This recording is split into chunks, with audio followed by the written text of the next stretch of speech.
Tick, tick. Lin Mo was roused from his slumber by the sound of dripping water from the eaves. He attempted to open his eyes, only to find his eyelids weighed down as if coated with 2 pounds of glue. After a third attempt, his vision gradually cleared, revealing the dilapidated carved beams and mottled vermilion pillars. He discovered himself bound tightly to an armchair, his wrists chafed painfully. Is bondage play all the rage in this era of time travel? He murmured softly, and just then, unfamiliar memories surged into his mind like cheap liquor, causing his temples to throb. It turned out he had become the leader of the White Lotus sect, a gang in the Yuan dynasty, and coincidentally shared the same name, Lin Mo. His predecessor had been drinking heavily in a brothel the previous night and awoke to find himself tied up like a dumpling. As for the reasons behind his predicament, Lin Mo was at a loss. Could it be a vendetta from a gang, and he was destined to perish just after his arrival? No, he could not resign himself to fate. Hiss, hiss, he attempted to struggle, but the hemp ropes immediately bit into his wrists, leaving red marks. Steadying his mind, he surveyed his surroundings and noticed a half-open antique display case 3 steps away, adorned with several chipped celadon vases. Lin Mo's eyes brightened, and he began to inch himself and the chair toward it. The legs of the armchair scraped against the bluestone floor, producing a sound akin to fingernails scratching a blackboard. Upon reaching the case, he summoned all his strength and slammed his shoulder against it. Crash! The porcelain shattered into a myriad of pieces. Just as his fingers brushed against a sharp shard behind him, the door suddenly swung open with a loud bang. Wind and rain swept in, carrying fallen leaves, and Lin Mo hurriedly concealed the shards within the knots of the ropes to create friction. A figure entered, clad in a deep blue official's robe, with a fish talisman pouch hanging from his waist, and water dripped from his oil paper umbrella. As the umbrella was lifted, a face identical to his own was revealed. Brother? The term slipped out instinctively. In his memories, this twin brother, Lin Che, currently served as the military advisor in Zhuozhou, a stark contrast to Lin Mo's life as a rogue in the underworld. Despite being twins, their relationship had always been fraught with tension. After Lin Che ascended to his military rank, Lin Mo frequently invoked his brother's name to justify his misdeeds. Thus, their relationship could be characterized as exceedingly antagonistic. It would not be an exaggeration to say Lin Mo was a stumbling block on Lin Che's path in life. With this thought, Lin Mo's heart sank, an ominous premonition washing over him. Lin Che's graceful movements as he folded the umbrella belied the unabashed disdain in his eyes. You, of all people, do not deserve to live. He tossed the fish talisman pouch onto the table, stirring up a cloud of dust. Today, I have come to send you on your way. Your death will settle this debt. Though the friction from his fingers had nearly sparked a fire, Lin Mo forced a sycophantic smile. Brother, you jest. We are kin after all. Just last month, I assisted you. Before he could finish, Lin Che seized him by the collar and lifted him, brandishing a glinting dagger before Lin Mo's eyes. Silence. Lin Che's emotions spiraled out of control as he ground his teeth and spat. You have caused an unimaginable disaster in the capital, leading to my exile to this godforsaken Zhuozhou as a mere military advisor shortly after my wedding. Did you ever consider that while you impersonated me to commit your misdeeds, you are my own brother? Lin Che's face, once gentle as jade, twisted into a visage of a malevolent spirit. Had it not been for your sister-in-law's family's influence, you would have surely brought about my demise. Reflect on the troubles you have caused me. Do you not deserve death? Do I not? Gazing upon Lin Che's contorted features and feeling the heat of his breath upon his face, Lin Mo recalled the actions of his predecessor and thought that, were he in Lin Che's position, he too would seek his own demise. However, he was not Lin Mo. He was a traveler from another realm, having arrived in this world less than half an hour prior, and there was no justification for sacrificing himself in Lin Mo's stead. Brother, I was wrong. Grant me one chance. This time, I shall surely mend my ways. Lin Che, observing Lin Mo's pitiful demeanor, felt a surge of satisfaction, even allowing a sinister smile to creep across his face. He was determined to unleash the pent-up hatred he had harbored for years. In order to return to the capital, I must achieve merit. The White Lotus sect is deemed a heretical cult of the Great Een. They have undoubtedly committed numerous heinous acts. Once you are dead, I shall use your assassination of a high-ranking official as a pretext to dispatch troops to eradicate the bandits. This will be one of the few contributions you have made to me throughout your life." Lin Che had never felt such exhilaration. The most bothersome adversary was finally destined to vanish forever. Crack! The hemp rope finally snapped. "I possess a greater understanding of the White Lotus sect. Allow me to claim this merit." Lin Mo abruptly ceased his wailing and pleas, his voice now icy and composed. With a swift motion, he slashed a shard of porcelain across Lin Che's neck, executing the action with the finesse of slicing through a fine ham. Blood erupted, splattering across his face, the warm, metallic-tasting liquid trickling down his chin. "You!" Lin Che clutched his neck, staggering backward, his official boots leaving trails of crimson on the green bricks. Lin Mo shook his numb wrist, watching as his brother flailed like a chicken with its throat cut. He hurriedly severed the ropes binding his legs, rose, and approached Lin Che, delivering several heavy kicks from his elevated position. Having narrowly escaped death, Lin Mo felt the need to vent his emotions, fearing that Lin Che might retaliate with a desperate counterattack. Only when he confirmed that Lin Che had lost all capacity for retaliation did he coldly declare from above, "Rest assured, brother, once you have departed this world, I shall become you." Though this statement seemed nonsensical, Lin Che comprehended it instantly, his eyes widening in fury as he glared at Lin Mo. The two bore striking resemblance, identical in appearance, save for the nuances of their living habits that only the closest of kin might discern. In every other aspect, they were indistinguishable. Lin Mo's desire to impersonate him would be effortlessly achievable. "I have heard that sister-in-law possesses beauty that rivals the moon and flowers. Fear not, dear brother, I shall take your place in the bridal chamber." As he spoke, he intentionally jingled the betrothal jade pendant he had pilfered from Lin Che's waist. Upon hearing this, Lin Che's eyes widened, blood bubbles surfacing in his throat as if he were experiencing a moment of clarity before lunging forward. Lin Mo sidestepped, watching as Lin Che collapsed into the corner, entangled in a web of spider silk, his legs spasming for a moment before falling completely still. "Tsk, such a temper." Lin Mo wiped his face with the official robe of the deceased, only to suddenly realize that the lifeless eyes were still fixed upon him. He casually seized a volume of the Grand Principles of the Great Een from the bookshelf and placed it atop the corpse, exclaiming, "Do you not understand the concept of propriety?"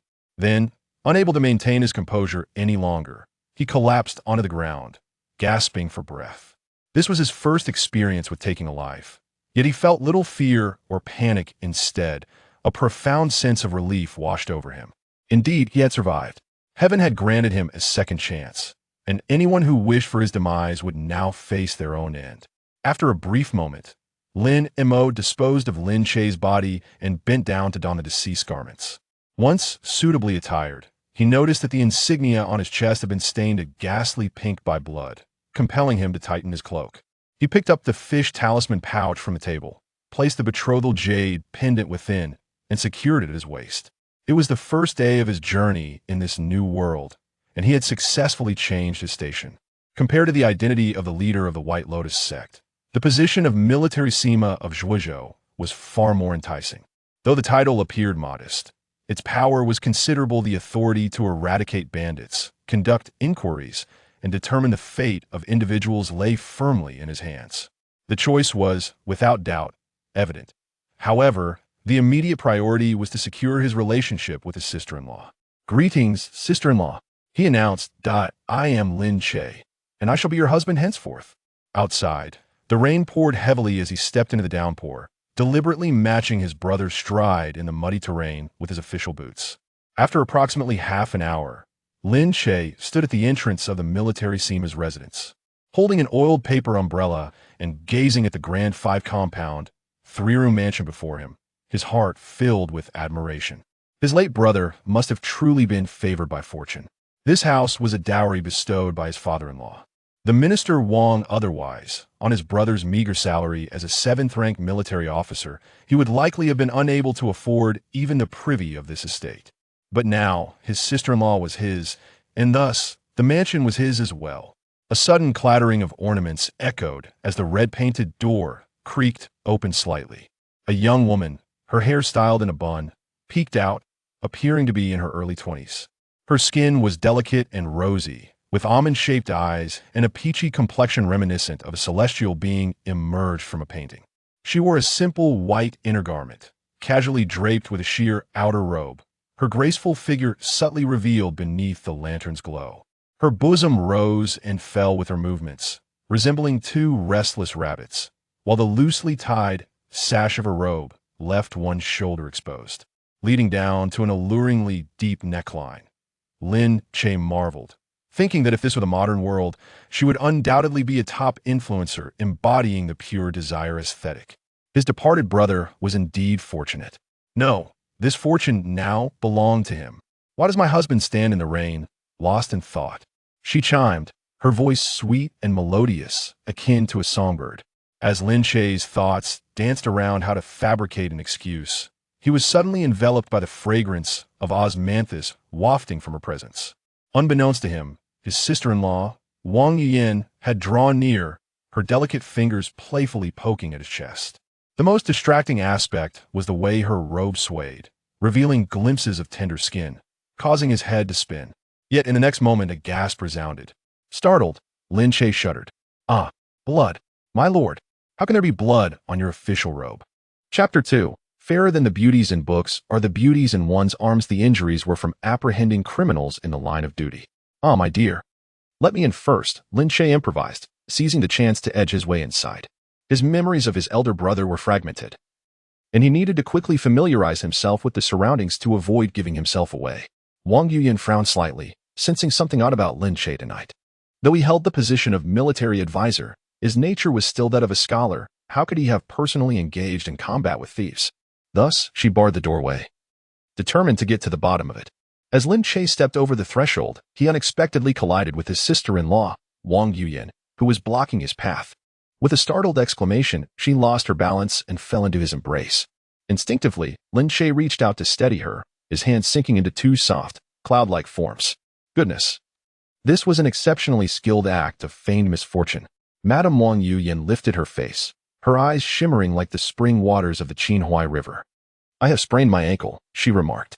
Lin Che, fully aware of the underlying tension, recognized that his sister-in-law was clearly probing for something unusual. He then mimicked his elder brother's serious demeanor to assist her properly. Madam, please be cautious, the ground is slippery. His elder brother had always approached others with utmost sincerity, so this imitation was undoubtedly appropriate. He then instructed the maidservants within to support sister-in-law Wang Yuyan before turning to head towards his study. As Wang Yuyan gazed at Lin Che's retreating figure, she found herself at a loss for words, sensing an oddity about him that evening. Yet, she could not quite articulate it. Could it be that his encounter with the thieves had startled him? After entering the study, Lin Che changed his clothes and proceeded to rummage through every drawer thoroughly. Where was the promised chronicle of daily life?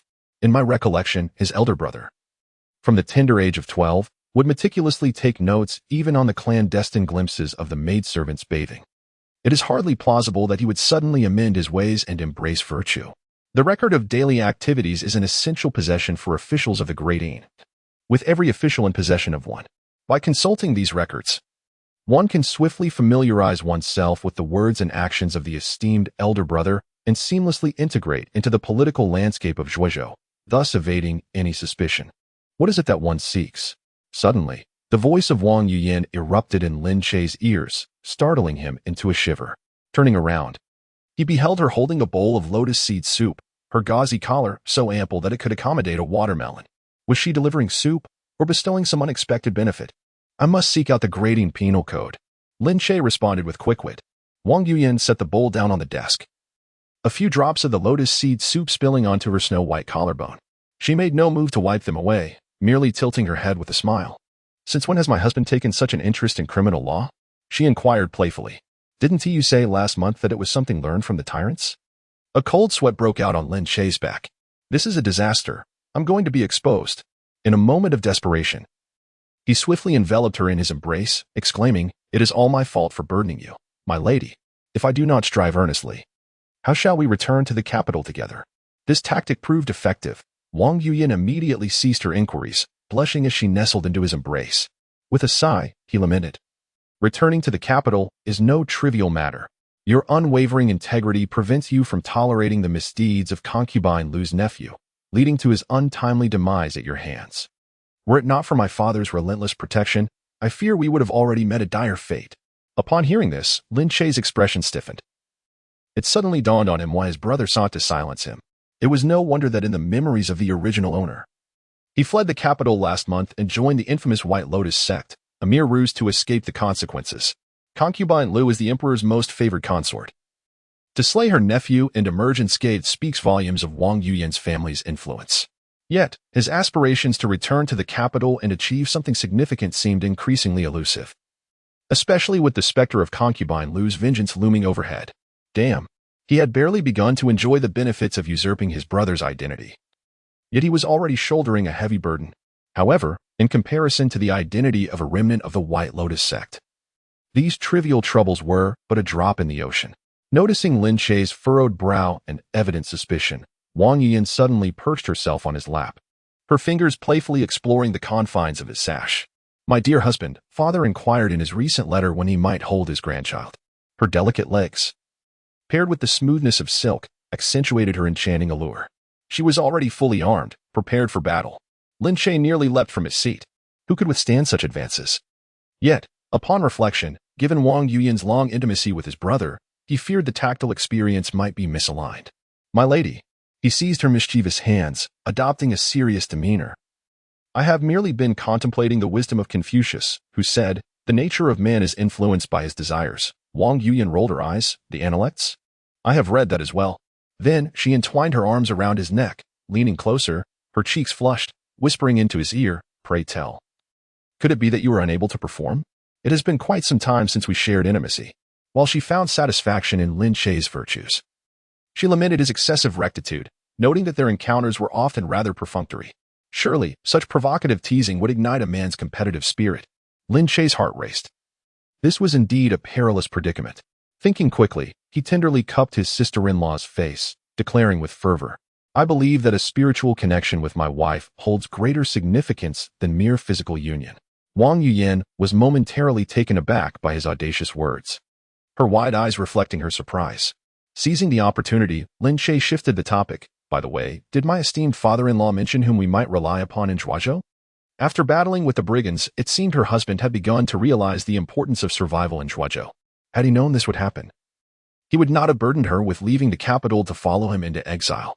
Observing that his sister-in-law had indeed been led astray, she began counting the factions among the officials in Zhuozhou on her fingers.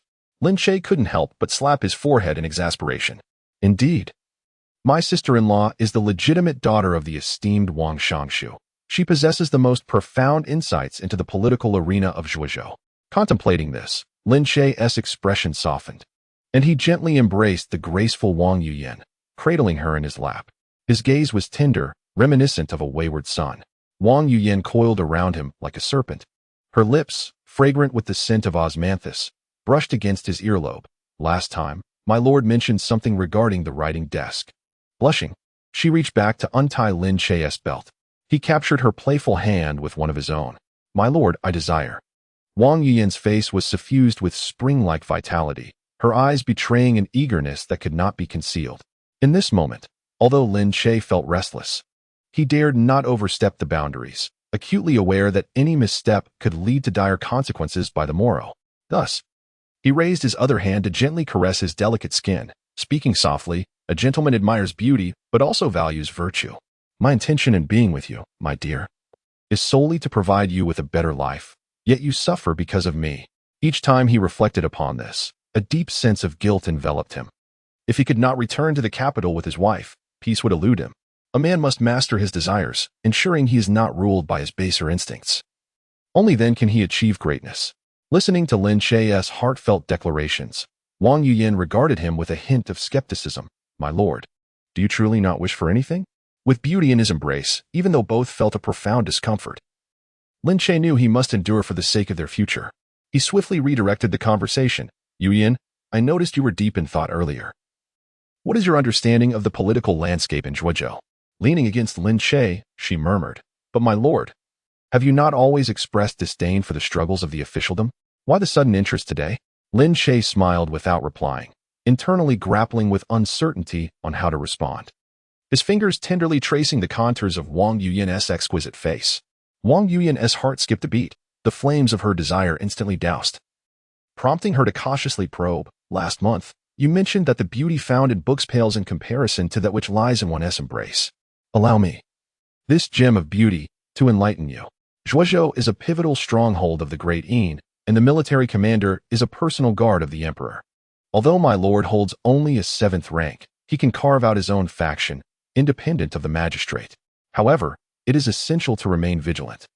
As the superior military general is an acolyte of the favored Lu Guifei, the White Lotus sect wreaks havoc in Zhuozhou, should my lord succeed in uprooting it. Perhaps he could return to the capital. As Wang Yuyan continued her chatter, a smile played upon Lin Che's lips as he committed her words to memory. Perhaps due to his origins as a time traveler, he felt that his memory and physical prowess far surpassed that of ordinary individuals. He could recall everything after just one hearing of Wang Yuyan's words. Just as he was about to inquire further, he felt a lightness on his leg. Wang Yuyan had gracefully risen. My lord, do you truly not require my assistance? Her lips were sealed, fingers entwining around her garment's belt. Her gaze more tender than the spring rain outside. Lin Che suppressed his urges, a hint of helplessness in his voice as he spoke. It is quite late now. Let us speak of it tomorrow. Goodness, if she does not leave, I truly cannot endure it. No wonder it is said that nothing is more delicious than dumplings. And nothing is more enjoyable than a sister-in-law. Those who have experienced it understand. Wang Yuyan's eyes shimmered as she gracefully turned her slender waist and departed. Upon reaching the door, she suddenly glanced back, her crimson silk skirt swirling like a blossoming flower. Do take care not to overexert yourself. With that, the door closed with a resounding thud. The moment the door closed, the smile on Wang Yuyan's face gradually faded, her brows furrowing as she fixated on the flickering candlelight within the room. Her husband had never uttered the phrase, in books, there exists beauty, yet nothing compares to the beauty in one's embrace. Chapter 3. Trouble knocks so soon? Snap. Lin Che swatted a mosquito that had been feeding on his blood, rubbing his sore neck as he rose from the writing desk. Outside, dawn was just breaking. He had delved into the conduct of his deceased elder brother until the witching hour, ultimately succumbing to slumber atop the table. Master. The madam has already gone to the embroidery workshop, announced the maid, who entered with a copper basin, her gaze lingering on his loosely fastened belt. The madam instructed you to remember to have your breakfast. Waving her away, Lin Che felt a surge of satisfaction. Indeed. Taking the place of his late brother was a stroke of fortune. Not only had he inherited a stunning wife, but he also resided in this grand estate. As he savored his millet porridge, the steward rushed in, breathless. Master, the military officer has arrived, seeking urgent matters for discussion. Pulled away from his meal, Lin Che spat out a mouthful of porridge. Has trouble come knocking at his door so swiftly? Before he could finish his sentence, he suddenly realized a pressing issue. He did not even know where the military commander's office was located. Lin Che feigned calmness as he wiped his mouth. Have the sedan prepared. I shall be there shortly, he commanded. The steward, bewildered, replied, My lord, did you not dismantle our sedan yesterday in a fit of anger? Lin Che, damn it, this dead brother is indeed quite committed. He even dismantled the sedan to orchestrate the assassination. With no other recourse, he could only ride alongside the military officer towards the yamen. Meanwhile, outside the Zhuozhou military officer's yamen, the chief military officer Zhao Xian wiped the beads of sweat from his brow, his two small mustaches drooping dismally against his lips. Behind him stood a dozen or so military aides, listless and yawning incessantly. My lord, which deity are we waiting for? The chief banner Lu Tong leaned closer, winking and suggesting, could it possibly be an imperial envoy from the capital? Zhao Xian, with an air of mystery, lowered his voice and murmured, the son-in-law of the Wang family. Immediately, a chorus of hisses erupted from the surroundings. Is he not merely a dull and bookish fool? Does he truly warrant such a grand reception? Since this fellow arrived in Zhuozhou, he has never set foot in the yamen. What strange wind has blown him here today? My lord, what crime do you suppose this man committed to be relegated to this place? Lu Tong furrowed his brow and inquired. I have heard that this gentleman's younger brother quarreled in the street with the nephew of concubine Lu out of jealousy and in a moment of folly ended up taking the man's life. He was implicated and consequently exiled to our midst. Zhao Xian observed Lu Tong maintaining a considerable distance from the military officer behind him and lowered his voice in response. Instantly, Lu Tong discerned a hint of something unusual in Zhao Xian's words. He then shifted his gaze and inquired with a note of cautious curiosity, "My lord, what brings him here today?" Zhao Xian smiled faintly. "Last night, he sent a servant to the military commander's office to seek my assistance, claiming that the White Lotus sect's rebels were plotting to assassinate him and requesting that I dispatch troops to eliminate these bandits." Lu Tong's gaze flickered slightly, and the thoughts that had long lain dormant suddenly sprang to life. What could the esteemed gentleman possibly mean? Zhao Xian suddenly produced a jade pendant from his bosom, upon which the character for Lu was inscribed. His tone transformed into one of profound mystery. "It is not my intention, but rather that of Her Highness." Upon seeing this, General Lu Tong immediately felt his legs weaken, realizing that this was, indeed, a harbinger of doom. Yet it is also an opportunity. The Empress has proclaimed that whoever assists her in avenging this grievance shall ascend to prominence and wealth in no time. Lu Tong swallowed hard. However, that individual is the esteemed son-in-law of the Minister Wang. Moreover, he is not the one who committed the murder. Minister Wang holds a significant position within the court, and should one offend him, it is likely that one may attain a promotion but be cursed with the fate of never enjoying it. What a farcical notion of a distinguished son-in-law. Zhao Xian spat contemptuously, as if some precious jewel would be cast into our impoverished backwater. Minister Wang clearly sent him here to settle old debts. Whether he was the murderer is irrelevant to us. Fulfilling the task assigned by Her Highness is of paramount importance. Furthermore, I have already informed you of the matter. Do you believe you possess the right to decline? Lu Tong's countenance fluctuated between joy and sorrow, and opportunities were indeed rare. He possessed no privilege to choose, only a fate of being chosen.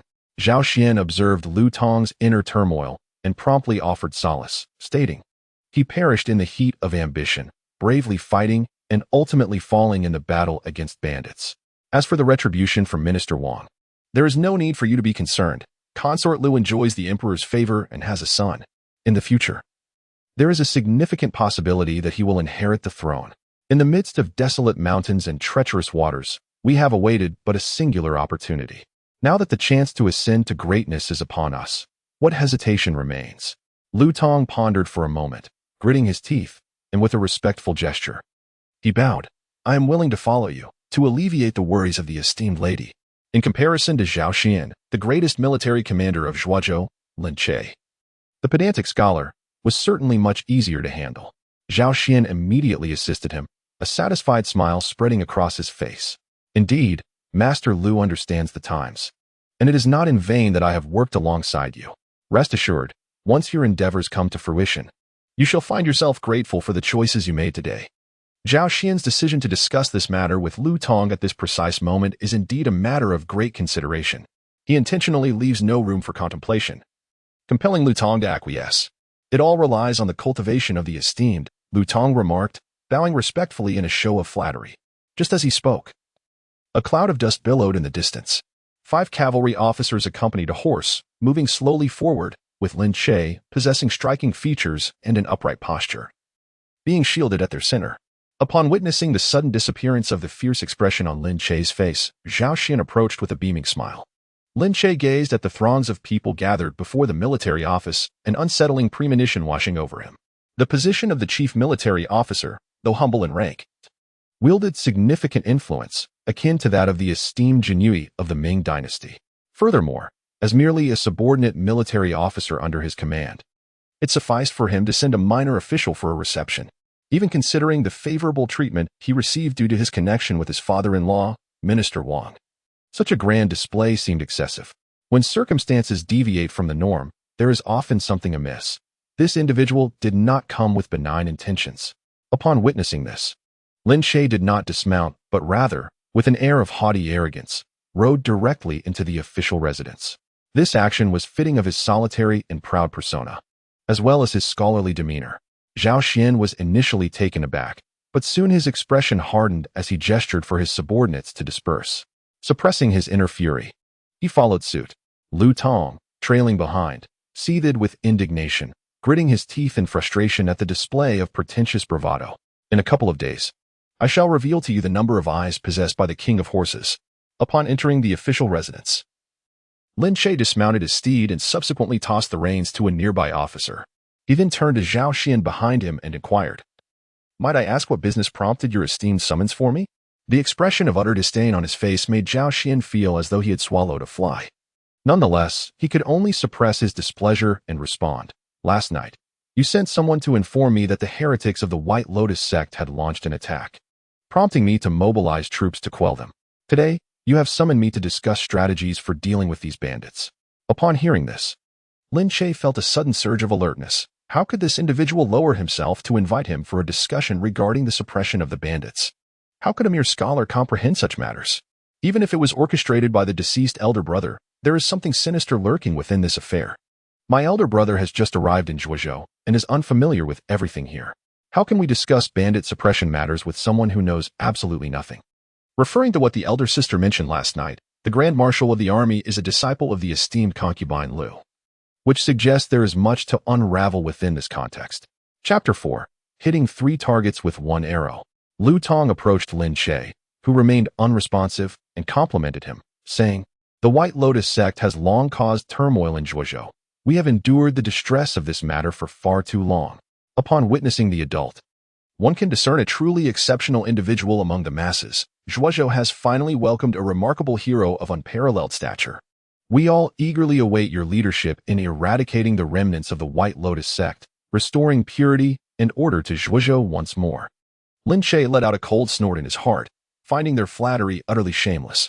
However, he was even more convinced that these two harbored malicious intentions, seeking to use others to achieve their own ends. Yet, he saw this as a perfect opportunity to eradicate the hidden dangers surrounding his identity. Considering he had once served as the leader of the White Lotus sect for a month, since you wish to play, then allow me, young master, to indulge you in your games. Lin Che's heart brimmed with murderous intent, yet he remained outwardly unperturbed, maintaining an air of haughty indifference. With the demeanor of one utterly disoriented by flattery, he proclaimed, "A band of mountain bandits and their remnants, I shall extinguish them with a mere flick of my hand." As the atmosphere reached its peak, Zhao Xian immediately stepped forward with effusive praise. "Truly, you are the gallant hero from the capital." Lu Tong's eyes twinkled as he immediately chimed in, "Your Excellency, what a magnificent spirit you possess." However, Lin Che raised his hand with a look of disdain and remarked, "My lord, you may not be aware, but the White Lotus sect in Zhuozhou, the ruthless bandit leader, known as the Swordmaster, is notorious for severing tongues to accompany his drinks. His malevolence is indeed unparalleled. Should this campaign against the bandits fail, and we subsequently face a resurgence from the White Lotus sect, what dire consequences might ensue?" Lin Chen finally deigned to cast a proper glance at Lu Tong. Are they truly formidable?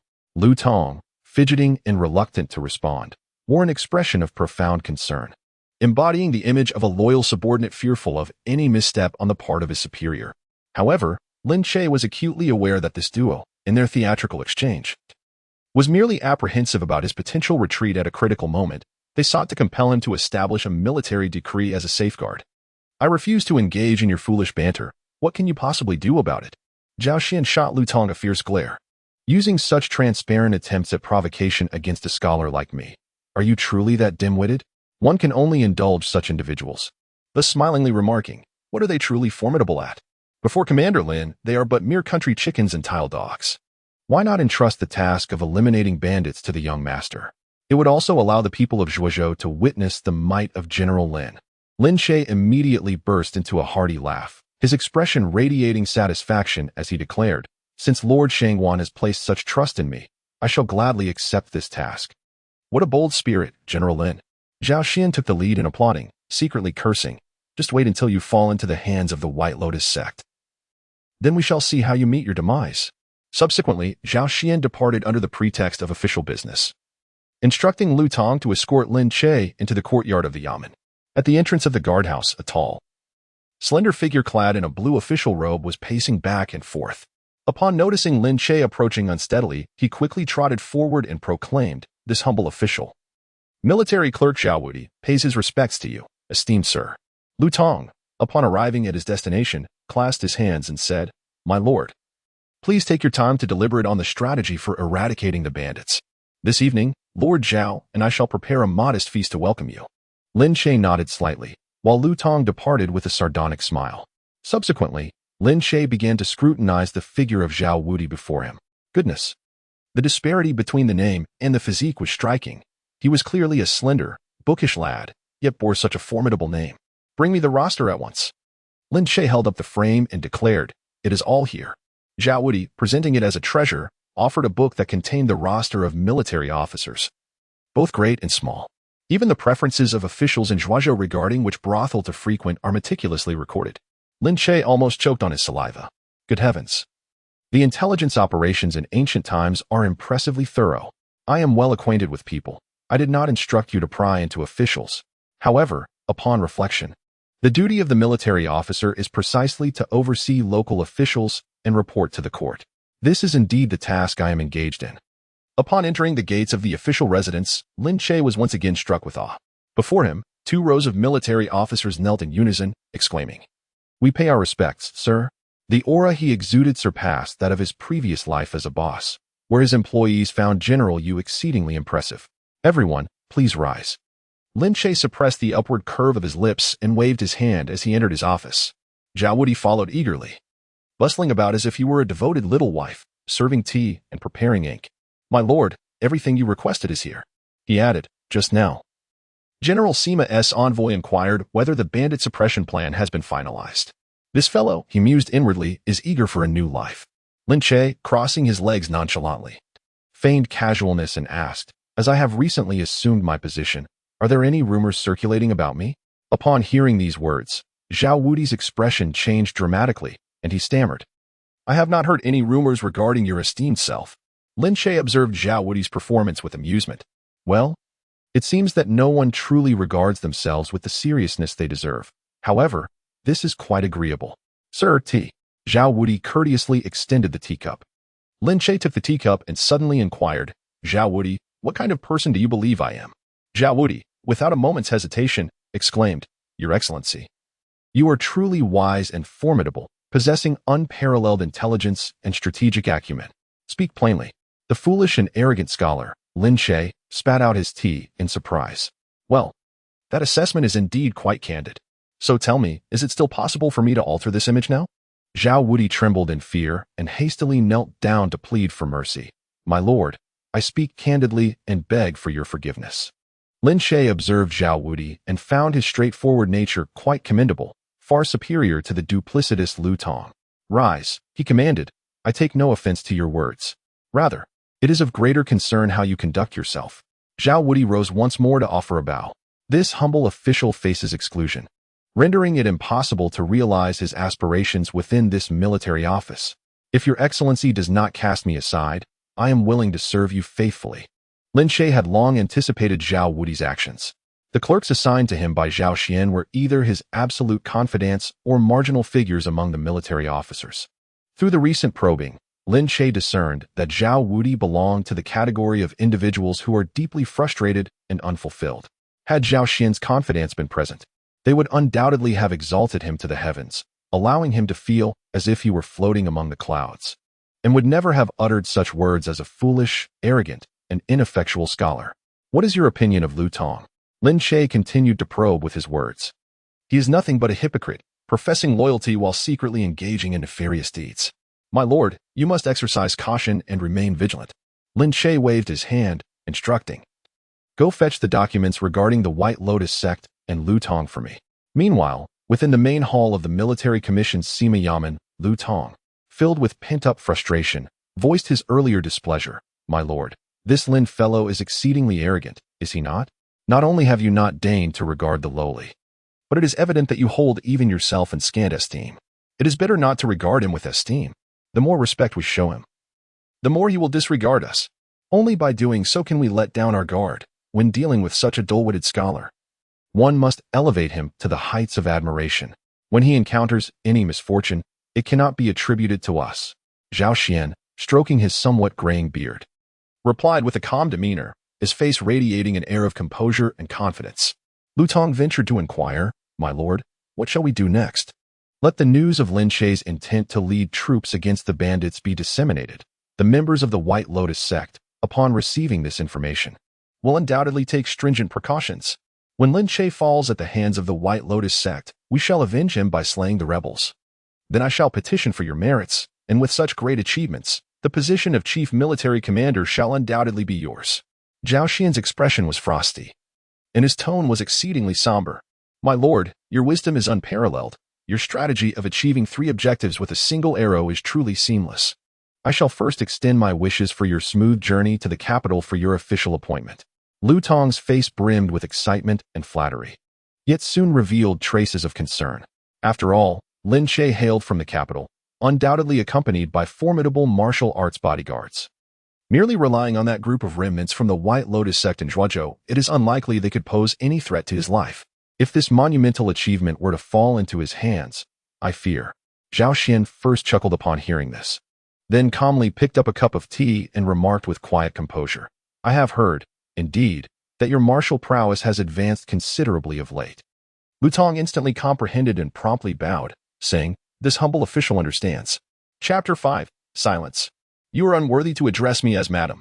Returning to Lin Che, Zhao Wudi swiftly brought over a stack of documents. As Lin Che perused the materials regarding the White Lotus sect, a growing sense of alarm enveloped him. The court had thoroughly uncovered the details of the White Lotus sect. Yet, why had they not sent troops to eradicate it? What were their intentions? Fortunately, the White Lotus sect in Zhuozhou is not particularly formidable, and its eradication should not pose much difficulty. Furthermore, having previously served as the sect's leader for a month, I do possess a few trusted confidants within the organization, which may prove advantageous in this endeavor. However, it is truly infuriating that Lu Tong, a man who bullies both men and women, has committed countless heinous acts and plunders the common people's wealth, yet still holds the esteemed position of general banner. He truly deserves his fate. Zhao Wudi, noticing Lin Che's furrowed brow, cautiously inquired, My lord, shall we still attend the banquet tonight? Indeed. Why should we not go? Lin Che suddenly lifted his head, a glimmer of brilliance flashing in his eyes. Not only did he intend to go, but he also sought to make him pay a price for it. Since his hands were already stained with blood, he would embrace the persona of a fearsome villain, one that instilled dread in all who crossed his path. Lin Che thought fiercely, since I am destined for hell, I might as well indulge in the pleasures of this world first. Who cares about karma? Prepare the horses. Zhao Wudi promptly set about his task. After all, it was inappropriate for an official to don his official robes while attending a banquet. He needed to return home to change attire. Meanwhile, Lin Che rode back to the estate, accompanied by 2 guards. Along the way, his mind was preoccupied with thoughts of how to eliminate Lu Tong and Zhao Xian. Given that Zhao Xian was a favored attendant of the imperial concubine and also his direct superior, it would be exceedingly perilous to devise a scheme against him. Lost in these contemplations, he soon found himself at home. As he entered the gates, he was greeted with, My lord. Sister Wang Yuyan accompanied a group of men and women to pay their respects. They all refrained from formalities, and Lin Che merely uttered a faint remark. His heart filled with bewilderment at the absurdity of the situation. Is this the usual standard when my elder brother returns? He then turned his gaze towards his sister-in-law, Wang Yuyan, hoping to discern something from her expression. At first glance, there seemed to be nothing remarkable, but upon closer inspection, her eyes captivated him. Dressed in a resplendent crimson brocade gown, she elegantly leaned against the doorframe, 2 delicate golden chains adorning her rounded shoulders.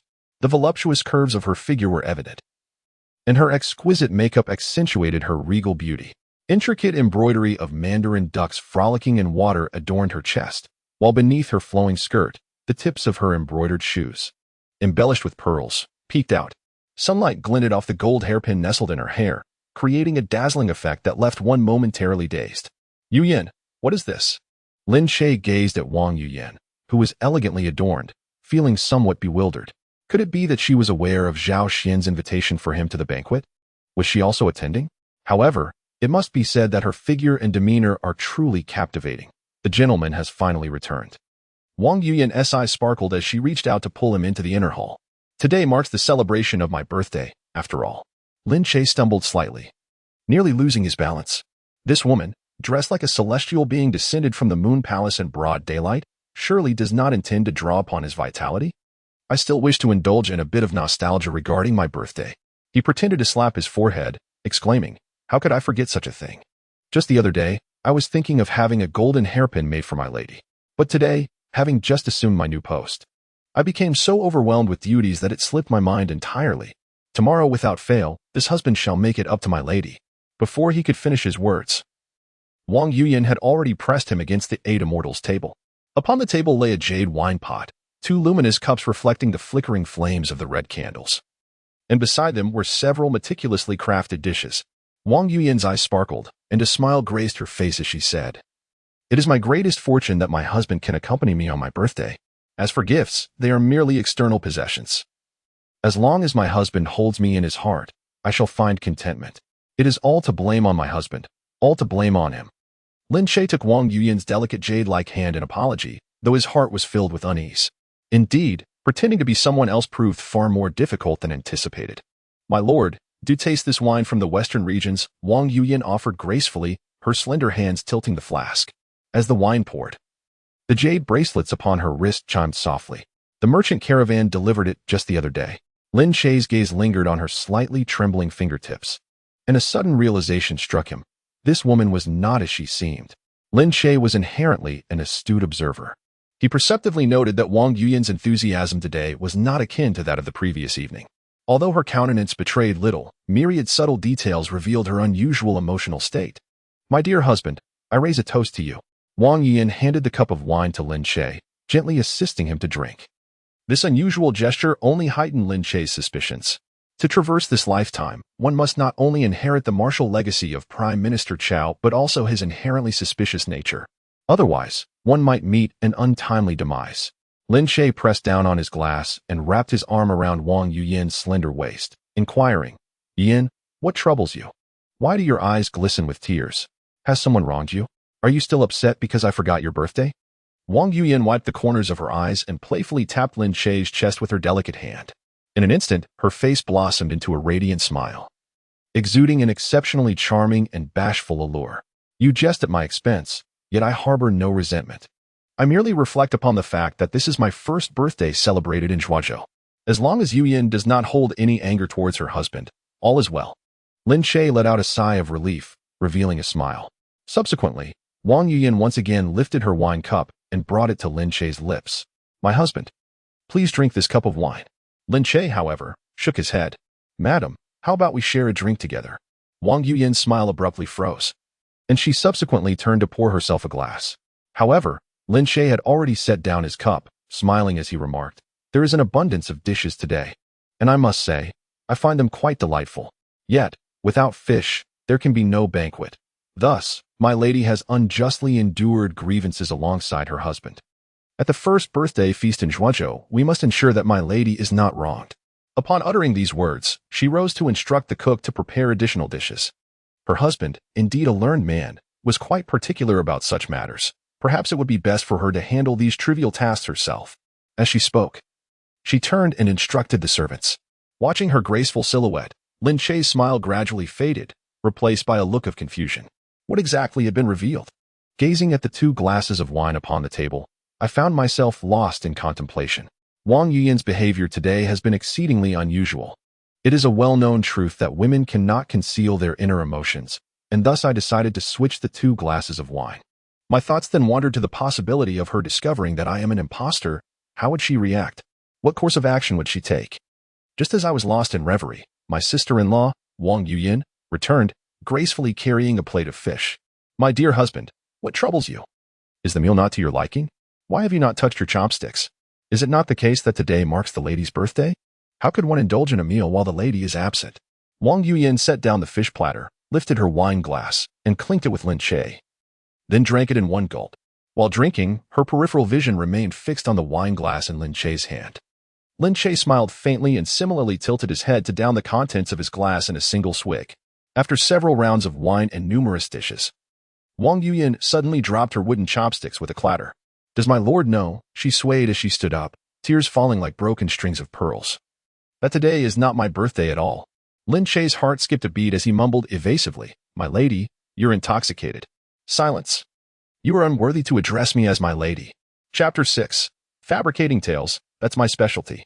Wang Yuyan abruptly pulled out the golden hairpin from her hair and pointed it at Lin Che, demanding sharply, "Speak. Where have you hidden my husband? You impostor." What a spectacle! This performance outshines even the most renowned actors of the drunken, immortal pavilion. As her voice faded, Lin Che remained entirely unperturbed, exhaling deeply with a sense of relief, for the masquerade had proven to be exceedingly exhausting. How did the lady come to discover this? Lin Che's countenance displayed no fear. Rather, he inquired with a hint of perplexity. Wang Yuyan regarded him coldly, remaining silent. Following her gaze, Lin Che suddenly came to a realization. It was indeed a matter of dimensions. With a playful smirk, he remarked, "So, last night, when you reached to unfasten my belt, you sensed something amiss? Yet, why did you refrain from mentioning it then? And today, you even employed your birthday to probe me. Such actions are indeed worthy of a female Zhuge Liang." Lin Che sighed inwardly, acknowledging that his exceptional talents and formidable strength left little room for concealment in this regard. How shameless. Wang Yuyan understood Lin Che's insinuation instantly. Her face flushed with indignation. "You will relinquish my husband. I shall not report your actions. Madam, your keen insight and cunning are commendable, yet your intellect appears somewhat lacking," Lin Che declared, opting for a straightforward approach. "Knowing I am an impostor, you still dare to confront me alone? Do you truly believe I am malleable? You have already fallen victim to the soporific I administered. Shortly, I shall make you regret your choices." Wang Yuyan tightened her grip on the golden hairpin, refusing to grant Lin Che the opportunity to strike. Lin Che remained seated, a bemused expression gracing his features as he observed his sister-in-law. Moments later, the hairpin clattered to the ground as she staggered backward, her body suddenly weakening, collapsing to the floor. Lin Che then noticed the flush on her cheeks and the beads of sweat forming on her brow, the effects of the drug taking hold. "What have you done to the wine? Where is my husband?" she gasped, her demeanor bewildered. Lin Che crouched beside her, gently lifting her chin with his fingertip. "Madam, having been astute throughout your life, how could you forget that the mantis stalks the cicada while the oriole lies in wait? Get away. Remove your filthy hands." She attempted to rise and resist, only to find her entire body rendered motionless. Meanwhile, Lin Che had procured a length of hemp rope. He gently caressed her delicate skin before employing the binding techniques he had learned from certain films. The crude rope tightened around her already slightly loose garments, accentuating her heaving bosom. She struggled fiercely, but it was futile. The drug had rendered her limbs weak and powerless.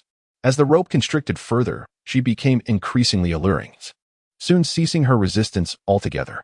Beads of sweat glistened on her forehead, her face flushed with a mixture of rage and despair as she gazed at Lin Che. "You are despicable and utterly shameless." Yet, the more she struggled, the tighter the bindings became, the friction intensifying. Ultimately, the peculiar sensations coursing through her compelled her to lie still, though the murderous intent flickering in her eyes remained unmistakable.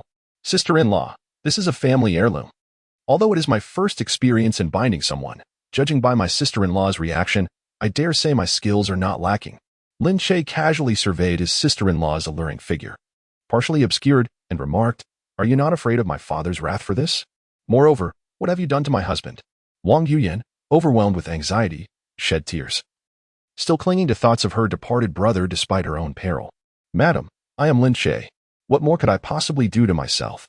Lin Che shrugged, then shifted the conversation, stating, "My brother inadvertently killed the favored concubine's nephew and now seeks to frame me, wishing to make me disappear without a trace through the military officer Sima. This calamity is merely retribution for his misdeeds. You two truly are a perfect pair. Your methods strikingly similar. My brother invited me to a brothel to drink, only to drug me. And you, it seems, are no different. By the way, the ropes binding you were provided by my dear brother, intended to restrain me. What do you mean?" Wang Yuyan, momentarily bewildered, found the weight of Lin Che's words overwhelming, leaving her momentarily speechless. Lin Che sneered, squatting before his sister-in-law, looking down upon her. "I mean to say, my dear brother intended to kill me. But fate turned the tables, resulting in my counterattack. It cannot be. This is impossible. My husband is not that kind of person."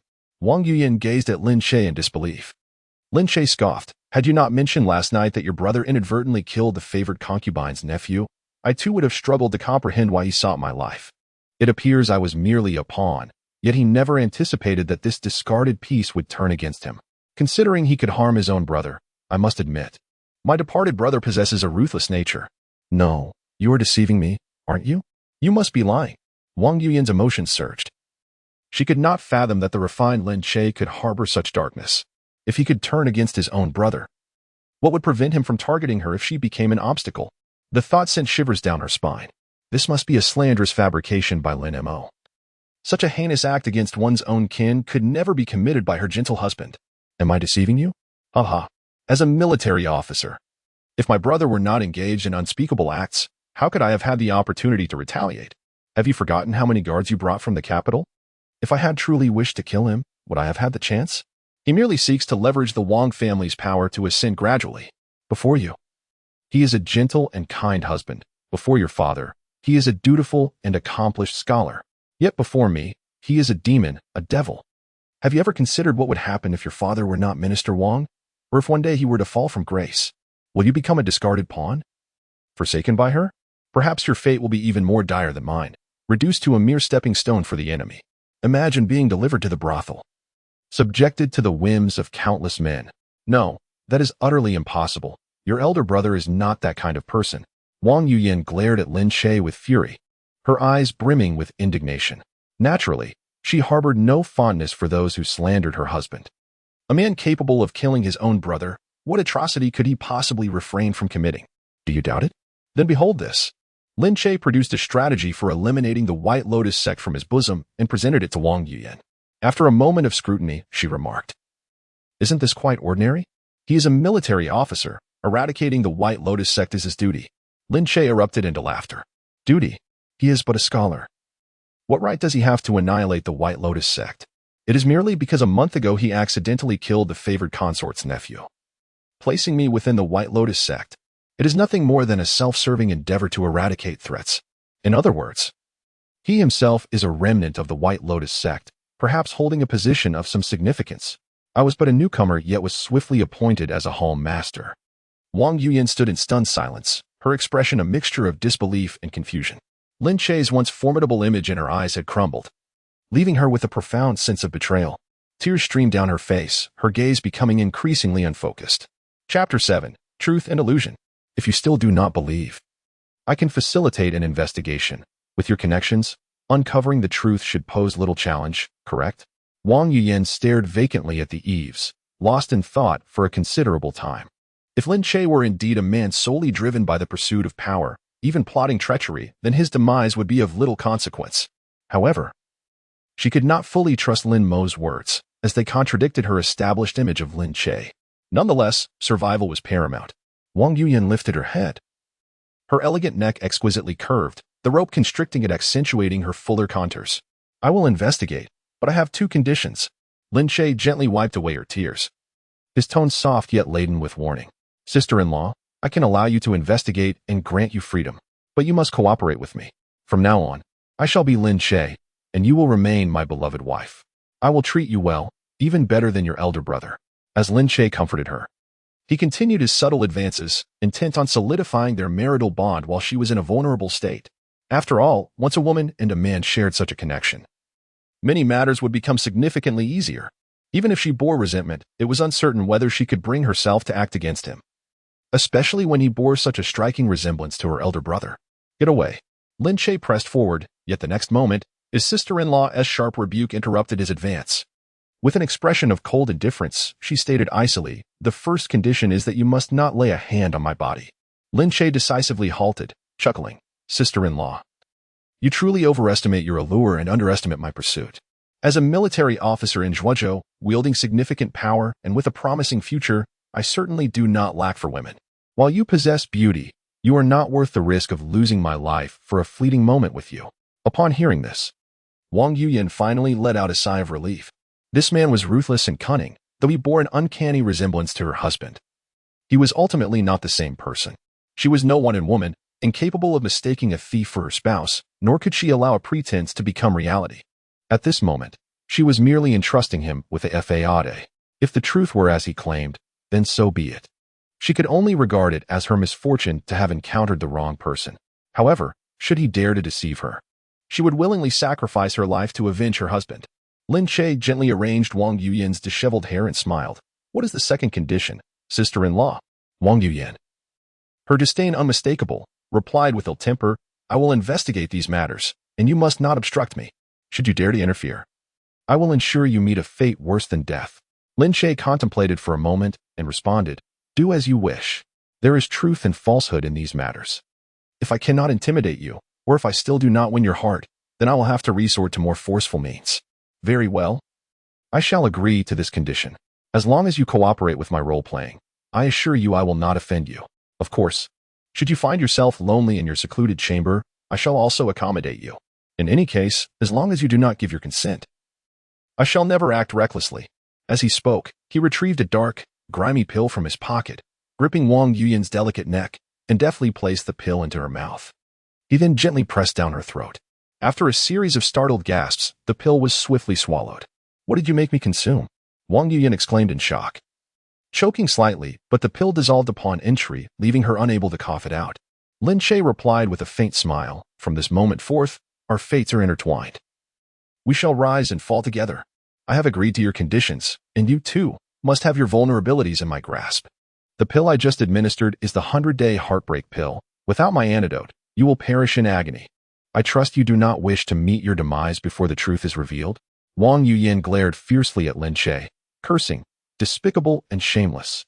Lin Che, unperturbed, calmly stated, "Enough, sister-in-law. From now on, we shall refer to each other as husband and wife, lest we raise suspicion among outsiders. Otherwise, should I die, you too shall accompany me in death." Given Wang Yuyan's current predicament, her desire to uncover the truth was palpable. The life of the favored consort's nephew and the White Lotus sect's rebellious rogues weighed heavily on her mind. She had completely succumbed to the web of lies he had spun for her, and the most terrifying aspect was that the truth within these deceptions was indistinguishable, making clarity a distant prospect. As for the 100 days of heartbreak pill, it was merely a ruse to instill some fear in her. Once his influence grew stronger, perhaps he could steer the direction of her investigation, leading her to uncover the truth he desired. Of course, Lin Che also trusted in his own charm, given time. Affection might blossom, and there was no certainty he couldn't win over his sister-in-law. But for now, he must restrain his primal urges. If he were to force himself upon her, his fiercely principled sister-in-law would rather perish than submit. Her father, a formidable figure in the capital, would never let the matter rest if his daughter mysteriously died in Zhuozhou. Knowing his temperament, he would turn the world upside down to uncover the truth, leaving Lin Che with no escape. The choice was clear in his mind. "Untie me." Wang Yuyan's voice was icy. Lin Che instinctively reached for her waistband. Wang Yuyan scoffed. "I meant the ropes." Snapping out of his daze at her alluring figure, Lin Che gave an awkward chuckle. "Apologies, force of habit." Wang Yuyan shot him a disdainful glance before turning away. Once freed, she glared at him. "From now on, you sleep in the study. You are not to enter the bedroom without my permission." With that, she strode off without another word. After she left, a sudden memory surfaced in Lin Che's mind. "Sister-in-law. Do you know, the moment you lifted your bridal veil that day, I thought, such beauty should be mine." He shook his head. It seemed his predecessor had long coveted her. "If the heavens have sent me to rectify this twisted fate, then so be it." For a moment, he couldn't find the right words. He sat at the dining table, eyeing the lavish spread but daring not take a single bite. Who knew which dish his sister-in-law might have poisoned? After all, women could peck, they could grind, but they should never be underestimated. Outside, the moonlight bathed the courtyard in silver. Lin Che sighed at the starry sky. "This battle of wits with my sister-in-law is more exhausting than dealing with 10 Zhao Xians." As night fell, a knock came at the door. "My lord, General Zhao Xian's attendant awaits outside to escort you to the banquet." Dismissing the servant, Lin Che smirked. "Since the widow has thwarted me, perhaps this banquet will ease my brotherly sorrows." With that, he strode out to attend the feast. Chapter 8. Schemes within schemes. The further Lin Che followed Zhao Xian's attendant, the more uneasy he grew. This wasn't a tavern or brothel. It was Zhao Xian's private residence. Their so-called friendship barely qualified as an acquaintance, unless one counted the 3 seconds of feigned smiles they exchanged at the Yamen gates earlier. Hosting a welcoming banquet at his own estate? This is clearly a ploy to cozy up, or worse, set a trap. As Lin Che trailed the steward through winding courtyards, he cursed Zhao Xian's ancestors 18 generations back. This isn't the residence of a mere military advisor. It's fit for a princess retreat. The artificial hills and exotic rocks, the pavilions and waterside gazebos were all meticulously arranged. Maids and servants dressed in vibrant silks bustled about like a woven tapestry, making this residence more opulent than that of a third-rank official in the capital. TSK, the military advisor must indeed be lining his pockets well. No wonder corruption ran rampant among his subordinates, with their deceitful crimes stirring such resentment among the people of Zhuozhou. Just look at this mansion. This extravagance, at the center of the Pond's pavilion. Zhao Xian had already risen to greet him. Beside him, aside from the familiar Lu Tong, stood a middle-aged scholar in a blue robe, likely the prefect of Zhuozhou. "At last, you've arrived." The prefect, Wang, strode forward with a hearty laugh. "The very air of Tongzhou reeks of vulgarity. Yet the moment you set foot here, even the lotuses in the pond seem to bloom with renewed vigor." Your esteemed presence graces my humble abode with unparalleled honor. Zhao Xian chimed in with flattery. Lin Che nearly choked. If this was a humble abode, then his own residence might as well be called a latrine. After exchanging pleasantries, Lin Che boldly took the seat of honor. Why is everyone standing? Sit. Zhao Xian's smile froze, as if he had just swallowed a fly, making it seem as though he were the host. Prefect Wang, meanwhile, gaped in astonishment. In his 20 years as an official, he had never seen anyone so brazenly disregard protocol. Coughing, Zhao Xian suppressed his irritation and gestured toward Wang. This is His Excellency Prefect Wang, our esteemed magistrate. Hearing of your mission to eradicate the White Lotus sect for the people's sake, he insisted on toasting you. Lord Zhao, your words drip with honey, Lin Che remarked, idly swirling the wine jug. I only wonder if that honey is laced with arsenic. The crisp clink of porcelain echoed as the three men stiffened. Unfazed, Zhao Xian didn't so much as blink. You jest, Lord Lin, for your welcome feast. I specially hired the chef from Zuaxian Lu. Spare me the formalities. Lin Che tapped his chopsticks against the bowl's rim with a sharp clang. I've already learned everything at the military office. The White Lotus rebels have raided 7 merchant caravans recently.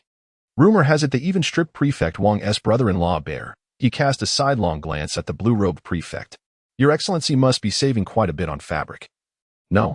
Prefect Wang's cup slammed onto the stone table, wine splashing into the pond and startling the fish into frantic retreat.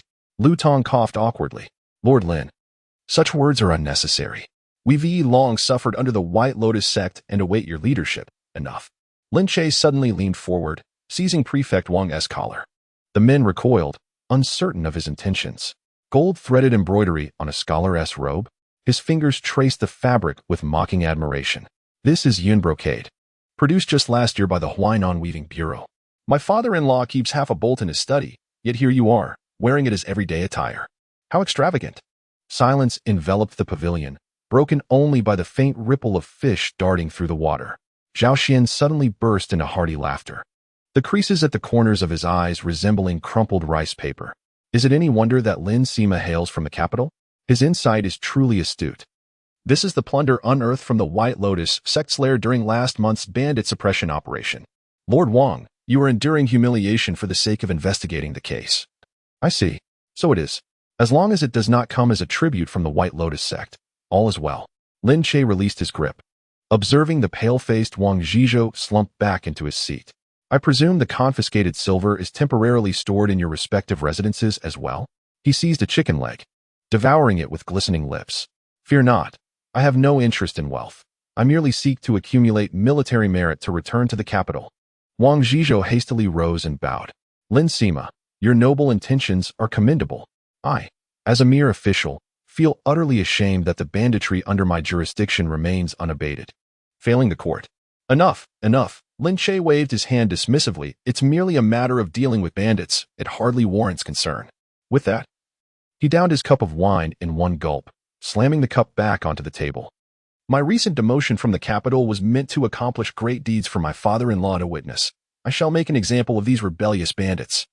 Zhao Xian exchanged knowing glances with the others. Lu Tong immediately flattered. Your Excellency is truly formidable. The White Lotus sect must be lamenting their fate to encounter you. Indeed. Indeed. When Lin Sima takes action, success is assured. Zhao Xian swiftly chimed in. Lin Che, aware of their ulterior motives, feigned an air of triumph, naturally. All I need is to bring along my personal guards, and I will ensure they are left with not a single remnant. Zhao Xian pretended to hesitate. The White Lotus sect has many rebels. Perhaps I should assign additional personnel to assist in safeguarding Lin Kanjun? Unnecessary. Lin Che waved dismissively. A rabble of miscreants is hardly worth mentioning. Just prepare a celebratory feast in the city for my return. However, I have just arrived in Zhuozhou, and my provisions are insufficient.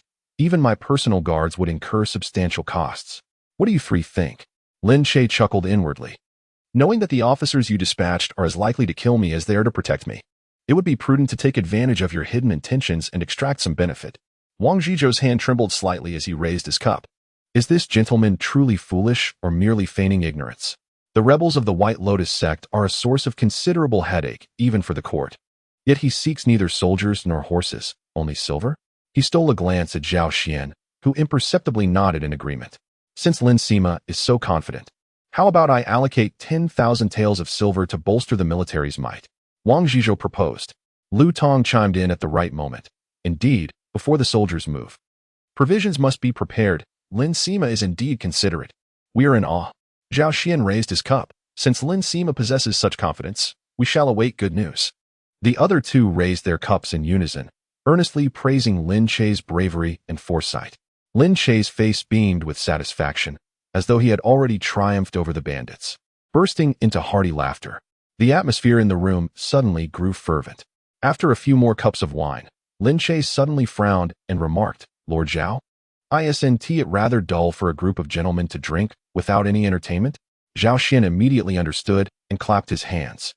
The window of the opposite loft opened in response, and a melodious tune floated out as more than 10 graceful young dancers emerged, each with a willowy figure. Twirling gracefully under the moonlight, their sheer silks billowing and exuding a subtle fragrance. Pei Shaoqing inwardly cursed, in this sweltering heat, why are they clad in so many layers? Is it fashionable in Zhuozhou to resemble mummies? They are far less appealing than the merchants from Blue Star. Lin Che feigned interest for a moment before slamming the table, exclaiming, "Why are they still wearing clothes while dancing?" Chapter 9. The Conspiracy. Wang Zhizhou spat out his drink, and Zhao Xian's face turned pale. Having spent half his life in Zhuozhou, he had never witnessed such shamelessness as having dancers strip and perform in public. If word got out. Fortunately, Lu Tong reacted quickly, wiping his cold sweat and chuckling. "My lord, you may not be aware, but our dancers here adhere to a more modest approach. Modesty, my foot." Clearly, Lord Zhao had not spent enough money. Since Lord Zhao was not genuinely hosting, Lin Che decided it was best not to linger. He turned to Zhao Xian, who, sensing Lin Che's displeasure, could only muster the courage to say, "Please wait a moment, Lin Sima." He then stood up and spoke to the steward. And only then did the young women shyly shed their garments. "I told you it was a matter of funds."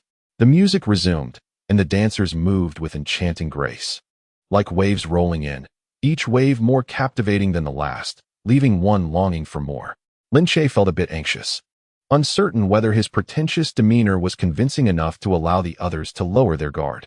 Zhao Xian, Lu Tong, and Wang Zhizhou continued to drink in silence, each attempting to project an image of moral integrity, yet their bodies betrayed their true states.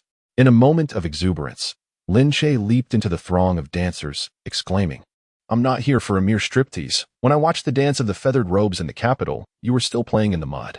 As the girls screamed and scattered, Lu Tong hastily pulled Zhao Xian into a corner, saying, "My lord, is this fellow truly the son-in-law of Minister Wang? He acts as if possessed by a famished teddy bear. What do you know?" Zhao Xian whispered with a sly grin, "The more outrageous the libertine, the less suspicion there will be if he meets his end tomorrow. Spread the word to ensure the White Lotus sect tightens their ambush. I want this lad to enter upright and exit sideways." Meanwhile, Lin Che was thoroughly enjoying himself, when suddenly he caught a whiff of powder and, upon closer inspection, realized with astonishment that a daring dancer had tied her belly band to his belt. Startled, he retreated 3 steps, exclaiming, "Miss, please refrain. I am a respectable gentleman." As the young master had just indulged himself, he did not observe your serious demeanor. The red-clad dancer, swaying her serpentine waist, drew near, her hand reaching out to elicit a series of delicate gasps. Initially, Lin Che had been merely pretending. However, he later realized that this was akin to the practices of the Blue Star merchants, a performance rendered in its entirety.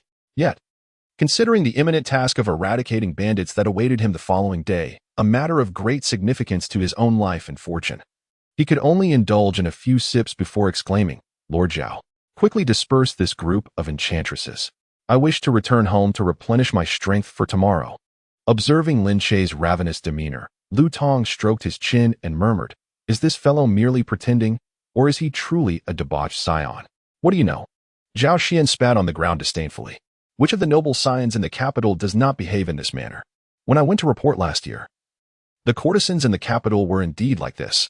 Wang Zhizhou, with a heart racing in trepidation, suggested, "Gentlemen, should we not discuss the arrangements for the aftermath?" "Arrangements for what?" Zhao Xian sneered. "Once tomorrow arrives, whether it be the son-in-law of a minister or the king himself, all shall be minced into paste to feed the wild dogs. You merely need to ensure that the 10,000 taels are transferred to him. He is greedy and lustful. Thus, we can consider one more parasite that preys on the common folk removed." After hearing this, the two nodded in agreement and dispersed. On another note, the moment Lin Che entered the carriage, he transformed into an entirely different person. He wiped the traces of rouge from his face, his gaze sharp as a blade. Suddenly, a figure leapt from within the carriage. "Master, everything has been arranged. Where is Inger? Take me to her." "As you command." After the carriage had traveled for about 15 minutes, ensuring no one was following, Lin Che leapt down. Before him stood a dilapidated temple, with 3 or 4 figures in dark clothing patrolling outside. "Master, the deputy master has been waiting for you inside for quite some time." A black-clad figure greeted him with a beaming smile. Lin Che pushed open the temple door, nearly colliding with the frame, only to find Murong Ying reclining with her long legs crossed, indulging in wine, her ponytail nearly brushing the rafters. This female version of Guan Yu set down the wine jar with a clatter and rose, her ample bosom startling Lin Che into taking a half-step back. Murong Ying stood approximately 1.8 meters tall, with an oval face and strikingly heroic features. Her waist, while not exceedingly slender, appeared robust, complemented by her long, beautiful legs. Were she in the Blue Star, she would undoubtedly be a model. "Brother, I have dispatched Chen San. What was the reason?" Lin Che inquired. His gaze fixed on the bloodstains on her garment, pondering how his sworn sister could kill with such nonchalance, akin to butchering a pig. "Today, he delivered a message to me, aware that you desire the position of Sima in the military. Anyone who knows your true identity must perish." Murong Ying spoke with an ease akin to purchasing vegetables. "The remaining few who have seen you, I can stew them all by tonight." Lin Che nearly choked on his own saliva, exclaiming, "Good heavens, my dear aunt. Murder is not akin to slaughtering a pig. Those who have encountered me from the White Lotus sect are all individuals engaged in legitimate livelihoods. They must meet their demise in a manner that is both fresh and unconventional, such as choking on their meals, suffocating on their drinks, or being struck by a falling star while gazing at the moon. It cannot be so. Their deaths must be justifiable and reasonable, lest the authorities investigate and create a considerable complication. Indeed, my elder brother is soft-hearted. They have all seen you. And should they discover that you bear an uncanny resemblance to the newly appointed military officer, Sima Chang, it would surely lead to calamity. Hence, they must perish." Murong Ying tilted her head and took another sip of wine, instinctively filtering out Lin Che's words. Lin Che gazed at his foster sister, slowly shaking his head. This sister, while admirable in many respects, possessed an impulsive nature. Lin Che had long harbored intentions of utilizing a blade to eliminate adversaries. Otherwise, he would not have accepted the assignment to eradicate the White Lotus sect, which is merely a band of rebellious brigands. Their demise carries no burden of guilt. Yet it is imperative that they die in a manner that elicits no ripples of disturbance. Subsequently, Lin Che took the wine jug from Murong Ying's hand and drank deeply, stating, "In the White Lotus sect, I care only for you. The others hold no significance for me. Awaiting tomorrow, we shall ensnare them all, and my identity shall no longer be a source of trouble. It seems my elder brother had long devised a plan. My younger sister, simply follow your brother's instructions." Having said this, he extracted a note from his waist, declaring, "Word has spread that the Imperial Army will come to eliminate us tomorrow. We must prepare ourselves. Is it not a fortuitous coincidence?" Lin Che chuckled coldly while holding the wine jug. "I intended to invite them to witness a grand spectacle, a veritable dog-eat-dog drama. Tomorrow, not only shall I bring about the downfall of this White Lotus sect and achieve great merit, but I shall ensure that those sent by Zhao Xian have no chance of returning. Sister, tomorrow you shall do thus and so, and this matter shall surely succeed. My elder brother is wise. It appears everything is within your grand design." Upon hearing this, Murong Ying's eyes sparkled with admiration as she gazed at Lin Che. When her elder brother professed that in the entire White Lotus sect, he cared only for her, her heart melted entirely. Within the dilapidated temple, only the two remained. Lin Che spoke earnestly, while Murong Ying listened intently, their shadows resembling the scheming villains of a shadow play. Chapter 10. Does this world have stockings? After hearing Lin Che's plan to eradicate the bandits, Murong Ying's face was filled with admiration. "Brother, you are truly a force to be reckoned with," she exclaimed, her excitement causing her to pound the table, causing her ample bosom to bob up and down, resembling 2 water-filled gelatinous orbs, as if they might burst forth from their confines at any moment. Yet, she felt no fear of Lin Che's ruthless tactics, for she knew her foster brother would never employ such measures against her. They had traversed the rivers and lakes together, tasting blood and danger for many years. Though not by blood, they were closer than siblings. Lin Che glanced at the pitch-black night outside. "It is already late. I must return. And you should make haste with your arrangements." Just as he rose to depart, he heard a loud crash behind him. Mu Ronging had stood up too abruptly, sending the wine jug tumbling off the table. Gao Linshe turned his head and was immediately struck by a wave of emotions, as if the undulations of her presence were overwhelming. The allure was simply extraordinary. Even through her attire, one could sense the enticing softness that beckoned a gentle touch. Such musings were truly ineffable. Linshe merely cast a fleeting glance before suppressing his covetous thoughts and inquired with curiosity, "What is it? Do you have something to discuss?" Although he harbored a desire to explore such magnificent depths, the current circumstances were particularly pivotal, and he vowed not to let lust cloud his judgment. Mu Ronging was her bodyguard and confidant, and he needed to maintain the facade of a caring brother in her presence. Once their influence was firmly established and their feelings rekindled, he could indulge in such pursuits without hesitation. "Brother," Mu Ronging hastened to catch up, her icy demeanor betraying her inner turmoil. "What if we orchestrate an accident for your sister-in-law?" Her voice trembled with anxiety, as if the very soles of her boots were about to give way, fearing that her brother might be ensnared by that vixen, Wang Yuyan. After all, she had seen Wang Yuyan. She was a paragon of beauty and intellect. It would not matter if her brother merely fancied her. But what if he truly fell in love? What then would become of her? Linshe waved his hand dismissively. Her father is no ordinary man. Should anything happen to her, our lives would be forfeit. For now, let us keep her as a mere pawn. Habitually, he reached out to ruffle her hair, only to remember that she towered over him, leaving him awkwardly scratching the air instead. "Fear not, she cannot escape my grasp." With that, he donned his cloak and turned to leave. Mu Ronging opened her mouth as if to protest, then gently touched her alabaster cheek, gazing at Lynch's retreating figure. Her tightly sealed lips parted slightly, yet she remained silent, her resolve hardening. If that vixen dared to harm her brother, she would ensure that retribution was swift and decisive. After a quarter of an hour, Linshe returned to his residence. However, instead of retiring to the study, he made his way directly to the bedroom. It was not that he wished to abandon his promise, but rather that in such a vast estate, who could say if her father had eyes and ears lurking about?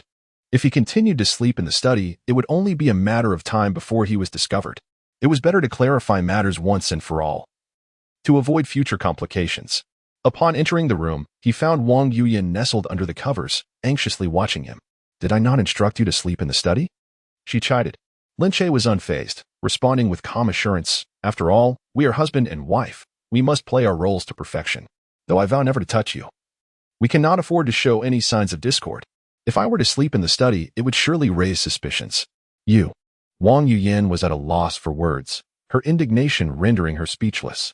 After a moment, as if resigned to her fate, she proposed, "Then you can sleep on the floor, and I shall take the bed. We shall not disturb one another." Linshe shook his head gently. "As the head of this household, I cannot sleep on the floor. If my sister-in-law is unwilling to share the bed with me, then so be it. You sleep on the ground, which I can somewhat tolerate." It is not that Linshe lacks appreciation for beauty, but these are all tests. She is probing Linshe's limits. Thus, from this moment forth, Linshe must adopt a more assertive demeanor. Otherwise, granting her complete freedom may lead to unpredictable consequences. This boundary must be established to ensure she understands who holds the authority within this residence. Her inappropriate thoughts must be extinguished. Otherwise, today she sleeps in the bed, and tomorrow, who knows what other antics she might conjure. Before long, she may find herself perched upon my shoulders, treating me as her plaything. "You shameless wretch. I shall not allow you. What can you do about it?" Linshe scoffed, stepping forward to suddenly fling the covers aside, only to be taken aback by the sight before him. Beneath the candlelight, two long legs encased in white silk shimmered with an ethereal glow, nearly inspiring him to compose poetry on the spot. Jade legs stretched forth, the night remains unbroken. "Ah." Wang Yuyan swiftly snatched the blanket back, her hair disheveled, her cheeks flushed. "Rogue, you promised me you would not touch my body." The translucent silk stockings on her feet strained and threatened to tear under her struggles. Her long, slender legs were enticing, and her delicate little feet beckoned for a gentle grasp, truly the delight of a contented heart. "Sister-in-law, while I have pledged not to touch you, I never promised to sleep in the study or on the ground. As the master of this estate, sleeping on the ground is hardly dignified. Surely you, being well-educated and understanding, can appreciate my predicament." Wang Yuyan was incensed into silence, both parties at an impasse. It was Linshe who first broke the stalemate and inquired, "What is it that you wear upon your legs? I have never seen anything like it before." Wang Yuyin glared fiercely at Lin Che before responding. If I tell you, will you then sleep on the ground? That is contingent upon you revealing it to me first. Lin Che replied ambiguously. Wang Yuyin regarded him with the disdainful gaze reserved for unsophisticated individuals. I shall consider that you have agreed. Instinctively, she lifted one beautiful leg. The delicate jade foot wrapped in ice silk appearing almost ethereal. This is called ice silk, a royal tribute. Only the most esteemed families in the capital can afford such luxury. Yet, the more Lin Che observed, the more he felt that it resembled mere stockings.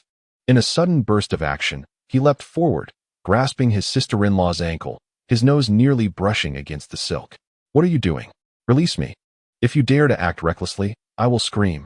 Then we shall both be ruined. Wang Yuyin's cheeks instantly flushed crimson, struggling desperately to escape his grasp. Yet Lin Che, with considerable strength, held on firmly, scrutinizing the silk. Let go of me. His elder sister-in-law was nearly in tears. For Lin Che's face was drawing ever closer to her delicate foot, as if he might soon take a bite. Although this scenario felt intensely shameful, an inexplicable sensation coursed through her being. Meanwhile, Lin Che was genuinely examining the fabric, which felt smooth to the touch, as delicate as a cicada's wing. And of the highest quality, it is even more delightful to the touch than the most luxurious Balenciaga on Blue Star. Chapter 11. The Joy of Festivals Doubles Affection. After a moment of contemplation, Lin Che reluctantly set down the jade foot and inquired, are there any other colors available? Perhaps black? Men, after all, have an irresistible attraction to black silk. There are, but what do you intend to do with them? I certainly will not wear them, she replied. Tightening the quilt on the bed, having traversed into this world, Lin Che was astonished to discover such items, which greatly fulfilled his desire for silk. A fondness for the exotic in a foreign land, the joy of festivals amplifying affection. He did not linger in hesitation, swiftly lifting Wang Yuyin. Although the action was somewhat abrupt, it indeed fulfilled his promise without making contact with her. However, during this process, the collar of his garment became somewhat disheveled. The ice silk shirt tore slightly, revealing a unique allure. At the same time, the tightly wrapped quilt was tossed onto the floor by Lin Che, exposing the perfection of his sister-in-law's figure. What do you intend to do? Let go of me. Let go of me. Wang Yuyin exclaimed, her complexion pale. Utterly unprepared for Lin Che's strength. With one hand, he lifted her as if she were a mere chick. This further corroborated his claim. He indeed possessed the capability to turn the tables on his elder brother. Before she could finish her thought, Wang Yuyin was unceremoniously dropped from the bed, landing on her backside and wincing in pain, tears welling in her eyes. How audacious of him to engage in such a free fall. This bed is mine. If my sister-in-law does not mind sharing, I would be amenable, he remarked as he shed his outer garments and climbed onto the bed. Wang Yuyin could hardly believe that this fellow had the audacity to throw her off the bed. Is this even something a person could do? With a fierce glare directed at the slumbering Lin Che, she wrapped herself in the quilt, sulking on the floor. Today's trial had proven futile, but it also revealed that the man on the bed was indeed not a gentleman, lacking in tenderness, yet from another perspective, he was straightforward and forthright, devoid of any convoluted intentions. Perhaps his words held a kernel of truth. The following morning, Wang Yuyin felt a powerful force lift her and place her back onto the bed, and she was too bashful to open her eyes. After a moment, silence ensued, and the person vanished. She squinted to survey the room, discovering it empty, and she silently sighed in relief. She had kept her promise. Last night she had tossed and turned, fearing Lin Che might unleash his beastly nature upon her. Clutching a gold hairpin tightly, she resolved that should he dare to make any advances, she would resort to self-harm to preserve her virtue. Seeing that she was alone in the room, and after a night of anxiety, she soon succumbed to a deep sleep. An hour later, a maid entered, carrying a copper basin. Madam, it is time to rise. Wang Yuyin opened her drowsy eyes, pondering whether everything that transpired yesterday was merely a dream. She fervently wished it were indeed just a figment of her imagination, and instinctively inquired, "Where has my husband gone?" The moment the words escaped her lips, a flush of crimson graced her cheeks. The maid, oblivious to any oddity, continued to attend to her grooming, stating, "The master departed for the Sima Yamen early this morning and took the guards with him. He mentioned there are significant matters to attend to today. He also instructed me to ensure your comfort and prepared your favorite sweet cakes." Wang Yuyin pressed her lips tightly together, falling into a long silence. Perhaps he was indeed left with no choice?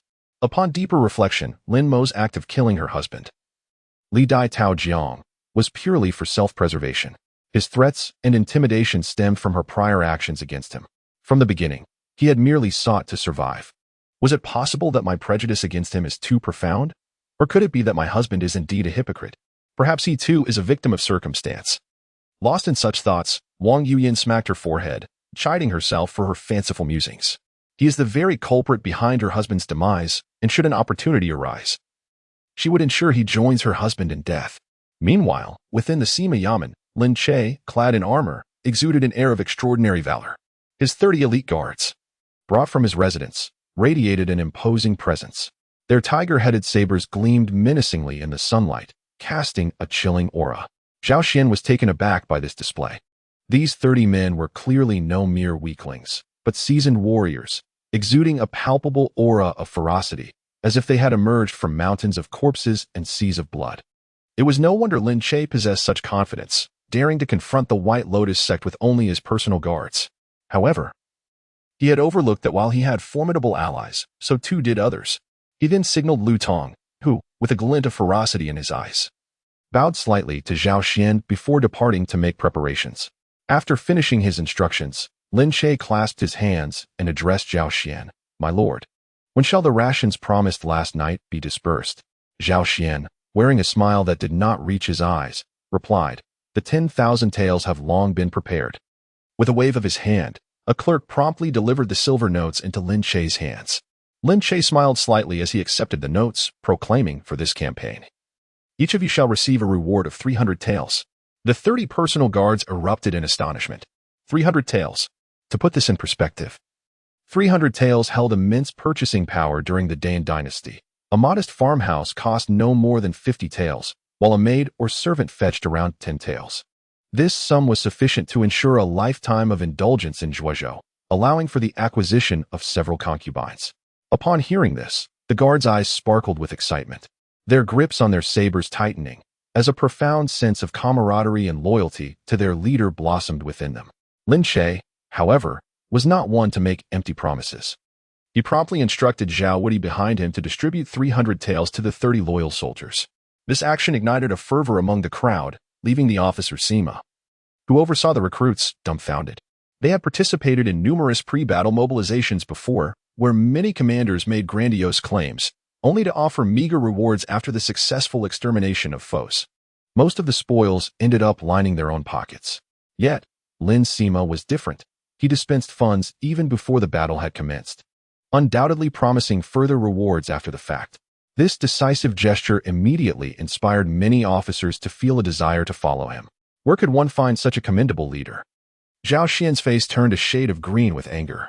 He was using our money to win hearts while attempting to undermine my authority in the military office. What a cunning strategy. It seemed evident that this young man was no fool. Nonetheless, whether through winning hearts or other means, death rendered everything moot. As Lin Che perceived the morale fully ignited, he swiftly mounted his steed and waved his hand to the crowd, signaling their departure. Before setting off, he cast a knowing glance at Zhao Xian, a smile lingering on his lips. In truth, Lin Che had recognized Zhao Xian's treachery when he exchanged 10,000 taels for silver notes. Although these 30 men were his personal guards, they were not without their own ambitions. Should they be tempted by wealth, there was a possibility of them resorting to violence for gain.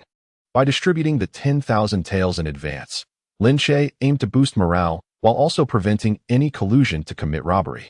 This maneuver effectively countered Zhao Xian's psychological tactics and established him as a benevolent leader among the military officers. The 30 soldiers rallied in unison, galloping forth in a grand procession. Zhao Xian, with a cold smirk, watched Lin Che's departing figure. The moment Lin Che vanished from sight, he donned a mocking expression, his gaze as icy as steel. He then summoned a personal guard, commanding, "Inform Lu Tong to recover every last tael of that 10,000 for me." Chapter 12. Unrest. Drive on. Official business in progress. All idle folks retreat. The streets of Zhuozhou City erupted into chaos as a group of armored men wielding long knives engaged in a display of speed and fervor, prompting the terrified citizens to scatter like startled rabbits. Lin Che, mounted on his horse, mused, "With such a grand display, surely your men can keep pace with me." Of course, he generally adhered to the law. At least he knew to stop at red lights and proceed at green. Yet, the thrill of enjoying privileges was undeniably exhilarating, After all, he was now the formidable military officer. These court enforcers only knew how to oppress the common folk, truly arrogant and despicable. On the second floor of a tavern, a young girl clad in a light purple dress, approximately 17 or 18 years of age, with a stunningly delicate visage reminiscent of a porcelain doll, stamped her foot in anger.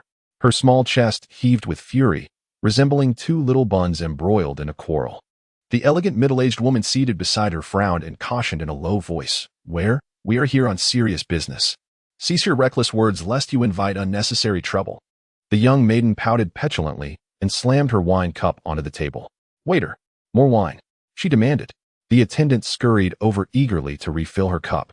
Whether enchanted by her striking beauty or disarmed by her charm, his gaze softened with unmistakable adoration. At the city gates, the garrison commander had long anticipated the day's mission to eradicate the White Lotus sect. Yet upon witnessing the formidable entourage before him, his heart quivered with unease. Good heavens! Since when does a mere military advisor warrant such an escort? This lord's connections must run deep indeed. True to form in the great Qin dynasty, one might disregard a man's martial prowess, but never his web of influence. Without hesitation, the commander flung open the gates, and the party thundered away in a cloud of dust. 30 cavalrymen galloped forth, their hooves kicking up swirling dirt as they swiftly vanished into a dense forest. Suddenly, whoosh, whoosh, whoosh, the air split with the shrill whistle of arrows. Under Muronging's command, the White Lotus brethren had begun their performance. A rain of arrows descended. Yet despite their density, they lacked force. Not a single man among Lin Che's 30 guards sustained injury. "Ambush! Ambush! Charge with me!" Lin Che bellowed theatrically, digging his heels into his steed to surge ahead. Though bewildered, his seasoned guards knew their duty to protect their commander at all costs. Without question, they spurred their horses after him. Yet after that single volley, the path ahead lay unobstructed. Lu Tong, trailing at a distance, smirked coldly. The trap is set. The ambush ready. All that remains is to claim Lin Che's head. He watched from afar, biding his time. Once deep within the woods, Lin Che was promptly attacked by none other than the very White Lotus rebels who had seen his true face. Handpicked by Muronging, they had been assembled for this charade. As they marveled at their leader's convincing performance, they remained oblivious to their impending doom. Charge! Kill! The battlefield erupted with deafening cries. Lin Che's guards swung their blades with ruthless precision, each stroke severing a head. To them, these rebels were nothing but stepping stones to glory, unaware of their commander's hidden ties to the enemy. Driven by the hunger for merit, they slaughtered with redoubled fervor. The carefully selected White Lotus rebels froze in horror. Wait, this wasn't T in the script. Weren't we just staging an ambush for the show? Why is this real? Unprepared for genuine combat, they fell like wheat before the scythe. In moments, a dozen rebels lay lifeless in pools of blood, their dying breaths spin in confusion. Surveying the carnage, Lin Che exhaled in relief. Every rebel who had known his secret was now dead. At last, he could truly embrace his role as military advisor, without fear. He then ordered his men to gallop towards the direction previously agreed upon with Muronging. Simultaneously, Lu Tong, who followed closely, heard the cacophony of battle cries, filling his heart with elation. Behind him, a dozen riders also spurred their horses into the dense forest. However, upon entering the thicket, he was met with a relentless barrage of arrows. The whistling of projectiles echoed incessantly. At that moment, a wave of panic surged within him. It should not be. The White Lotus sect's combat prowess was not particularly formidable, and in a clash with Lin Che's elite soldiers, they should have suffered mutual losses. It was implausible that they would leave men behind to lay an ambush. Yet, there was no time for contemplation. As several of his personal guards fell lifeless to the ground, he attempted to retreat on horseback, but another hail of arrows rained down, and despite his remarkable martial skills, he found it impossible to break free under such concentrated fire. Resolutely, he called out to his remaining guards, "Charge with me into the fray. A reward of 100 taels for the head of a bandit." Upon hearing this, his men were instantly invigorated, each one charging forward with renewed courage. Meanwhile, Lu Tong, with a cunning glint in his eye, took a side path and slipped into it. After galloping for a while, he exhaled a sigh of relief. Believing he had escaped the encirclement, he inwardly cursed. When did the White Lotus sect become so powerful? They have slain the 30 elite soldiers led by Lin Che and still have the strength to counterattack. The mission to retrieve 10,000 taels seems impossible. However, Lin Che's demise was now a certainty. Even a master like him could not hope to break free from such a trap. Not to mention, Lin Che was just a bookish fellow. Had it not been for Lin Che blocking a wave of attacks earlier, he might have perished here today. But in the next moment, a figure emerged at the end of the side path, sending a chill of terror through him. Cold sweat broke out on his back, and beads of perspiration formed on his forehead as he swallowed hard and uttered, "Lin Che, I thought you were dead. Are you a man or a ghost?" Lin Che smiled faintly and replied, "I am, of course, a man, but you are about to become a ghost."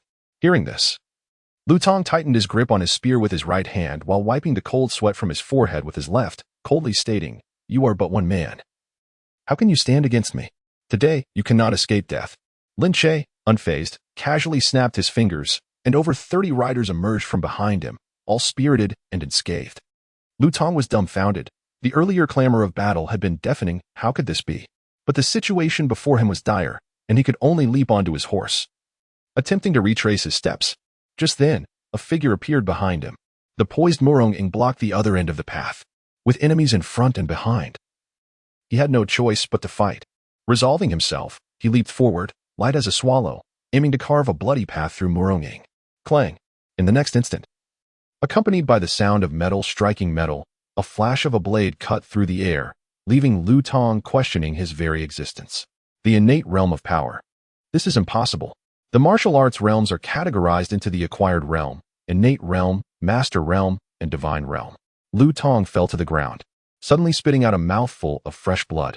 Faced with an inevitable death, he could only kneel before Lin Che and plead for mercy, saying, "My Lord Lin, I was misled by vile individuals into committing such grievous mistakes. If you spare my life today, I shall serve you like a loyal dog." Lin Che merely asked with indifference, "Who sent you?" Although he already had a suspicion, hearing it from another's lips would provide greater assurance. For fear of mistakenly punishing an innocent, Lu Tong, sensing a glimmer of hope for survival, immediately bowed his head repeatedly. It was Lord Zhao's instructions. He exclaimed, "And above Lord Zhao is concubine Lu." No sooner had he spoken than a long knife pierced through his chest, blood gushing forth along the blade. Lu Tong's body froze in place as he slowly looked down at the knife protruding from him, his eyes filled with shock. "Did you not say you would not kill me?"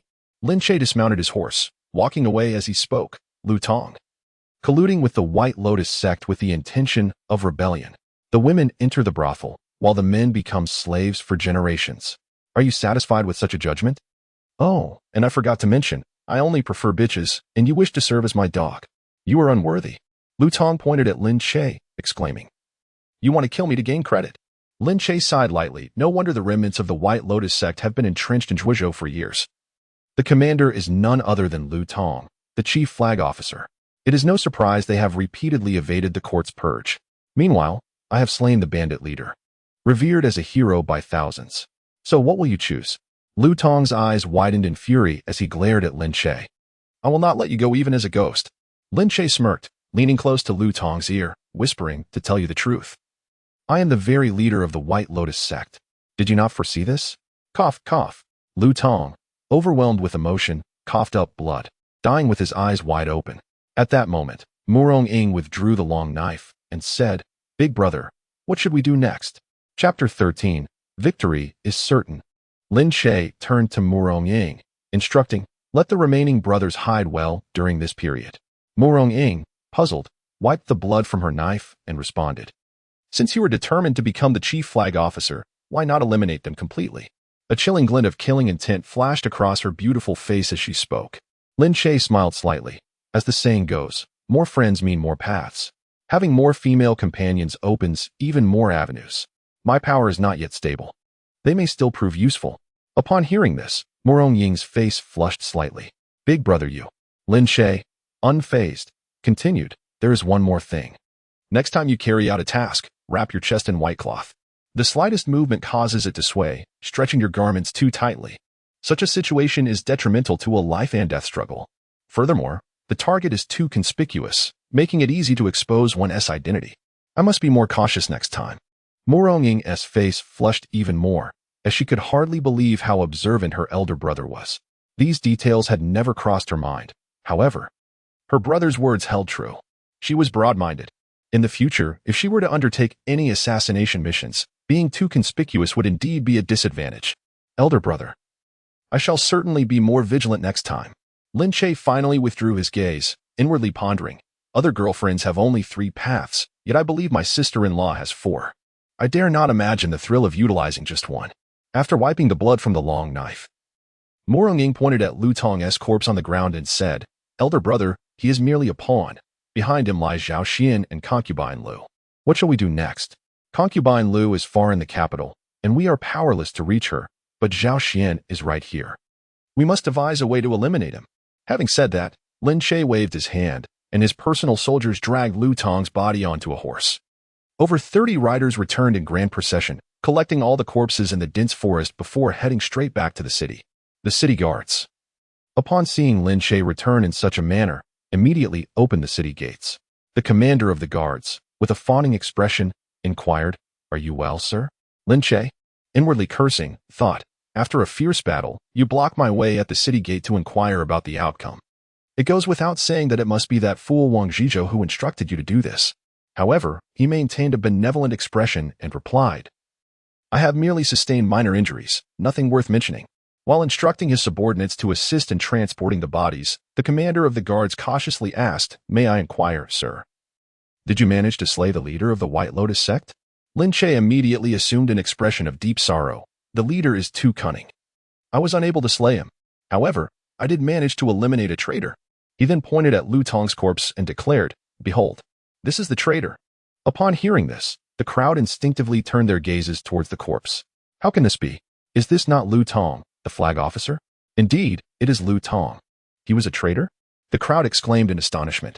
Seeing their reaction, Lin Che passionately elaborated. "He attempted to take my life while my loyal soldiers were engaged in fierce combat with the White Lotus rebels. Thankfully, the valiant Mo Rong heroine acted swiftly, and after a fierce battle of over 100 rounds, she subdued him." Mo Rong-ing murmured softly, "It was clearly a single strike that defeated him. It is fortunate that the Mo Rong heroine acted justly.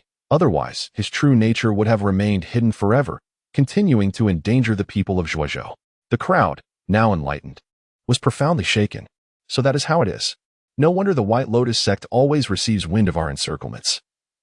It turns out the traitor was embedded deep within the military office, hidden far too well. Upon hearing this, the commander of the guards immediately clasped his hands in reverence and said, "Fortunately, Sir Lin, the heavens protect the righteous, and we are indebted to the prowess of the Mo Rong heroine. Hurry, hurry, my Lord Lin. Enter the city to tend to your wounds." The triumphant crowd swaggered into the city, igniting a fervor among the townsfolk at the city gates. An exuberant, plump merchant exclaimed, "Now that the White Lotus sect has been eradicated, we can transport our goods without fear of being plundered. Lord Lin is indeed a master strategist.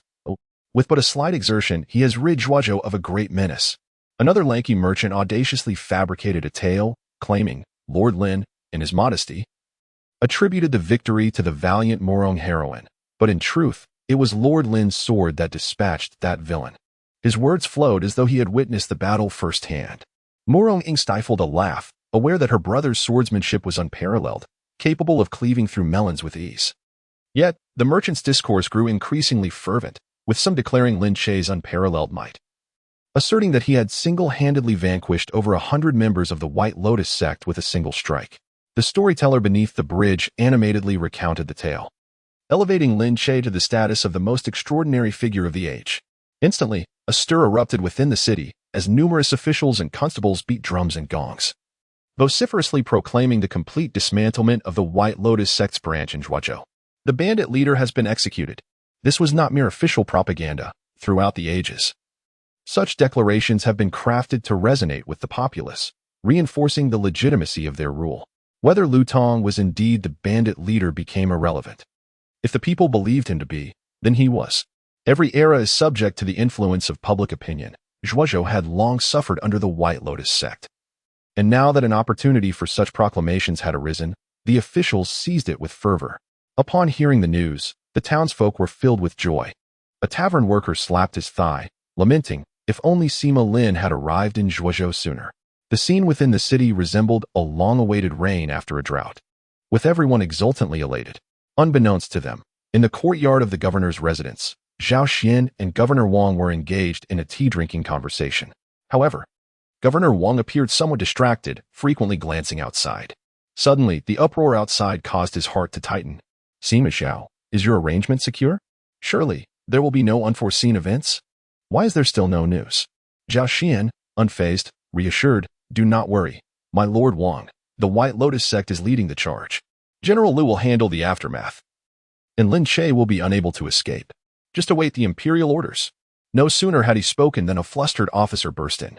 My lord, trouble is at hand. Zhao Xian furrowed his brow and chastised. What is this frenzy? Can the sky in Zhuozhou truly fall? The officer knelt, breathless. Sima Lin has completely eradicated the White Lotus sect and uncovered a spy within the military ranks. This news has already spread throughout the city, and the townspeople are rejoicing outside. What?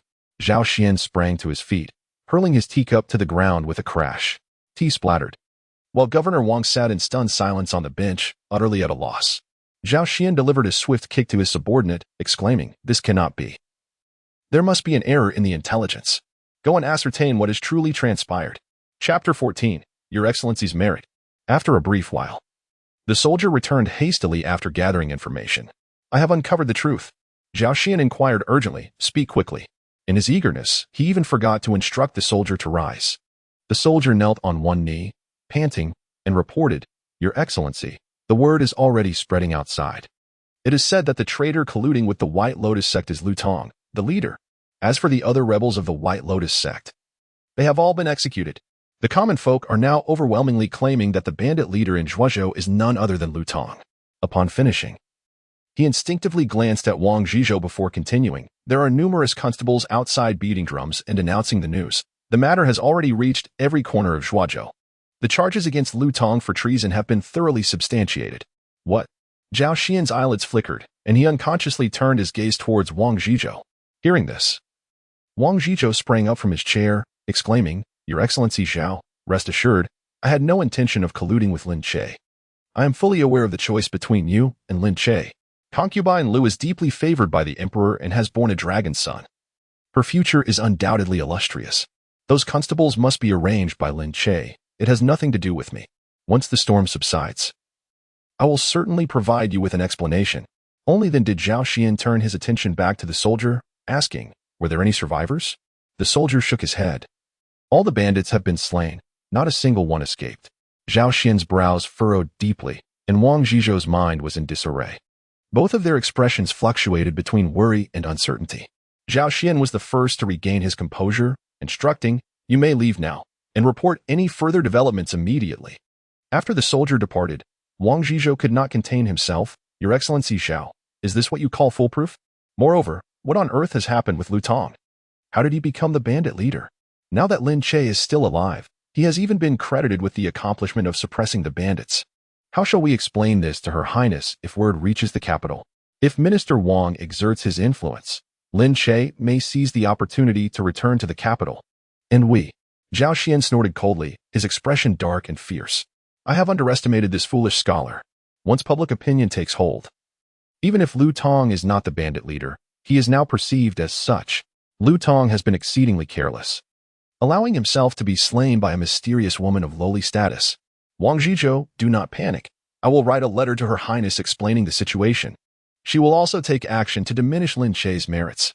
Since he is not a mere pedant, I shall accompany him in his antics. With that, Zhao Xian slammed his fist upon the tea table, not only thwarting his plans but also leaving a potential disaster in his wake. He must now, with tears in his eyes, acknowledge his failure in governance, as one of his subordinates has infiltrated the White Lotus sect. With this blemish on his record, his prospects for advancement are bleak, unless the son of concubine Lu ascends to the throne. Otherwise, he is destined to remain in the obscure corners of Zhuozhou. Feeling utterly stifled, Wang Zhizhou, filled with anxiety, inquired, Do you think Lu Tong spoke recklessly before his demise? Zhao Xian shook his head. He had just received word from his personal guards that Lu was stabbed through the heart and likely did not utter any indiscretions. If he had indeed said something before passing, it would not be surprising if Lin Che took the opportunity to lodge a complaint in the capital. After all, he had the formidable Wang Shangshu backing him. Unbeknownst to Zhao Xian, this Lin Che was not the same as the previous one he wished to report. But he did not dare. Once he entered the capital, would not Wang Yuyan flay him alive? Wang Zhizhou wiped the beads of sweat from his forehead. That is well. As long as he remains ignorant of the truth, he shall eventually fall into our hands. Zhao Xian nodded in agreement. I shall speak with Her Highness. I trust she will not hold us accountable. As a member of concubine Lu's inner circle, Zhao Xian was well acquainted with her disposition. An occasional misstep was not a grave matter. As long as one remained loyal, the lady treated her subordinates quite favorably. Zhao Xian then waved his hand. I shall return to the military office. You should prepare as well. Arrange a celebration, ensuring that Lin Che feels our goodwill.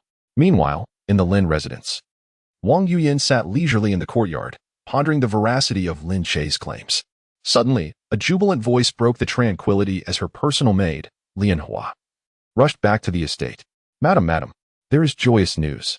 Wang Yuyin was initially taken aback, but quickly inquired, what news? Lian Hua, brimming with excitement, replied, it is being said outside that the master has eradicated the White Lotus sect and captured its leader.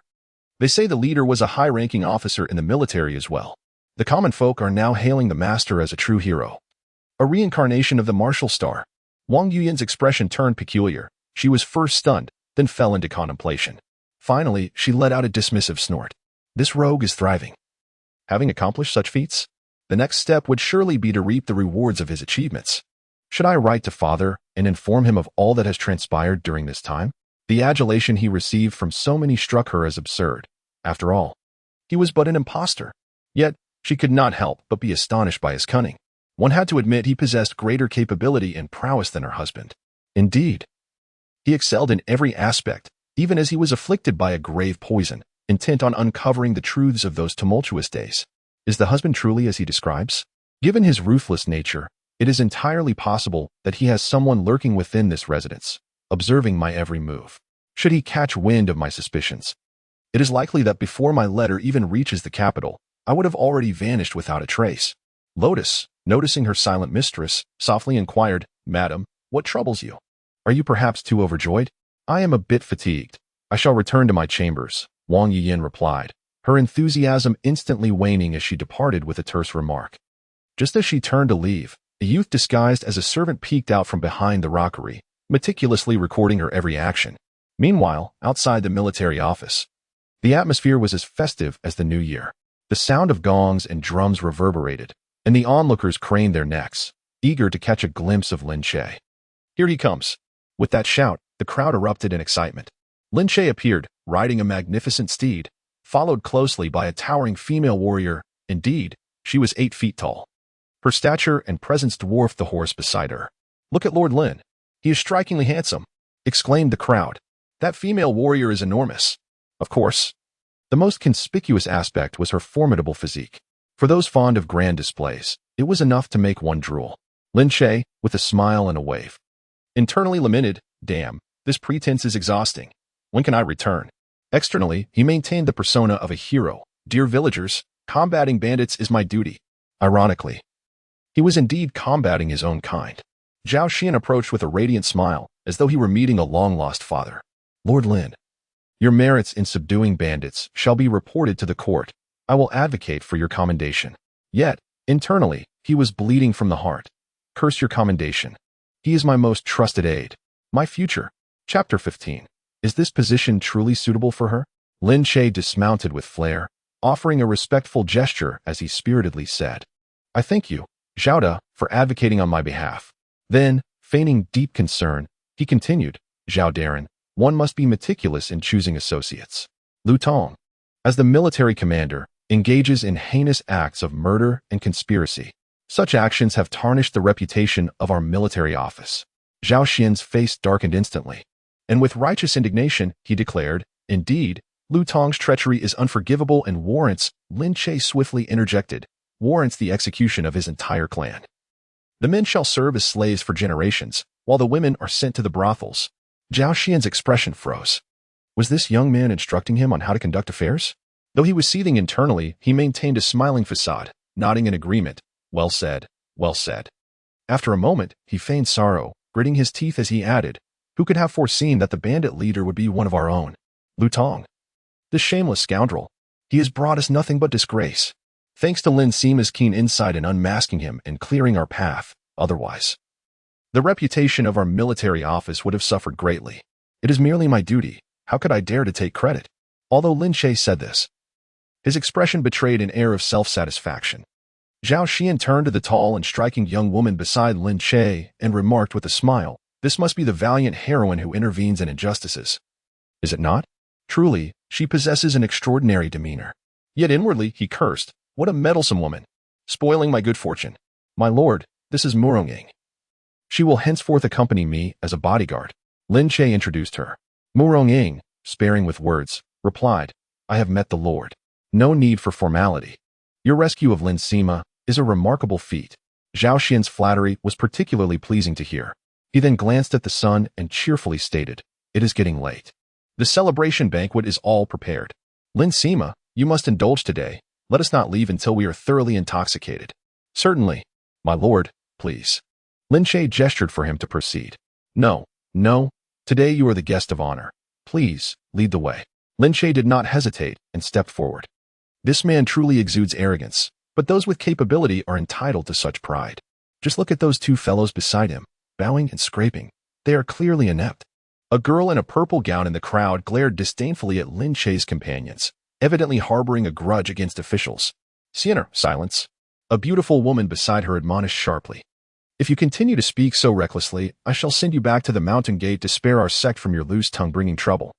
Lin Sienna was instantly taken aback by this reprimand, tears welling in her eyes, as if she had endured a great injustice, seeing she had spoken too harshly. The woman offered her an embroidered handkerchief, patiently explaining, "These court officials are the most vindictive. Do not be deceived by their subservience in front of this man, for they are quite haughty before us. Lin Che undoubtedly hails from a prestigious lineage, and the power behind him is unimaginable. Though we are people of the martial world, we must still tread carefully, as angering them could be a matter of life and death. At any moment, they could accuse us of plotting rebellion, leaving nothing behind." Listening to her masteress' words, Lin Sienna felt a deep bitterness and helplessness. Her master was a formidable innate realm expert in terms of martial prowess. Even all the officials present would not be her match. Yet, her master still feared offending them, for they were backed by the imperial court and countless soldiers. The so-called heroes of the martial world are but trifles in the face of such a military machine, especially this time. They had journeyed far to Tongzhou on a crucial mission, one that could determine whether their sect could rise again. Hence they were cautious, fearing complications. The commotion over here caught Lin Che's attention. He turned his head and caught sight of the graceful and voluptuous mature woman, Zhang Jirua, alongside the innocent and charming beauty, Lin Sienna. Each of these enchanting ladies possessed their own unique allure, captivating Lin Che's gaze, compelling him to steal several glances. The mature woman exuded an air of sophistication, with every movement radiating a mature elegance, while the young beauty emanated an aura of purity and vibrancy. To engage in an intimate encounter with both would indeed be a most desirable pursuit. Sensing someone's gaze upon her, Zhang Jirua instinctively looked up. Locking eyes with Lin Che, he offered her a fleeting smile before diverting his attention elsewhere. Yet, an uncomfortable feeling stirred within Zhang Jirua. That brief exchange left her with a sense of vulnerability, as if she had been laid bare for scrutiny. She quickly formed a negative impression of Lin Che, convinced he was not a man of good character. It must be said, her intuition regarding men was remarkably astute. To women, Lin Che had never been regarded as a decent person. The celebratory banquet was held at the Drunken Immortal building, near the banks of the Zhuozhou River. Nestled by the water, the venue offered picturesque views, with the gentle sound of flowing water providing a soothing backdrop. Inside the private room on the second floor, laughter and merriment echoed, though each guest harbored their own ulterior motives.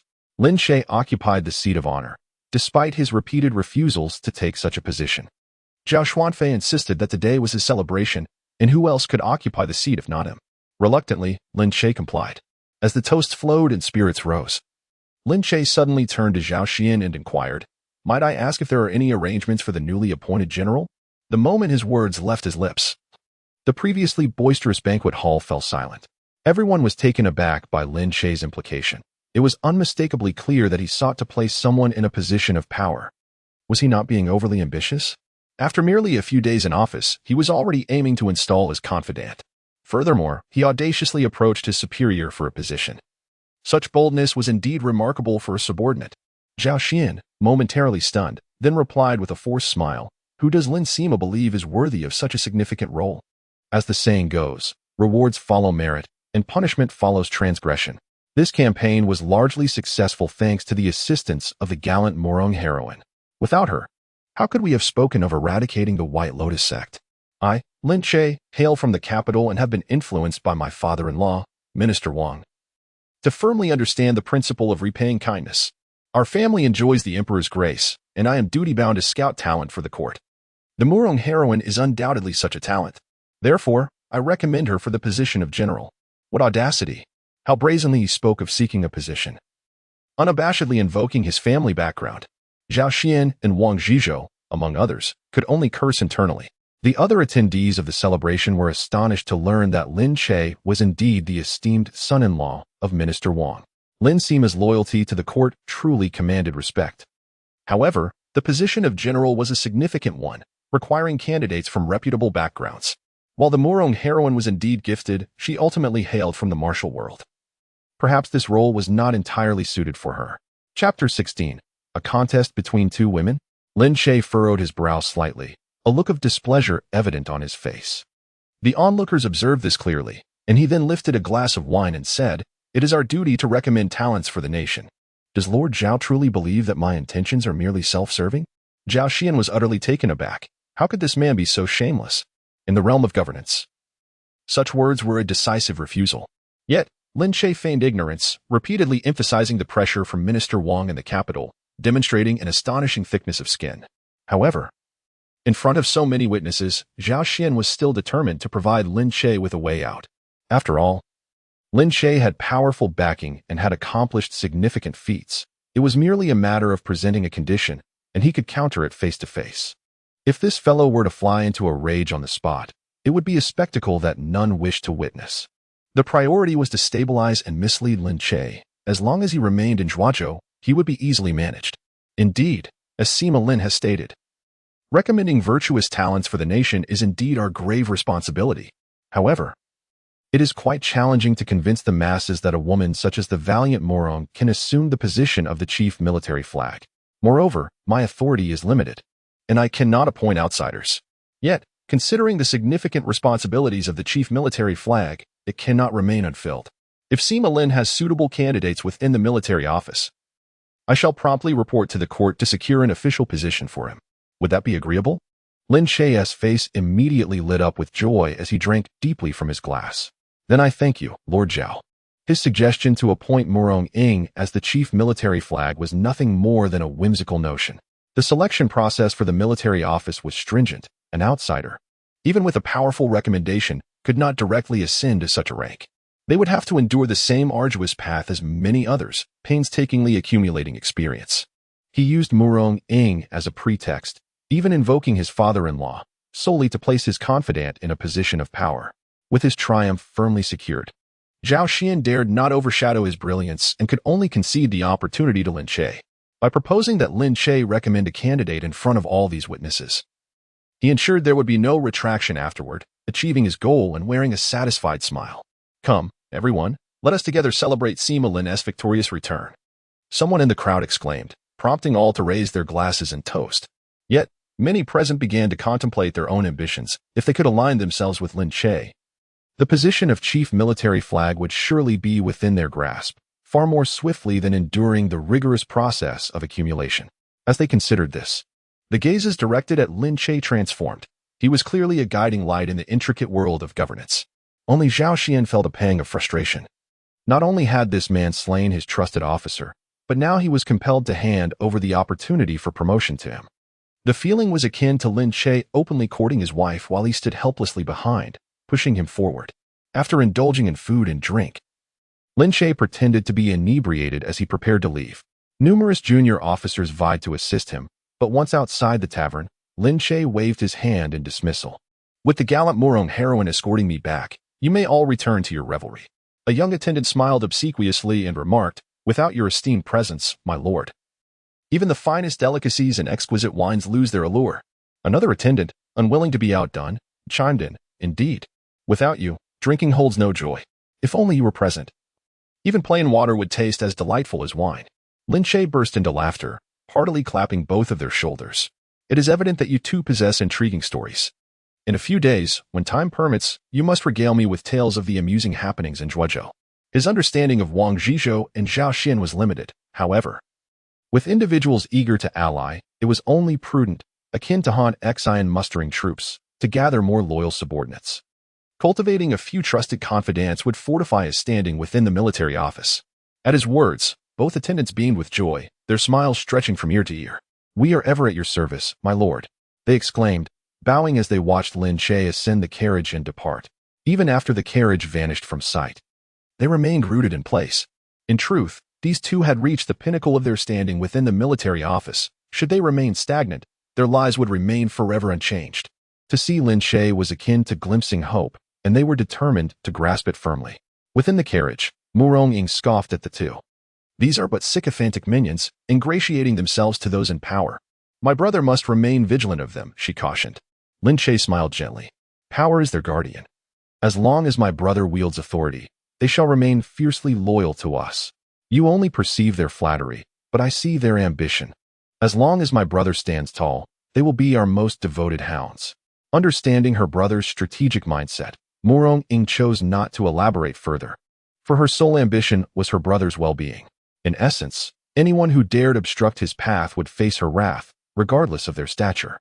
As the carriage meandered through the streets of Zhuozhou, the common folk, upon seeing Lin Che's carriage, paused and cast admiring glances. This victory not only secured Lin Che a position of authority, but also won the hearts of the citizens of Zhuozhou. After a leisurely quarter hour, the carriage finally returned to the Lin residence. Upon entering the inner hall, Lin Che found Wang Yuyin seated silently, her gaze fixed intently on Murong Ying. Before she waved her hand, revealing her authoritative presence, the household staff and attendants swiftly departed, leaving only Lin Che, Wang Yuyin, and Murong Ying within the hall. Wang Yuyin, her demeanor stern, inquired, "Who is she?" "The Lin family has strict rules against harboring roguish wanderers and idle individuals." Lin Che remained unperturbed, explaining, "This is my sworn sister, Murong Ying. She is far from a mere vagabond. From this moment onward, we shall be inseparable family." Upon hearing the words inseparable and family, Murong Ying felt as though she had tasted honey, a smile involuntarily gracing her lips. However, to Wang Yuyin's ears, the term family sounded particularly jarring. "A thief like you is worthy of being my family?" As soon as these words were uttered, the smile on Murong Ying's face vanished. Her long blade was suddenly unsheathed, fingers cracking ominously, suggesting she was ready to kill at the slightest provocation. Lin Che hurriedly grasped Murong Ying's arm, but Wang Yuyin seemed unyielding. "Come on. If you have the ability, then kill me." The tension between the two women was palpable, leaving Lin Che at a loss. The age-old adage that even the most virtuous of officials cannot resolve family disputes rang true in his mind. As Lin Che pondered how to defuse the escalating conflict, Murong Ying forcefully broke free from his grip. In two swift strides, she seized Wang Yuyin, her tall frame casting a shadow over her, completely enveloping Wang Yuyin in darkness. Coupled with Murong Ying's frostbitten demeanor, which bore a predatory expression, it sent a shiver down Wang Yuyin's spine. Particularly with the ferocious courage emanating from Murong Ying that penetrated her very soul. "You think you deserve to be my family? My family has only ever included my brother. If you dare to impede his happiness, I will ensure you meet a fate worse than death." Chapter 17. Boundaries? "Let go of me." Wang Yuyin struggled to free herself from Murong Ying's grip, but it was akin to an ant trying to shake a tree. She was utterly powerless. Murong Ying tightened her hold on Wang Yuyin's smooth neck, applying gentle pressure that made it difficult for her to breathe. Coldly, she stated, "If you serve my brother well in the future, I shall treat you with respect, and not with the disdain you face today. But should I discover you harboring ill intentions towards him, I will hunt you down to the ends of the earth to claim your life. Let go of me. Let go of me." Wang Yuyin, realizing the gravity of her predicament, could see that this woman was not one to back down easily, and glanced desperately towards Lin Che for help. Lin Che felt a surge of joy. It seemed that his sister's fear had brought about an unexpected turn of events. His sister was actually seeking assistance. Dealing with unreasonable individuals like his sister was most effective when confronting a lady of noble birth. Their conversations were never on the same wavelength. Murong Ying's reasoning resided firmly in her fists. If one dared to oppose her, she would simply beat them into submission. "Enough, enough. Don't scare her any further. She's a noble lady, and you've made her makeup run." Lin Che stepped in as a peacemaker, gently wiping away the tears from the corner of Wang Yuyin's eyes, embracing her to provide comfort. He then cast a knowing glance at Murong Ying, silently praising her performance. Observing her brother holding Wang Yuyin close, Murong Ying's jealousy flared. Coldly, she warned, "If you dare speak ill of me again, I shall not hesitate to strike you.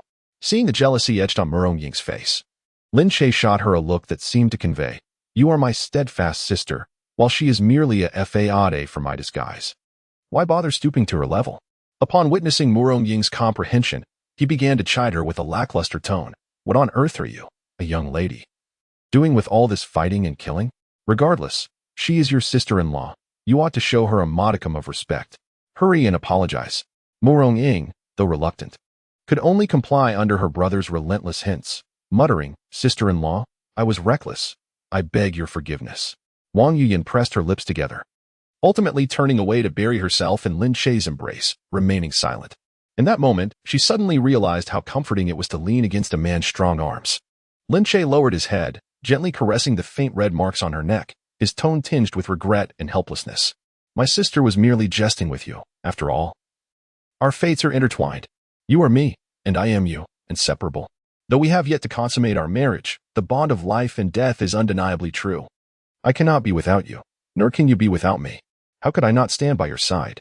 He molded her emotions, tugging at her heartstrings, leaving her feeling desolate and isolated, while offering just the right amount of tenderness.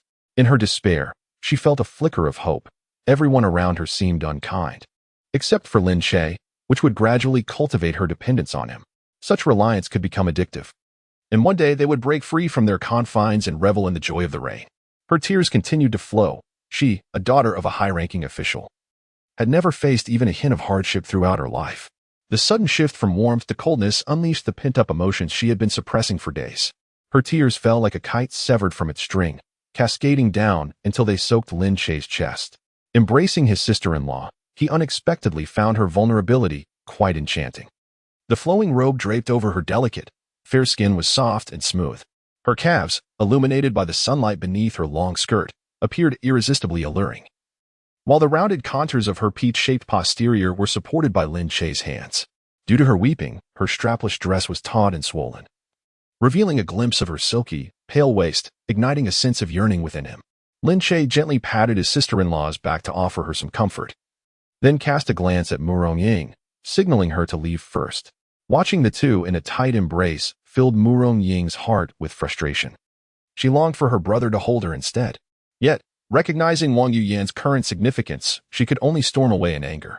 However, as she exited, a pug blocked her path, prompting her to kick it fiercely. The dog soared half a meter into the air, landing squarely in the ornamental pond. The jealousy was palpable, the sourness evident even from afar. Meanwhile, Lin Che wished to lay his sister-in-law on the bed rather than keep her in his heart. He swiftly lifted Wang Yuyan and carried her towards the bedroom. Inside, after shedding her tears, Wang Yuyan's emotions found release, and she soon regained her composure. Realizing that Lin Che continued to hold her close, she instinctively began to struggle. Particularly, the excitement reflected in Lin Che's eyes caused her cheeks to blush involuntarily. "What are you staring at? I am your sister-in-law, and you promised me.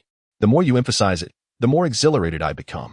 Lin Che continued to hold her tightly, his embrace growing even more fervent. His playful banter sent a shiver through Wang Yuyan's heart. She struggled even more vigorously, yet Lin Che remained unyielding, teasingly remarking, "Sister-in-law, it was you who initiated this embrace. I did not force you. To be fair, I never let go at that moment. Now that I wish to hold you, it must be treated equitably. Don't you agree, sister-in-law?" Hearing Lin Che's twisted logic, Wang Yuyan was momentarily taken aback before coldly retorting, "Just now, you conspired with others to bully me." Lin Che smiled faintly, pinching her cheek as he teased, "So, sister-in-law, do you now acknowledge that you were one of us?" Wang Yuyan was momentarily rendered speechless by his words, leaving her with no choice but to remain in the arms of this rogue. Despite being a refined lady, well-versed in the arts since childhood, she had never learned martial skills, making it utterly impossible for her to break free from Lin Che's embrace. "How long do you intend to hold me?" she inquired, recalling how she had just willingly nestled into his arms after feeling wronged. Her heart raced, and her cheeks flushed slightly. At this moment, she spoke softly, hesitant to urge Lin Che to release her. Yet he continued to jest. "I will hold you until the seas run dry and the mountains crumble. I shall never let go." What an unashamed scoundrel. Yet, she found his romantic words quite endearing, as the typically stoic Lin Che had never spoken so before. Indeed, he was adept at navigating the delicate balance, neither overstepping her boundaries nor gradually testing their limits. Although it seemed contradictory, it was true. Previously, she had forbidden him from embracing her. Today, he had done so. Tomorrow, she would refuse a kiss. The day after, he would have one. Consequently, it was only natural that they would eventually engage in a more intimate relationship.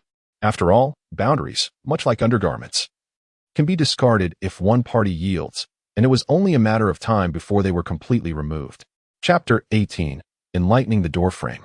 Branching out, Lin Che held his sister-in-law even closer, burying his head in her bosom, inhaling the faint fragrance that enveloped her. Sister-in-law. What kind of man do you believe my father-in-law to be? A bride must eventually meet her in-laws. I cannot afford to show any flaws when I meet him in the capital. Wang Yuyan scoffed inwardly, thinking, if I discover that this is a fabricated tale of yours, I shall not allow you to return to the capital alive. Yet, for now, they must coexist under the same roof, and it would be unwise to sever ties. After all, outside lurked his so-called adopted sister, who appeared to be more than just a sister. With his silver tongue, it was evident how he had honed his skills. Truly, no man was to be trusted. Though she contemplated thus in her heart, her lips uttered, I shall share with you, but you must release me. Lin Che nodded slightly in acknowledgement while nestled in his elder sister-in-law's embrace. Upon Wang Yuyan's commencement of her tale, Lin Che indeed relinquished his hold. His release was executed with such composure and swiftness that it left Wang Yuyan momentarily disoriented, filling her heart with an inexplicable void. Such is the nature of women. A man adept at the art of negotiation shall be an invincible force. My father, aged 52, currently holds the esteemed position of Minister of Personnel, the foremost among the 6 ministers. Once the left chancellor retires to enjoy his twilight years, my father is almost certain to ascend to that very role. What are you doing? Wang Yuyan exclaimed suddenly, her delicate frame tensing in alarm. For Lin Che, having freed himself, unexpectedly leaned closer, startling her once more. His sudden advance rendered her immobile, and her cheeks flushed crimson as she glared at him defiantly. Keep your distance, you scoundrel. You had vowed not to yet. Her mind was besieged by thoughts of this man's ruthless nature. Should he resort to force, what course of action should she take? To resist with all her might or to submit? Anxiety gnawed at her heart. Lin Che, with an air of nonchalance, elucidated. To embrace such an exquisite beauty as my sister-in-law, with every frown and smile etched in my memory, if I truly harbored no ulterior motives, would render me less than a beast. In other words, does that imply my sister-in-law possesses a countenance so unappealing that it elicits no allure? Nevertheless, I, Lin Che, am a man of my word. Having promised not to act against your will, I shall undoubtedly honor that vow. Please, continue your narration.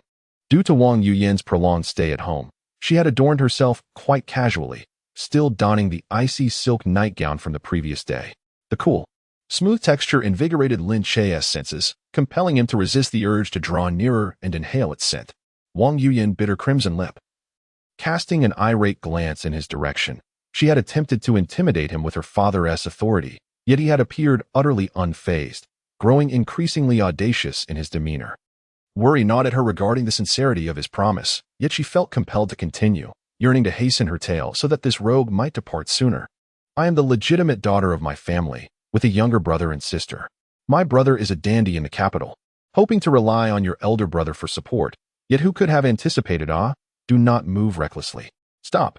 Wang Yuyan could not continue, fearing she would embarrass herself, and abruptly shoved Lin Che away. Let us pause here for today. When you one day return to the capital, I shall elaborate further. Although Lin Che had pledged not to act against his sister-in-law, for the sake of absolute certainty, securing her was imperative.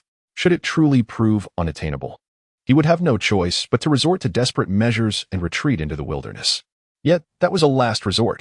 Given the current circumstances, the prospect seemed promising. Patience was essential, for allowing her to come to terms would require time. He then adopted a serious demeanor and proposed, in truth, my lady, I have a suggestion. Once you have thoroughly investigated the matter and confirmed the veracity of my words, what prevents me from becoming the pillar of support for the Wang family? You have mentioned that your brother is a wastrel. To safeguard the vast heritage of your esteemed Wang family, one must possess cunning and strategy. Otherwise, success remains elusive. You have witnessed my endeavors over the past few days, and I am undoubtedly the sole candidate for this role.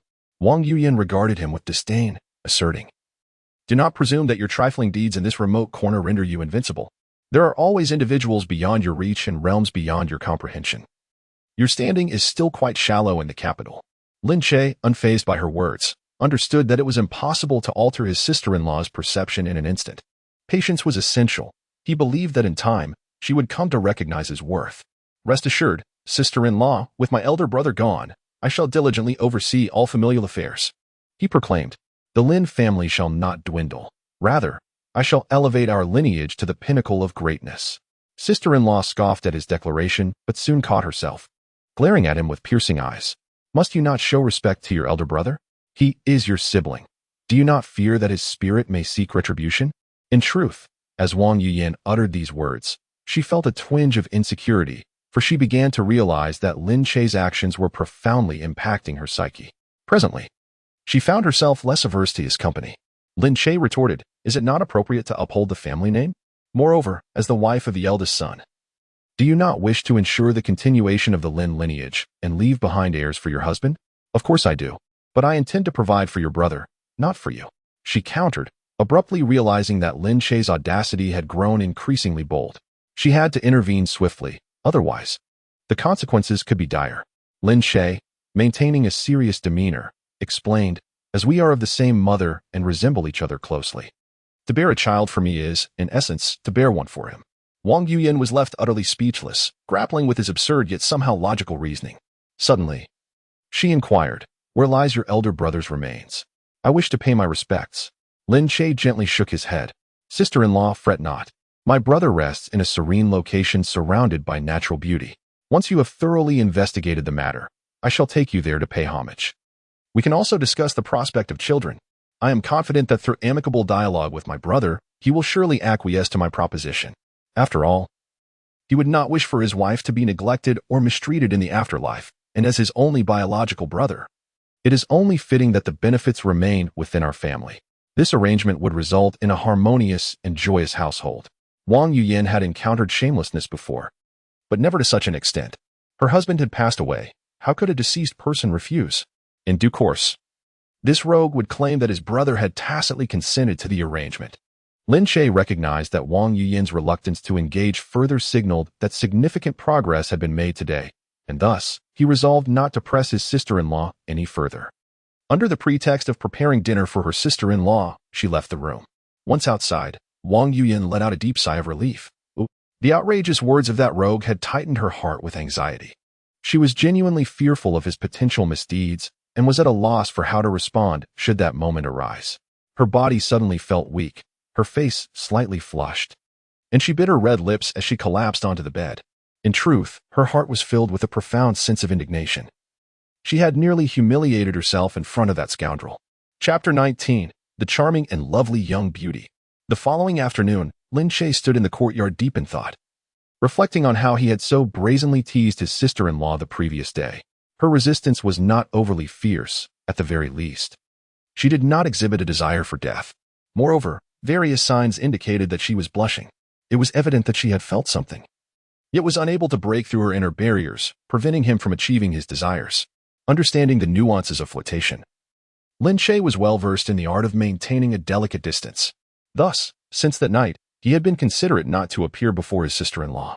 During the banquet the previous day, 2 young military officers had expressed a desire to join him, and Lin Che naturally intended to meet them to bolster his own strength.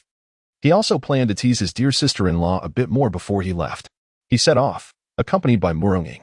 The streets of Zhuazhou were bustling with vendors, the myriad of goods dazzling Lin Che's senses. After meandering through the market for a while, he finally made his way to the Drunken Immortal Pavilion. Welcome, esteemed guest. Please, take a seat. Outside the private room of the Drunken Immortal Pavilion, 2 young military officers had already changed into casual attire and awaited his arrival. Upon seeing Lin Che enter, they approached him with utmost respect. I apologize for my tardiness. Thank you for your patience, Lin Che said as he made his way to the main seat of the room. One of the officers, Hu Dehai, instructed a waiter to bring dishes while pouring wine for Lin Che. The other officer, Yin Yong, smiled and said, we have only just arrived. Your timing is impeccable. Only Muronging knew that her brother had spent half the day in the city and had even purchased a golden hairpin for her before attending the meeting. Adorned with the hairpin her brother had gifted her, she felt a surge of joy, completely forgetting the jealousy she had harbored just the day before. Lin Che raised his hand to gesture for them to sit. After a few casual pleasantries and a few cups of wine, the group began to engage in conversation. Lin Che, curious, inquired of Yin Yong. I have perused your credentials. You possess noteworthy accomplishments. Why then do you serve as a military officer?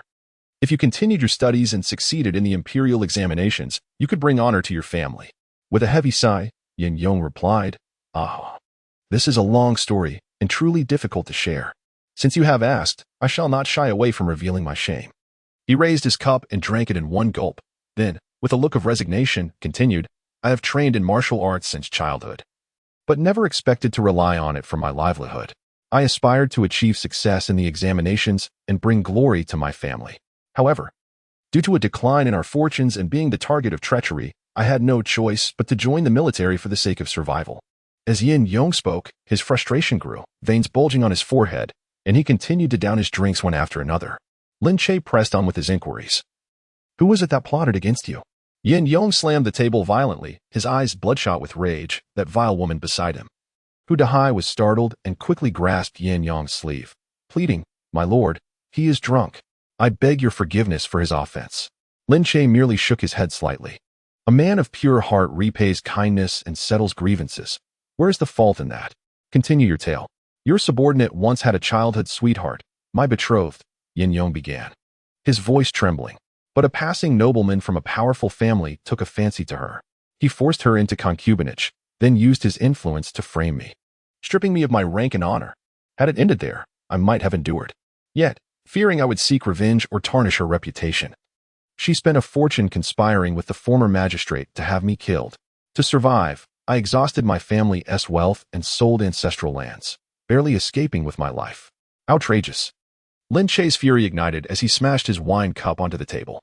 After a weighted pause, he sighed deeply. You are skilled in both letters and arms, and shrewd in affairs, but your foundation is shallow. Avenging this wrong is nigh impossible. Yet, with the right patron, your vengeance could be swift and your future limitless. He drained his cup, gazed steady on the two men. They understood his implication at once. Yin Yong rose and bowed deeply.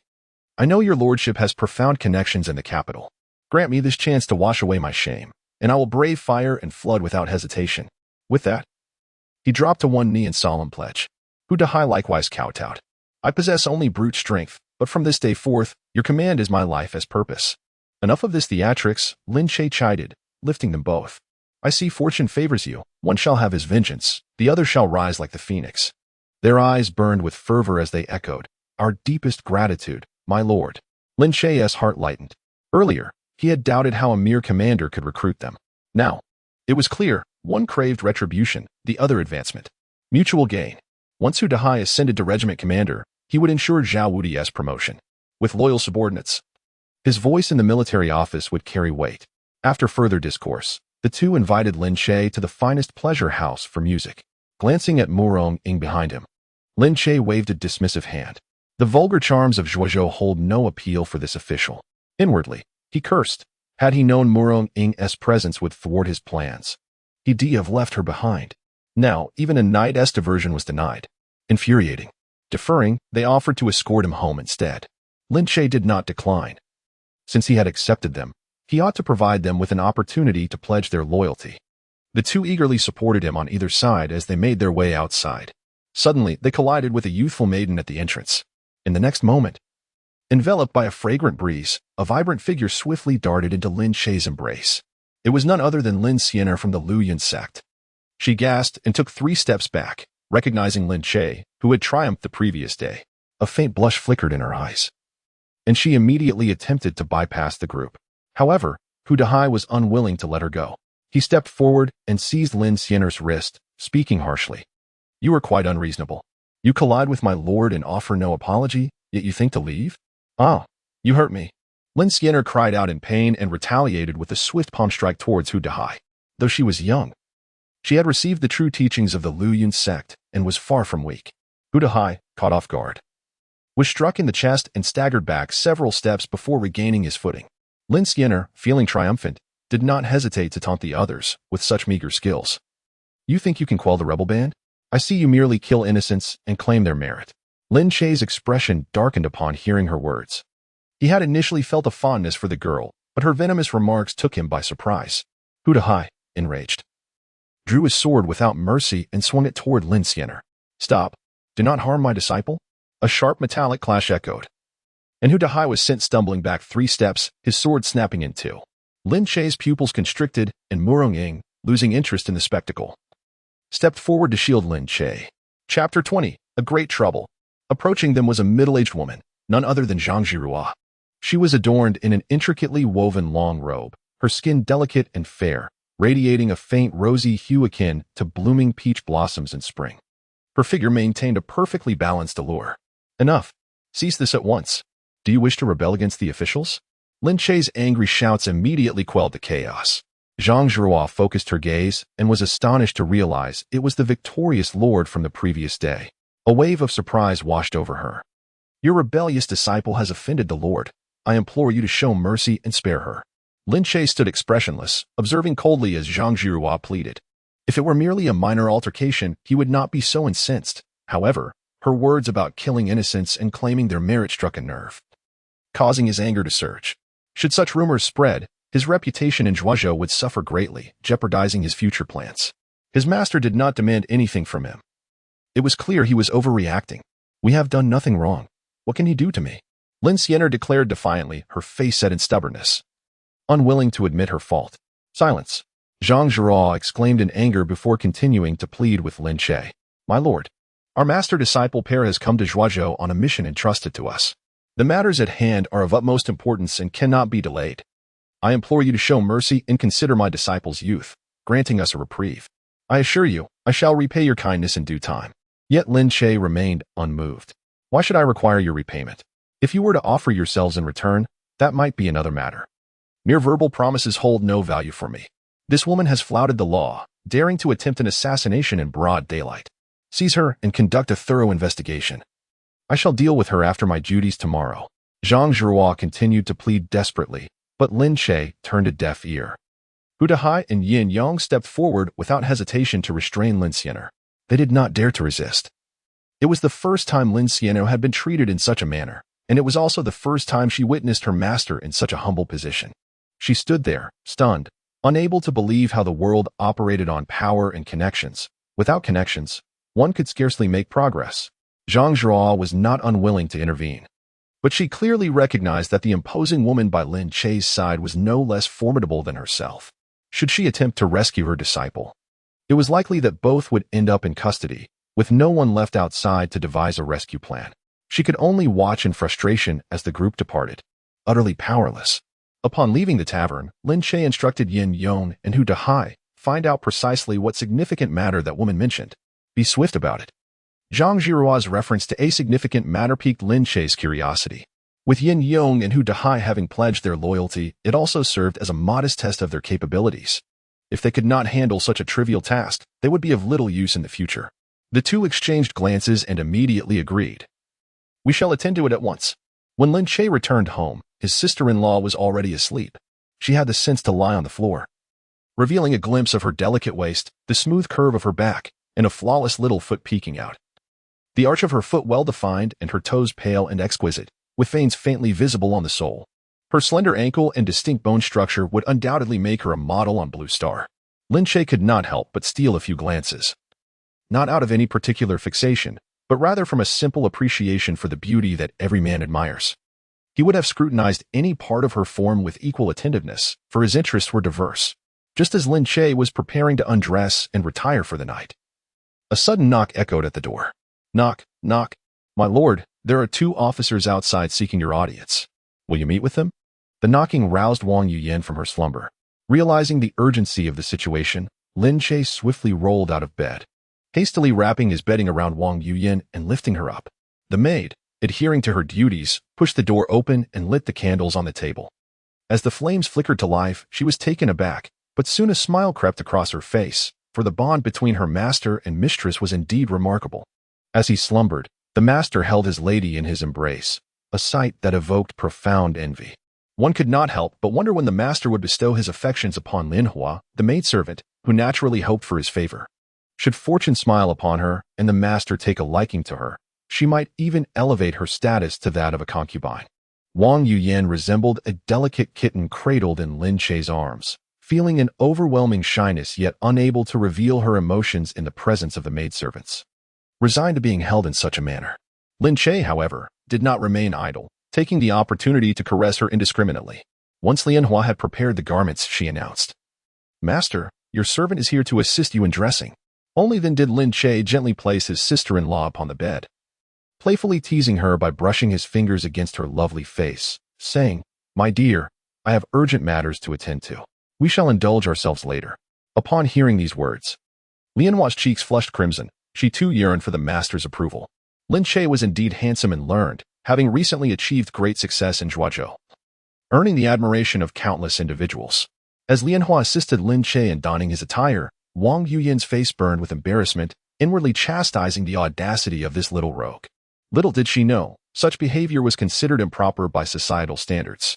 If she were to voice her thoughts in Lin Che's presence, it would surely only serve to excite him further, for he was well aware of her layered status as a widow and elder sister-in-law.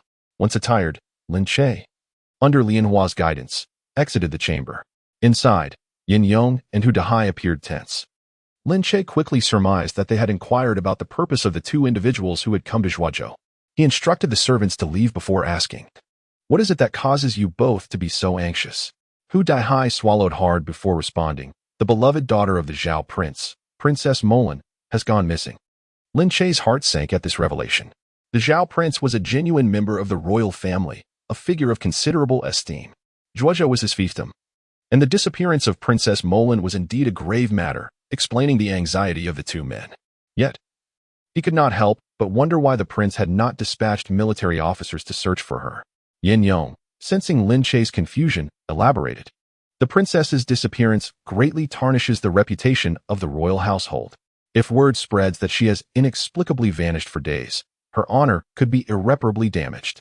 Should she fall victim to foul play, it could even tarnish the royal family's name. Thus, the Zhao prince has sent individuals to conduct a covert investigation into the princess's whereabouts, unbeknownst to the officials of Zhuozhou. Lin Xiener and Zhang Zhirua are the prince's trusted agents on this mission." Upon hearing this, Lin Che recognized the gravity of the situation. It was no wonder Zhang Zhirua had refrained from disclosing the truth upon seeing her disciple captured. Now that he was aware of the matter, he could not remain passive. For should anything befall Princess Molan, the Zhao prince would undoubtedly direct his ire towards him. The local magistrate was far less formidable than the Zhao prince, and in his territory it would be all too easy for him to eliminate Lin Che without leaving a trace. Indeed, he found himself entangled in a significant predicament. Chapter 21. A Desperate Gamble. This matter could not be ignored by Lin Che. Though it posed a considerable predicament, it also harbored the potential for opportunity. Should he secure the support of Prince Zhao, a return to the capital would be within reach. The early summer breeze was gentle. Yet Yin Yong and Hu Dahai appeared visibly anxious, their expressions fluctuating as they awaited Lin Che's decision. Taking a deep breath, Lin Che declared, "This is a serious matter. Where is Lin Xiener? I must see her." Upon hearing this, the two men immediately took the lead, well aware that time was of the essence. As the trio hastened on horseback, Lin Che suddenly recalled something and, with a puzzled expression, inquired, "I recall that Prince Zhao's residence is in Liuzhou. How could Princess Molan have gone missing in Zhuozhou?" Yin Yong promptly explained, 3 years ago, Liuzhou suffered a devastating flood that swept away the prince's residence. Consequently, Prince Zhao was compelled to seek imperial permission to construct a new mansion in Liuzhou. Henceforth, he has 2 residences and occasionally stays in Zhuozhou for a few days. Yet he refrains from contacting the local officials, likely out of fear of the emperor's suspicion. After all, Prince Zhao is the most formidable among the noble lords.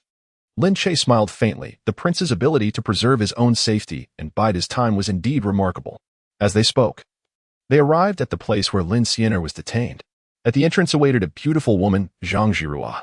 Upon seeing Lin Che approach, she was convinced that he was already aware of the situation, and thus she stepped forward with a bow, saying, "I am Zhang Zhirua. It is an honor to meet you, sir. Might I inquire if you could release my wayward disciple?" With a subtle smile, Lin Che replied, "Release her, of course. But I require your company to a certain destination." Zhang Zhirua's expression turned to one of astonishment, recalling the gaze Lin Che had cast upon her that day. A flicker of displeasure crossed her eyes. What a lecherous, shameless man. Even at such a time, he still harbored ulterior motives. How utterly brazen. Yet, she maintained her composure and queried, "Might I ask where you wish to take me, my lord?"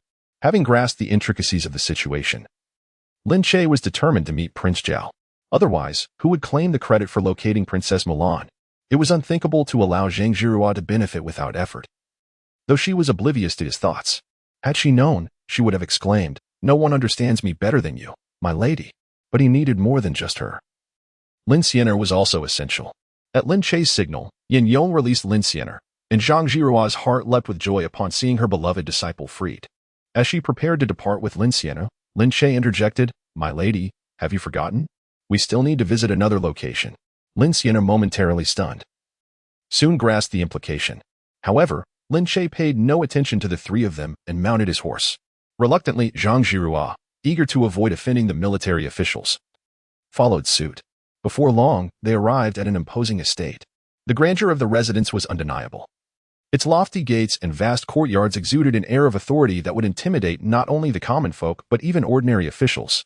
Outside the courtyard, Jin Yong and Hu Dahai stood in silence, scarcely daring to breathe. Most individuals entangled in such a tumult would tremble in trepidation, likely discarding this hot potato and fleeing with haste. However, Lin Che understood that crisis and opportunity coexist. Upon arriving at the Wangfu, Zhang Zhirua sighed in relief, recognizing Lin Che's prudence. As she needed to enter and report the details, she graciously bowed to Lin Che, expressing her gratitude. "Thank you, my lord, for your escort. I am deeply appreciative." With that, she knocked on the doors of the Zhao Wangfu. Upon seeing Zhang Zhirua, the attendants promptly allowed her entry to announce her arrival. Lin Che then stepped forward, instructing Zhang Yong and Hu Dahai to wait outside. The normally talkative Lin Xianga fell silent, refraining from uttering a word. Obediently standing by the door, Zhang Zhirua furrowed her brow upon noticing Lin Che's intention to enter alongside her. "My lord, what do you mean by this?" Lin Che merely smiled, remaining silent as he proceeded into the Wangfu.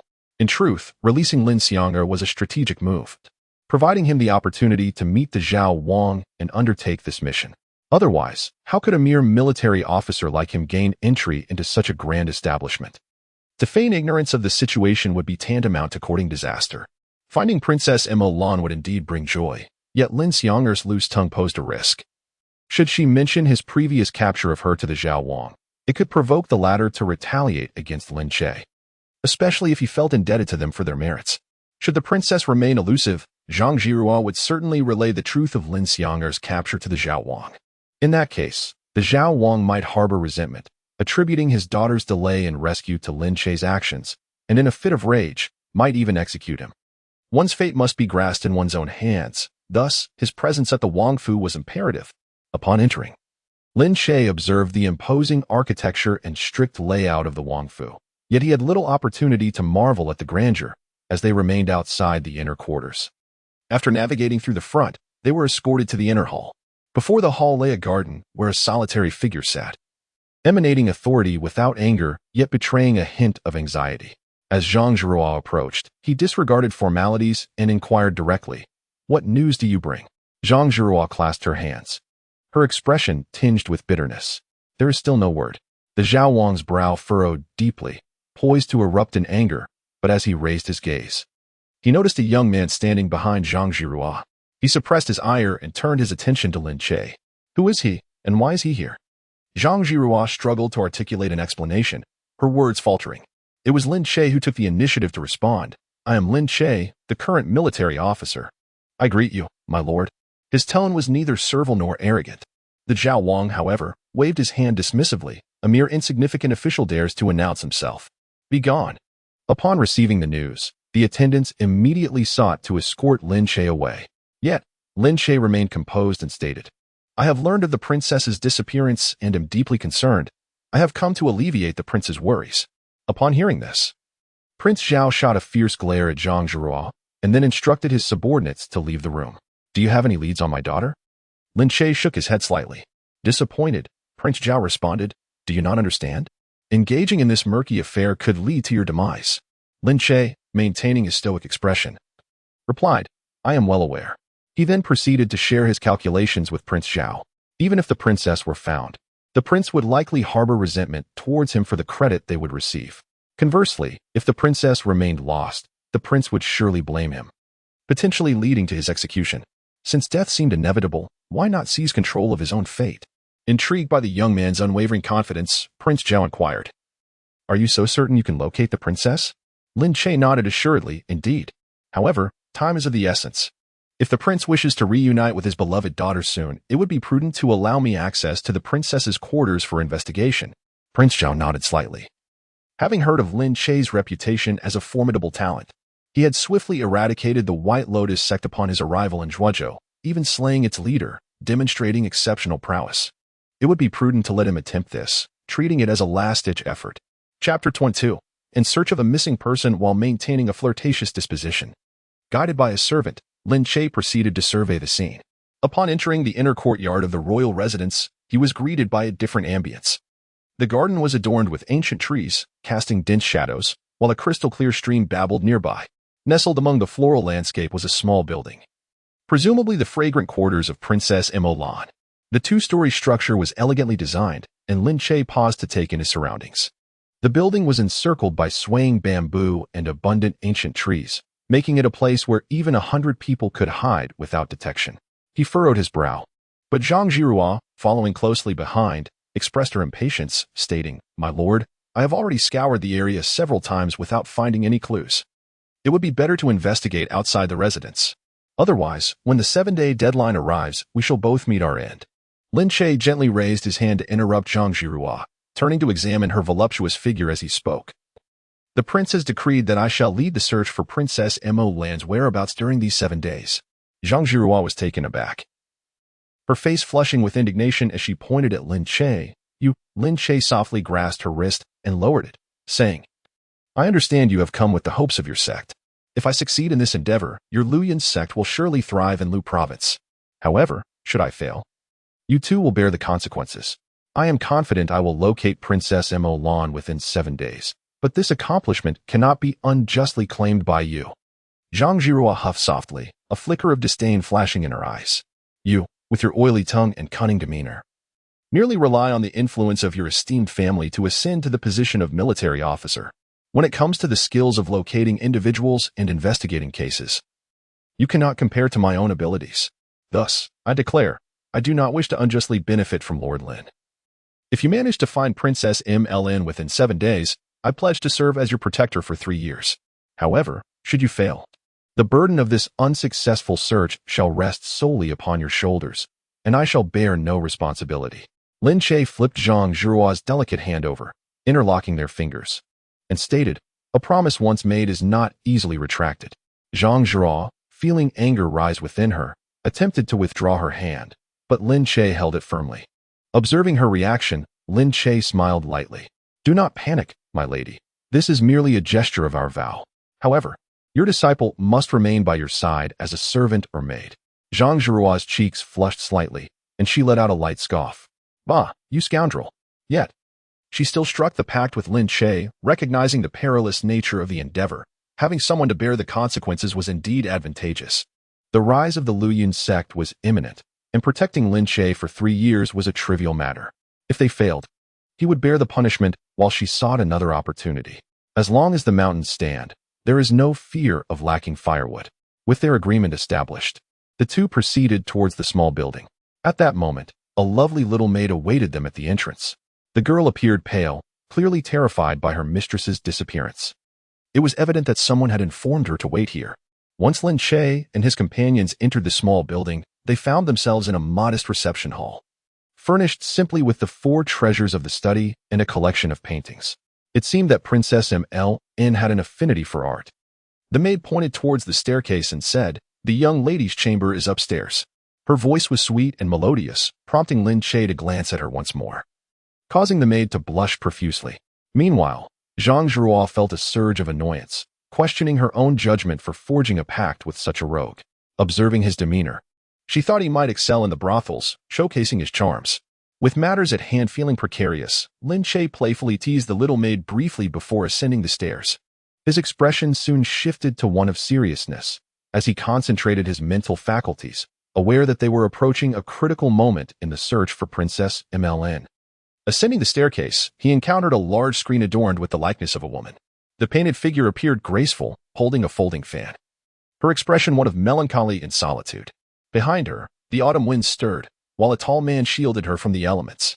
Yet, only his silhouette was visible, devoid of a clear visage. Noticing the paper of the painting was pristine and the ink still fresh, Lin Che inquired of the maid beside him, "Is this artwork the creation of your young mistress?" The maid nodded slightly and added, "My lady is skilled in painting. Every 3 months, she produces a new piece." Lin Che then asked, "Who is the man depicted in the painting?" The young maid pondered for a moment before gently shaking her head. "It must be the prince," she mused. Lin Che nodded, refraining from further inquiries as he ventured deeper within. A fragrant blend of osmanthus wafted through the air, intriguing him. From the arrangement of the room, it was evident that Princess Mulan possessed a distinct character, setting her apart from the ordinary daughters of noble families. Typically, a young lady's chamber would be adorned with fragrant powders, intricate embroidery, and vibrant colors. A dressing table and a bronze mirror would occupy the most prominent position. Yet, in Princess Mulan's study, such embellishments were conspicuously absent. Instead, it was filled solely with books and artworks, which indicated her exceptional talent. Particularly evident in the painting gracing the screen. The likelihood of deception seemed minimal. However, her mysterious disappearance was indeed perplexing. As Lin Che continued to the end of the fragrant corridor, Zhang Zhirua did not disrupt him, obediently following his lead. At the corridor's conclusion stood a wide window, through which the rare and exotic flora of the royal estate unfolded before him. Leaning against the window, Lin Che instinctively glanced downwards, noticing numerous scratches on the railing. He held his breath, deep in thought. This 18-year-old maiden, with her lofty aspirations and remarkable gifts, must have contemplated profound thoughts as she etched those marks day after day. Unbeknownst to him, the image of Princess Mulan began to overlap in Lin Che's mind, not as the lady with a folding fan depicted on the screen, but as a vivid presence within his heart. Zhang Zhirua, taken aback, could hardly comprehend why Lin Che, who had come seeking the princess, was now lost in thought by the window. The young maid's expression shifted to one of astonishment, for Lin Che's posture mirrored that of her mistress in moments of deep contemplation. Meanwhile, Zhao Wang, who had been observing discreetly, nodded slightly, recognizing the young man's poised demeanor. He felt a flicker of curiosity about Lin Che's next steps, unaware that mere curiosity could soon transform into fury, potentially leading to dire consequences for the young man. After a brief pause, Lin Che regained his composure, smiling at Zhang Jirua's speechless gaze. He approached Princess Mulan's bed, and before the maid could introduce anything, he boldly sat down upon the princess's sleeping quarters. "Ah!" the maid exclaimed in shock.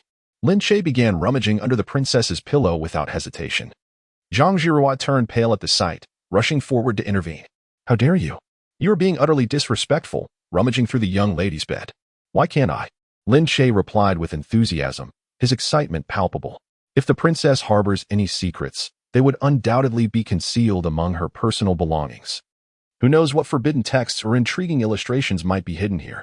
Let me experience for myself the taste of the noble ladies from the illustrious Huang family. Chapter 23. The 10 Most Grievous Punishments.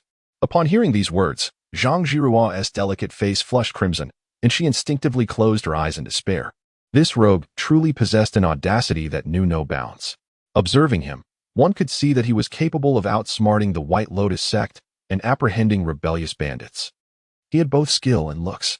Yet, it was this lascivious nature that marred his character. To her astonishment, at such a critical moment in the investigation, he was examining silk stockings, a belly band, and sleeve robes with meticulous attention, even taking the liberty to sniff them from time to time. At that moment, the anguish on Zhang Jirua's face was more profound than the bitterness of a bitter melon. How could she have mistakenly trusted this lecherous scoundrel? Unbeknownst to Zhang Jirua, there was another party in the building even more incensed than she. It was Wang Zhao, who was appalled that this scoundrel was rummaging through his daughter's private belongings. Moreover, the frivolous manner in which he spoke ignited a fire of indignation within him. However, Wang Zhao, being a man of authority and profound thought, sought to quell his rage. "Just observe a while longer. This is merely an investigation, a search for my daughter. Should he dare to speak further impertinences or engage in any further impropriety, I shall storm in and deliver a flurry of blows." After a brief search, Lin Che rose with a look of disappointment. Aside from personal effects, nothing else was found, leaving him quite disheartened. The esteemed Princess Mulan possessed such remarkable artistic talent. Were she to create a few adult comic books, they would surely be a feast for the eyes. Suddenly, he directed a question at the maidservant. On the day prior, when the princess went missing, who was on watch downstairs? "I was," the maidservant quickly replied. Lin Che nodded slightly, and continued. Did you hear any sounds on the staircase that day? No, the maidservant thought for a moment before shaking her head resolutely. Then Lin Che pointed towards the bed and asked, Miss Zhang, do you believe a highly skilled thief could stealthily enter through the window, incapacitate the princess, and carry her away without leaving a trace of dirt? Zhang Jirua shook her head slightly, as a master of innate skill. She knew she could not accomplish such a feat. She then looked at Lin Che with confusion. What do you mean? What are you trying to say? Lin Che shot her an exasperated glance. You're supposed to be an expert in locating people, yet you fall short. Our first task in finding her is to ascertain whether the princess left of her own volition or with someone else. My earlier search through her personal belongings was to determine if there were any letters indicating communication with others. If such correspondence exists, it would imply she is with that individual. A glimmer of insight flashed in Zhang Jirua's eyes, and she couldn't help but regard Lin Che with newfound respect. His mind was indeed keen and meticulous. Outside, Wang Zhao let out a long breath, frustratedly gazing at Lin Che. This rogue was merely searching for items. Yet he appeared as though he were a starving ghost reborn. Thankfully, the king had not acted impulsively to deliver a beating to this scoundrel. Observing the situation, it seemed this fellow possessed a modicum of competence. His clenched fists gradually relaxed. At this moment, Lin Che instructed the maid to bring forth the writing materials of Princess Mo Lan for a meticulous examination, in hopes of uncovering a couplet of romantic poetry, such as, if life were to grant us our first encounter, what significance would the dawn and dusk hold? Yet, he found nothing. This indirectly substantiated that she had not eloped with another, but rather had been abducted, which posed quite a dilemma. His gaze turned icy as he fixed it upon the young maid, exuding a formidable presence, his tone frigid as he inquired, how did you fare that night? Startled by the abrupt shift from his earlier nonchalance to a demeanor brimming with menace, the maid bowed deeply, replying, as a servant on night watch. I naturally could not sleep. I remained awake throughout the night. Did the princess awaken to relieve herself? At that moment, Lin Che's oppressive aura filled the chamber, an intense threat saturating the air, causing the maid to tremble. It seemed she may have risen once. At what hour? She hesitated. I believe it was the third watch. No, perhaps the fourth. How could you recall that so distinctly? Lin Che pressed. The maid stammered. I stoked the fire once thus. You were lying. Lin Che's sudden outburst stunned everyone present. The maid turned as pale as death and promptly knelt on the ground. My lord, I truly did not lie. Zhang Jirua gritted her teeth, subconsciously resting her hand on the hilt of her sword, silently lamenting the cunning of this little thief. Lin Che sat firmly at the desk, declaring, I examined the window meticulously. There were no footprints outside. Even a master who moves silently would leave faint imprints when carrying someone down. And you, stationed below, sleepless throughout the night, could not have allowed anyone to carry the princess down the stairs. As I ascended, each step on the staircase creaked, though crafted from ancient wood. Its age would inevitably produce such sounds. At this juncture, Zhao Wang clenched his fists tightly, veins bulging on his forehead. Had Lin Che not been questioning, he would have charged in to flay the maid alive. Lin Che then seized the maid's face, his voice laced with malice. Now tell me, how skilled must this thief be to abduct the princess without a sound? Suddenly, clarity dawned on the others. The thief must have descended the stairs carrying the princess. Yet, the maid obstinately maintained her claim of having vigilantly guarded the princess, revealing her contradiction and, inevitably, her deceit. With a grim smile, the maid coldly regarded Lin Che. Indeed, I have lied. What can you do to me? Intrigued by her audacity, Lin Che exchanged a knowing glance with Zhang Jirua, who understood and restrained the maid. Lin Che then began to expound. While I may lack methods to deal with men, I possess numerous strategies for women. Have you heard of the 10 most torturous punishments? One involves using clamps to seize the most sensitive areas of female offenders, gradually increasing the pressure. As Lin Che recounted the punitive secrets with an air of familiarity, he was oblivious to what would transpire in the next moment. The maid's head tilted, and she succumbed to a tragic fate, blood streaming from all 7 orifices. An immediate silence enveloped the small building, and after a significant pause, Lin Che pointed at Zhang Jirua, remarking, what a master. Unable to prevent someone from taking poison and ending their life. Zhang Jirua's face flushed with a mix of green and red as Lin Che's words struck her deeply. Upon closer inspection, she realized that the maid had ingested poison a mere quarter of an hour ago, precisely while Lin Che was observing by the window. A sense of regret filled Zhang Jirua's heart, yet she could not help but feel a profound respect for Lin Che. The depths of his thoughts were truly astounding, leaving her in awe. Despite his flamboyant demeanor and occasional teasing of women, every action he took was veiled in mystery, as he systematically eliminated possibilities to identify the suspects. Just as a promising lead emerged, it was abruptly severed. Lin Che walked out of the small building with his hands clasped behind his back, while Zhang Jirua trailed closely behind him like a chastened child. Unable to contain herself, she finally inquired, "Now that the lead is lost, what shall we do next?" Chapter 24. Incomprehensible Depths. Lin Che turned to glance at Zhang Jirua and teased, "What else can we do? Naturally, you shall accompany me home to rest." Upon hearing this, Zhang Jirua's expression shifted dramatically, her face blooming with an intense crimson. Just moments ago, when this rogue had mentioned the 10 severe punishments, her cheeks had flushed with embarrassment. She had assumed it was merely a tactic to intimidate the maid, but upon reflection, it dawned on her that he must possess a profound understanding of such peculiar methods. Having only just erred, he audaciously suggested that she accompany him to bed, truly outrageous. Lin Che continued, "So, are you coming or not? If not, I may have to resort to more forceful measures." Zhang Jirua immediately drew her sword slightly, but Lin Che discreetly signaled her to refrain from any rash actions and to exit first. Reluctantly, she sheathed her sword and, with a huff, declared, "My lord, please. I shall escort you back for your rest." Meanwhile, Prince Zhao observed Lin Che with growing admiration, recognizing him as a remarkable individual endowed with both capability and cunning. In no time, he had managed to bring Zhang Jirua to heel. His satisfaction with Lin Che deepened, as he believed that he would undoubtedly rescue his beloved daughter. After walking a short distance, Zhang Jirua could no longer hold back and whispered, "Have you discovered something?" Lin Che suddenly halted and, with an air of mystery, instructed, "Lean closer. I have something to tell you." Without suspicion, Zhang Jirua leaned in. As her youthful and unblemished face drew near, Lin Che was enveloped by a fragrant breeze. Zhang Jirua's brows arched slightly, inadvertently revealing a hint of charm. Her hair danced lightly in the wind, brushing against Lin Che's forehead, while the jade pendant dangling from her earlobe shimmered with a depth that seemed to invite the very essence of water, accentuating her elegantly elongated neck. Glancing down further, he was taken aback. The slightly open collar revealed a glimpse of skin as smooth as jade, with the delicate shadow of her collarbone hinting at a subtle allure. The most exquisite feature is her figure, which retains the slenderness of youth while embodying the unique fullness characteristic of mature women. Lin Che, captivated, stared intently at her curvaceous form, causing her cheeks to flush instantly as she pushed him away. It was only then that Lin Che regained his composure. Noticing Zhang Jirua's flushed face and the pronounced swell of her bosom, he mused to himself that this woman must not have been thoroughly courted. For how else could she blush so easily, her skin so delicate? It appears that this heavy responsibility has once again fallen upon my shoulders. Indeed, the path ahead is laden with challenges. "You shameless!" Zhang Jirua exclaimed, though Lin Che remained unfazed, merely shrugging his shoulders. "Would you like to know?" With no other recourse, Zhang Jirua leaned in once more, but this time, she cleverly covered her neckline. Seeing that there was no enticing view to behold, Lin Che suggested, "Let us follow the traces left by the thief as we investigate." "What? The thief left traces?" Zhang Jirua exclaimed with joy. "Why didn't you mention that earlier?"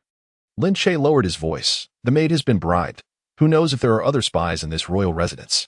Upon hearing this, Zhang Jirua understood and eagerly asked, "What traces did you discover?" Lin Che smiled faintly.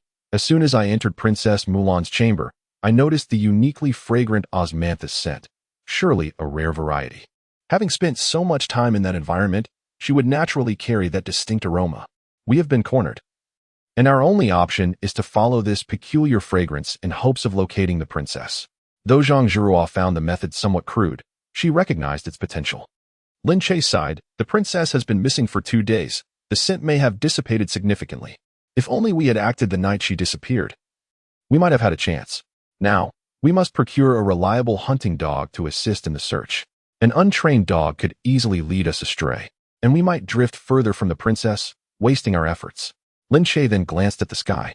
With the early summer rains being frequent, a storm could render his plan futile. However, Zhang Jirua's eyes suddenly sparkled with determination. "I have a solution." Lin Che's spirits lifted at her words. "What is your plan?" Zhang Jirua replied with a mysterious smile. "Do you know why I brought my disciple along?" Lin Che shook his head slightly. "Because my disciple possesses an innate sense of smell and has cultivated a secret technique in our school. I intended for her to use her olfactory abilities to search for the princess. I had set this aside upon learning that the princess had never used cosmetics. Upon hearing this, Lin Che considered that the rare fragrance might indeed be worth pursuing. He found it hard to believe that someone could have such a keen sense of smell. Zhang Zhirua, noticing his skepticism, confidently reassured him, "You need not worry about that." Lin Che nodded slightly, though he pondered deeply within. At this moment, Lin Sienna required no training, as she was already an exceptional tracker. After a brief interval, while Lin Sienna awaited Yin Yang outside, Hu Dahai was ushered into the Wangfu by a servant. The three felt a twinge of anxiety in the imposing atmosphere of the palace. The rest of the task fell to Zhang Zhirua, who led Lin Sienna to a pot of peculiar osmanthus flowers. Employing her secret techniques while sitting cross-legged, Lin Che couldn't help but chuckle at the sight. It seemed a shame that these two women were not masquerading as fortune-tellers for profit. The two engaged in their mystical musings, and as Lin Che grew drowsy, on the verge of slumber, Zhang Zhirua suddenly exclaimed, "Lord Lin, come quickly." Startled, Lin Che sprang to his feet, inquiring about the matter. Lin Sienna, somewhat reluctantly, explained, "I just performed the secret technique and discovered that the princess's fragrance is wafting down the staircase." "Indeed," Lin Che responded with delight, patting Lin Sienna on the shoulder, urging her to continue the pursuit. Zhang Zhirua, struggling to contain her excitement, noticed that Hu Dahai and Yin Yong were utterly perplexed, yet dared not inquire further. Subsequently, under Lin Sienna's guidance, they navigated through the palace walls, heading outside. They soon came upon a series of footprints by the edge of a wall. As they rushed out of the palace gates, they encountered three skilled individuals standing outside, who respectfully saluted Lin Che. Two of them had broad backs, clearly trained in martial arts, while the third was slender yet agile, with striking features and solid, forceful footsteps. His mere presence seemed to envelop the surroundings in an aura of authority, suggesting remarkable lightness and movement. Lin Che offered a faint smile. "Since you were sent by the prince, you shall accompany us in our pursuit." This arrangement conveniently spared Lin Che the need to return to summon Moronging. For should she engage in a confrontation with the assailants, it would result in both loss of personnel and a valuable ally. Zhang Zhirua realized that their every move was under the watchful gaze of Prince Zhao. The vast Wangfu indeed held many secrets. "We must not linger. Let us proceed swiftly," Lin Che declared, indicating for Lin Sienna to lead the way once more. Chapter 25. A nightmare that haunts for a lifetime. Under Lin Sienna's guidance, they sprinted down the long street. Fortunately, due to the curfew in Zhuozhou, the nighttime thoroughfare was deserted. Otherwise, with the mingling of scents, tracking would have proven exceedingly difficult. Lin Che couldn't help but marvel at the efficacy of the Lu Yun Sect's techniques and Lin Sienna's keen sense of smell. Their progress was remarkably swift. At each intersection, Lin Sienna would employ her secret method to sniff out the remaining 3 streets before confirming their direction and continuing their frantic run. As they traversed the labyrinth of streets, covering much of Zhuozhou, Lin Sienna suddenly halted at one intersection, her face displaying a look of confusion. It appeared she had lost the trail of the fragrance at this crossroads. At this moment, the 3 individuals dispatched by the Wangfu displayed palpable tension. Zhang Zhirua furrowed her brow, persistently inquiring, but the responses were all the same. The fragrant scent had vanished at the mouth of this alley. Meanwhile, Lin Che's brow knitted tightly, his eyes glimmering with a frosty demeanor, followed by a bitter smile. Noticing Lin Che's unusual expression, Zhang Zhirua asked, "What troubles you? Have you discovered something?" With a resigned gesture, Lin Che pointed towards a particular estate and said, "This is the entrance to Beijia Alley, and my residence is the very first house at that entrance. In other words, the trail leads directly to my home." The group's expressions shifted dramatically, falling into a heavy silence, creating a stifling atmosphere. Upon realizing this was Lin Che's residence, the 3 sent by the Wangfu exchanged peculiar glances. Leading the group, the agile Lu Qingxuan silently surrounded Lin Che in a triangular formation. Yin Yong and Hu Dahai stood protectively in front of Lin Che, their hands trembling slightly. Yet they steadfastly guarded him. Lu Qingxuan raised an eyebrow, mentally calculating the implications of Lin Che's thorough analysis regarding the missing princess within the small building. He had swiftly identified the traitor and assumed the responsibility of tracking. Subsequently, Lin Sienna had led everyone to his doorstep, prompting the question, what role did Lin Che, a military officer, play in this affair? Why was he entangled in such murky waters when he ought to remain uninvolved? This multitude of anomalies inevitably sparked suspicion in their hearts. Zhang Zhirua felt a tempest of thoughts swirling within her, her gaze towards Lin Che shifting as she pondered the day's events. Could it be that everything today was meticulously orchestrated by Lin Che? What could his purpose be? At that moment, Lin Skinner continued her careful investigation, acutely aware of the gravity of the situation that demanded utmost precision. However, repeated sniffing confirmed her belief that the scent had ultimately vanished from this very spot. At this instant, Lin Che stood at the bustling entrance of Beijie Alley. Though it was early summer, his fingertips felt frigid. The unexpected turn of events left him confounded. His adversaries were none other than Zhao Xian and Wang Zhizhou. Yet given their cowardice and limited capability, the notion of abducting the princess and framing him seemed implausible. It would be far more straightforward for them to confront him openly with military force. After all, a public execution would result in nothing less than death, while kidnapping the princess constituted a crime punishable by annihilation of one's entire clan. They weren't foolish enough to pursue such a course. What was truly happening? Why had this matter inexplicably intertwined with his fate after an extensive search? Countless possibilities ran through Lin Che's mind, only to be swiftly dismissed. Ultimately, his thoughts were left in a void. Wait, perhaps he stepped forward and inquired, "Have you detected any unusual scents within Beijie Alley?" Lin Skinner paused to sniff again, then slowly nodded in affirmation. The scent of the princess has vanished, overshadowed by a more potent aroma that masked the delicate fragrance of osmanthus that lingered upon her. In a moment of desperation, I inadvertently neglected to inform you of this. Lin Che couldn't help but smile wryly, for this young girl had truly frightened him. He had feared that someone was actually attempting to abduct the princess and frame him for it. Once this matter is resolved, he vowed to give Lin Xiano a sound reprimand. Hearing this, everyone exhaled a collective sigh of relief. Zhang Zhirua, after a moment of contemplation, instructed Lin Xiano to lead the way to the source of the overpowering scent. After walking approximately 300 meters, they arrived at a dilapidated temple, the very site where Lin Che had avenged his brother. His heart tightened momentarily. Upon entering the ruin, they found the ground stained with darkened blood and a pungent stench of decay permeating the air. Due to the summer heat, Lin Che had been unable to dispose of his brother's body promptly, leaving behind a lingering odor. Zhang Zhirao covered her mouth and nose as she searched the broken temple, while the three members of the Wang family continued their investigation within. Meanwhile, Lin Che felt as though he were trapped in an icy abyss, the details of that fateful day replaying incessantly in his mind. Could there have been a third party present, witnessing the entire event? Yet, even if someone intended to use this incident as leverage against him, they would not dare to abduct the princess. This situation was undeniably peculiar and sinister. Lu Qingchuan muttered quietly as he searched. The thief deliberately chose such a location. Could he have sinister intentions towards the princess? His words were veiled. Yet the implication was clear. He was concerned for the princess's virtue. It was worth noting that a full day and night had elapsed since the princess's abduction, ample time for her to have been subjected to numerous indignities. However, upon hearing this, Lin Che gently shook his head in response to Lu Qingchuan, asserting, the thief must have ulterior motives. He would not harm the princess. Lu Qingchuan shot Lin Che a questioning glance, asking, why not? Lin Che shrugged, stating, we are both men. If one truly wished to dishonor the princess, he would not select such a loathsome place. Lu Qingchuan smiled faintly, his expression betraying an understanding that only men share.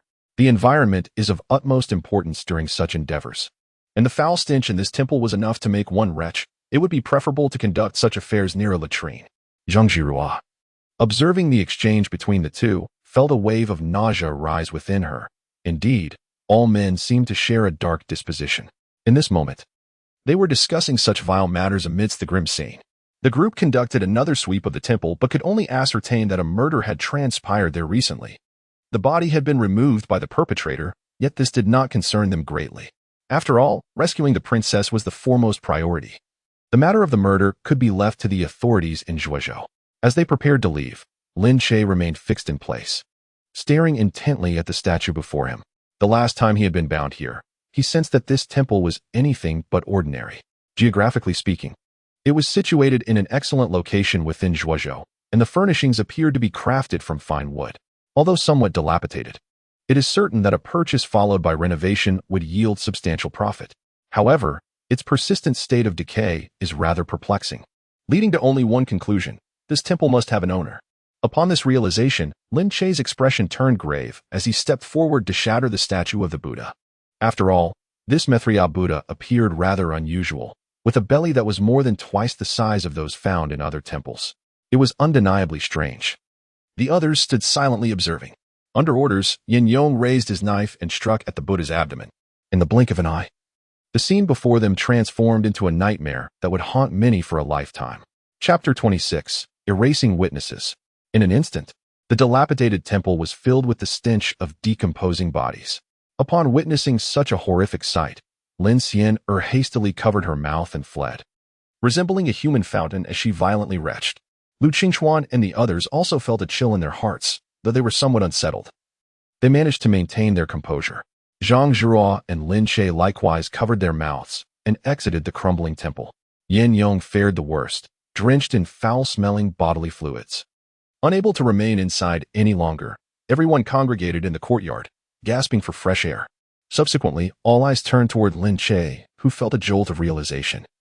He was now certain that this temple had an owner. The day he had slain his elder brother, it was likely that this person had been watching closely. After all, he had not been able to dispose of his brother's body on the first day, and by the time he attended to it the next day, he must have been seen. To eradicate the root of the problem, Lin Che understood the necessity of uncovering the identity of the temple's owner. Ideally, he would leverage the power of the royal mansion to eliminate those who sought his demise in one fell swoop. Lin Che spoke calmly. Everyone. The master of this temple is ruthless, particularly with the numerous corpses found within the Maitreya Buddha.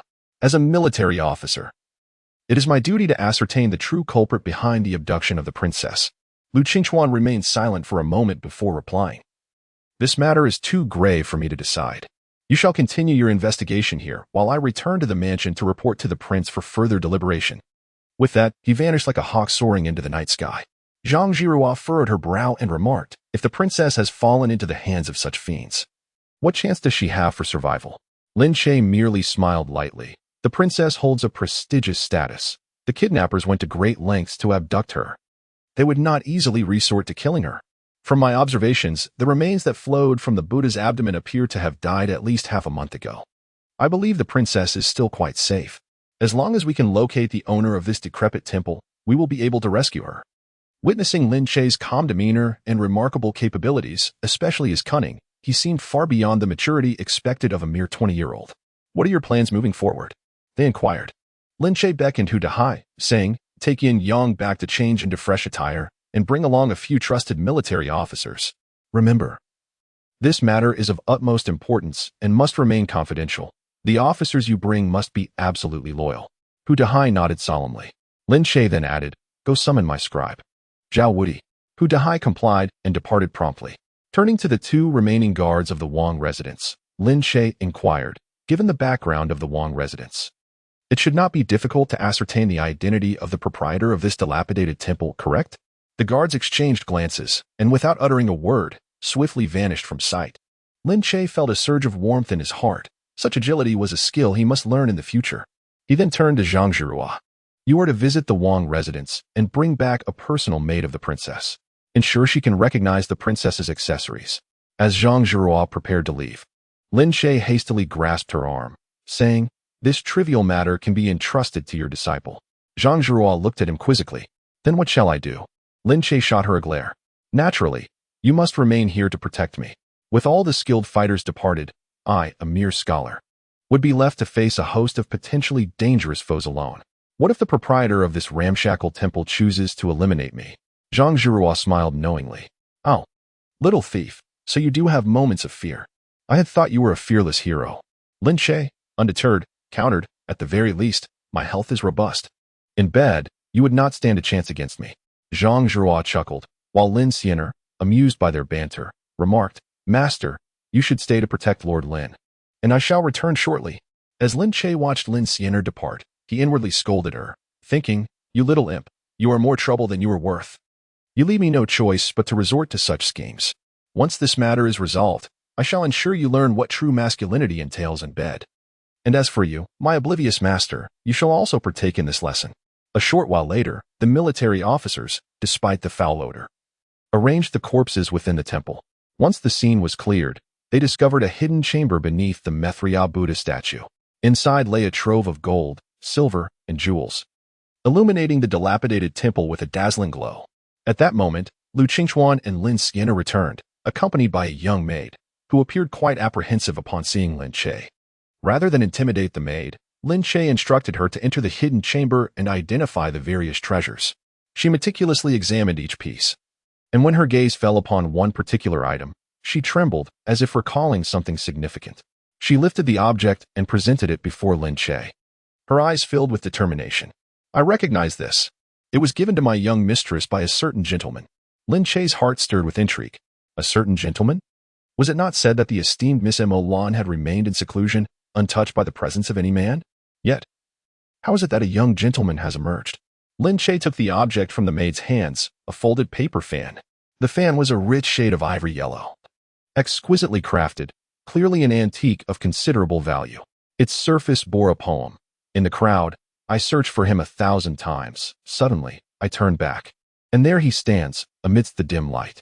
Signed, the elegant young master. Lin Che inquired, who is this elegant young master? Do you have any knowledge of him? The maid shook her head slightly, gazing at the fan, pondering for a long while before responding. This fan seems to have appeared out of thin air. However, the young lady adores it dearly and has kept it close at all times. Zhang Zhirua and Lu Qingchuan exchanged glances of delight.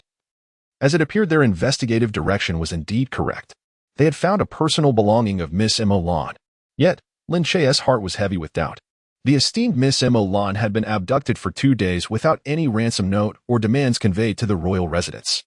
This left only 2 possibilities. Either the kidnappers acted on a whim, but given the presence of an inside accomplice, it seemed this plan had been long in the making. Thus, there remained but one possibility, that the kidnappers sought something unattainable even by the Zhaowang. With such vast influence, what could the Zhaowang possibly lack? In that moment, Lin Che's thoughts spiraled into a maze of confusion. After a while, 2 other attendants from the royal residence returned, bringing news concerning the proprietor of the dilapidated temple. Upon hearing this, Lin Che perked up his ears, for this information was of utmost importance.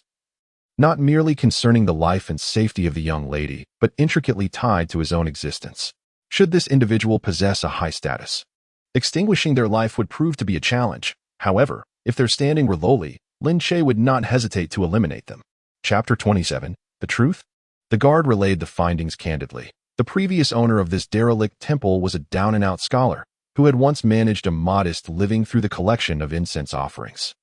Unfortunately, 3 years prior, he became embroiled in a murder case and was coerced by the governor of Zhuazhou in the military department, ultimately forced to surrender this estate to the military Sima office. Since then, he had vanished without a trace. While this information seemed trivial, Lin Che's thoughts suddenly snapped back into focus. He had mentioned that the estate had been surrendered to the government, which indicated that it now resided within the hands of the military Sima office. Presently, the highest official in the Zhuazhou military department was Zhao Xian. Thus, there remained a glimmer of hope in this matter. Upon hearing this, the others felt a wave of disappointment wash over them. The collusion of officials in oppressing the common people was a familiar narrative to them. It was less about the man being missing and more about him being silenced. This dilapidated temple had instantly reverted to a state of being ownerless. Yet, Lin Che calmly urged the group towards the military office, posing a question. If you were that unfortunate scholar, victimized by such malevolence, how would you respond? Yin Yong was deeply affected by the situation, and, empathizing with the downcast scholar, spoke without a second thought. Were I in his position, I would surely take vengeance upon those who have persecuted me. The crowd, upon hearing this, fell into contemplative silence. Lin Che wished to further steer the conversation when a military officer knelt and reported, "My lord, the bodies have nearly been restored. Hu Shaoqi has completed the examination of the corpses. I implore you to come and observe, my lord." Lin Che nodded slightly and turned to enter the dilapidated temple. Inside, he found Hu Dahai wiping the sweat from his brow. After requesting a soldier to fetch water to cleanse his hands of the grime, he approached Lin Che, stating, "My lord, there are a total of 9 corpses. The earliest death occurred 6 years ago, while the most recent was just 3 months past." Lin Che glanced at Hu Dahai, surprised by his proficiency in examining corpses.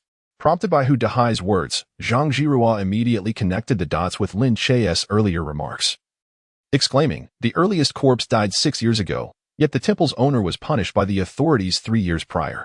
Furthermore, a body was cast into the Maitreya Buddha statue 3 months ago. This implies that either the temple's owner is alive and has been committing further crimes, or he is merely a scapegoat, with the true perpetrator still at large." The crowd found Zhang Zhirua's analysis compelling and turned their gazes toward Lin Che. Unbeknownst to him, Lin Che had unwittingly become the cornerstone of their deliberations, with all inquiries directed toward him. Lin Che continued to guide the discourse, stating, "If this scholar possessed the capability to slay so many, it would attest to his remarkable martial prowess.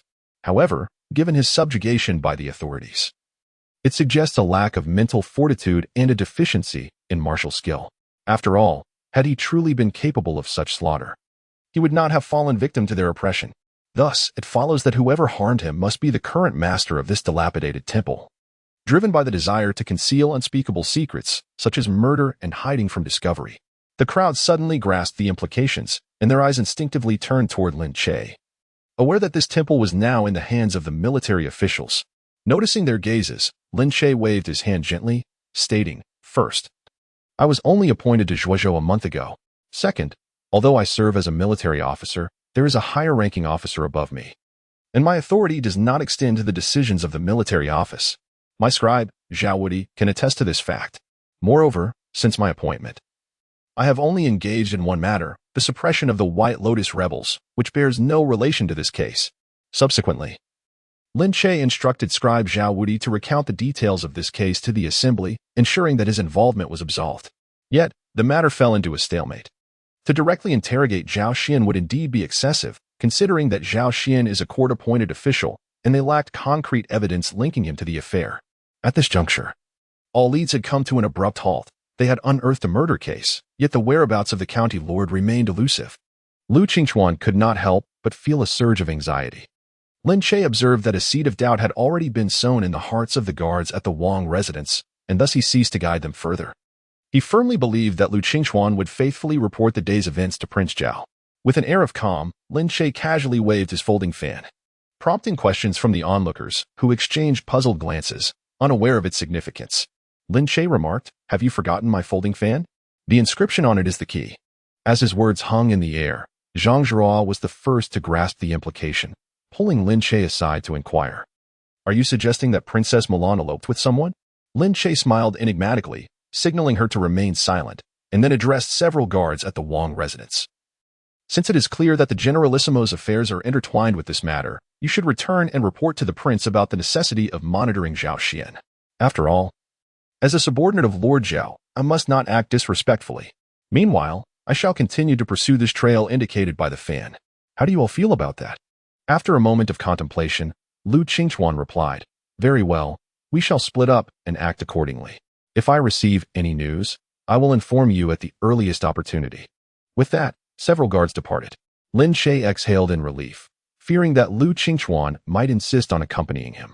As dawn approached, Lin Che, weary from a night of activity, instructed Yin Yong and Hu Dahai to secure the scene before preparing to leave. However, Zhang Zhirua refused to relent and followed him. "Where are you going?" she asked. Lin Che pointed to the brightening sky. "Naturally, I am returning to sleep. Are you lonely in your secluded chamber and wish to share my slumber?" Zhang Zhirua was incensed. This young man was astute and courageous when it came to serious matters, yet when he found leisure, he became audacious and self-serving in his words. She could not fathom his character. Despite being in his 20s and possessing remarkable cunning, he behaved with reckless abandon. It was apparent that he had dismissed Lu Qingchuan to manipulate the Wang residents against his superior. The supposed lead was merely a facade to deceive Lu Qingchuan, while the true clue lay within his folding fan. Fortunately, Lu Qingchuan, being a man of martial prowess, could not discern his intentions, but what of Prince Zhao? Lin Che turned to him with a knowing smile. "You, my friend, are long on hair and short on insight. I have toiled for the sake of the princess. It is only fitting that the Wang residence acknowledges my efforts. Prince Zhao, who seldom engages in local governance, would surely reward me if I were to locate his daughter. Wealth and riches may be desirable, but for me, they hold little allure. It is titles and positions that truly captivate my ambition. The princess's disappearance cannot warrant a formal commendation from the prince, for that would be an utter embarrassment. If I manage to find her, Prince Zhao will certainly lend his support in toppling Zhao Xian. The position of Generalissimo in Zhuozhou will rightfully fall into my hands.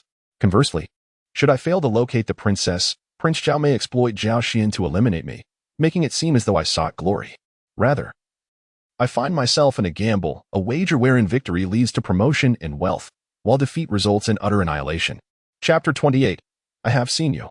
The following noon, Lin Che stretched languorously, awakening with a sense of serenity, only to discover that the room was devoid of any presence. The bedding on the floor had also been tidied away, leaving no hint of the earlier activities. At that moment, the maid Lian Hua entered, announcing, "Master, a beautiful woman has been waiting for you outside for quite some time." Lin Che instructed Lian Hua to assist him in freshening up, and after partaking in breakfast, he meandered into the inner hall. Upon seeing Lin Che in such a disheveled state, Zhang Zhihua was immediately filled with indignation, mocking, "Sir Lin, you truly possess a carefree spirit. Matters remain unresolved, and yet you sleep so soundly." Lin Che, unfazed, merely shook his head. "Oh, you simply cannot contain your impatience. Since you are so eager, let us proceed." Exiting the Lin residence, the two made their way directly to the dilapidated temple they had visited the previous night. Zhang Zhihua was utterly perplexed by Lin Che's intentions. Knowing that the paper fan was the sole clue, why not pursue that lead further, rather than head to that foul-smelling ruin? Upon entering the temple, they were met with the sight of Zhao Xian standing amidst the remnants, holding his nose in disgust as he surveyed the dismembered remains. "Greetings, Lord Zhao. It is Sir Lin." Zhao Xian immediately turned, nodding in acknowledgement. "Have you come today regarding the bloody incident at this temple?" Lin Che inquired confidently. Zhao Xian sighed, slapping his palm against the decrepit temple door. After a moment of contemplation, he remarked, "The perpetrator flouts the law, employing methods that are both brutal and horrifying. Until this fiend is apprehended, my heart shall remain restless. However, my subordinates are nothing but inept. I do not place my hopes in them this time. Young and capable as you are, Sir Lin, would you be willing to take on this labor once more? To capture the culprit and bring them to justice?"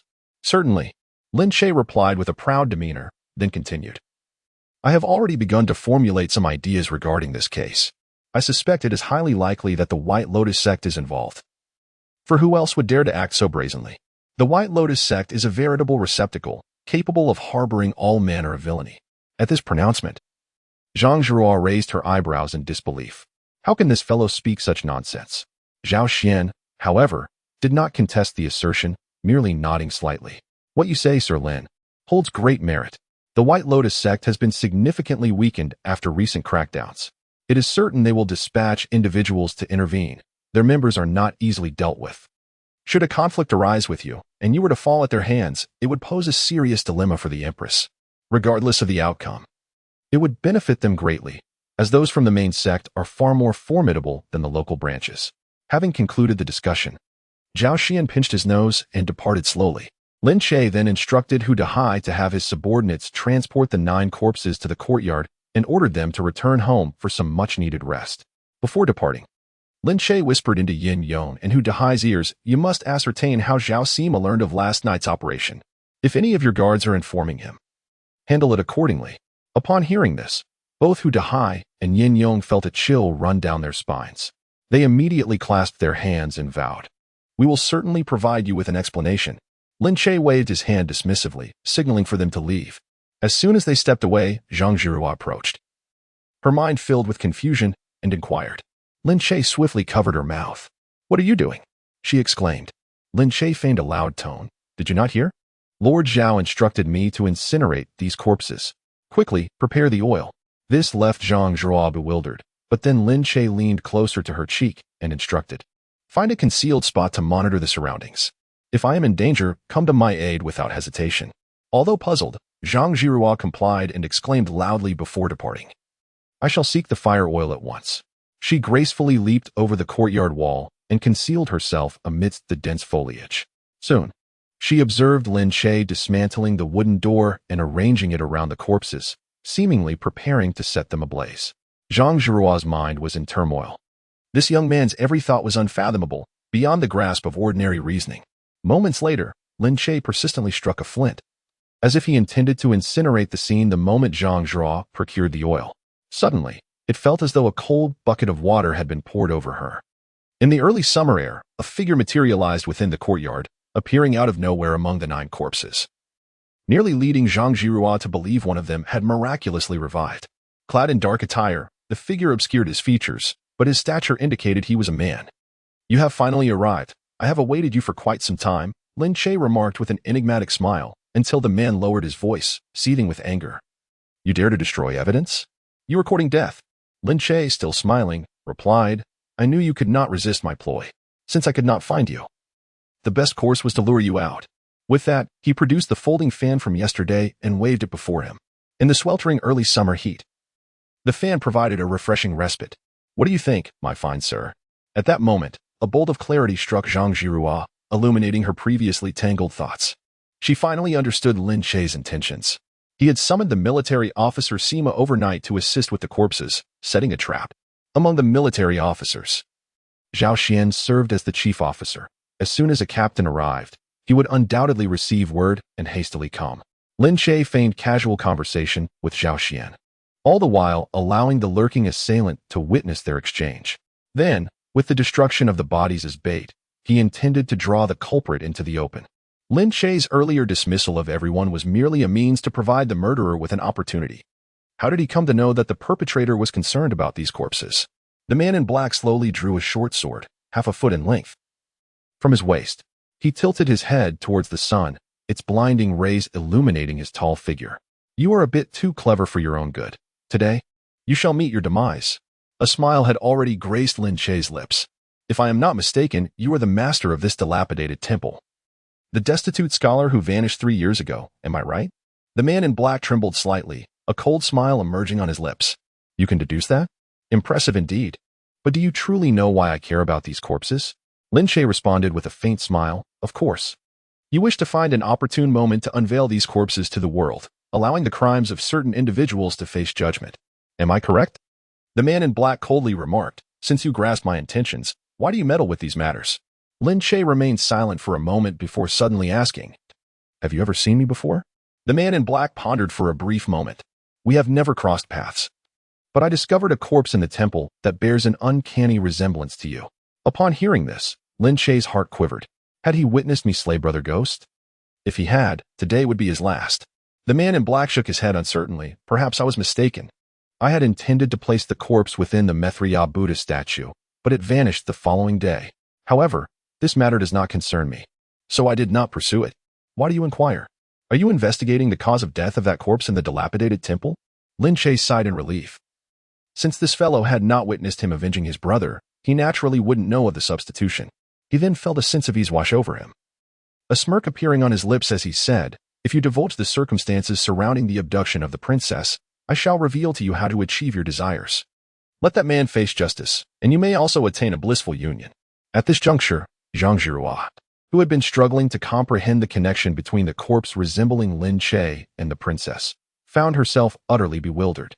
She realized that she could not grasp the meanings behind their words, and this intellectual disparity manifested as a wave of helpless humiliation in her mind. Meanwhile, the man in black coldly inquired, do you know whom I intend to target? Lin Che, unhurried, gently fanned himself with a folding fan and then struck its base forcefully.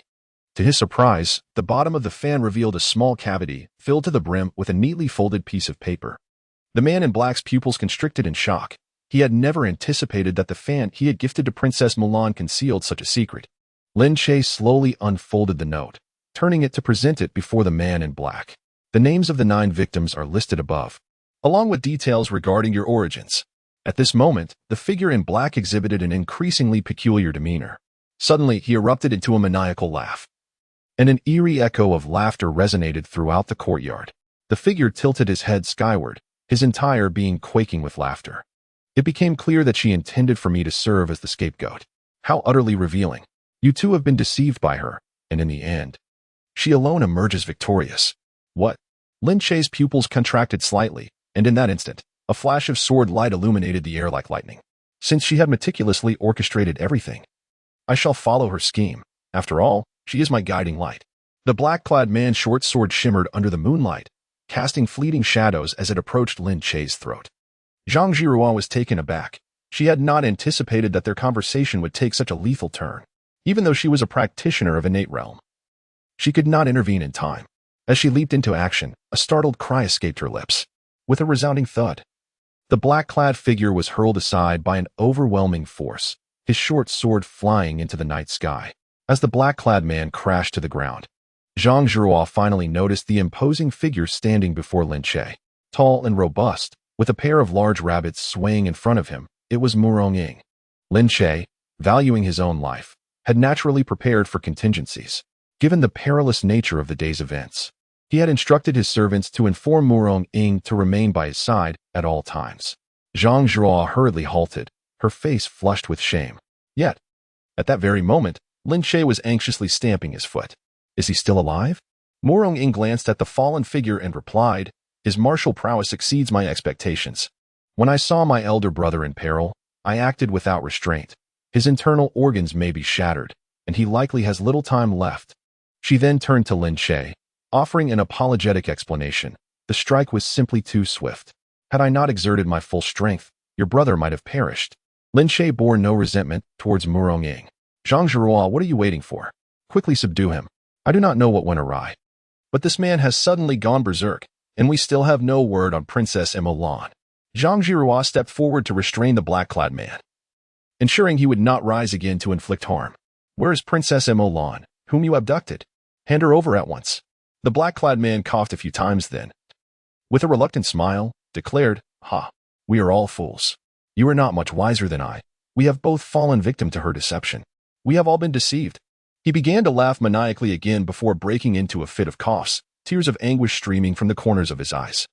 These individuals are victims of the military oppression. What power do I possess to uncover their identities? They are merely materials for my own vindication. I, the second son, am not what I appear to be. I alone regard myself as the illustrious young master, yet it turns out that there is another who bears this title. At that moment, the figure cloaked in black wore a smile that belied the blood staining his garments. Upon uttering these words, blood tears streamed from his eyes. His smile steeped in sorrow and melancholy. Speak quickly, speak quickly. Just as Lin Che began to utter a word, the black-clad man suddenly coughed up a mouthful of blood, his face maintaining a frenzied grin. His gaze gradually dulled, and in his final moments, he cast a glance at Lin Che, murmuring a few words, avenge me. He discerned the enmity between Lin Che and Zhao Xian, believing that Lin Che would eradicate Zhao Xian on his behalf. Alas, had I known earlier, I would have restrained my hand a little more. I truly apologize for ruining my brother's affairs. Murong Ying cast an apologetic glance at Lin Che. Lin Che shot a displeased glare at Zhang Zhihua, exclaiming, I entrusted you to protect me. Without my sister, I would have perished today. The blazing sun hung high in the sky, yet Lin Che and Zhang Zhihua felt an unusual chill. This indicated that the trail to find Princess Emolan had once again gone cold. Yet, his words echoed in his mind. I was deceived. Who indeed was she? A cloud of uncertainty loomed over Lin Che's thoughts. Disheartened, he stepped out of the courtyard when suddenly a spark of inspiration struck him. The handwriting. Yes, I can compare the handwriting. Lin Che handed the folded note to Zhang Zhihua. You shall return to the royal residence and meticulously compare it in the princess's boudoir for any clues. Should you discover anything, report it directly to the prince. Whether he wishes to apprehend or execute is his concern.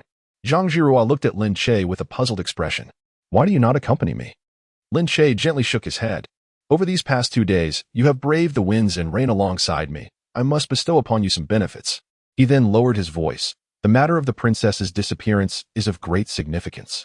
Consider the magnitude of the implications behind an issue that even the prince's power cannot resolve. Simply deliver the note to the prince. The rest shall be for him to handle. When the time comes, Princess Emolan will surely return. Chapter 30. Your affairs I shall manage, but mine. Although Zhang Zhihua harbored doubts, her admiration for Lin Che's capabilities grew over the past few days. Taking the note back to the royal residence, she presented it to Prince Zhao. The prince ordered his scribes to scour the princess's chamber for any handwriting. Indeed, they discovered a few lines of scattered poetry, and upon inspection, saw that the signature belonged to Li Cheng, the eldest son of the Li family from Luzhou. The prince was incensed and promptly issued a decree to apprehend Li Cheng on the grounds of his cruelty towards the people of Zhuozhou. As Murong Ying and Lin Che returned to their residence, she was filled with questions. She perceived her brother's intellect had soared in recent days, transforming every challenge into something remarkably effortless.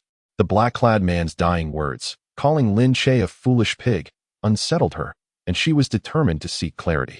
Brother, what did that black-clad man truly mean just now? Why do you say that both you and he are foolish pigs? Lin Che smiled enigmatically. Do not rush. By tomorrow, the truth shall reveal itself. Moreover, Zhao Xian shall meet an untimely demise following these events. Murong Ying tapped her forehead, her ponytail bouncing with each step. Utterly perplexed by her brother's words, she decided to dismiss her confusion and followed Lin Che home. The next day, outside the Lin residence, Zhang Zhihua sought out Lin Che, recounting the events of the previous day's capture of Li Cheng in full detail. Gratefully, she turned to Lin Che, saying, "Thank you immensely for your assistance yesterday. As long as we can recover the princess, I shall honor my promise to protect you for 3 years." Lin Che glanced at Zhang Zhihua, intrigued by her rapid elevation of awareness.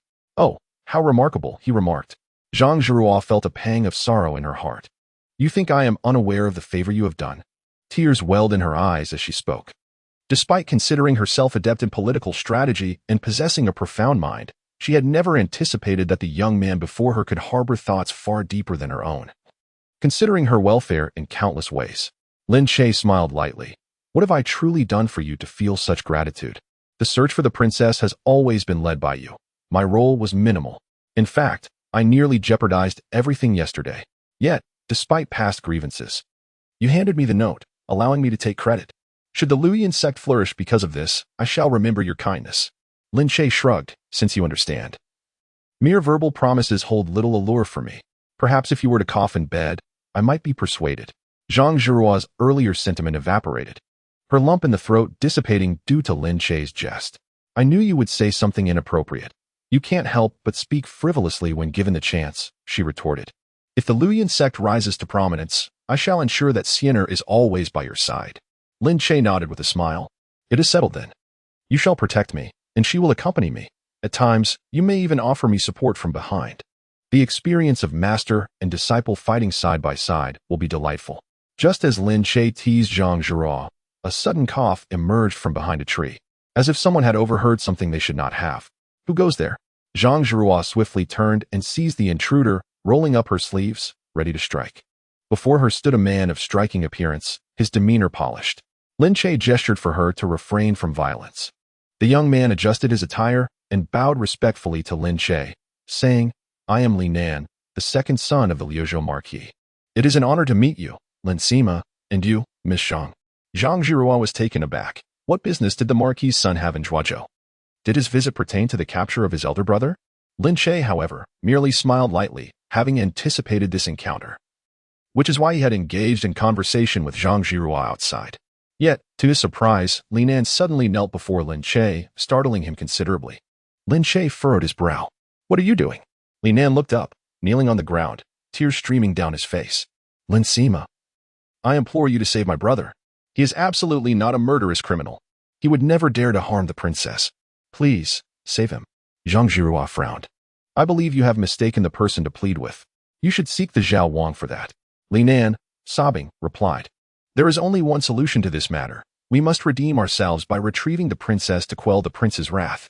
As for the murder case, the Ho family still possesses some influence. Once the princess is found, we can extricate my brother from this predicament."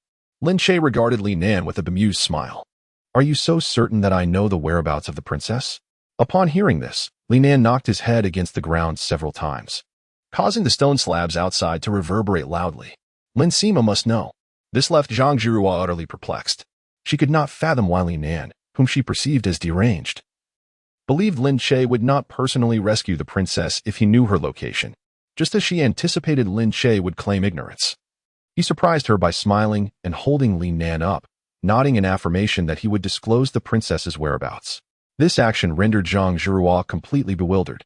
Lin Che then pulled Li Nan closer, stating, "The princess is hidden in the partition of the Zui Xianlu. You must hurry, in this sweltering heat. We cannot let her perish from thirst. However, I do have one condition. You must bring her along. You may redeem your sins, but the credit must also be shared." Upon hearing this, Li Nan's face brightened with joy. Of course. The Ho family owes Lin Sima a debt of gratitude. From now on, whatever Lin Sima commands, I, Li Nan, will fulfill without hesitation. Lin Che nodded, urging them to depart swiftly. At that moment, a group of people suddenly arrived, and the Zhao Wang unexpectedly sought Lin Che at his residence. Zhang Zhihua and Li Nan feigned ignorance and hastily departed. The Zhao Wang, perplexed by their abrupt exit, speculated that Lin Che had undoubtedly provided Zhang Zhihua with some clue to investigate. He then summoned Lin Che to inquire if he had any further ideas on locating his beloved daughter. That boy, Li Qing, is truly obstinate, despite a night of interrogation. He has remained silent. Lord Li has caused quite the uproar at the Luzhou government office. and this news has spread throughout the town. The pressing issue is that this stalemate is detrimental to both families' reputations. If this drags on, the disappearance of Princess Mo Lan will inevitably become public knowledge. Thus, after much contemplation, the Zhao Wang deemed Lin Che a reliable individual and sought his counsel for viable solutions. Consequently, he humbly visited Lin Che as a gesture of respect, while also conveying that should Lin Che manage to rescue his daughter, he would ensure Zhao Xian's matters would be attended to. Chapter 31. The true master is her? Lin Sima, pray tell, what must this king do to rescue his daughter? Lin Che led the Zhao king into the inner hall, instructing the maidservants to prepare fine tea, and then spoke slowly. Your Highness, your love for your daughter is truly commendable, and heaven must surely take pity. As for the princess, she is currently quite safe. Your Highness need only wait in my residence. Within half an hour, I assure you, there will be news of her whereabouts. What? Upon hearing this, the Zhao king sprang to his feet, excitement causing the teacup in his hand to crash to the floor. Who is rescuing her? And how do you know where Mo Lan is? I interrogated Li Cheng all night and was none the wiser, yet you seem to know. With a mix of suspicion and astonishment, the Zhao king turned his gaze towards Lin Che, who appeared calm and collected, realizing he had lost his composure. At that moment, Wang Yuyan, aware that a significant guest had arrived, hurried into the inner hall to pay her respects. She was curious to see who it was, either her father's old acquaintance or a newly risen figure in the court. To her shock, seated in the main position was none other than the Zhao king. Her heart sank, after not seeing him for 2 days. Her brother-in-law had managed to associate with such a person. Moreover, they seemed to converse with great familiarity, resembling close friends. Her investigation into her husband had yet to commence. Yet Lin Che's influence had already become formidable. If things continued as they were, she wondered if her father would still be able to restrain him. Upon noticing Wang Yuyan's entrance, the Zhao king smiled warmly and said, I presume this young lady is the legitimate daughter of the Wang Shangs, indeed a paragon of grace. Wang Yuyan curtsied and personally poured a cup of tea for the Zhao king before retreating. Sensing that the two had matters to discuss, she found her presence inconvenient. The Zhao king lifted the teacup, blowing gently at the steam rising from it, casting a sidelong glance at Lin Che that seemed to convey, today, in the presence of your wife, I have supported you. I am quite favorably disposed towards you, now that there is news of the daughter. He felt his previous anxiety dissipate. However, Lin Che feigned ignorance of the Zhao king's glance, for the reason was clear, I assist you. And you grant me what I desire. This indeed reflects a mutually beneficial collaboration, yet to think that such a minor favor, or perhaps a favor that hardly qualifies as one, could lead Lin Che to bow before the Zhao king was a gross underestimation of his capabilities. While Lin Che and the Zhao king exchanged pleasantries, the Zuaxian Tower had been thoroughly ransacked by Murong Ying and Li Nan. In a dark and damp cellar, Princess Mo Lan lay helplessly on a wooden board. The oppressive heat and humidity caused her to sweat profusely, her embroidered robe completely soaked. Her hair was matted and her lips cracked, as if she had not had a drop of water or a grain of rice for several days. Her gaze was unfocused, teetering on the brink of life and death, when suddenly her vision darkened. In an instant, the wooden board above her was forcefully smashed open, and as she jolted awake, a blinding light flooded her vision, akin to a radiant lamp illuminating her surroundings. Beside her stood a strikingly handsome man, who embraced her tightly.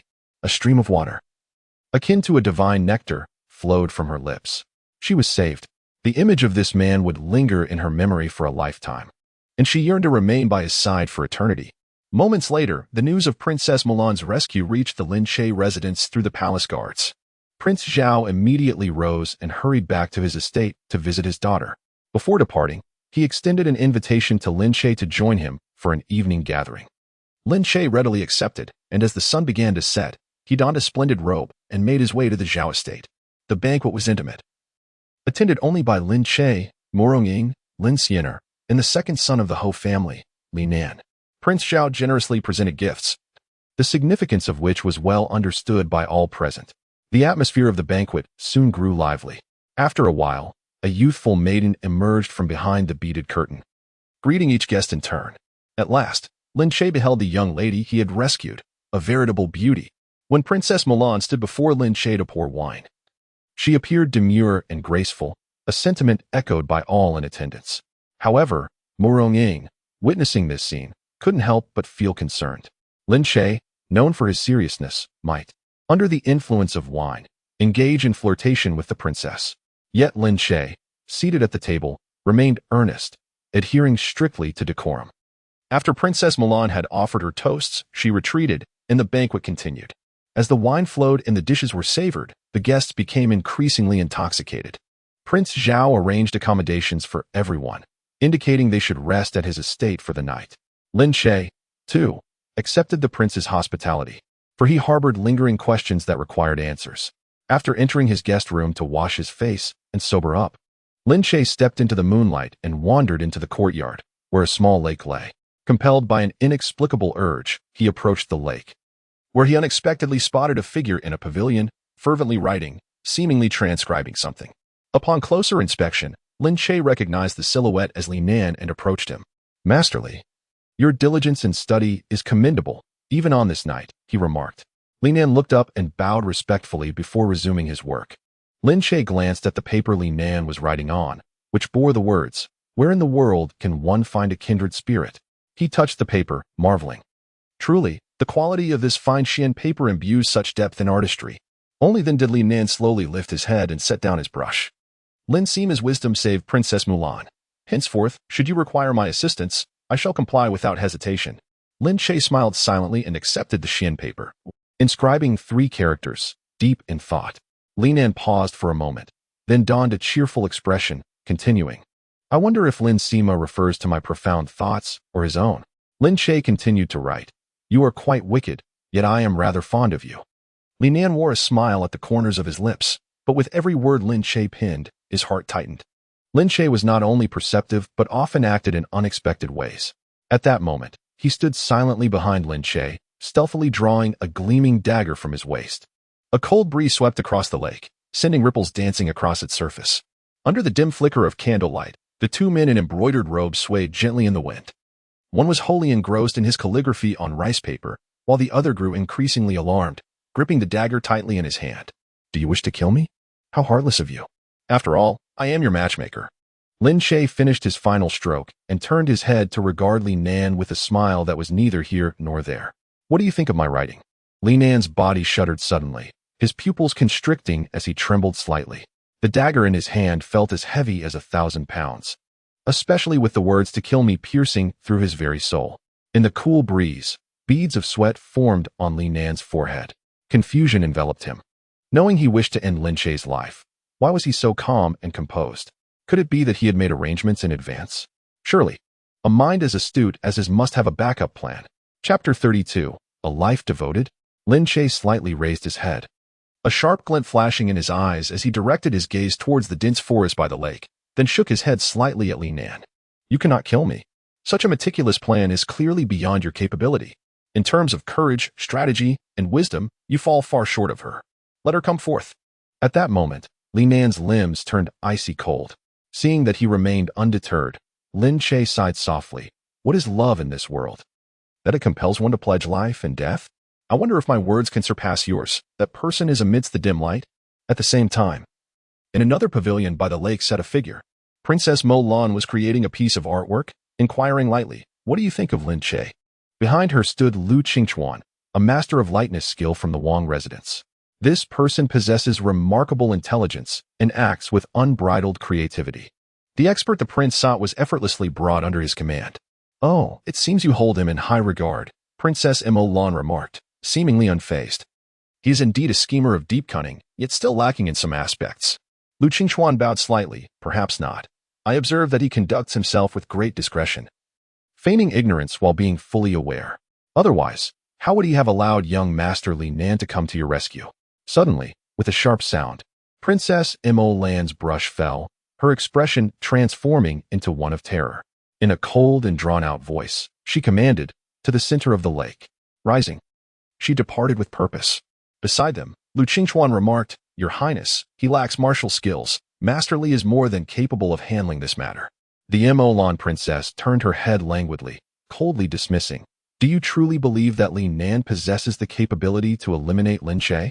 At that moment, in the center of the lake, Li Nan stood before Lin Che, looking disheveled and remorseful, akin to a student being reprimanded for mischief. His expression was a mix of confusion and frustration. He then, with reluctance, inquired, How did you uncover my true identity as the Miao Gongzi? Lin Che replied nonchalantly. Whenever the trail of clues runs cold, there invariably exists an unseen force propelling me forward. From a certain point, I sensed that something was amiss. The inscription on the folding fan and the information concealed within the groove were sufficient to indicate that this matter was far from ordinary. Especially considering your arrogance in pilfering the fan from my residence in the dead of night and hastily creating a groove. Did you think I would not notice the concealed note? You discerned that the groove was newly carved? Li Nan's expression shifted subtly. The wear on the groove was too recent to be consistent with an ancient fan. Li Nan's demeanor faltered, yet he gradually responded, even so. You cannot be certain that I am the Miao Gongzi, can you? Lin Che smiled faintly. Ultimately, someone must benefit from this. Initially, I believed the man in black to be the Miao Gongzi. However, when I orchestrated a plan to draw him out, I realized he could not possibly be the Miao Gongzi. Li Nan looked perplexed. Why is that? Although he did not voice it, his expression suggested he too had been deceived. Furthermore, he was not the principal beneficiary. If he were truly the Miao Gongzi, how could the Wangfu fail to deal with Zhao Xian? Given the Wangfu's capabilities, the perpetrator would have no reason to risk annihilating their entire lineage by assaulting the princess unless their objectives were beyond the reach of the Wangfu's power. For instance, to disrupt the heir of the Houfu. Upon hearing this, Li Nan closed his eyes in anguish. Lin Che's intellect was such that it could trample his own understanding into the ground. The details he perceived and analyzed were beyond Li Nan's grasp. Thus, I awaited the arrival of a suitable individual, and your appearance has precisely corroborated my suspicions. The characters within the fan were indeed penned by you. And the Mo Lan princess, in her endeavor to assist you, would naturally leave behind correspondences bearing identical handwriting in her boudoir. As the second son of the Houfu, you frequently encounter your elder brother, making it effortless for you to imitate his script. Subsequently, the prince was incensed and apprehended your brother Li Qing under the pretext of a homicide. Even now, he has been released, yet his reputation has suffered greatly. Meanwhile, you have saved the princess, paving the way for a future entwined with the Mo Lan princess. With the acumen typical of a noble family, the choice of heir is all but obvious, is it not? You, Li Nan, would embrace the fair maiden and inherit the title of Marquis. Who, then, stands as the paramount beneficiary? Truly remarkable. Just as Lin Che was speaking animatedly, a striking figure suddenly appeared in the courtyard. A lady clad in a dark green plain gown approached gracefully, accompanied by her guard, Lu Qingxuan. When did you realize that I am the mastermind behind this matter? Princess Mulan inquired, her exquisite face adorned with a radiant smile, seemingly far from the persona of a cunning strategist. From the moment I discovered the folding fan, I initially thought it was merely a trivial case of robbery. However, upon uncovering the corpse at the dilapidated temple, I sensed something was amiss. I believed that the man in black was a heartless marauder, targeting the princess to lead his pursuers to the temple where the body was found. His intention was to punish Zhao Xian, and then, under the guise of a divine savior, rescue the princess, allowing you both to lead a life devoid of shame and restraint. Subsequently, I began to suspect that this affair had deeper motives. I initially thought you sought to achieve a heroic feat that would compel the prince to marry you off. Yet, I later realized how gravely mistaken I was. Princess Mulan's gaze sharpened slightly as she replied coolly, "Where did you err? I overlooked the importance of social standing and the judgments of society. Even if that man in black performed a great act of heroism, given the princess's status and the prince's disposition, it would be utterly implausible for him to marry a noble's daughter. The most probable outcome would be the inexplicable disappearance of that wandering hero." Princess Mulan gently applauded. "Indeed, you speak wisely. Although I am indifferent to societal perceptions, the rules of the royal household are stringent. Even the identity of the second son of a marquis does not befit me. Only if he were to become the heir of the marquis could we be together. As for that man in black, he was merely an unintentional discovery by my servant. I deemed him to possess potential value, and thus orchestrated events to stir the waters further. The murder was not the primary objective. The true aim was to create confusion and entangle Li Cheng in the affair. However, I did not anticipate your swift handling of this matter. Your progress has been so rapid that I was unprepared for the next steps, and you uncovered leads before I could act. This compelled me to dispatch skilled individuals to your residence to steal the fan, fearing that you might trace the clues back to me, leaving me with no opportunity to implicate Li Qing. At that point, my plans would surely be thwarted. Astutely clever." Lin Che smiled faintly. "Moreover, your performance was excessively theatrical. concealed in a dark cellar for 3 days without food or water. Yet you still appeared vibrant and toasted to me merely because everyone else was engrossed in merriment and failed to notice.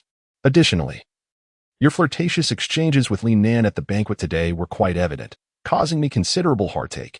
I had thought myself a hero rescuing the damsel, perhaps even to become a favored son-in-law of the royal household. Alas, such is fate. While Lin Che spoke with a tone of pity, Lu Qingchuan's expression was as cold as iron, his demeanor resembling that of a statue. The scheme had primarily been executed under his direction, and he was taken aback by how thoroughly this young man had seen through it. Zhang Jira and young Master Li Nan's visit to the drunken immortal pavilion in search of someone had exhausted him considerably. To my utter astonishment, it turned out to be nothing more than this young man's jest. Upon hearing his words, Princess Mulan's smile gradually faded, and her expression transformed into one of icy coldness. Throughout the entire ordeal, she had been convinced that her scheme was flawless, utterly impervious to scrutiny. Yet, to her dismay, it appeared riddled with flaws in the eyes of this individual. At that moment, Lin Che was also consumed by an unnamable fury. After spending several days entertaining and teasing my sister-in-law, I had indulged in this game of hide and seek with you. But now you dare to contemplate murder to silence me? I am not to be trifled with. When I am pushed to my limits, I am capable of anything. With a chilling gaze, I disdainfully retorted, there is always a higher mountain. Do not presume yourself the pinnacle of intelligence. In my eyes, you are but a child. A woman should embody her feminine virtues. It is more fitting for you to manage your household and engage in the arts, rather than to play these games with me. I never intended to sever our cordiality. I merely wished to converse with him. Yet you audaciously plot to silence me. The more I spoke, the angrier I became. Pointing at Li Nan, you foolish mutt, leaping about before me like a monkey. I chose to ignore you. I thought that by allowing you to achieve your goals, I might also gain something of value. I had no desire to contest with you. Yet here you are, flaunting your inadequacies before me. My scorn pierced the hearts of the three like a dagger, causing Princess Mulan's complexion to shift from green to purple. Then why do you not reveal the truth? She demanded. Truth? What is truth? The truth is that you all feign affection. Li Nan is destined to inherit the Luzhou Marquisate, and I, Lin Che, shall eradicate Zhao Xian and ascend to the position of General of Zhuozhou. As for your entangled emotions, I have no interest in them. You seek a resolution, and I seek my own. Had it not been for this foolish Li Nan revealing his intentions, I would not have wasted my breath on such trivialities.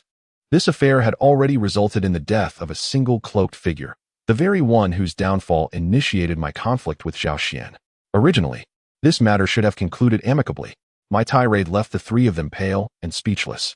I had intended to quietly amass my fortune, and my earlier exchanges with Li Nan had merely been a casual probe. I never anticipated that this fool would harbor murderous intent against me. At this moment, Li Nan glanced at Princess Mulan with a sense of guilt, then turned to Lin Che. Had he known better, he would not have attempted to outsmart Lin Che. Now, both sides found themselves in an untenable position. Lu Qingchuan, being a martial man, was accustomed to employing lethal measures to silence others. Seizing the opportunity amidst their conversation, he leaped forward to attack Lin Che. This man held considerable standing within the royal court, and his skills had reached a remarkable level, likely making him a formidable opponent. Stop. I have yet to finish my rebuke. We shall settle this later. Lin Che's thunderous command momentarily stunned Lu Qingchuan. He then turned to Princess Mulan, who nodded slightly. She recognized that the situation had spiraled out of control and did not wish for such a significant leverage to fall into another's hands. Murdering to silence is the optimal choice. Lin Che let out a cold chuckle. Having anticipated all of your actions, how could I not have a contingency plan? Do you know how the man in black met his demise? He was struck down by a hidden master of mine. Lu Qingchuan smirked and drew the sword from his waist. I too can deliver a lethal blow. The gleaming blade sparkled ominously, akin to a venomous serpent. Fixated on Lin Che. Though your intellect surpasses that of others, and your strategies are flawless, your lack of strength is your Achilles heel. If I kill you, we shall dictate the narrative of today's events. Undeterred, Lin Che entirely disregarded Lu Qingchuan's advancing footsteps and casually picked up a brush, scribbling on the paper, "Fool. You still wish to kill me?" Upon seeing the words inscribed, Lu Qingchuan found himself momentarily at a loss, pondering how Lin Che could possibly escape from such dire straits. Yet, he hesitated to act, for he harbored a growing apprehension towards this cunning youth. He feared even more the possibility of Lin Che escaping and revealing this incident, which would spell tremendous loss for both the Wang and Ho families. Such a loss was far beyond his capacity to bear. Princess Mo Lan coldly inquired, "In such a dire predicament, how do you intend to save yourself?" Lin Che offered no response, instead casting a deep glance towards the dense forest. Li Nan instinctively followed Lin Che's gaze. That single look sent a chill through Li Nan's soul. He had noticed Lin Che glancing towards that very forest on multiple occasions. Yet, in his previous agitation, he had failed to perceive it clearly. Upon closer inspection, he suddenly discovered that a figure stood within the thicket. "There is someone." He pointed towards the distant woods, prompting Princess Mo Lan and Lu Qingchuan to turn and look as well. Indeed, a strange silhouette loomed within the forest. Lu Qingchuan's expression turned slightly frosty. Gripping his short sword, he moved with the swiftness of an eagle taking flight, positioning himself protectively before Princess Mo Lan. This individual was a formidable master. With his innate strength, any disturbance within 3 paces would not escape his notice. When did he arrive? How did I not sense him at all? This master stood there like an imposing statue, his breath imperceptible, exuding neither chaos nor fear in the face of the impending conflict. Remarkably relaxed, he merely observed with a detached gaze. Lu Qingchuan, however, remained unfazed. "I am but a step away from reaching the realm of the masters. He is no match for me. I will kill you. It merely requires some time." Lin Che did not refute him. It was undeniable that to become the foremost guardian of the Wang family, one must possess considerable skill. With intellect as limited as yours, it is no surprise you can only serve as a guard. Who said I intended to engage him in a genuine battle? You come to kill me. While he goes after Princess Mo Lan, though my martial prowess is lacking, as a military officer, evading and parrying your strikes should not pose a significant challenge. However, the noble Miss Molan is quite different. Her fragile constitution may not withstand a single blow. Should she perish, I wonder if you could bear the weight of such responsibility. Upon hearing these words, the expressions of the 3 men shifted dramatically. In a direct confrontation, it is highly likely that the experts of the dense forest would not match Lu Qingchuan's prowess. Yet this is a battle for life and death. Regardless of any chivalric code, should he dare to strike, the masters of the forest would retaliate. The ramifications of such an encounter are burdens too great for Lu Qingchuan to bear. Thus, he remained steadfast, unwilling to budge an inch from his position before Miss Molan. Chapter 34. The Pact. Miss Molan sighed, her icy gaze transforming into one of resignation as it fell upon Lin Che. "I know I cannot eliminate you today." She then closed her eyes in frustration and exclaimed, "After countless schemes, I never anticipated that you had already discerned my plans. Your ability to see through my stratagems and arrange for a master to protect you is entirely reasonable. Even if Lu Qingchuan were to strike first, the expert you brought would surely flee. Our secret would be irretrievably lost, and I would be unable to unite with Li Lang. He might even be stripped of his title as the young master of the Marquise." Lin Che smiled faintly. Conversing with an intelligent person is indeed a refreshing experience. Unlike the frustration of speaking to 2 foolish mules, akin to casting pearls before swine, Lu Qingchuan's face fluctuated between shades of blue and red. Despite his exceptional martial skills, he dared not move an inch.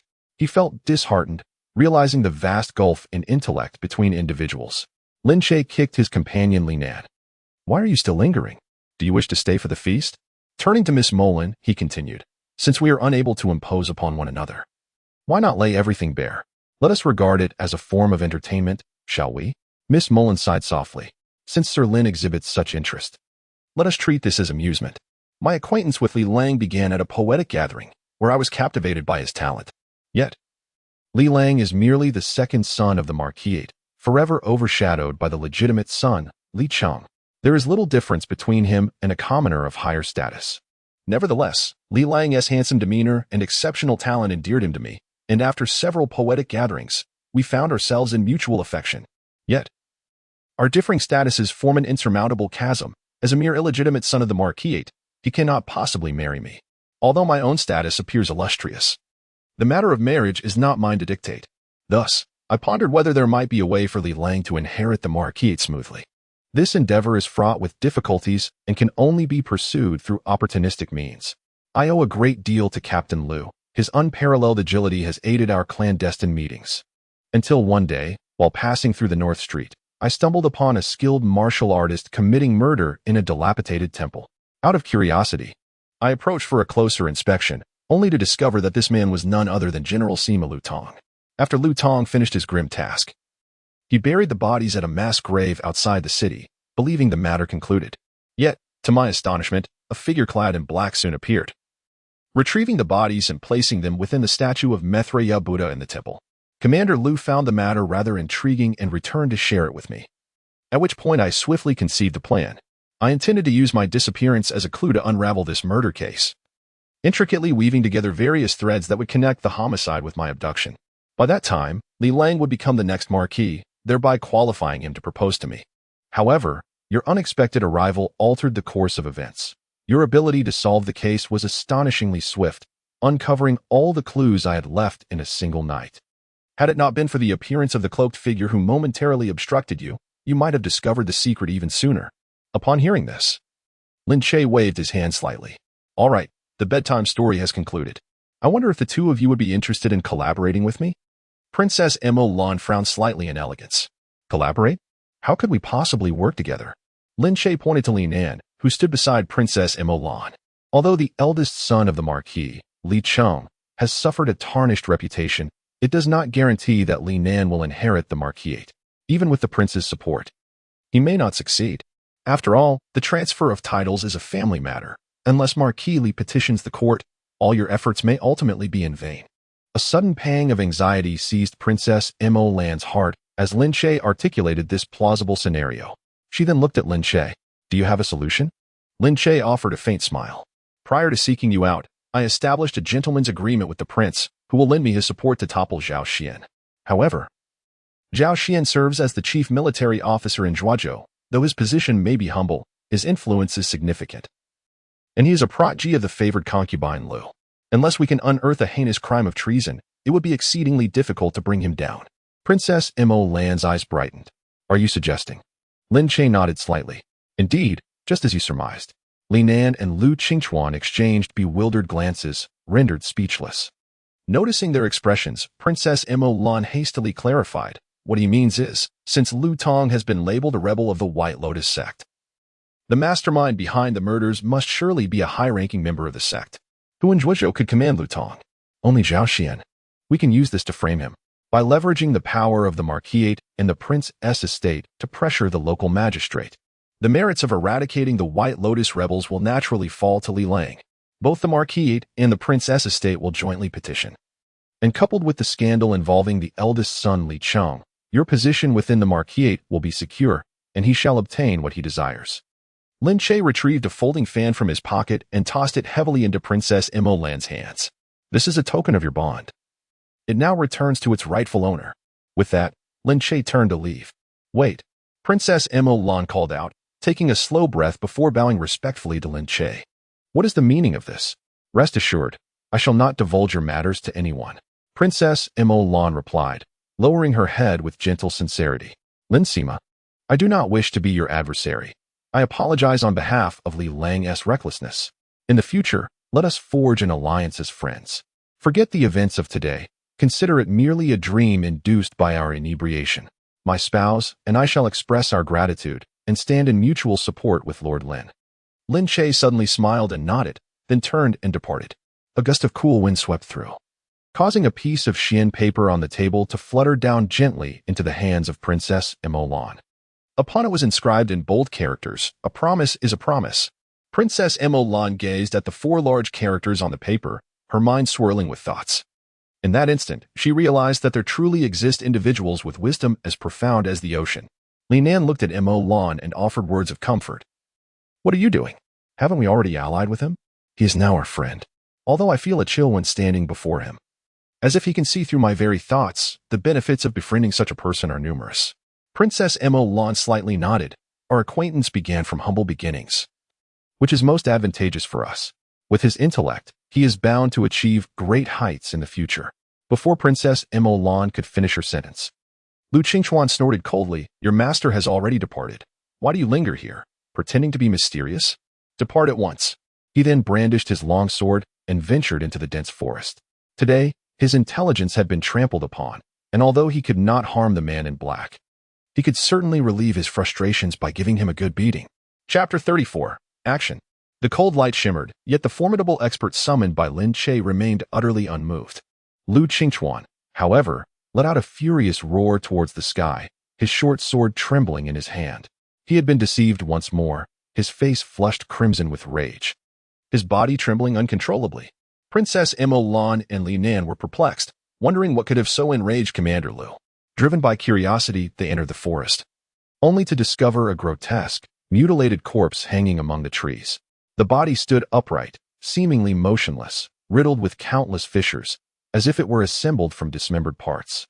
Its face was covered with a white sheet of paper, upon which were inscribed several large characters. "Do you fear such a master?" No wonder Lu Qingchuan was trembling with rage. He had been tricked. That immovable expert was, in fact, a sewn-together corpse, explaining its lack of breath. Mo Lan covered her eyes as she exited the forest, sighing, "Lin Che is truly formidable. He has anticipated our every move. This corpse signifies the beginning of our collaboration." She then turned to Li Nan and said, "Li Lang, this body is a gift from Lin Che to you. It is now your turn to perform well." Li Nan was bewildered. What did Lin Che intend by presenting him with a corpse? "Have you forgotten the dismembered bodies in the temple?" She continued. "Take this remains to the Zhuozhou Yamen and present it as a gift to the governor." Lin Che did not linger at the Wang residence, but returned directly to his own abode. Determined in his resolve, he decided that wherever he went in the future, he would bring Mo Ronging along. Today, he felt indifferent when faced with Princess Mo Lan and Li Nan. However, the mere thought of the ruthless Lu Qingchuan sent a wave of panic through him. This fool was nothing but a savage, and if he were to fall victim to such a brute, it would truly be a significant loss. Upon returning to the residence, he was surprised to find the candlelight still flickering in the bedroom. Upon pushing open the door, he discovered that his sister-in-law had yet to retire for the night. "You're back?" she exclaimed, casting aside her book with a radiant smile. Perhaps wary of being taken advantage of again, she had taken precautions this time, wearing silk trousers instead of the refreshing attire she usually favored. Yet, Lin Che's gaze instinctively fell upon her bare little feet. As the delicate black silk clung snugly to her shapely ankles and dainty toes, leaving him breathless. Did she think that donning a pair of trousers sufficed? In Lin Che's eyes, it made little difference from wearing nothing at all. Such naivety. "Sister-in-law, sometimes I truly wonder if you do this on purpose," Lin Che said, lifting his gaze slightly. "What do you mean on purpose?" Wang Yuyan asked, bewildered, not delving deeper into the matter. Instead, she inquired, "Did you attend the banquet at the Wang residence today?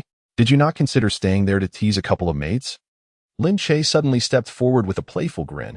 "Is my sister-in-law feeling jealous?" "You." Wang Yuyan gasped in surprise, instinctively trying to retreat, only to be caught and pulled closer by Lin Che. Looking down at her with a teasing smile, he remarked, "Sister-in-law, you are truly beautiful. How could the maids at the Wang residence compare to you?"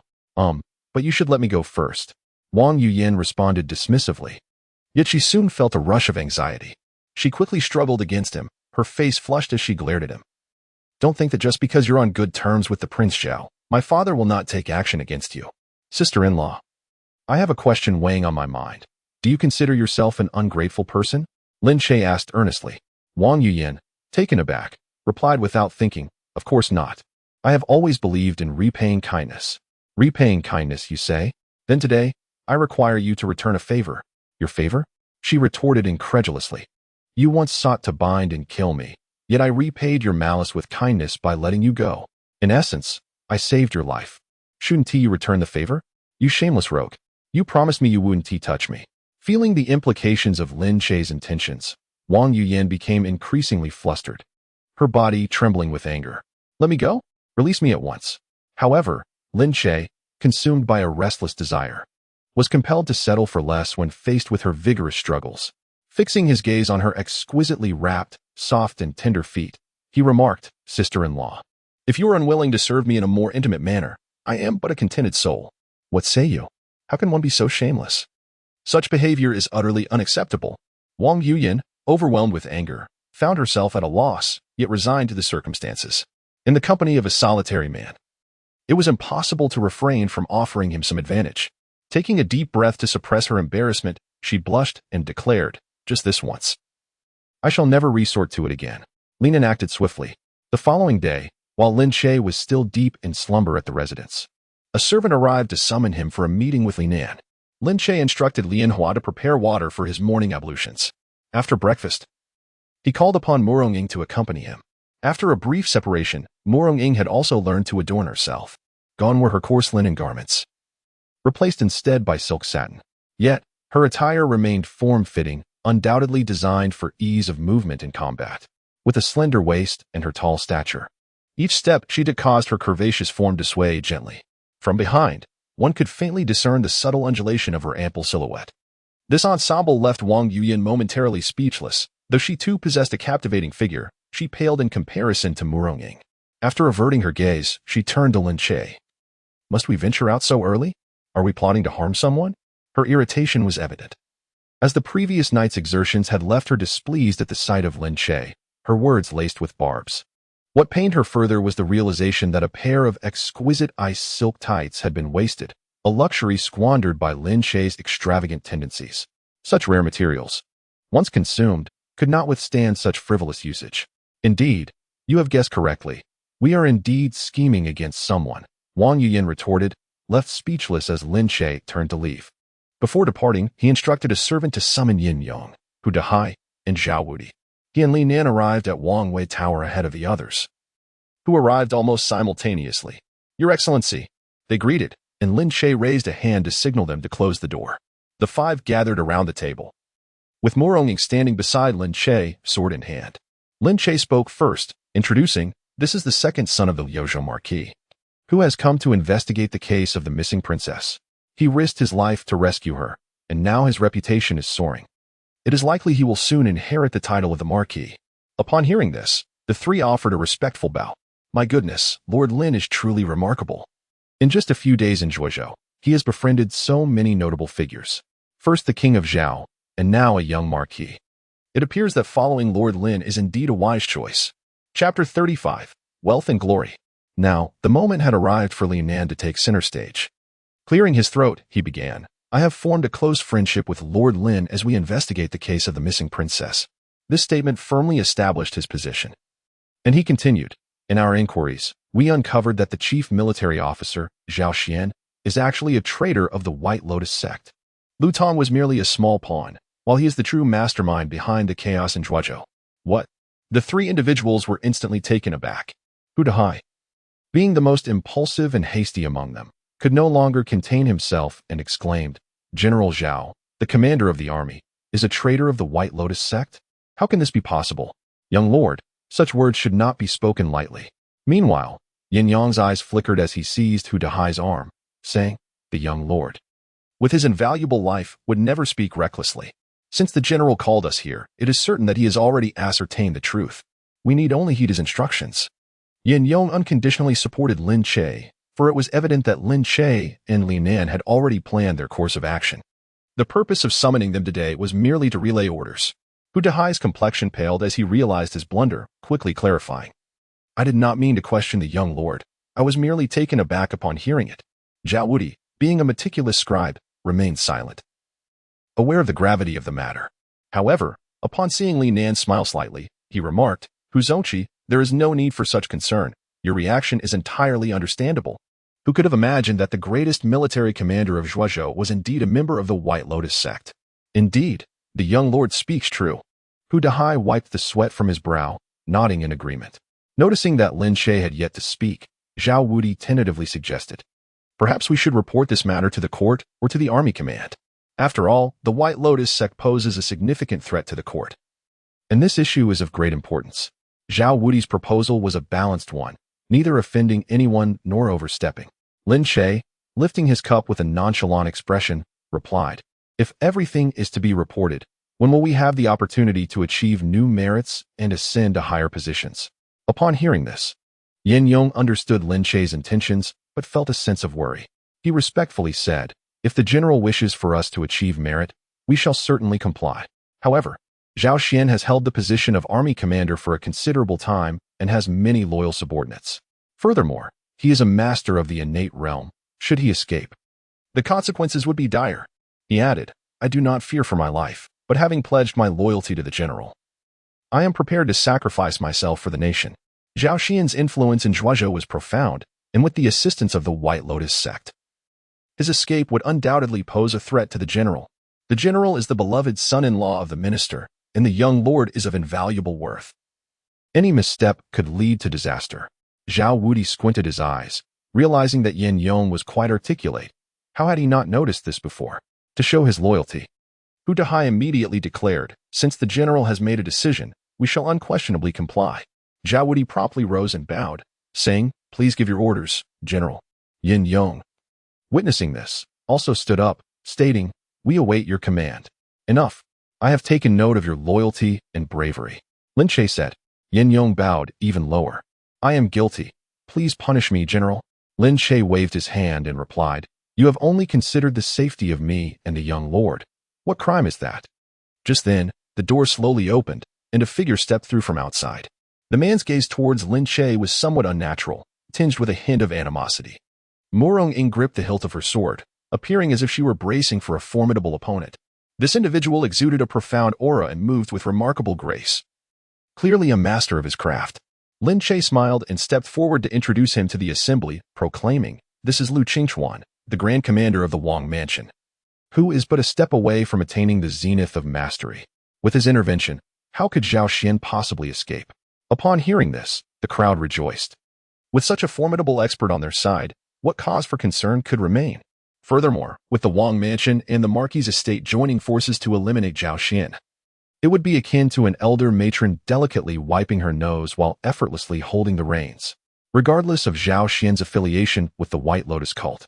Under such formidable circumstances, whoever was branded as a rebel would surely be believed. They naturally would comply, lest they find themselves accompanying Zhao Xian to his grave.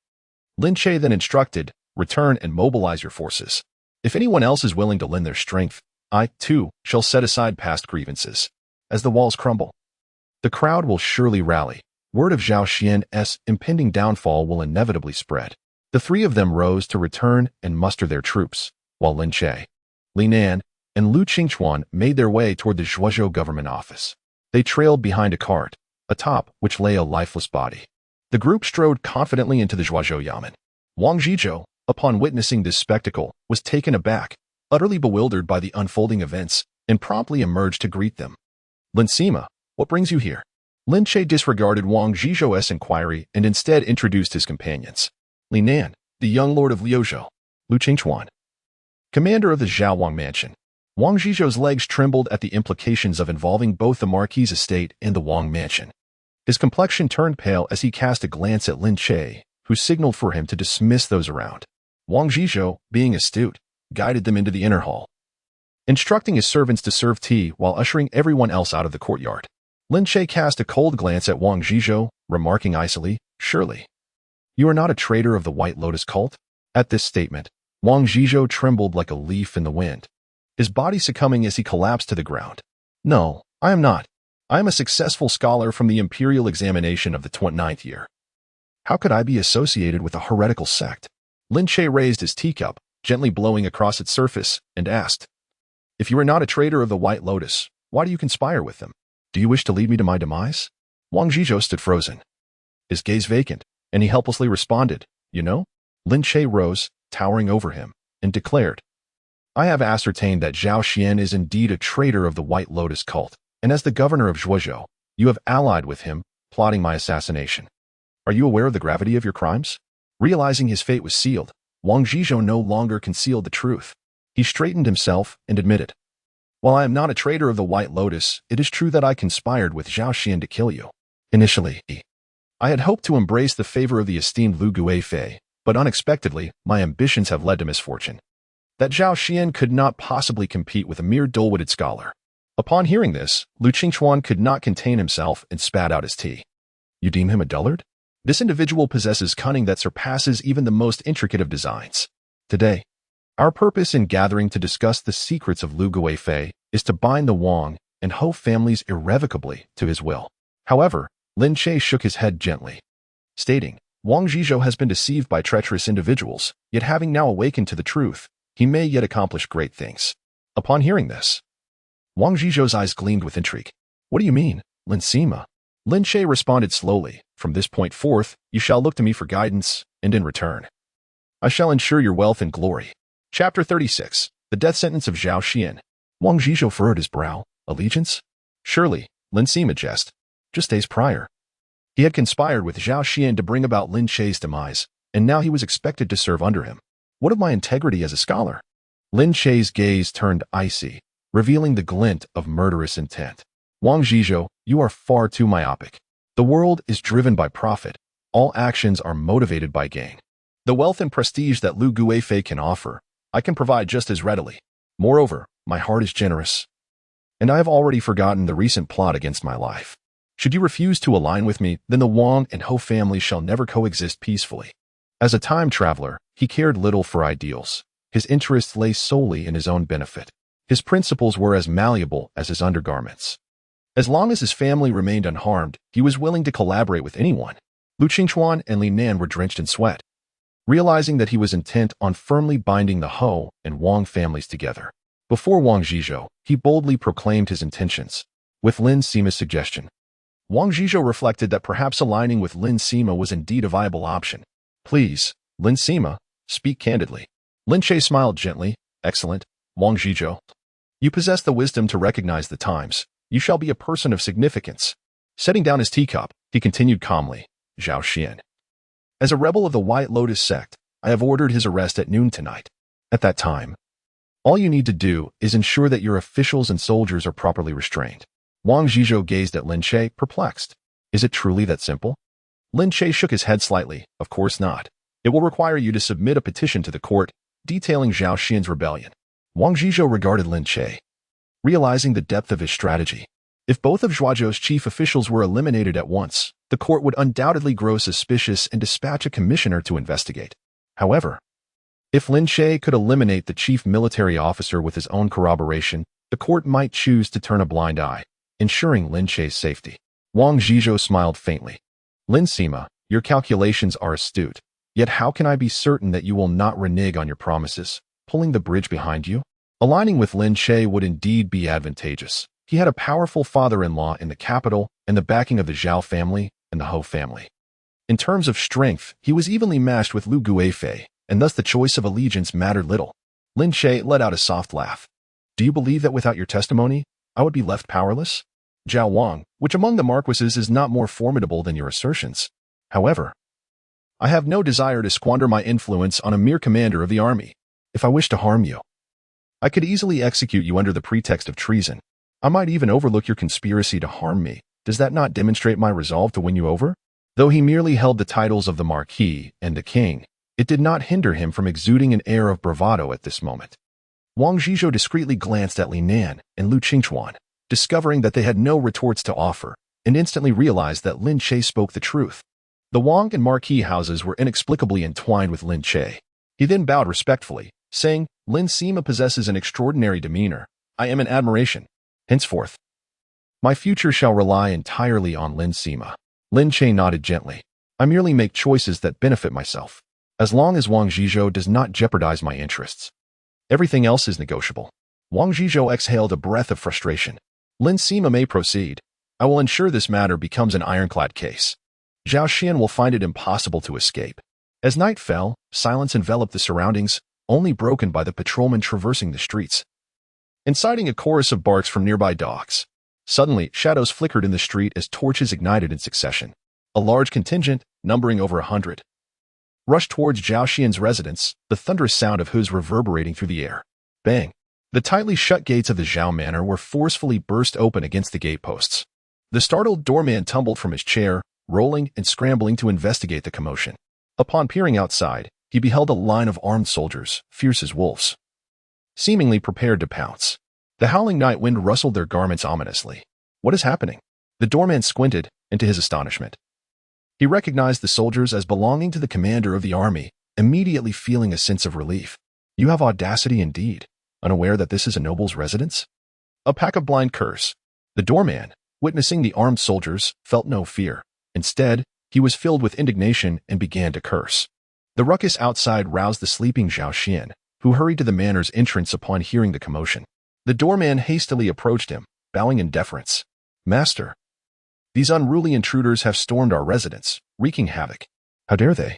If you do not disperse, I shall deal with you slowly come morning. Dressed in a nightgown. Zhao Xian cast a cold glance at the armed soldiers outside, his face darkened with inquiry. Although he sensed something amiss, he dared not show it. Hoping to intimidate them with his former authority as an official, he planned to address the situation the following day. Is it you who oversteps, or is it I? There is no need to wait until tomorrow. I shall deal with you tonight. A voice, even more commanding, resonated as the soldiers parted to either side. Lin Che entered, accompanied by Murong Ying and Lu Qingchuan. It's you? Zhao Xian's eyes widened in shock, a fierce glint flashing within them. Lin Che stood with his hands clasped behind his back, gazing down upon Zhao Xian. Although Zhao Xian had received the emperor's grace, he harbored no thoughts of gratitude and conspired to rebel by joining the White Lotus sect. Such treason deserved execution. Who among you dares? Upon hearing Lin Che's slanderous accusations, Zhao Xian's anger surged, veins throbbing visibly. Yet, within his heart, a profound panic took hold, compelling him to mask his fear with his voice. Lin Che disregarded Zhao Xian's attempts at explanation, gesturing for his soldiers to take action. The officers stationed atop the courtyard walls, armed with mechanical crossbows, swiftly unleashed their bolts. With a whistling sound, arrows gleaming with a cold sheen sliced through the air as dozens of officers drew their blades and charged forth. Today would mark their opportunity to slay enemies and achieve merit. The skies over Zhuozhou were about to change. The crossbow bolts flew with astonishing speed, unleashing a volley that left no room for the martial artists to display their prowess. This was precisely why heroes must not violate the law with their might. Even the most skilled martial artist would find it nearly impossible to escape once ensnared.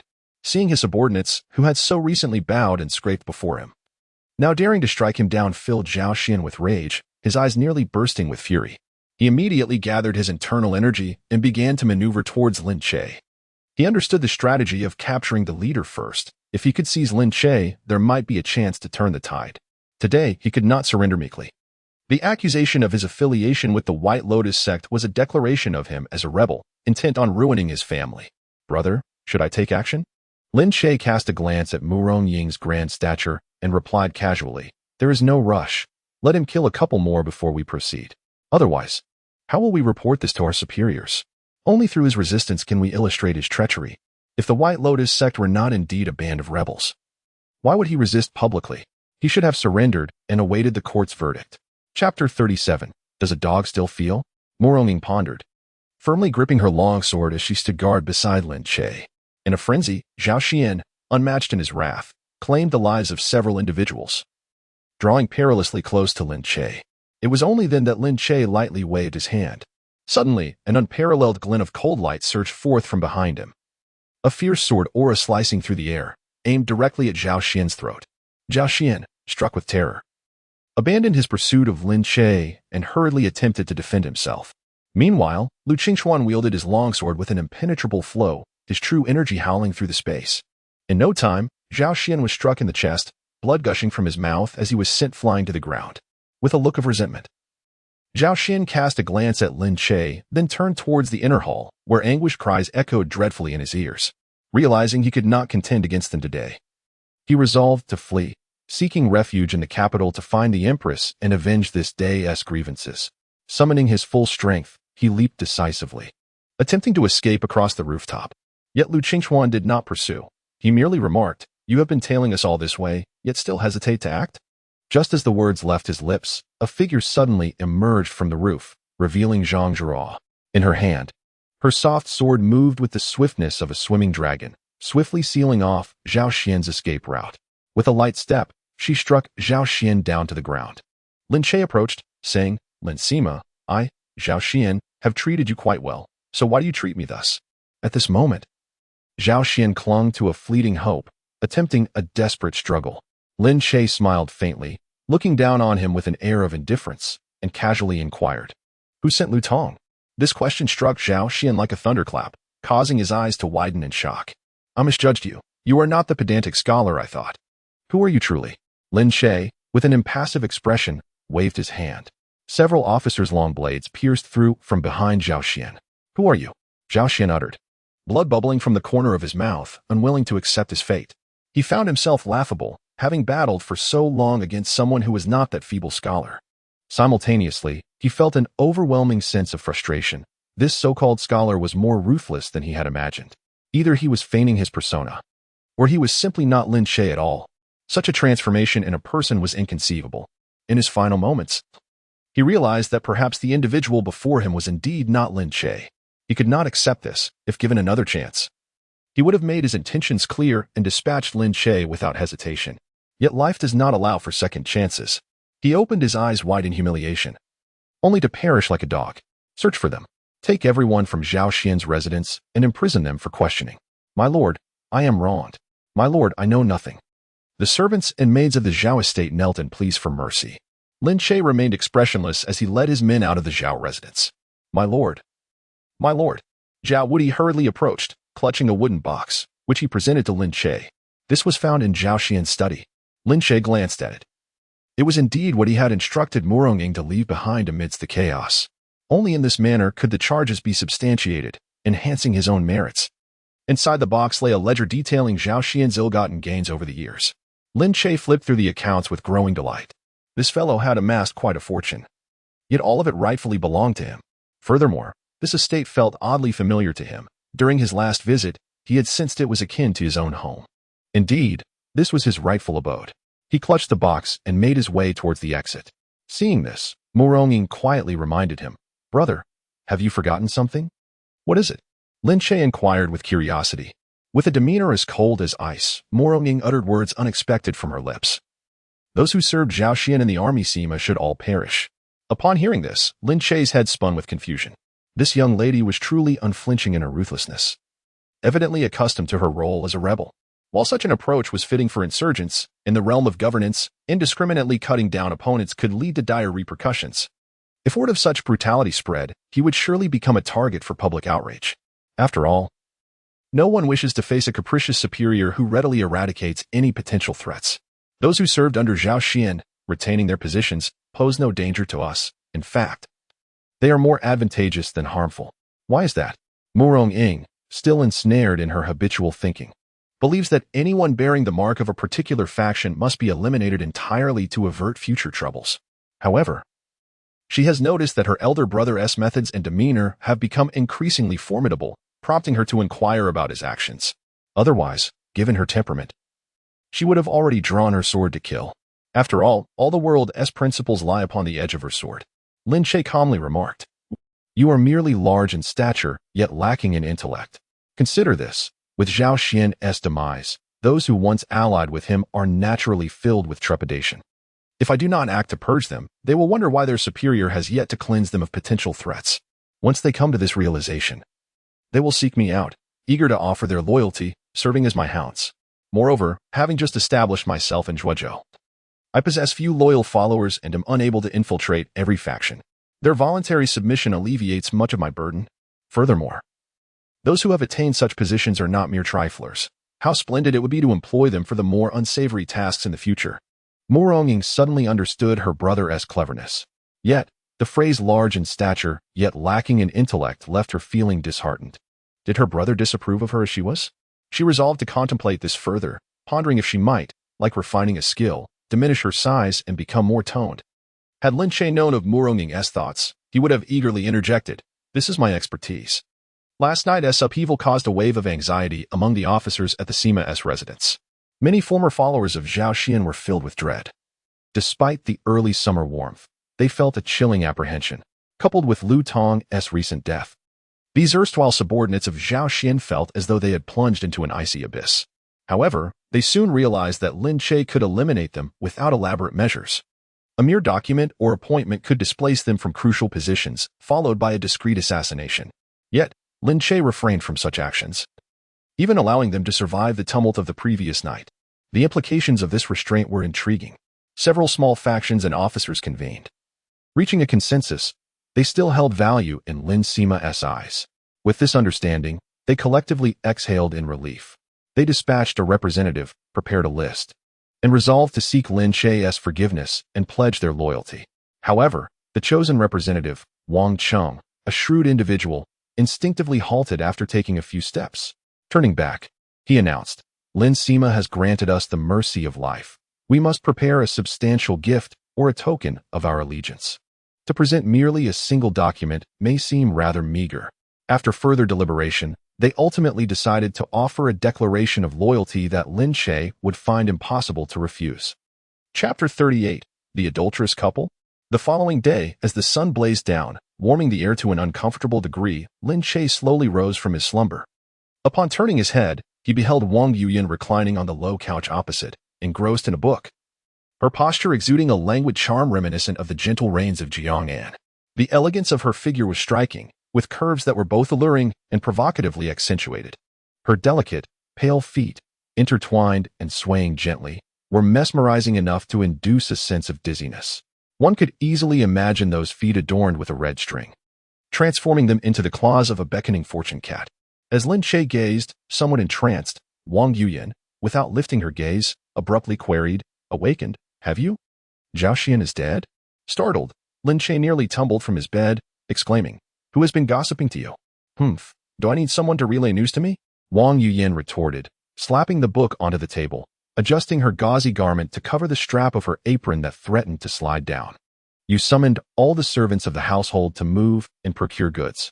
The entire estate is in a jubilant uproar. Even the old Wang, who sweeps the latrines, received a few pieces of silver as reward. If I were to fail to deduce that you have eliminated yet another enemy, then my intellect would be better suited for pickling vegetables." In just a few days, Lu Tong, the White Lotus sect's rebellious scoundrel, and Zhao Xian had met their demise in rapid succession, their brutal methods and the frequency of their crimes instilling in Wang Yuyan a shiver of fear mixed with admiration. Such audacity could easily render one a serial killer in the capital, immortalized in the city's news as an example of villainy. "I always said my dull elder brother was unworthy of you.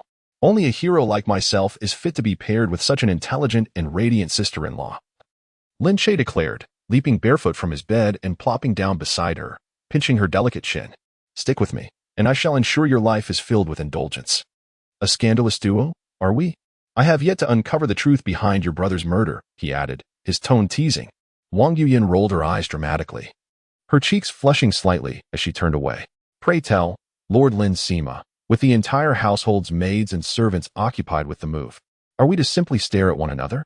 Do you intend for me to act as a maid or a housekeeper? Once we relocate in a few days, it shall be settled, but for now." Lin Che lifted the teapot, taking a sip. "Naturally, it is you, Lady Lin, who shall attend to your husband. So, you have slain my husband, and now I am to toil as your servant? This is merely a means to cultivate practical life skills." "Ah, yes, and to foster your noble qualities of independence." Wang Yuyan, visibly incensed, resembled a pair of furious rabbits, her chest heaving with indignation. "Then why should I serve you? Why not be independent yourself? As a man, it is my instinct to be self-sufficient." No sooner had he uttered these words than Lin Che's hand found its way to her ankle, gliding up her slender leg. "Look at your delicate skin. So accustomed to being pampered since childhood. I am merely assisting you in unlocking your potential, should you ever change careers to become a maid. You would possess a valuable skill. Now, my dear wife, I must attend to my personal grooming, and I would be grateful if you could kindly fetch a kettle of water for me." Ever since Wang Yuyan used her delicate foot to resolve an issue for Lin Che, the barrier between them has noticeably lessened. They occasionally share playful banter, which is quite acceptable. "I thank your entire family," Lin Che exclaimed, reaching out to caress Wang Yuyan's elegant face. With a frosty demeanor, she swiftly rebuffed his uninvited hand, the hem of her skirt rustling sharply. "You just touched my feet, and now you wish to greet my face with those hands? Have some decorum. My own wife." "I harbor no disdain," Lin Che chuckled, grinning like a rogue. Wang Yuyan, while donning her stockings, retorted with a cold laugh, "While you may not mind, I certainly do. Coexisting with a calamity like you is a recipe for shortened life." With that, she opened the door and strode out. Unbelievable. Lin Che banged his fist against the bed, cursing. Yet, within, he felt a sense of delight. It appeared that his sister-in-law was nearing a breakthrough, and once the barrier was breached, victory would be assured. Meanwhile, Wang Yuyan boldly marched into the kitchen. After a brief while, Lin Che, stretching lazily, ambled into the courtyard, waiting eagerly for Wang Yuyan to bring the water.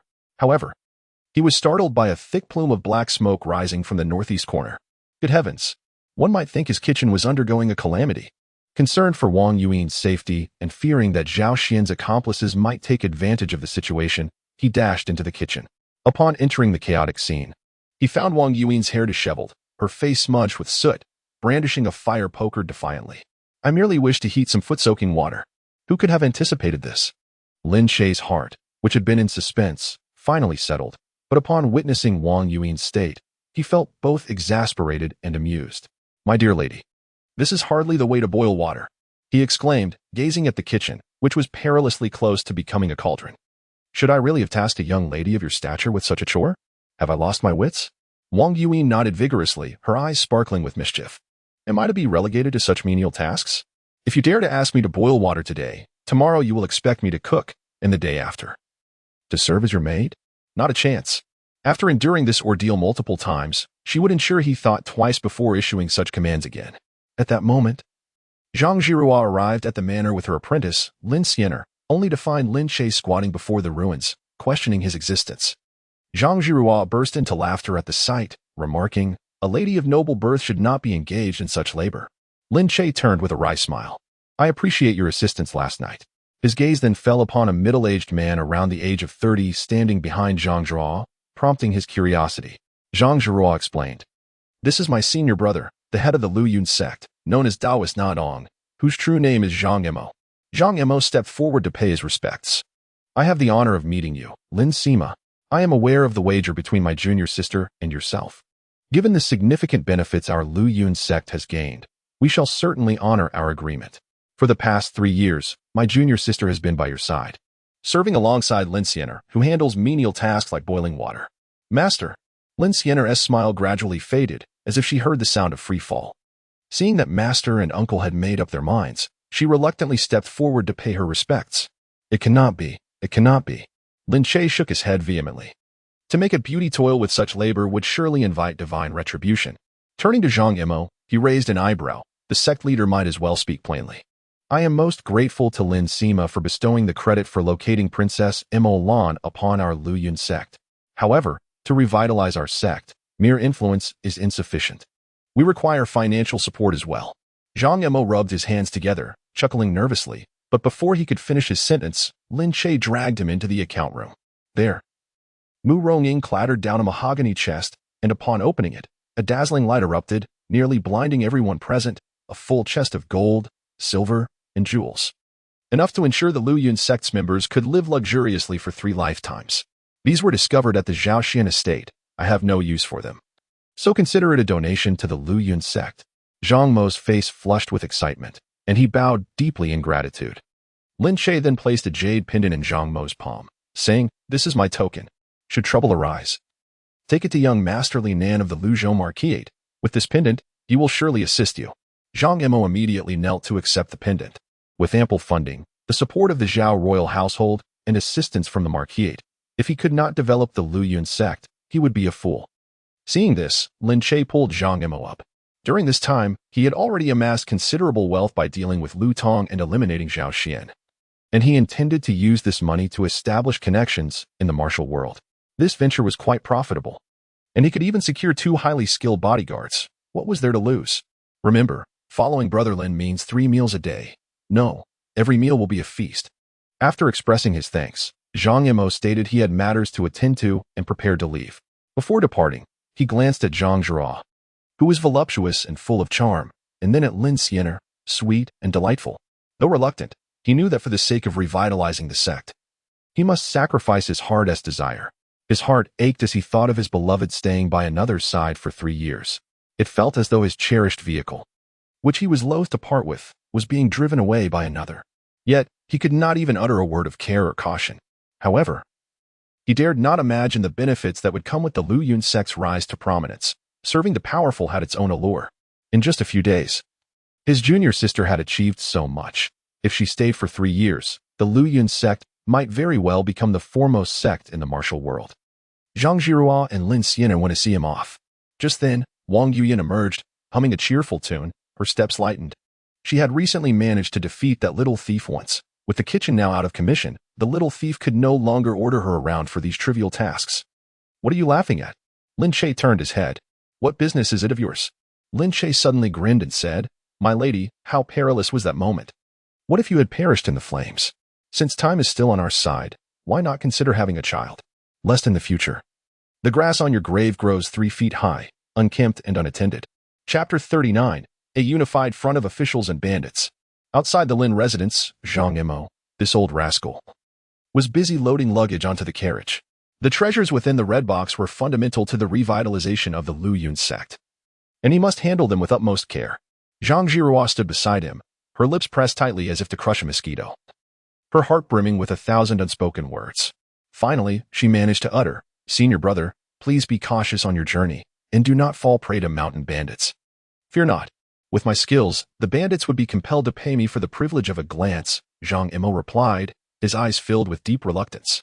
He yearned to smooth the disheveled hair of his junior sister, but as he raised his hand, he hesitated and slowly lowered it, sighing, "Junior sister, do keep an eye on Siener. Do not let that Lin scoundrel take advantage of you.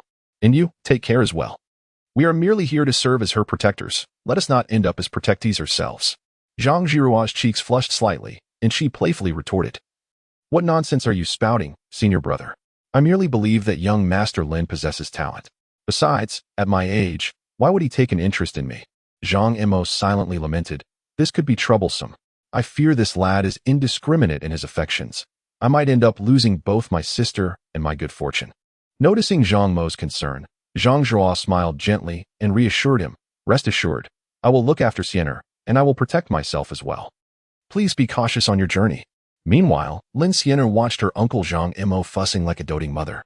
"Uncle, you should leave quickly. It's unsafe with nightfall approaching. You are the hope of our Lu Yun sect. Do not let yourself be ambushed on the way." "Bah." Zhang Imo quickly interrupted. "When did you start speaking so ungraciously? Like your master? By the way, I will find you a suitable match in a couple of years. Until then, you must preserve your virtue. Do not let that lecherous Lin Che take advantage of you." Lin Siener forced a smile that was more sorrowful than joyous. "Uncle, fear not. I assure you, that rogue shall not have his way." Yet in her heart, she thought, "Love is free. I shall choose whom I desire, and you shall not dictate my choices." "Well then, I must take my leave," Zhang Imo called out as he urged the horse onward, glancing back every few steps toward the Lin residence, his reluctance palpable, as if he were headed to the gallows. As the carriage disappeared from view, Lin Siener's tears cascaded forth like a breached dam. Zhang Zhihua quickly enveloped her in an embrace, saying, There, do not cry. It is not a matter of life and death." After a moment of consolation, Lin Siener gradually regained her composure. "Let us go inside and see how we may be of assistance." As the two ascended the steps, they noticed a man approaching the Lin residence, carrying a wooden box. "May I trouble you to announce my presence? I am Wang Cheng, a minor officer from the military seeking an audience with the esteemed lord." Approximately half an hour later, Lin Che entered the main hall to find Wang Cheng awaiting him, standing rigidly in the inner chamber, too apprehensive to take a seat.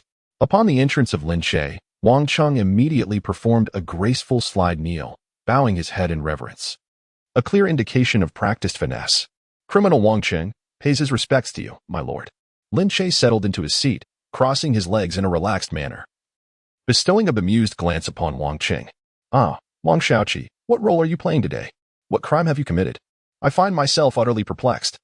I was blinded by foolishness, and foolishly allied myself with the likes of Zhao Xian against your authority. His demise is indeed a fortunate event for the military office." Wang Cheng, with his posterior perched like a quail awaiting slaughter, implored, "I beseech you, my lord, grant me a chance at survival. My brethren and I shall toil like oxen to repay this debt of life." "Words alone will not suffice," Lin Che remarked from his lofty position, delicately lifting Wang Cheng's chin with his toe. Wang Cheng, hastily presenting a wooden box as if it were a treasure, declared, "This is my sincere offering."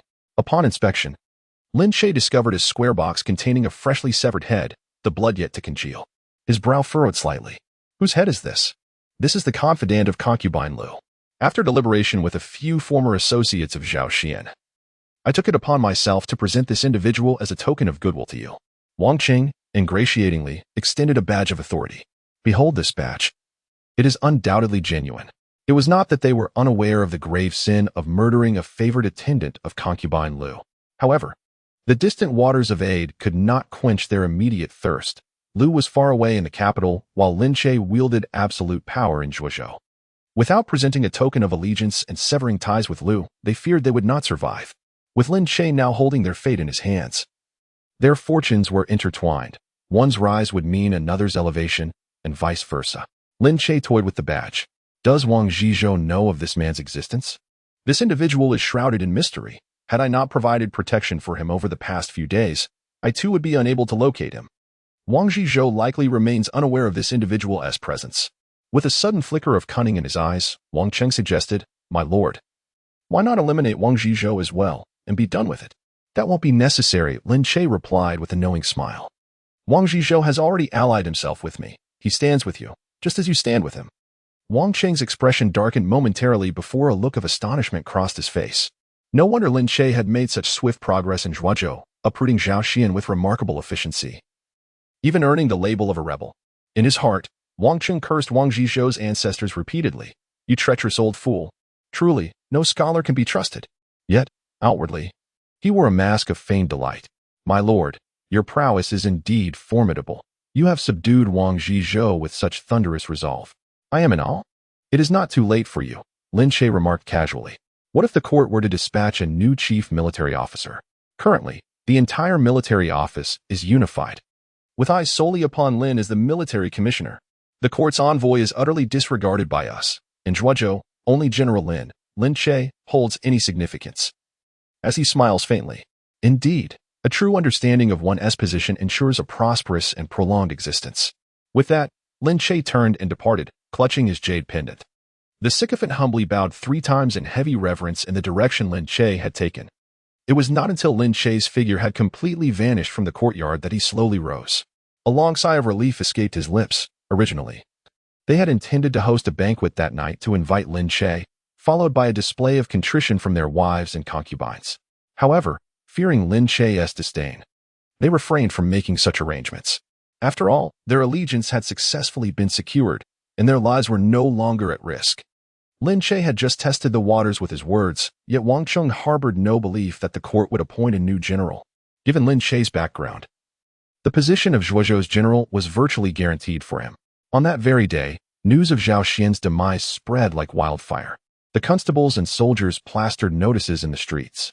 The citizens of Zhuozhou rejoiced wholeheartedly, exclaiming, "Good riddance." That Zhao, who had tyrannized Zhuozhou for many years, was actually a rebel of the White Lotus sect. "Thankfully, we have Lord Lin here. Otherwise, we would have suffered under this scoundrel for much longer." No wonder the White Lotus sect ran rampant before. Ever since Lord Lin arrived in Zhuozhou, we have not witnessed a single robbery by them. Thus, revealing that officials and bandits were, in fact, one and the same. Chapter 40. Voluntary Tribute.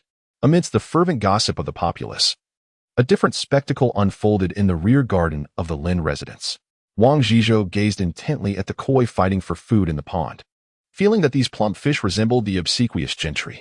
"Master Lin, your tactic of using another's weapon to strike is truly exquisite. All the blame has been cast upon the White Lotus sect." Lin Che tossed a handful of fish food into the pond, startling the shimmering scales. "Your words are mistaken, Lord Wang. I am merely enhancing the notoriety of the White Lotus sect. Now, even 3-year-old children are aware that the White Lotus sect produces talents capable of both governance and banditry, embodying the ideal of youth and the great aim. Besides, their reputation was never stellar to begin with. Placing the blame entirely upon them is of no consequence." Sighing, Wang Zhizhou remarked, however, should the White Lotus sect retaliate, his teacup trembled, and a fleeting shadow of concern crossed his eyes, causing the harsh words on the tip of his tongue to take a different turn. "If the founder of the White Lotus sect were to hear you jesting thus, he might leap from his grave in fury. That would be just perfect." "I specialize in dealing with all forms of resurrection," Lin Che replied, brushing non-existent dust from his fish attire. Wang Zhizhou, with a twitch at the corner of his eye, hastily redirected the conversation onto serious matters. "The saint of the White Lotus sect will arrive in Zhuozhou in 7 days. Lin Che, while scattering fish food, replied without lifting his head, "Lord Wang, your connections are indeed remarkable. On my first visit to this abode to feed the fish, it was evident to me that you maintain a close relationship with the White Lotus sect. Thus, my suspicions were accurate. Lord Lin, please allow me to explain." Wang Zhizhou's expression suddenly faltered, and after steadying his thoughts, he spoke slowly. "My collaboration with them is born of necessity. They hold leverage over me. Should I refuse to cooperate, I fear my life would be forfeit." "I have previously mentioned that Lord Wang is rather narrow-minded," Lin Che said, gently shaking his head. "This dodging belongs to the Song imperial family, not to the Lin clan, nor to me, Lin. Whether the White Lotus sect rebels or not is of no concern to us. Collaborating with them brings only advantage. There is nothing particularly egregious about it." During his time in this world, Lin Che had come to understand the privileges of class, and he sought ways to retain such advantages. If patriotism served his interests, he would embrace it. If rebellion favored him, he would unfurl the banner of revolt without hesitation. Upon hearing this, Wang Zhizhou began to sweat profusely. Lord Lin, your magnanimity is truly admirable, he remarked. I have now revealed my true intentions to you. My life and death lie in your hands. I hope you will remember your promise and not dismantle the bridge after crossing it. Someone, bring tea for Lord Wang. Lin Che suddenly raised his voice, startling the sparrows perched in the treetops. Once the maid had retreated, he lowered his tone. Send a message to them to disguise themselves as a merchant caravan. Tomorrow, have someone deliver the necessary documents. However, let it be known, should anyone dare to exploit this opportunity to propagate heretical doctrines, I shall ensure they experience a 3-day excursion in the imperial prison. Wang Zhizhou nodded. Today, he was merely testing Lin Che's stance on the White Lotus sect. If Lin's attitude were aggressive, he would sever ties swiftly. If it were ambiguous, or if Lin intended to leverage the sect for gain, he could maneuver as he had in the past to reap some benefits. He had not anticipated such smooth progress. Lin Che appeared remarkably reasonable. Suddenly, a red and white koi leaped from the pond, splashing water onto Wang Zhizhou's official boots. He stared at the fish patterns on his shoes, momentarily entranced, feeling as though these threads had transformed into bonds that ensnared him. With Lin Che firmly holding the reins, he, too, was like that fish, forever ensnared. As Wang Zhizhou took his leave, Zhang Zhihua emerged from the moon gate, her pale yellow skirt sweeping over the bluestone steps as she gracefully approached Lin Che. I have come to congratulate you. The gentlemen are awaiting you in the front hall with a list of gifts. I have roughly calculated that merely the century-old ginseng filled half a cart.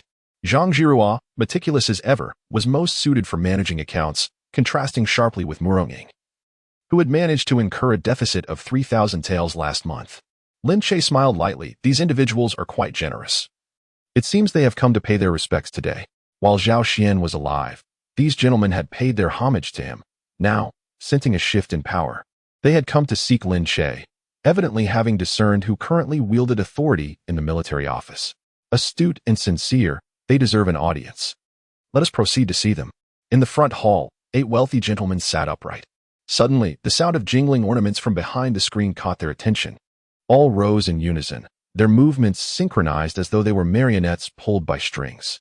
Congratulations, my lord, on your new residence. We, representing the entire city as populace, extend our blessings to you. This humble gift is but a token of our esteem. The sound waves reverberated, causing dust to cascade from the beams.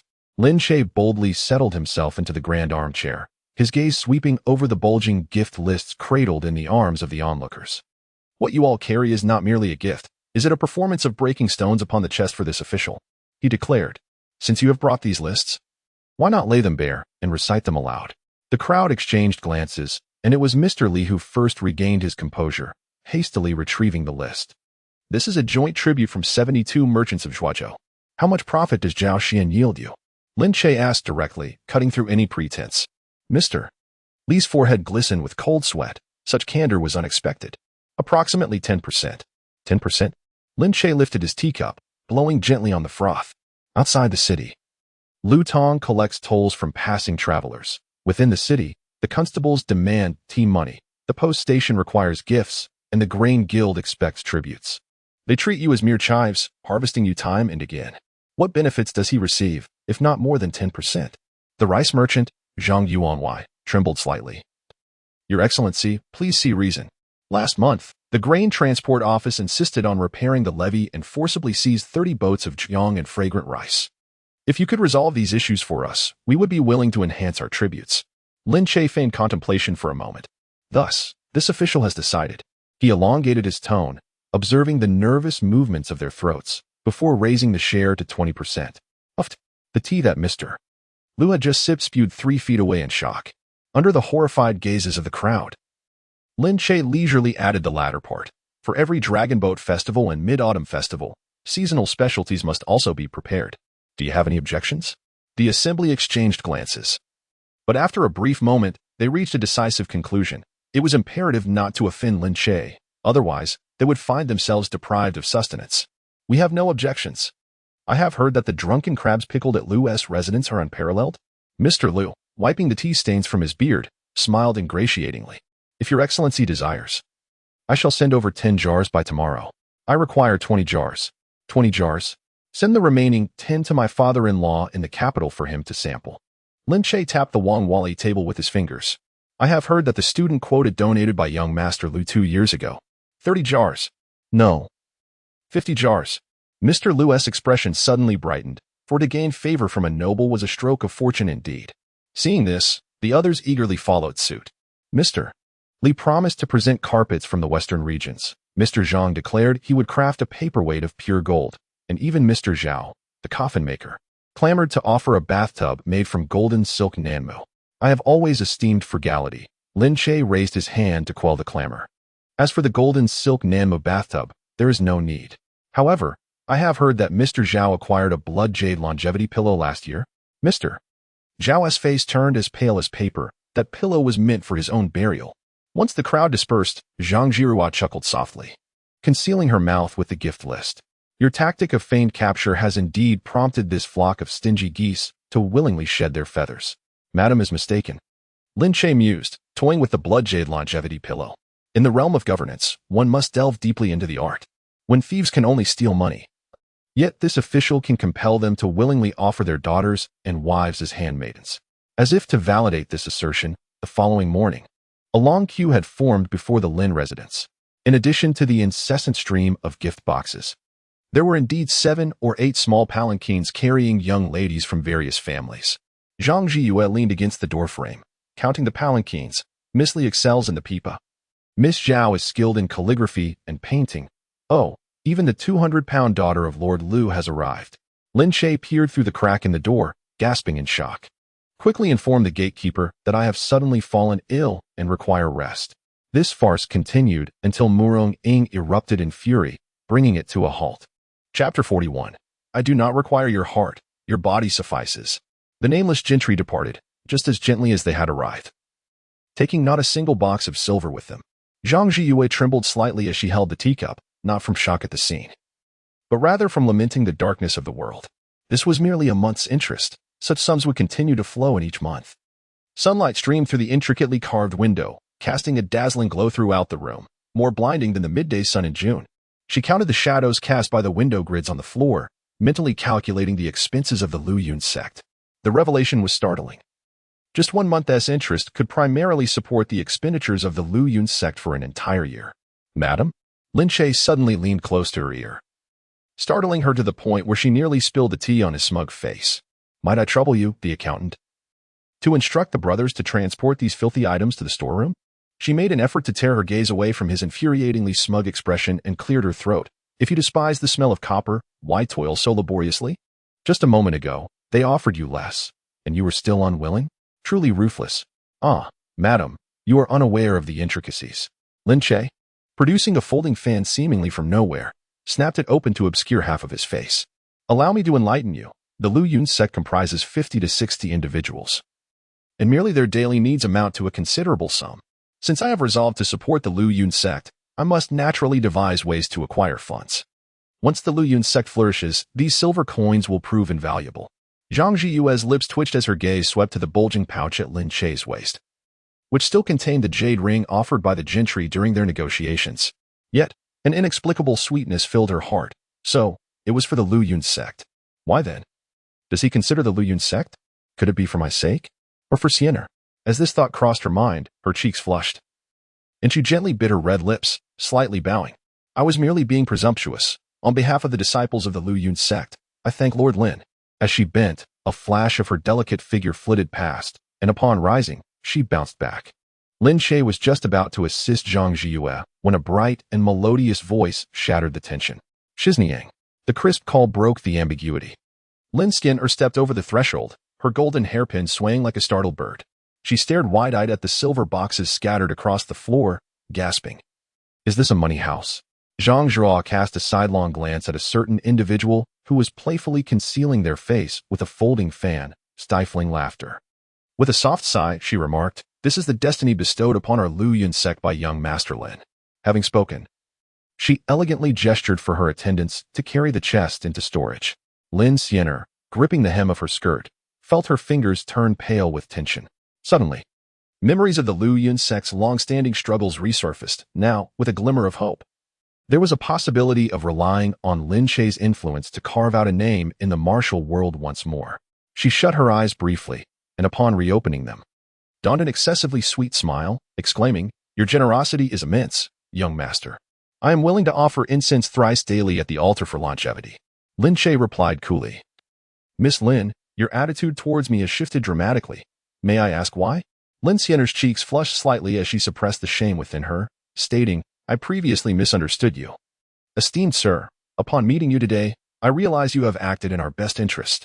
There is no need for offerings." Lin Che snapped his folding fan shut, the ribs of the fan lifting her chin with precision. "What I desire, dear lady, is a more vibrant form of tribute."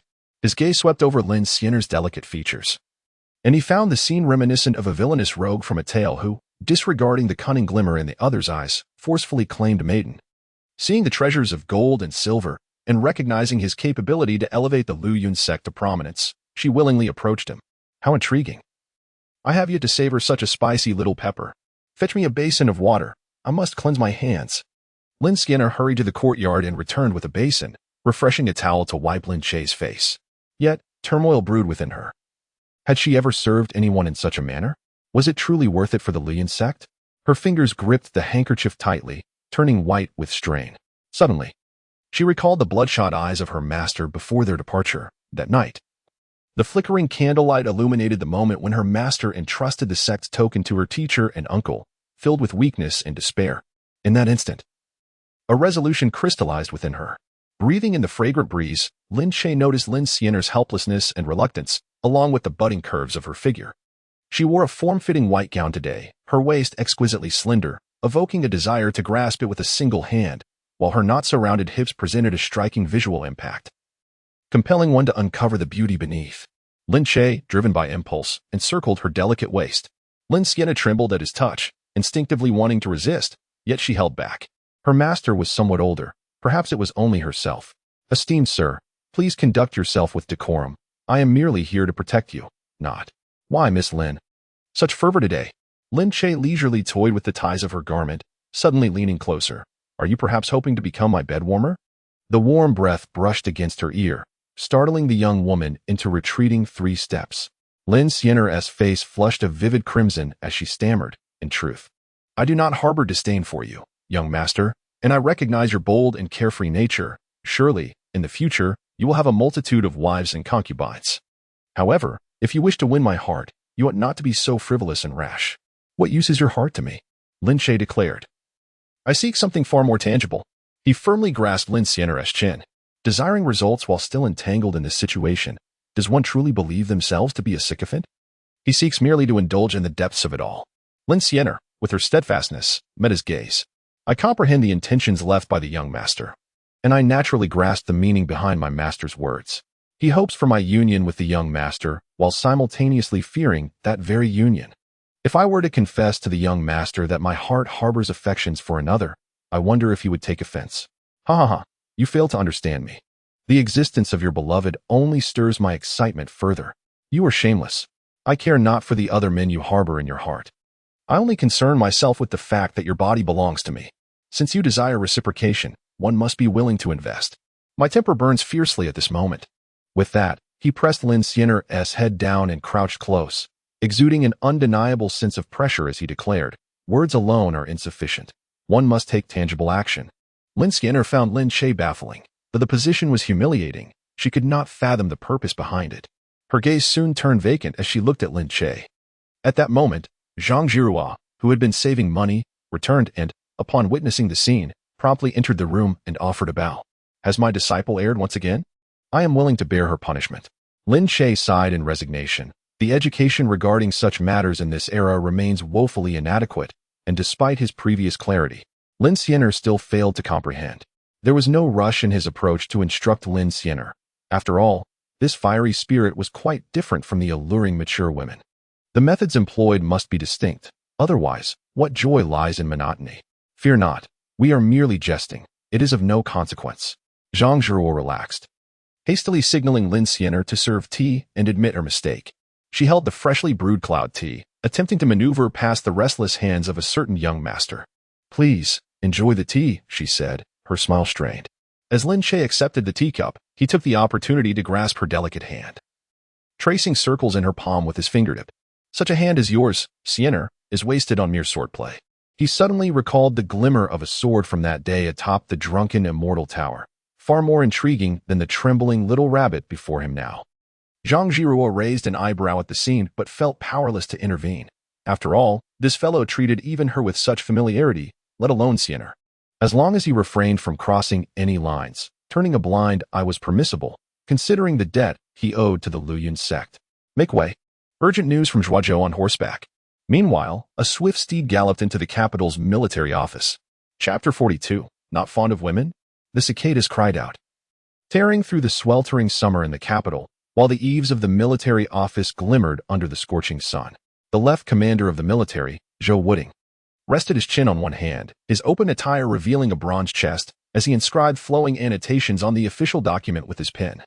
A blue porcelain ice jar on his desk contained half a watermelon, the coolness mingling with the sin of ink that circulated within the room. My lord. Urgent news from Zhuazhou. Accompanied by the sound of a raucous shout, a military lieutenant banged on the vermilion door, his damp flying fish uniform clinging to his back as he gasped for breath. The heavy burden on his shoulder clinked with each movement, startling the sparrows dozing under the eaves, sending them flitting away in a flurry. Ah, is Zhao Xian once again short on military funds? Zhou Wuding did not lift his head, the brush tip pressing heavily on the character Zhuan. As he raised his gaze, a chilly glint flickered in his eyes. Just last month, he had allocated 20 carts of provisions, and now they were insufficient once more? Internally, he cursed, this rascal ought to be taught a lesson. He shouldn't presume that his connection to Madame Lu affords him free rein in the military office. The small flag bearer shrank his neck and spoke. It is a personal letter from Sima Lin. Wiping the sweat from his brow, he presented the wax-sealed letter with both hands. Suddenly, a round-faced, bearded chief emerged, his plump hand deftly intercepting the letter, and respectfully handed it to Zhou Wuding. As Zhou Wuding took the letter, his fingertips brushed against some watermelon juice, leaving a faint red stain on the paper. As his gaze traversed the words, a small peak gradually formed between his brows, and his expression darkened further. Bang! The blue porcelain ice jar on the table was violently overturned. Is this true? The small flag bearer quickly nodded. This matter is absolutely certain. Zhou Wuding's expression fluctuated. He was aware of Lin Che's standing. After all, with Minister Wada's backing, it was difficult not to know about Lin Che. However, the letter claimed that Lu Tong and Zhao Xian were both rebels of the White Lotus sect, which was rather perplexing. Lu Tong was of lesser consequence, merely a chief, and could be reported to the court as having been subverted by others. But Zhao Xian's identity, not to mention his noble connections, made this a serious issue. On one hand, the court would hold him accountable for negligence. On the other, how would Madame Lu explain this? Nevertheless, it was not entirely dire.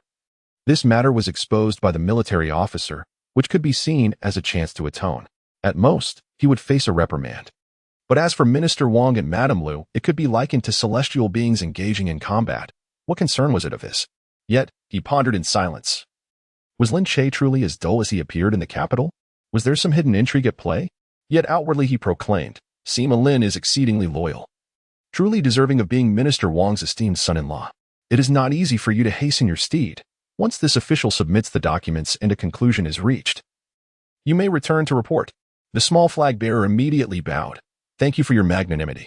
However, Sima Lin has some additional words he wishes for me to convey directly to Lord Zhou, and I hope you could dismiss the others. Hearing this, Zhou Wuding glanced at the bearded chief, who bowed and respectfully exited the room. What else does Sima Lin have to say? Speak. Sima Lin also entrusted me with this, saying it is a prized white jade cup, gleaming under the sunlight, clearly not of ordinary origin. Sima Lin mentioned that this cup was seized from Zhao Xian's residence and may be related to the White Lotus sect. I hope Lord Zhou will investigate closely to uncover any clues. Zhou Wuding's spirits lifted. The seemingly foolish Lin Che had actually sent him a gift? Had he mastered this set of skills in the capital, with the esteemed Wang Shangshu vouching for him, what position could he not attain? Exiled to a remote place. Would he awaken to his potential? Zhou Wuding toyed with his cup, suddenly feeling a weight in his hand, a bundle filled with yellow and white objects. The heft of it was quite substantial. This Lin Che had truly outdone himself. After placing the bundle down, the young attendant winked at him. My lord. A new troupe of dancers from the western regions has arrived at Furong Pavilion, their waists more supple than willow branches. If it pleases you, I humbly request to accompany you to witness this spectacle. Gifts, after all, revolve around power, wealth, and allure, unable to offer power. One must exert effort in the realms of wealth and allure. Preposterous. Zhou Wuting slammed his hand on the table, causing a half-pound of dust to fall from the beams above. I am a man of integrity, not a lecherous rogue. Yet, as he spoke, he discreetly tucked the jade cup into his sleeve, pressing down on the bundle until it vanished beneath the desk, his movements as smooth as if rehearsed 1,000 times. I have misspoken. I have misspoken. Today, for the sake of Lin Sima, I shall spare you this once. Should there be a next time, I shall have you punished with 30 strikes. The young attendant, pale with fright, fled with a soiled face. Outside the door, a bearded captain chuckled softly, in the capital. Who does not know that my lord is as unyielding as the noble Lu Xiang? Your flattery has fallen flat. Once the attendant had departed in disgrace. The bearded captain turned and sat in the embrace of Lu Qianhu. Here, take the position of the 100 households in Tongzhou. It is yours. Zhou Wuting pinched the captain's chubby face, as one would need dough. Nevertheless, I must investigate Pei Xiaoqing. This fellow pretends to be meek in the capital, yet has emerged as a formidable figure. Your appointment can wait. Let us ascertain the truth first. Otherwise, should they harm you, I would be truly pained. The captain was elated. Thank you, my lord. At last, I shall rise to prominence, and once appointed in Zhuozhou, I shall no longer need to sell hooks to make ends meet. I will wield great power. Meanwhile, a white whirlwind swept through the entrance of Zhuozhou.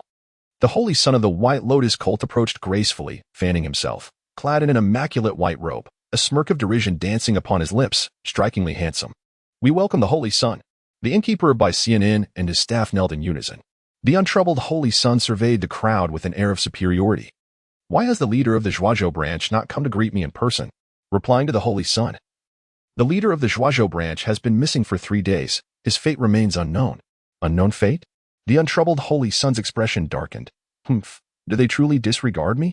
To concoct such a feeble excuse. I shall inform the sect leader upon my return that the disciples of the White Lotus in Zhuozhou do not hold him in esteem. The attendants exchanged glances, questioning whether the holy son was overreacting. After all, the leader was genuinely missing. He may have perished in that secluded valley. Yet, the crowd dared not voice their grievances. The welcoming banquet is certainly in order, isn't it? The innkeeper wore a smile. Indeed, it is. The unmatched saint strode into the tavern, and even the air around him seemed to crystallize with frost. A small head peeked out from behind the counter. This is no saint, but rather a walking ice cellar. Suddenly, the unmatched saint's expression darkened, and he lightly waved his folding fan, the gilded characters unmatched under heaven dazzling to the eye. I am hungry. I demand freshly slaughtered lamb, freshly squeezed milk, and freshly picked lotus pots. Is that acceptable? From the kitchen came a roar akin to a lion of Hedong. What mischief is this at midday? The plump cook charged out wielding a cleaver, while the innkeeper turned pale and gestured towards the unmatched saint, indicating that this cook was not one of his own. The unmatched saint offered an awkward smile. Just bring out a couple of dishes. The crowd felt a release of the pent-up tension within them, yet from henceforth, they would still look to him for guidance. Chapter 43. Majestic Presence. The unmatched saint indulged in floral wine at the Bai Xian Tavern. Wang Zhizhou arrived. Though he felt a wave of trepidation before coming, while collecting the monthly dues from the White Lotus sect, he also spread some mud on their reputation. Anyone would feel uneasy in the presence of the true master. Kiki, my beauty, where are you? I have come to capture you. Upon hearing this voice, Wang Zhizhou's face darkened, and he spat lightly. Damn it, he is deliberately making things difficult for me. The innkeeper stood behind, awkwardly rubbing his hands. Wang Zhizhou. He insists on this. I cannot stop him, he said, with an expression that conveyed understanding. The external delivery service from the flower pavilion was always attentive. Yet this delivery for the saint was evidently ill-timed. Taking a deep breath, Wang Zhizhou thought, very well, I shall wait, after all. Such games of blindfolded butterfly catching seldom last beyond a pot of tea. Sure enough, before they could finish a pot of tea, the courtyard door creaked open. The flamboyantly dressed delivery girl covered her face with her hand, hurriedly retreating, her demeanor screaming, is this all there is? Wang Zhizhou and the innkeeper exchanged glances, silently communicating. Saint, is your endurance merely a jest? The unmatched saint, eager not to miss a good opportunity and wishing to assert his dominance over Wang Zhizhou, found himself lacking in strength and lost face. Such a swift man, if inclined towards lust, lacked the capital. Such rapid actions rendered any lewd intentions moot. At most, one would suffer a superficial injury. Wang Zhizhou felt considerably more at ease. Sensing that the unmatched saint was aware of his own limitations and had no intention of making things difficult for him. After all, he hadn't waited long at all. Inside the courtyard, the unmatched saint calmly sipped his wine, as though the earlier tumult had never transpired. Upon seeing Wang Zhizhou enter, he slammed down his cup, causing a few drops of wine to splash out, striking a grand pose. Alas, given the earlier performance, the intimidation factor was utterly diminished. You, who are busy with myriad affairs, have finally deemed it worthy to meet this saint. The unmatched saint cast a sidelong glance, his tone dripping with sarcasm. Wang Zhizhou rolled his eyes inwardly, yet maintained a composed facade. Holy One of non-action, do not take offense. The recent upheaval in Zhuozhou has rendered me powerless in certain matters. I fear that future fees will need to be increased by a further 10%. How fortunate you are to be of the scholar class. Your discourse is filled with trivialities that lack refinement. Once the White Lotus sect rises to prominence, I shall not worry about the funds to sustain your expenses. He then shifted the conversation, stating, as for the increase in fees, I shall report it to the sect leader and await their response. Satisfied with the answer he sought, Wang Zhizhou intended to exchange a few pleasantries before departing. However, the Holy One of non-action was unwilling to let him go. I did not come to Zhuozhou for inspection nor out of idleness. I require your assistance in a matter. Assistance? Wang Zhizhou's expression tightened at the word. Speak, Holy One. If it is within my capabilities, I shall certainly help. But if not, the Holy One of non-action smiled lightly. I have come to investigate a traitor. A traitor? Upon seeing Wang Zhizhou's incredulous expression, he continued slowly. The traitor goes by the name of Li Tianyi, who was tasked at the beginning of the month to escort a batch of spiritual herbs to Pingzhou. Unexpectedly, he harbored intentions of hoarding the herbs. Taking advantage of my absence, he poisoned several fellow disciples and fled with the herbs. During my pursuit, I managed to injure him. And in the ensuing confrontation, I discovered he was practicing a secret technique that required the consumption of human essence blood. Wang Zhizhou felt a surge of suspicion and quickly inquired, if he has seized a batch of elixirs, why does he not consume them to heal his injuries, but instead resorts to human essence blood? The Holy One of non-action chuckled coldly. Those elixirs were personally crafted by the sect leader. Can one of insufficient cultivation dare to swallow them directly? It would be a harrowing experience. What assistance do you require from us then? Wang Zhizhou asked, intrigued.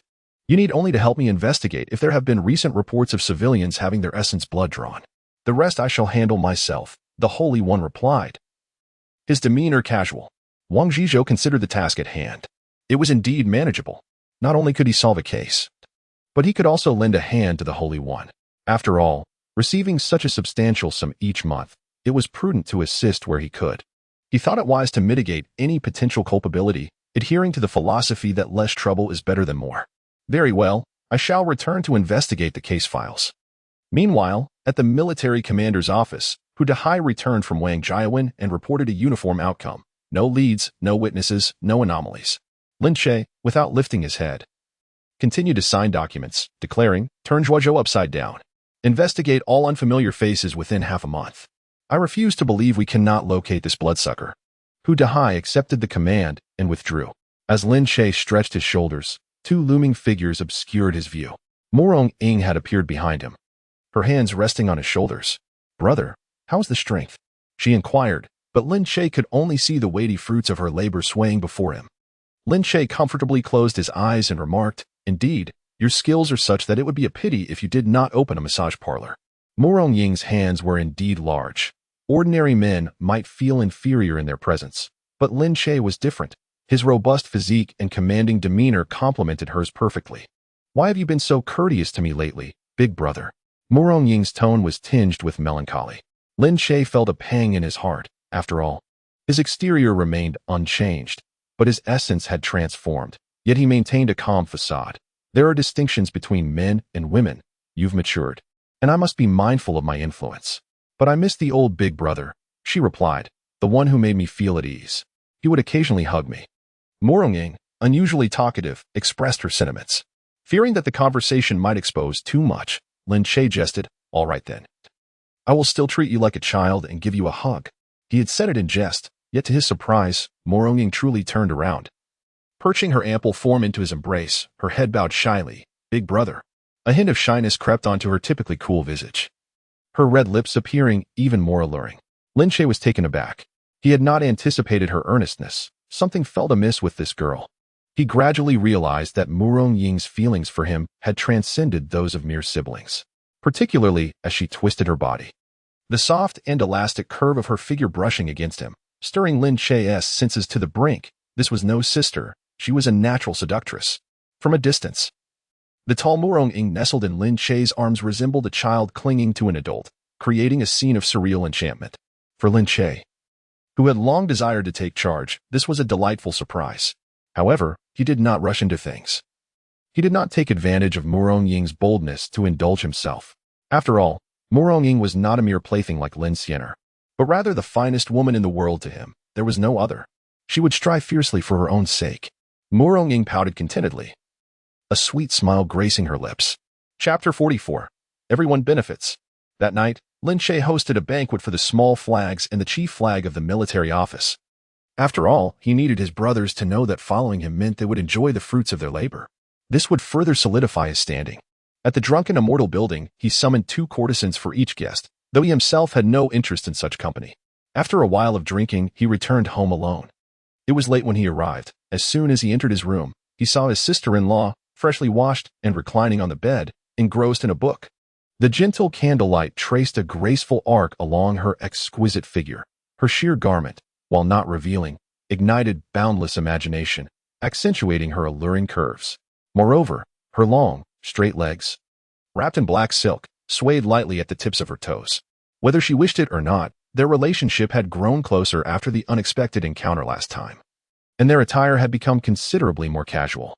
Lin Che had been quite busy lately, investigating the case of the blood-sucking corpse by day and navigating the profound sibling affection of Murong Ying by night. Now faced with the ultimate temptation from the elder sister-in-law. Being a man is indeed a challenge. Upon entering the room, he was met with her teasing remarks. "Why do you reek of alcohol?" The scent of rouge on his clothes was unmistakable. Lin Che awkwardly chuckled and called out, "Bring me some water. I need to wash my feet." As Lin Xianer entered with the basin, a wave of desolation washed over her. The esteemed jewel of the Luoyuan sect, she had never even touched her master's feet. Yet now she was to wash the feet of this scoundrel? The heavens are unjust. However, for the sake of her sect's glory, she endured. "Please raise your foot," she murmured, her voice barely above a whisper. Wang Yuyan cast a fleeting glance at the scene before her, easily discerning Lin Che's interest in the girl. Yet, she turned a blind eye, for Lin Che was merely her younger brother-in-law. Moreover, it seemed Lin Che was in dire need of an outlet. And having someone to relieve his pent-up frustration was not entirely unwelcome, better than him harboring thoughts towards her, even if it was merely with his feet. Such pursuits would wear him out over time. Lin Che smiled, utterly surprised to see Lin Xianer carrying the water. He had expected it to be Lianhua. "To have Miss Lin attend to my feet is indeed a great honor. I appreciate your assistance," he exclaimed. Washing one's feet is a pleasure every man relishes, especially when attended to by a beauty. He slowly submerged his feet into the warm water. From his elevated position, admiring the graceful curves of Lin Xianer's skirt as she crouched, reflecting inwardly how delightful youth is, with such contours and elasticity. Lin Xianer. Her head bowed, diligently scrubbed his feet, her eyes reddening.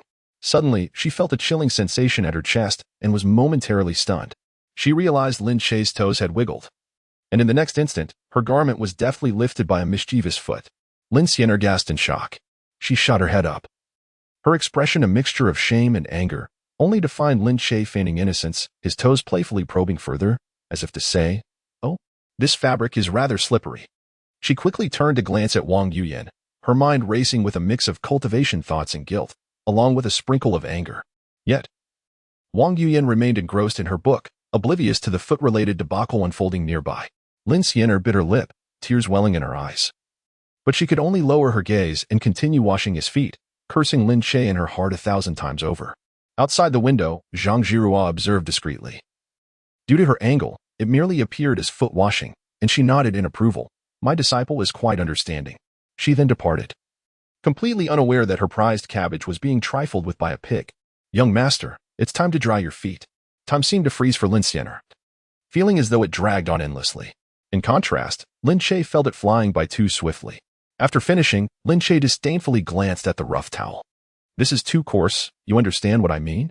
Zhao Jilan hesitated for a moment, then comprehended, her hands trembling as she unfastened her apron, tears shimmering in her eyes. A gentle breeze wafted from the front of her belly wrap, and she comprehended the situation. Her body had been fully exposed to another's gaze. In a moment of shame, she closed her eyes and, using the warm fabric of her belly wrap, assisted Lin Che in drying his feet. The intricate details of this intimate and unspoken act are omitted here. The following morning, before Lin Che had even opened his eyes, he was stirred awake by the sound of footsteps outside. Lianhua entered the room to announce the visit of Wang Zhizhou. Lin Che dressed swiftly and made his way to the main hall, where he found Wang Zhizhou saying, "I have met with the holy son of Wu Wei." Lin Che nodded slightly, as this matter had been previously discussed with Wang Zhizhou. He then poured a cup of tea and inquired, "What brings him to Zhuozhou?" Wang Zhizhou continued his report. "The holy son of Wu Wei is here to hunt down the traitor Li Tianyi, who has stolen a vial of elixir and possesses a sinister blood-sucking technique. The corpses found in Wang Jiawen are most likely his doing." Lin Che proclaimed with righteous indignation. "I must apprehend him. This is not about the elixir. It is solely a matter of upholding justice." Wang Zhizhou muttered quietly, "Lord Lin, it seems you have not wiped the drool from your mouth while making such a statement." After a brief pause, Lin Che addressed Wang Zhizhou. "Inform the holy son of Wu Wei about the details of the blood-sucking case in Wang Jiawen. Then, send someone to keep watch over him, and report back immediately if there is any news." Once Wang Zhizhou departed, Lin Che swiftly summoned his trusted aides within the military office. "Have you ascertained whether that bloodthirsty fiend has left?" The group appeared dejected, having thoroughly searched Zhuozhou. They suspected that the culprit had either never entered the city or had fled after committing his crimes in the villages. Wang Zhizhou proposed a similar theory. Meanwhile, the holy son of Wu Wei scoffed coldly before vehemently shaking his head. "Impossible. He must be in Zhuozhou. I have pursued him all the way here. How could he not be recuperating from his severe injuries in this very place?" Wang Zhizhou remained silent for a moment before stating, "Although Zhuozhou is not large, it has a permanent population of over 340,000. Despite the many eyes of the military officers, omissions are inevitable. Is there a way to draw him out voluntarily? This would also help me report back to Lord Lin."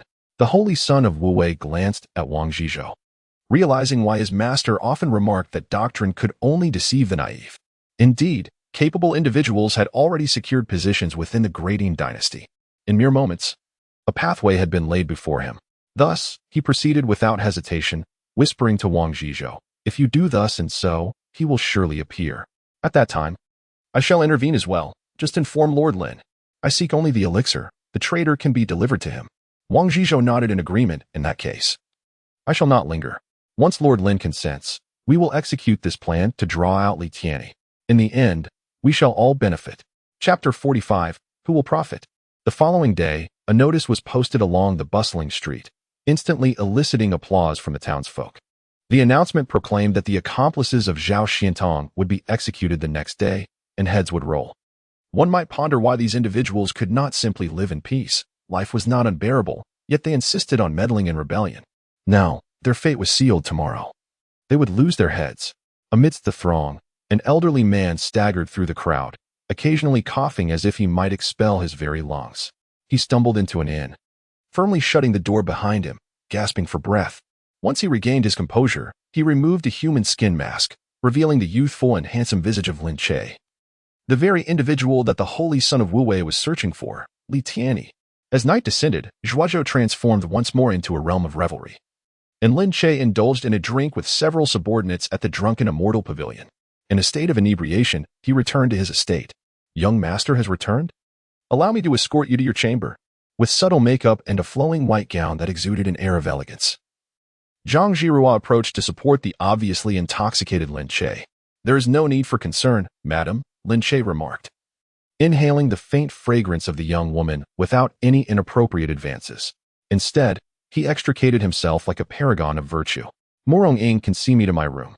It was not that Lin Che was feigning propriety. He merely wished to temper his demeanor in front of Murong Ying. Zhang Zhirua and Murong Ying were his most formidable allies, and he would not allow such trivial matters to sow discord between them. He recalled the ancient saying, "A single cannon can harm 3 sages." Lin Che was acutely aware that one must not let desire cloud judgment. It was crucial to discern when one could indulge and when one could not. "Understood, big brother." Murong Ying nodded slightly, assisting Lin Che as they made their way to rest. Zhang Zhirua stood in a daze, watching Lin Che's departing figure, unable to shake off her bewilderment. During their pursuit of the princess, This young man had teased her incessantly, yet now he exhibited such restraint.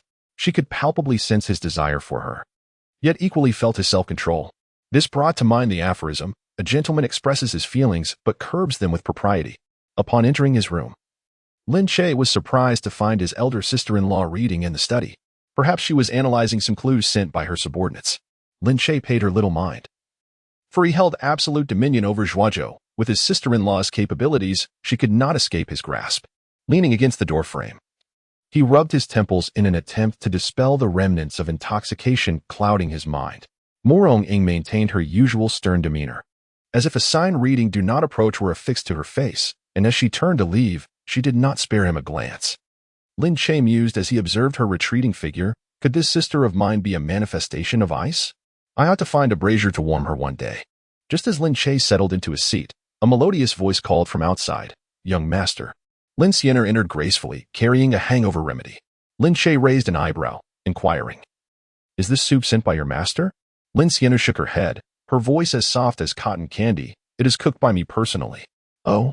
Lin Che leaned closer, grinning like a mischievous fox. "Have you prepared this for the person you mentioned the other day?" Lin Siener's expression stiffened, her heart raging. This scoundrel. Why bring up that topic? Yet, she managed to force a faint smile. Not yet. Lin Che took a sip of the soup, smacking his lips. "The flavor is decent, but I prefer fish soup." Lin Siener immediately turned to dash to the pond to catch some fish, only to be pulled back into his embrace. Why seek far when the near is available? Lin Che's fingers traced along her clothing belt, his smile laden with meaning. Lin Siener felt as stiff as a board, internally screaming, "Help! Is this plot development too rapid? I haven't even prepared." However, she reluctantly uttered, "Would you consider taking me as a concubine?" She closed her eyes and managed to squeeze out the words, her toes digging into the embroidered shoes. Lin Che leaned close to her ear, his warm breath causing her earlobes to flush. "I prefer witty and articulate young ladies." Lin Siener was momentarily taken aback. I have a good command of language." "Not in that sense." Lin Che chuckled softly, tapping her lips gently, "like this." Instantly, Lin Siener blushed deeply, her inner self lamenting, "This scoundrel is truly audacious." Today, her youthful charm was captivating, adorned in a simple yet snug yellow dress that accentuated her graceful curves. Lin Che could not resist taking advantage of the splendid spring day. His hands restlessly roaming. Caught in a dilemma, Lin Siener thought, if she did not agree, would last night's encounter be in vain?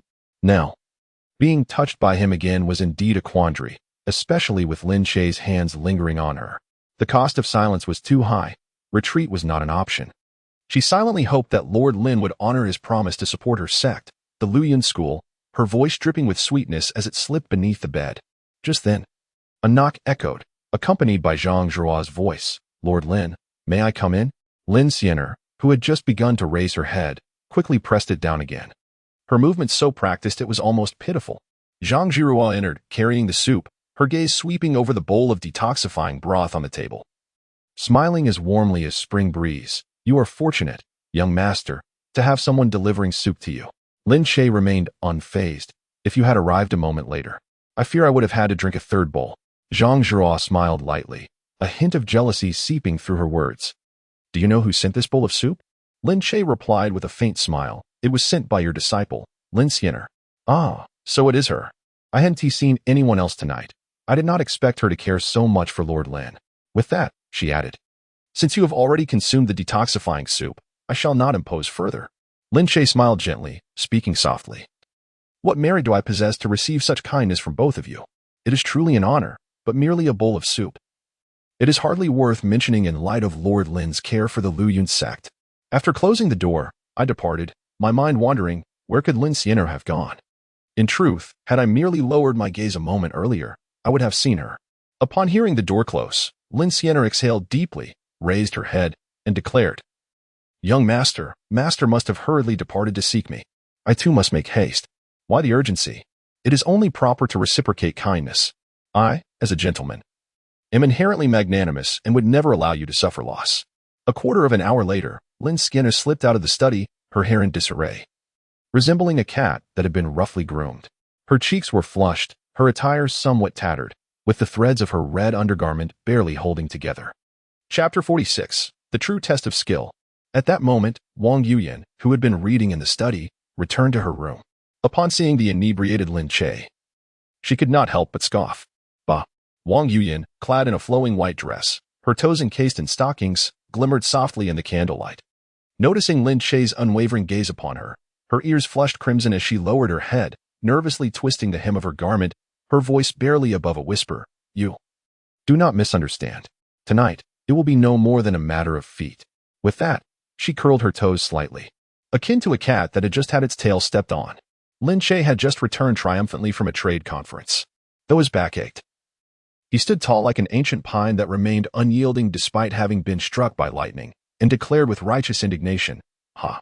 I, Lin, possess an iron will. How could I be one to indulge in frivolous pursuits?" With that, he flicked his sleeves and turned away, leaving behind the silhouette of a modern-day Lu Xiang. Wang Yuyan stood frozen in place, her cheeks shifting from red to blue to pale, as if she had entered a dyeing workshop. After a moment, she ground her teeth and stomped her foot. You, Lin. Next time, I shall make you into a mere footstool. Embarrassed and furious, she clenched her fists and vowed silently. The following morning at Lin Che's breakfast table, the atmosphere was charged with tension. He took a bite of his bun and, feigning seriousness, addressed Zhang Zhirua and Lin Xianer. Today, I shall be going to the execution ground to carry out my duties. You two must ensure my protection. Should those madmen from the Zuanbalian sect attempt to storm the site, you must guarantee that my head remains firmly attached to my shoulders. Yes, young master. Zhang Zhirua and Lin Xianer replied in unison, though the latter's voice was hoarse, reminiscent of sandpaper. Zhang Zhirua furrowed her brow and reached out to touch her disciple's forehead. Sienna, what ails your throat? Cough, cough. I kicked off my blanket last night and caught a chill, Lin Sienna replied, her gaze drifting towards the oblivious Lin Che, who continued to eat his breakfast nonchalantly. At this moment, she felt not only a sore throat but also discomfort in her jaw. Last night, she had been thoroughly impressed, realizing that those sword-swallowing performers from the streets were not so remarkable after all. You, at your age, still kicking off your blankets? Once this matter is settled, I shall take you to see a physician, Zhang Zhirua said affectionately as she stroked Lin Xianer's forehead. Meanwhile, Lin Che silently munched on his bun, his mind racing with frustration. Is this my fault? Who dared to claim that the sword-swallowing technique of the Jianghu was merely mediocre?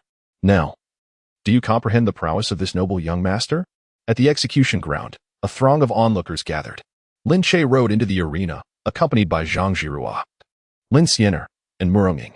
The three women galloped gracefully, their postures striking, yet a certain part of their anatomy swayed rhythmically with the jolting of their steeds, prompting the spectators to hastily produce handkerchiefs to stanch the blood from their noses.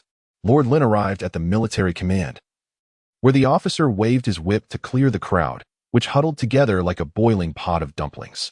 Someone raised a bun and shouted, Lin Qing Tian, I want to taste the first drop of blood. My mother says it can cure tuberculosis. Lin Che sat calmly on the execution platform, as serene as a monk in meditation. Below him, the prisoners lamented their fates, with the steward of the Zhao household weeping profusely. My lord, I am merely an accountant. What does my master's offense have to do with me? Lin Che scratched his ear, pondering, if I were to release you now, wouldn't that imply my error? Moreover, you forcefully purchased Widow Wang's milk last year. It's all recorded in the accounts. Meanwhile, a few hardened members of the White Lotus sect shouted defiantly, 18 years later. I'll still be a good man. Corrupt official, I'll be waiting for you below. Lin Che's lips twitched in amusement. Do you misunderstand the significance of 18 years? With such intellect, you ought to be reborn as a husky in your next life. At 15 minutes past noon, the order was given. The executioners raised their cups, pouring wine towards the guillotine in a synchronized motion, reminiscent of a bustling barbecue stall. In a swift motion, several heads rolled to the ground, and the crowd erupted into a frenzy, scrambling for blood, buns, and saliva flying in all directions, creating a scene that was quite the spectacle. The belief that snowy buns could cure all ailments has been a long-standing tradition in the Great Yin. Zhuozhou had not witnessed such a massacre in years.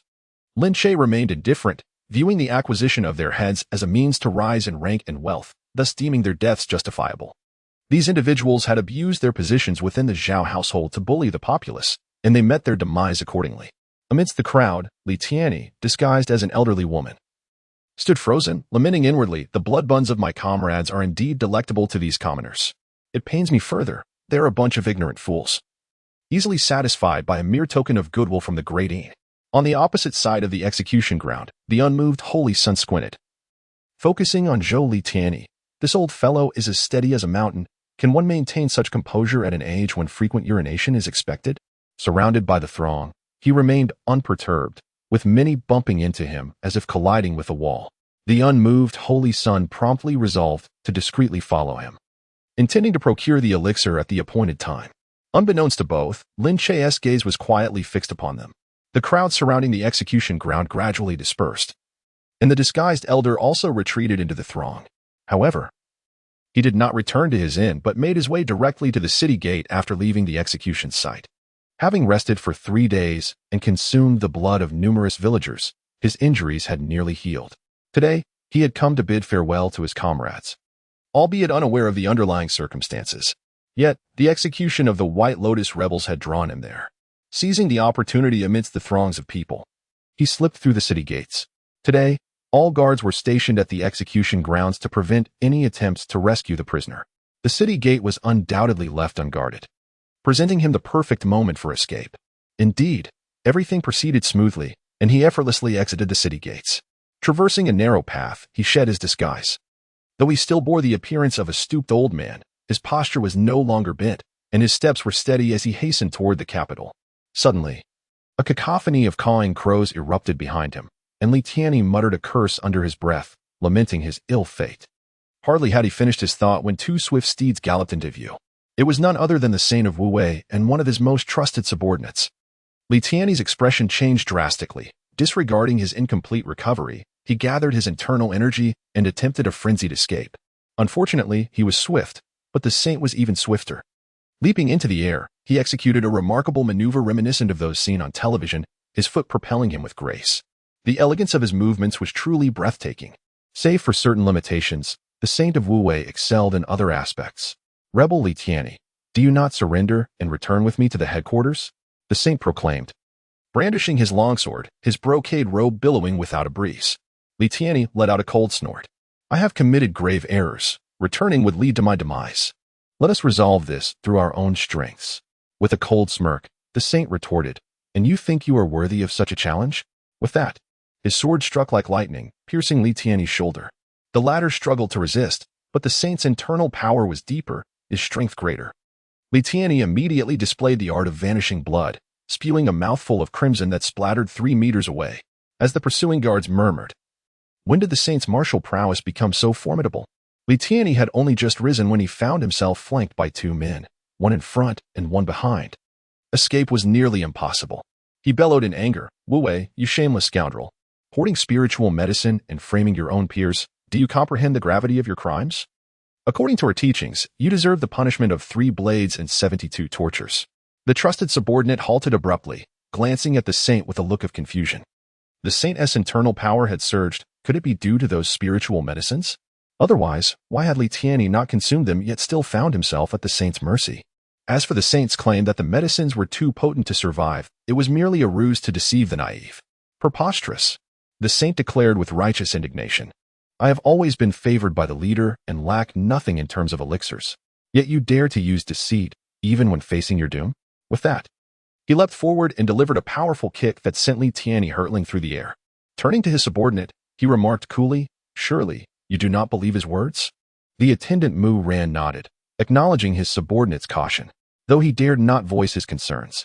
His extensive experience in the martial world compelled him to distance himself from the 2 individuals, wary of a potential ambush.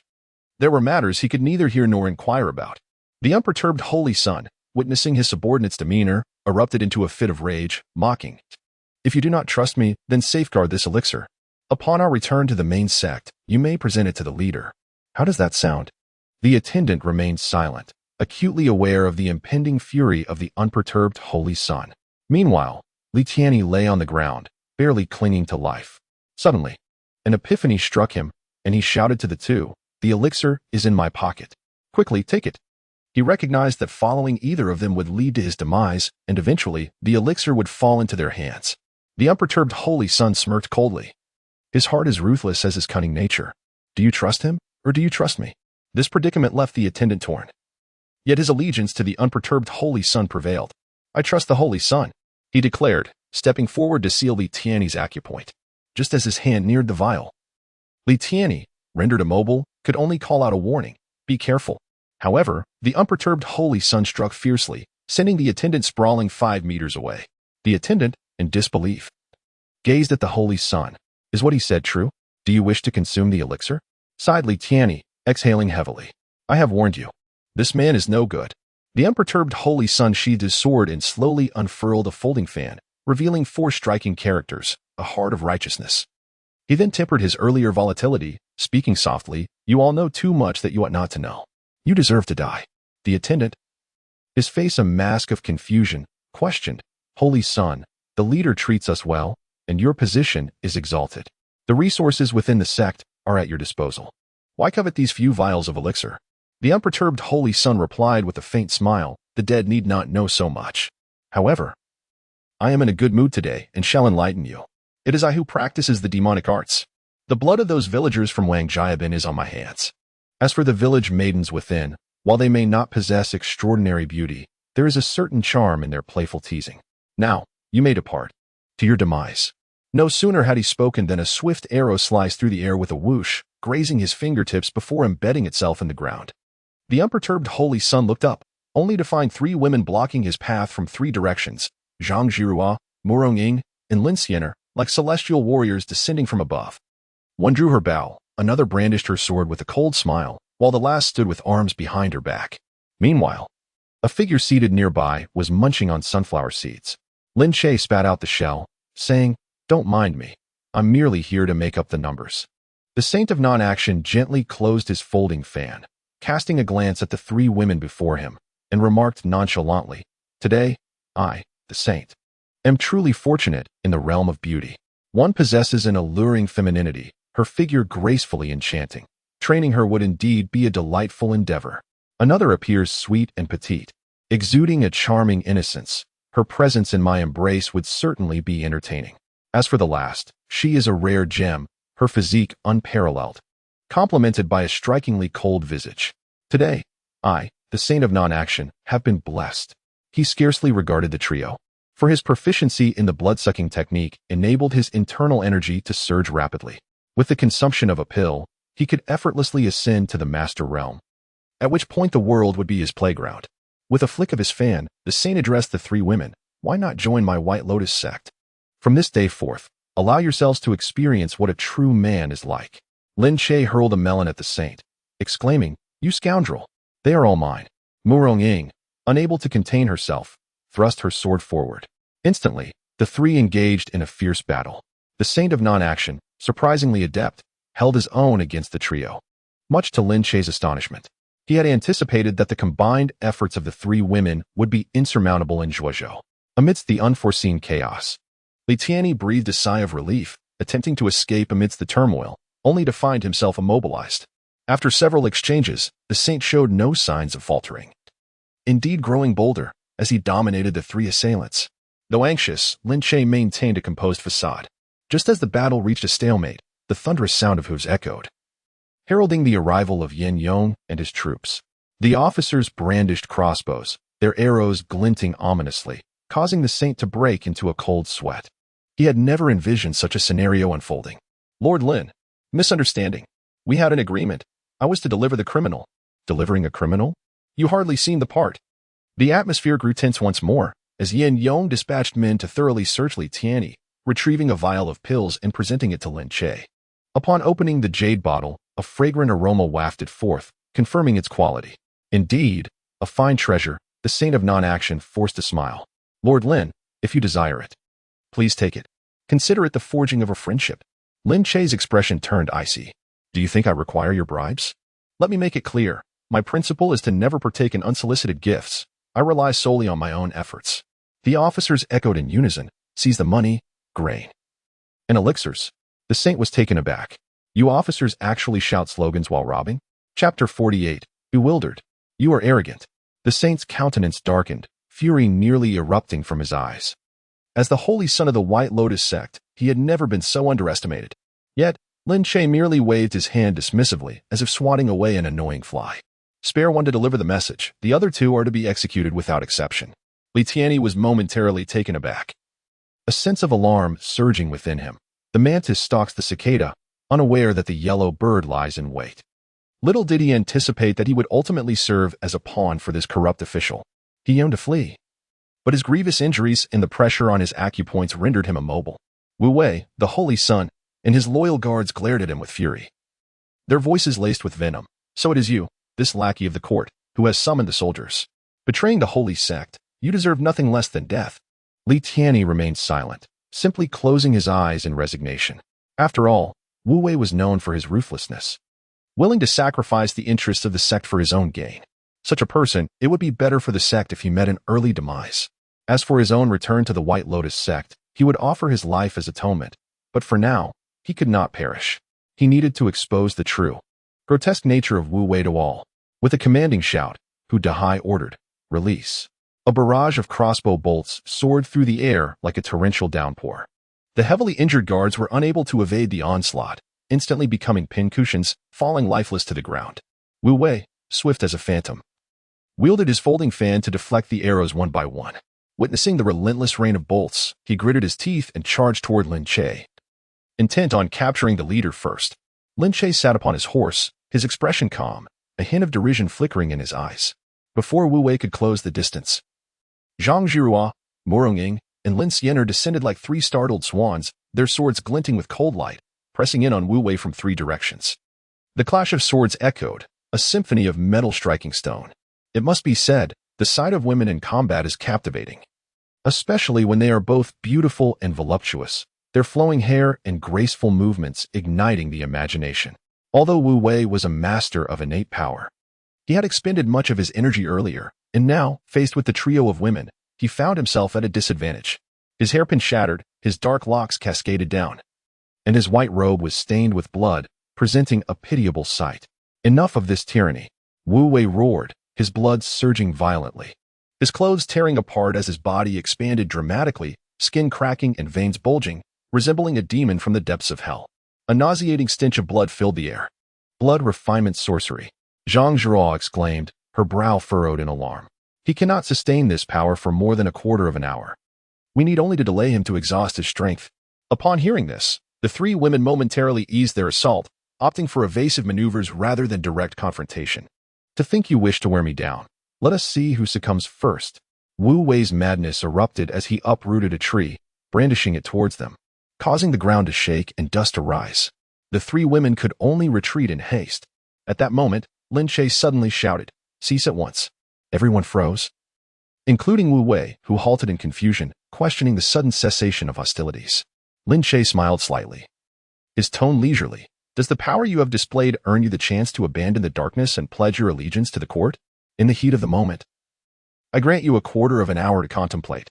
Should you choose to surrender, the gates of the court shall remain open for you."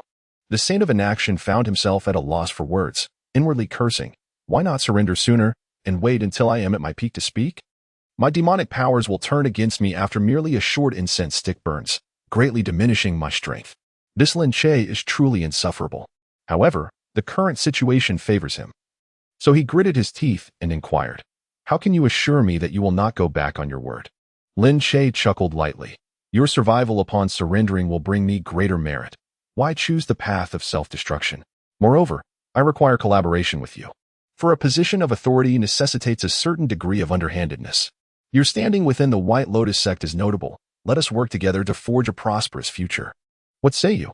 The Saint of Inaction weighed the pros and cons, ultimately kneeling on one knee and beginning to dissipate his powers. After all, he wished to live. A selfish individual like him certainly did not desire to perish so easily. His form gradually returned to its original state.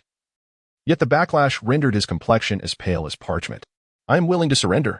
I shall serve the court." With a command from Lin Che, several military officers hurled fine steel grappling hooks, piercing through the saint's peepa bone, blood gushing forth.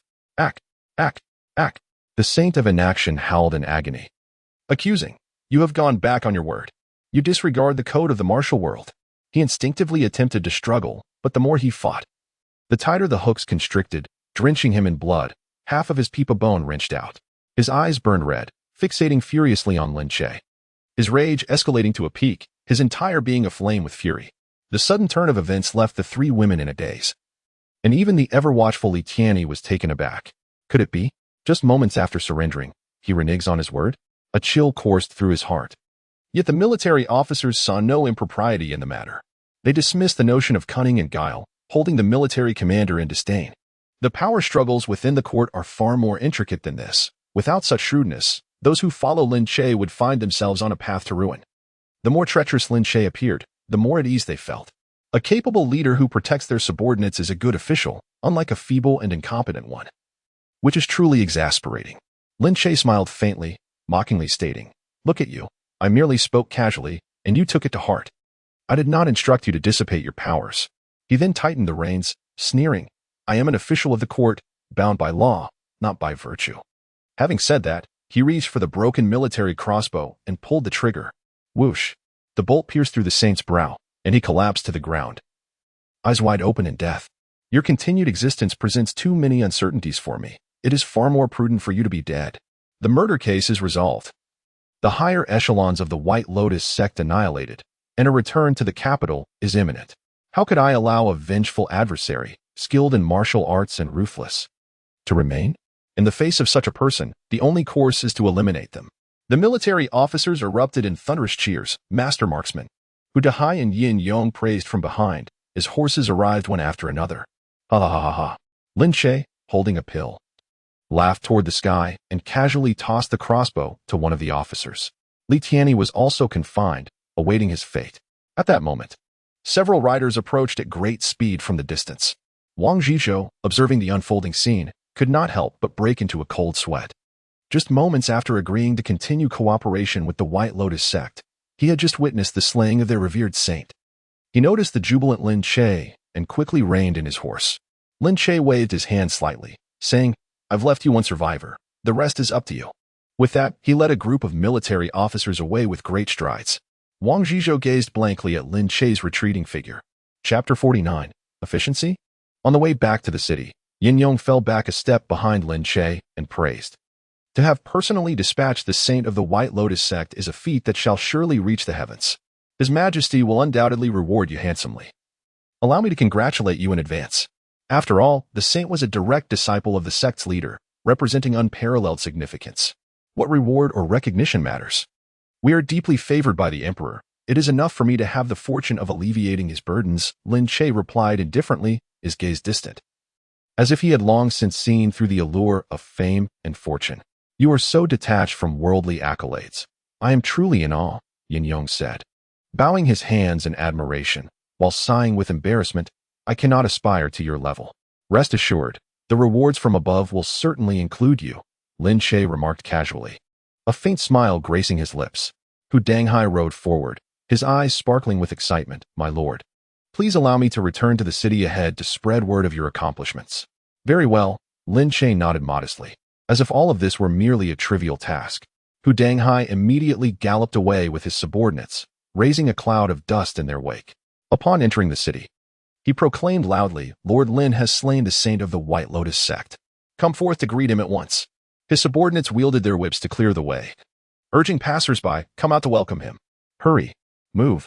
Those who hesitated were met with stern threats. "Not going? You look like a traitor of the White Lotus sect." Terrified, one man quickly waved his hands. "My lord, you see clearly. I harbor a deep-seated hatred for the White Lotus sect. I will bring my whole family to greet him outside the city." The organization of the Military Affairs Division remained as efficient and formidable as ever, with countless citizens spontaneously emerging to welcome Lin Che's triumphant return. Of course, some were genuinely sincere. When Lin Che arrived at the city gate, he was greeted by the sound of gongs and drums, with cheers rising in waves. "Lord Lin has vanquished the rebel, invincible and heroic. Lord Lin is unmatched in the world." Lin Che smiled, graciously acknowledging the citizens on either side, bowing or waving his hand, embodying the demeanor of a triumphant general. Among the crowd, someone marveled, "Lu Tong, Zhao Xian, and now the saint of the White Lotus sect. How many achievements has Lord Lin amassed since his arrival in Tongzhou? Truly impressive." Another person chimed in, "How admirable is Lord Lin. He is humble yet capable, but his subordinates are rather lacking." The simple folk firmly believe that Lin Che did not have any knowledge of the misdeeds committed by Hu Dahai and his associates. He was merely deceived. Upon returning to the 100 household office, Lin Che took up his pen and composed a letter, requesting Hu Dahai to make another trip to the capital. Along with the letter, he sent the identity token carried by the Saint of Wu Wei and, notably, his severed head. That evening, a celebratory banquet was held at the Drunken Immortal Tower, where all the brothers indulged in abundant delicacies, chanting Lin Zongxi's name in unison. As for him, once the matter was settled, he quietly departed, choosing to conceal his identity and fame. Upon arriving home, Lin Che made his way directly to find Zhang Jirua. Noticing that her room was still illuminated, he understood that she had not yet retired for the night. He gently knocked on the door. Knock, knock, knock. Who is it? Came Zhang Jirua's gentle voice from within. Madam, it is I. May I come in? After a moment, the door creaked open, revealing Zhang Jirua standing at the threshold. Her voice soft as she invited, Young master, please come in. At that moment, she had changed into a cool garment, draped in sheer fabric, paired with a long skirt underneath. The upper part was adorned with a light yellow embroidered bodice, accentuating her ample and fair bosom, which was elegantly defined, almost enticingly so. She appeared radiant, reminiscent of a ripe peach, ready to burst with juice at the slightest nibble. I apologize for the intrusion. Lin Che stepped inside, his gaze inadvertently landing on the screen opposite him. There hung the dress Zhang Jirua wore during the day. A conspicuous white embroidered bodice and a pair of white silk pleated shorts. Following his gaze, Zhang Jirua felt her cheeks flush with heat. She hurried over to remove the garments, crumpling them into a ball and tossing them aside, feeling a mix of embarrassment and shyness as she said, I just finished washing up and haven't had the chance to tidy up. It was unexpected for you to arrive so suddenly. Lin Che offered an apologetic smile, his demeanor open. Madam, please, have a seat. Indeed, but may I inquire as to the reason for your late-night visit? Zhang Jirua poured him a cup of tea before taking her own seat. The small wooden stool struggled to accommodate her curvaceous figure, her alluring form spilling out invitingly. Thank you, madam. Lin Che lifted the teacup, taking a sip before setting it down. Primarily, I wish to express my gratitude in person. Had it not been for your assistance today, the Saint of Wu Wei might have escaped. You are exceedingly courteous, young master. Fate has favored you, and even without my intervention, the Saint of Wu Wei would have met his demise. Zhang Jirua smiled coyly, a glint of mischief dancing in her eyes. You are too humble, madam, Lin Che remarked, rising to bow solemnly. In any case, I am deeply grateful. Young master, please do not. Zhang Jirua quickly rose to assist him, her lips parting gently as she continued. If you truly wish to thank me, perhaps you could grant me a small request. Pray, speak, madam. Lin Che inclined his head slightly, his gaze warm. Zhang Jirua collected her thoughts and, with a breath as fragrant as orchids, said, You come from a prestigious background, surrounded by women of all kinds. Might you spare Sienna? Madam, what do you mean? You speak as though I am a tyrant who bullies men. Lin Che chuckled self-deprecatingly, a hint of helplessness flickering in his eyes. Zhang Jirua hastily interjected, That is not my intention. Nonetheless, I comprehend the lady's meaning. Lin Che raised his hand to interrupt her, his countenance exuding candor as he proclaimed, Miss Lin is radiant and youthful. My affection for her is genuine. However, in light of your words, I hereby pledge that I shall no longer pursue her. Upon hearing this, Zhang Jirua's countenance brightened momentarily, only to be shadowed by concern. For it was currently Lin Sienna who was actively seeking to present herself as a companion. Lin Che feigned ignorance. What is it? Do you not believe the lady, or are you dissatisfied? Not at all, Zhang Jirua replied with a forced smile. Given Lin Che's commitment, she felt it inappropriate to ask for more. She murmured, Thank you, young master. Your satisfaction is all that matters. It grows late. I shall not intrude upon your rest any longer. Lin Che bid farewell. Zhang Jirua stood to see him off. Take care on your journey, young master. As she watched Lin Che depart, Zhang Jirua sighed softly, contemplating ways to dissuade Lanner from her intentions. You've returned. Wang Yuyan rose to assist Lin Che with his attire.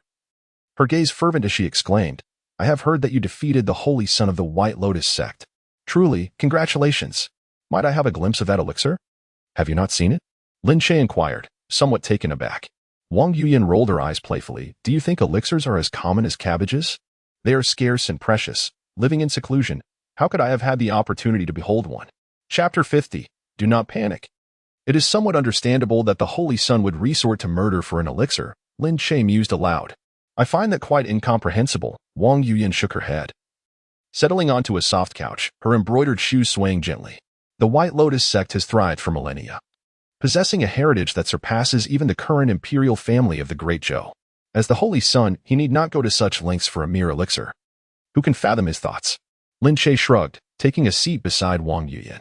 He casually retrieved a jade vial and offered it to her. Here, take a look. Such casualness. Are you not afraid I might snatch it and consume it in one gulp? Wang Yuyan blinked playfully, mischief dancing in her eyes. Lin Che smiled warmly, caressing her cheek as he whispered, Fear not. Should you consume it, I would merely devour you in return, thus still absorbing the medicinal properties. Pray tell, how do you prefer your flavor? Braised or steamed? That just lacks humor. Wang Yuyan shivered, accepting the jade vial and examining it. Her expression shifting to surprise as she remarked, This is indeed a barrier-breaking pill. How did you discern that? Even through the vial. Lin Che gazed at her in astonishment. Wang Yuyan regarded him with a look of incredulity. It is inscribed at the bottom of the vial. Lin Che coughed, feeling a bit awkward. He hastily redirected the conversation. Are there many types of elixirs? Indeed, there are those that can resurrect the dead, those that can restore bones, those that can strengthen the body, and those that can prolong life, as well as some that might cause one's body to explode upon consumption. Wang Yuyan lifted the vial, explaining, This barrier-breaking pill, as its name suggests, is used by martial experts to transcend their limits. As she spoke, she poured out the elixir, furrowing her delicate brows and saying, This is a low-tier pill, and its luster indicates that the spiritual energy has dissipated significantly. However, for us mere mortals, its potency remains formidable. If you choose to consume it, it would be wise to enter seclusion and gradually absorb and refine its energy. My dear, you truly possess a profound understanding of both celestial phenomena and earthly matters. Lin Che sincerely expressed his admiration, his eyes brimming with awe. Wang Yuyan let out a soft hum, responding with pride, Of course. There are hardly any books left in this world that I have not perused. Suddenly, Lin Che found Wang Yuyan particularly enchanting tonight, exuding the essence of a modern, educated woman. He yearned to immerse himself in the ocean of knowledge. If only my dear were to don a pair of gold-rimmed crystal glasses, it would be perfect, he said earnestly. Glasses, black stockings, embroidered shoes. Who understands such things? Wang Yuyan remarked, somewhat puzzled, as she pouted, I am not blind. My eyes serve me well. Is that so? I hope that tonight, my dear. You can see me in your eyes, Lin Che whispered as he embraced her. Wang Yuyan retorted, Am I not in your sight? Lin Che smiled in silence. Wang Yuyan, having read numerous books, eventually grasped the meaning behind his words, her cheeks flushing with embarrassment as she exclaimed, Humph. Don't even think about it. Only with my feet. Very well, my dear, please step on me. Lin Che exclaimed with eager anticipation. At dawn, as the sky began to brighten, Zhang Zhirua knocked on Lin Xiang's door with a dedication akin to that of a rooster heralding the morning. Her resolute demeanor indicating that she must make her intentions clear today. The door creaked open slightly, revealing Lin Xiang, her hair a disheveled mess. Squinting as she leaned out, her modest attire barely concealing her figure, resembling a robot forced into activation. Master, it's half an hour earlier than the morning exercises. Zhang Jirua's gaze swept over her apprentice, noting the tightness of her light blue garment, which seemed about to burst, and the subtly defined waist that could rival a carpenter's square. Quickly, she cleared her throat to suppress her thoughts and continued, Come inside. If the neighbor, Aunt Wang, sees you in this state, the Lingyun sect may have to pivot to a clothing business. Lin Xiang obediently stepped aside, pushing the cold tea from the table towards her master, her mind racing with wild speculation. Is my master's gaze one of hunger? However, Zhang Jirua did not touch the teacup. Instead, she entered a mode of intense scrutiny, causing Lin Xiang to feel a chill run down her spine. Finally, with a heavy sigh, Zhang Zhua declared, Lin Che has promised not to entangle himself with you anymore. You should keep your distance from him. The air thickened instantly. Lin Xiang's smile froze on her face as if the play button had been pressed. Though Lin Che adored beauty, he still maintained certain boundaries. Zhang Zhirua continued her earnest admonition, while Lin Xiang's mind played out a dramatic court intrigue. She quietly lowered her gaze to her legs, now nearly worn smooth from another's touch, and sorrowfully squeezed out 2 tears, exclaiming, Master, it's too late. My mind is filled with thoughts of young Master Lin. Before she threw herself into Zhang Jirua's embrace, tears glistening in her eyes. Yet, internally she was overwhelmed with exasperation. What can I do? My garments have already been stripped away twice, and now it is too late, far too late. Zhang Jirua was taken aback by Lin Xiang's audacious maneuver. Her pupils shaking in disbelief, nearly twisting the handkerchief in her grasp into a pretzel, she gazed at her apprentice's tear-streaked face, and in a moment of disorientation, It seemed as though she witnessed her beloved cabbage voluntarily leaping into the pigsty, joyfully rooting around the pig trough. Ultimately, with a tone laden with the weight of a mother's resignation, she conceded, "Very well, the affections of the young are more capricious than the shifting skies. Come, let us proceed to the dining hall for a meal." At breakfast, Zhang Jirua couldn't shake off the peculiar feeling she had as she observed Lin Che. Just the night before, she had implored him to spare her apprentice. Little did she know that it was her apprentice who was relentless in pursuit of him. What a misfortune! As she was lost in her thoughts, Lin Che's languid voice interrupted her reverie. "Good morning, madam. Today's porridge is even more fragrant than yesterday's." If one overlooked the fingers he was secretly scribbling on Lin Xianer's thigh beneath the table, he might truly seem like an elegant young gentleman. Lin Xianer maintained a facade of composure as she served her food, yet internally she was beset by shyness. Fearful of revealing the unusual sensations coursing through her body, has this fellow received training at the renowned Lanxiang Technical School for such leg massaging skills? Her chopsticks trembled as if they could sift rice, while she feigned indifference to the saltiness of the pickles served that day. Once the crowd dispersed, Lin Che leaned closer to her ear and whispered, "Tomorrow, do wear a dress. Do not don long trousers. They chafe." Lin Xianer blushed from her ears to her toes, stifling an almost inaudible response, while her mind roared with excitement. The thought of such a thrill under the watchful eyes of her master and his wife was undeniably exhilarating. Meanwhile, Wang Zhizhou, with dark circles under his eyes, was deeply troubled. Upon seeing Lin Che approach, he promptly stepped forward and remarked, "Lord Lin, you seem to have slept quite soundly." Lin Che smiled in silence. "I have already drafted a memorial regarding yesterday's events to report to the capital. I wonder how Lord Wang feels about this." Wang Zhizhou, though resigned, replied coolly, "I shall certainly follow your lead, my lord. However, given that we have slain the saint of the Wu-Wei, are you not concerned about retaliation from the White Lotus sect?" Lin Che chuckled lightly. When a person possesses value, there is always leverage for negotiation, so there is no need for alarm. Chapter 51. Fool. On the third day of Lin Che's seclusion, Hu Dahai once again appeared at the gates of the military headquarters in the capital. Zhou Wuding looked up and, upon seeing him, nearly spewed his tea. "Hu Zongqi, do you take this place for a tea house? You come here every few days." Hu Dahai knelt on one knee, his smile radiant as though he had just stumbled upon a fortune. "My lord, I have come to deliver good news." "Good news? From where does this joy arise?" Zhou Wuding raised an eyebrow. Could it be that Lin Che has once again dispatched some foolish bandit? "Much more thrilling than that," Hu Dahai exclaimed, his delight palpable. "Lord Lin personally dispatched the Wu-Wei saint of the White Lotus sect 3 days ago." Pfft. Zhou Wuding truly spat out his tea this time. "Who did you say? The Wu-Wei saint? Who is that formidable martial artist, elusive and mysterious, one of the 7 holy sons of the White Lotus sect, for whom the court has placed a bounty of 5,000 taels?" A whirlwind of doubt and suspicion enveloped him. He questioned whether Hu Dahai had miscommunicated or if he had misheard the news. The 7 holy sons of the White Lotus sect have achieved extraordinary feats in the art of killing. Furthermore, how could this individual possibly venture to Zhuozhou? And how could he have perished at the hands of Lin Che? Indeed, Hu Dahai swiftly unwrapped a bundle, revealing a wooden box, a jade pendant, and a letter. The severed head, the token, and Lord Lin's handwritten letter are all here. Please have a look. In a swift motion, Zhou Wuding rushed down, first seizing the jade pendant for scrutiny, then uncovering the wooden box to reveal a severed head with a hollow at the brow, staring lifelessly at him. Good heavens! Zhou Wuding gasped in shock. What was Lin Che thinking? Had he captured the White Lotus sect and not let go? Last time it was a hall master. Now a holy son. Was he to go after the sect leader next? One could only say this youth had progressed at an alarming rate. He opened the letter, in which Lin Che wrote, "Intelligence from within the White Lotus sect reveals that the holy son of non-action infiltrated Zhuozhou in pursuit of a traitor who had absconded with a spiritual elixir. He, like a mantis stalking a cicada, planned to take advantage while the two were mutually weakened and shot the holy son with an arrow. Hence, I present the severed head and the token." "Remarkable," Zhou Wuding exclaimed in delight. "Indeed, my discerning eye has proven astute. A mere mention of a Sima could lead to such a monumental achievement." Turning to Hu Dahai, he commanded, "Return and inform Lin Che that I shall draft a memorial post-haste with an expedited delivery of the head, no, I mean, his credit, into the imperial city." Hu Dahai, with a sycophantic grin, replied, "Your wisdom is unparalleled. By the way, Lord Lin inquired when the new chief Sima would assume office. If he has not yet departed, I would gladly accompany him back to Zhuozhou."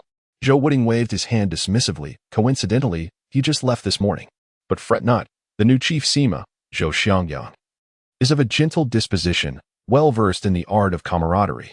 Hu Duhai knelt on one knee, stating, My lord has expressed that should he achieve these two significant accomplishments upon entering Zhuozhou, should a chief Sima be sent from above, it would indeed pose a challenge for him. Zhou Wuding furrowed his brow, taken aback by Lin Che's audacious threat. Yet there was truth in Lin Che's words. Within a few short months, he had accomplished such significant deeds. The military office would undoubtedly ensure his position remained unassailable, and sending someone forth would appear rather unseemly.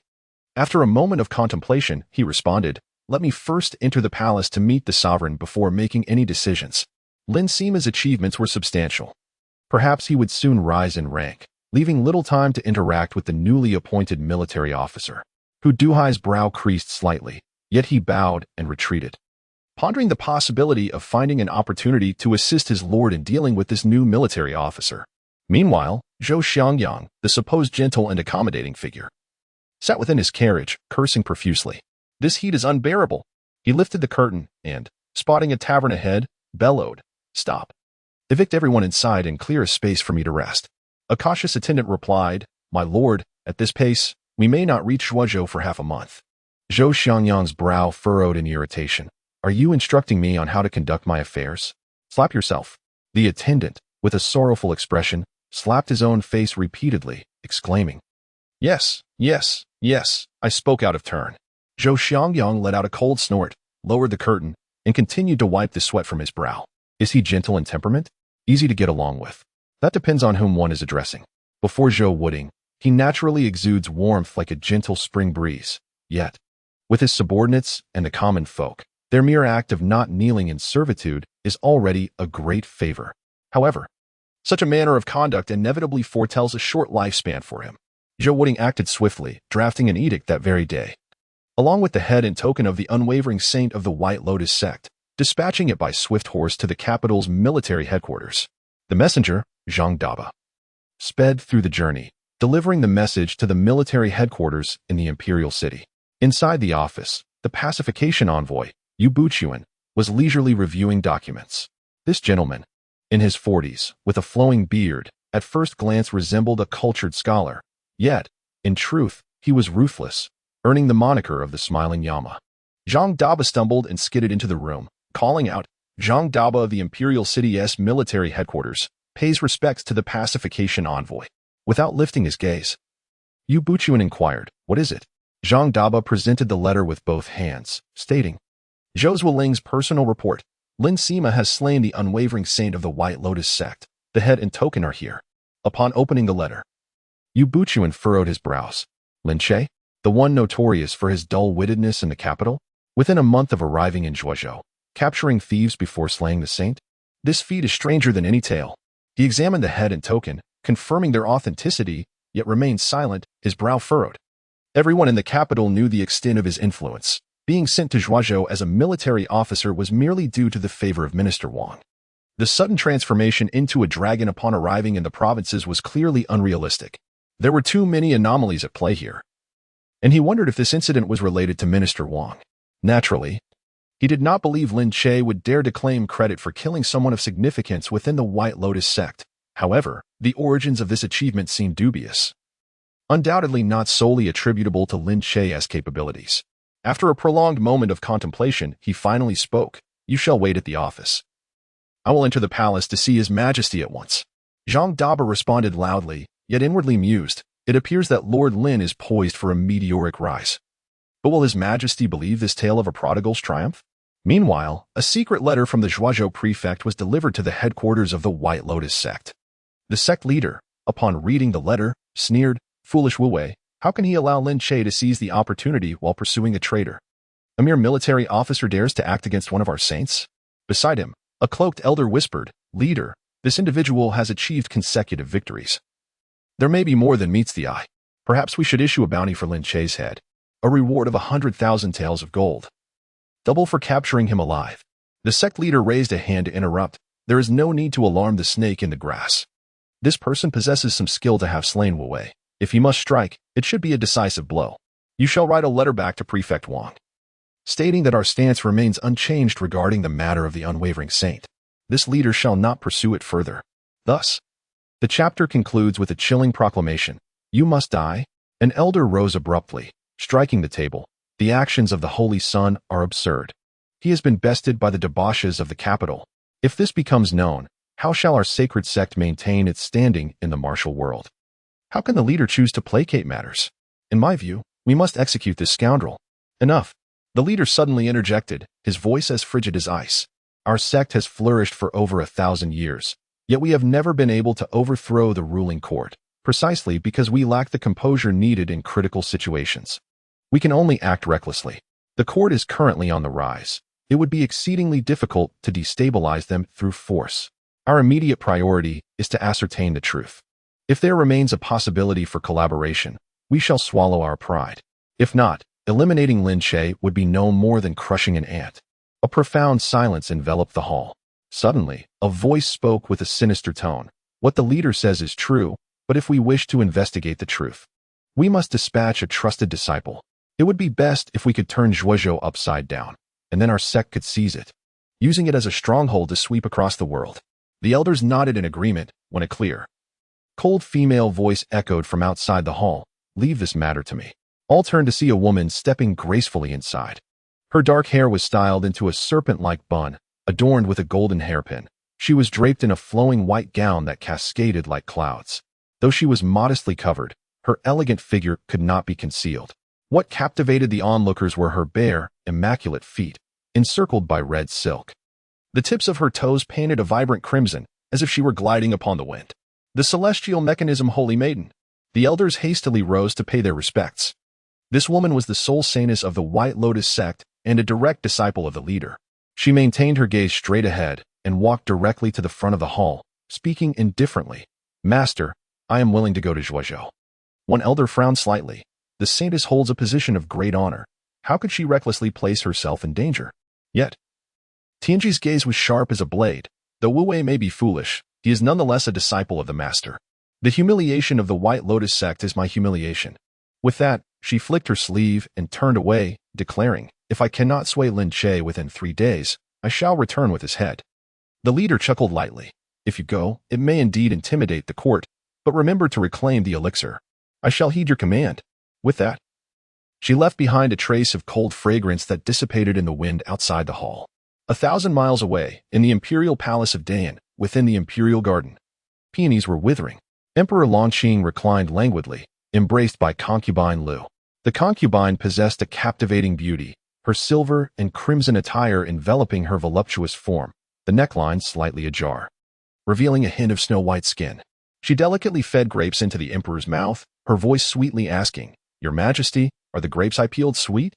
Although Longqing had surpassed 60 years, his visage was withered, yet he still craved beauty.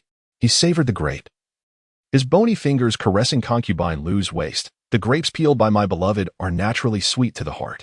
Concubine Lu covered her mouth with a light laugh, then pointed to the peonies in the garden, sighing, These flowers have not bloomed for years. Why not allow my father to present new specimens? Constantly replacing them would better reflect your Majesty's brilliance. A flicker of malice flashed in the emperor's eyes, yet his face wore a smile. Very well, I am sentimental. Nearby, the chief eunuch Feng Jinzong was drenched in cold sweat. The words of Lady Lu subtly mocked the emperor's advancing age, suggesting that any other individual in such a position would have long since met their demise. However, her father, the Marquis of Pingxi, wields considerable military power, leaving the emperor with no choice but to endure her insolence. At this moment, a young eunuch arrives to announce that the Northern Pacification Envoy, Yu Buqian, seeks an audience. Reluctantly, Lady Lu rises, grumbling, What a bore this Yu Buqian is. Yu Buqian strides into the garden and kneels to present a confidential letter. Your Majesty. Urgent news from Shuzhou indicates that Wang Shangshu's son-in-law, the current military officer in Zhuozhou, Lin Che, has slain the saint of the White Lotus sect, reclaiming the elixir. Before the emperor can respond, Lady Lu gasps in shock. What? How could that wastrel Lin Che possibly achieve such a feat? Your Majesty, you must not believe this. He is surely deceiving you and claiming false credit. The emperor narrows his eyes. Wei Qing, do you have any proof? The head of the saint of the White Lotus and the token have been verified, Yu Buqian replies, bowing his head. The emperor, intrigued, takes the letter and begins to read. After finishing, he lapses into silence. Lady Lu digs her nails into her palm. Months ago, Lin Shay had killed her nephew in public, and she had yet to exact revenge. How could she allow him to earn further accolades? She immediately kneels and pleads. Your Majesty, please see clearly. Lin Shay is notorious for his debauchery throughout the capital. There must be something amiss. I suggest sending someone to Zhuozhou to investigate. If this is false, I implore you to execute Lin Shay. The emperor, stroking his fingers thoughtfully, turns to Yu Buchuan. What is your opinion? The words of the empress are indeed reasonable. Yu Buchuan initially concurs but then shifts his stance, stating, however, I also believe that while Lin Shay may act foolishly, he is not devoid of loyalty to the throne. It is highly likely that this matter is true. He would not dare deceive the emperor. Your beloved's argument holds merit as well. This matter requires verification. Arrange for a clever confidant to travel to Zhuozhou for investigation. If it proves true, I shall reward them accordingly. If false, the emperor pauses, a cold glint in his eyes, the entire Lin family shall be eradicated. Yu Buchuan accepts the command and departs. Lady Lu leans back into the emperor's embrace, a cold smile playing on her lips. Unbeknownst to her, beneath the imperial desk, the emperor's fingers have turned white from clenching. Whether Lin Shay lives or dies rests solely within his thoughts. Yet, should the Marquis of Pingshi's military might go unchecked, he would undoubtedly grow powerful in time. Secrets within the palace are rarely kept. Soon, news of Lin Shay's slaying of the Saint of the White Lotus sect spread widely. Have you heard? Lin Shay has slain the Saint of the White Lotus sect, and the Emperor has dispatched someone to investigate. Haha, that wastrel? If he can kill the Saint, I could take down the leader of the White Lotus sect myself. The fool must be mad to dare such treachery. Indeed, that scion, aside from reading, possesses not a shred of martial ability. He must be claiming undue credit. Like wildfire, the news spread throughout the capital, with everyone laughing derisively in tea houses and taverns. Who does not know Lin Shay as the epitome of foolishness? Treachery? It seems more like the sort of thing he could accomplish. As for slaying the saint, he probably couldn't even wield a sword properly. Within the residence of the Marquis of Pingshi, the widow of the man Lin Shay had killed clutches a letter tightly in her hand, her fingertips turning white as her chest rises and falls violently. Her skin was as white as snow, and her features were painted with exquisite grace. Clad in a deep purple brocade gown, her figure exuded an elegant charm, yet there was a hint of sharpness amidst her noble demeanor. To her astonishment, this scoundrel was still alive. She clenched her silver teeth, her eyes glinting with coldness. Ever since Lin Shay had been banished from the capital, she had anticipated receiving news of his demise within a few days. However, this troublemaker had managed to create such a tumultuous event in Zhuozhou. If this affair were merely a deception against the emperor, it would be one thing. But if it were true, this pest would likely be near impossible to eliminate. The grudge of a husband's murder is one that cannot be overlooked. She was resolute in her decision to enter the palace and meet with the noble consort the following day. As long as Lin Shay lived, her heart remained unsettled, and her deceased husband would not find peace either. Regardless of the truth behind this matter, he was an impostor. She let out a cold laugh, crumpling the letter and tossing it into the brazier. The flames leaped up, casting flickering shadows across her face, and she vowed, "You must die." Chapter 53. A desire to return to the capital. The summer heat was oppressive, and the widow Lu Feng felt a bead of sweat trickling down her forehead due to Lin Shay's accomplishments, intensifying her agitation. She ordered someone to prepare hot soup and entered the bathing chamber alone. The pool was crafted from jade, its surface adorned with layers of flower petals, enveloped in steam that carried a subtle fragrance, yet it did little to smooth the frown on her brow. A maid gently assisted her in shedding her garments. Her skin gleamed like jade, her shoulders delicately sculpted, and her waist slender as a willow. Every inch of her was exquisite, bare and flawless. There was not an ounce of excess flesh on her. Stepping into the pool, the warm water flowed over her collarbone, and her slender fingers glided across her silky skin, causing her to shiver involuntarily. She found herself humming softly. Since marrying into the Marquis's household, her husband had indulged in revelry, showering her with little affection. Now, as a widow confined to an empty boudoir, despite her immense wealth, the stillness of the night was inescapably solitary. Unable to seek solace, she bore this loneliness in silence. The power of the Pingshi Marquis was not to be trifled with.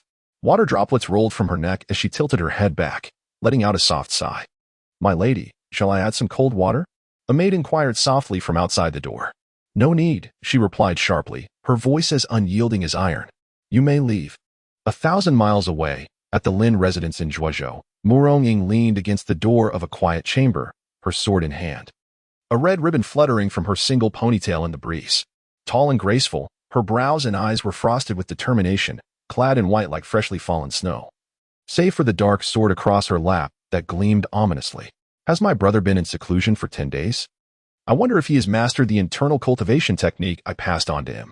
Has he fully absorbed the effects of that elixir? She gazed at the closed door, concern evident in her eyes. Suddenly, with a creak, the door swung open. Lin Che emerged, dressed in azure, his demeanor relaxed, a smile gracing his features. Elder brother. Murong Ying's eyes lit up, and she hurried forward, only to halt abruptly 3 feet away from him. You've worked hard, Lin Che said, raising a hand to ruffle her hair. However, due to their height difference, his fingers barely grazed her chin. You should crouch down a bit. The disparity in our sizes makes everything awkward. With a faint blush on her ears, Murong Ying obediently knelt. As her warm palm graced the crown of his head, her lashes fluttered, and like a young beast, she nuzzled against his wrist. Upon feeling his hand glide to her face, she trembled slightly, her breath quickening, and her ears blushing a delicate pink. A towering, voluptuous ice queen, displaying such shyness before him, was indeed a striking contrast that left one in awe. His fingers softly traced her lips, gently probing inward. She shivered all over, her eyes fluttering open, a blend of shyness and reproach directed at Lin Che. Brother, are you teasing me? Yet, within her gaze lingered an undeniable sense of anticipation. One cannot conceal the look of love. Lin Che, unable to restrain himself, chuckled. Sister, do not hold it against me. With a flushed face, Murong Ying inquired, Brother, how is the absorption of the elixir? Do you need me to channel my inner energy for you? Lin Che replied nonchalantly, The absorption is satisfactory. I will reach my peak in 2 days. Raising an eyebrow, he brushed his fingertips across her crimson lips, grateful for that elixir. Murong Ying gasped, hastily retreating a step. Congratulations, brother. Before she could finish her sentence, she felt a sudden ache in her lower abdomen, her face turning beet red. I must change. Lin Che watched her flee in disarray, unable to suppress a laugh. Back in her room, Murong Ying gazed at the speckles on her trousers, feeling a mix of shyness and confusion. What was happening to her? Why did she feel this way? Turning down the corridor, Lin Che stepped into the backyard. Wang Yuyan was swinging, her skirt fluttering like a butterfly. The maid, Qiu Yue, gently pushed her, and just as she suddenly let go and leaped down, she found herself safely in Lin Che's embrace. Is my husband attempting to play the hero from a story? Wang Yuyan wrapped her arms around his neck, her eyes sparkling with mischief, a clear invitation from the wife. He chuckled softly, the scent of jasmine lingering in his nostrils. Where's Linsiener?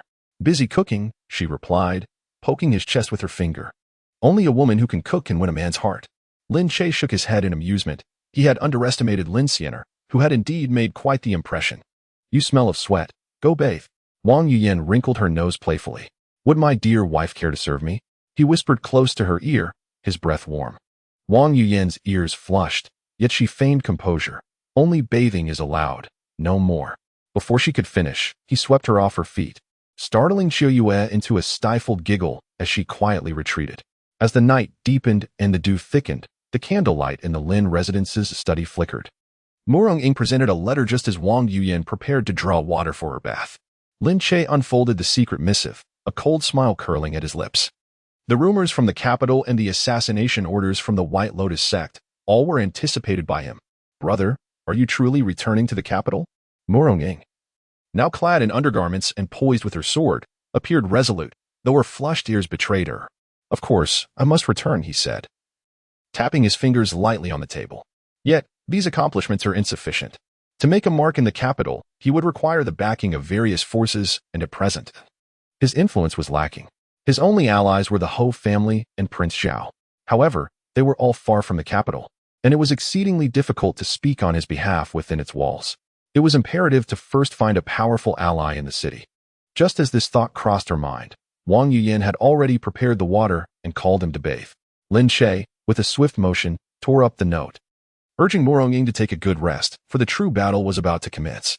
As twilight deepened, branches of begonia peeked through the intricately carved window, and the candlelight flickered within the glass dome, casting a warm amber hue over the rising steam.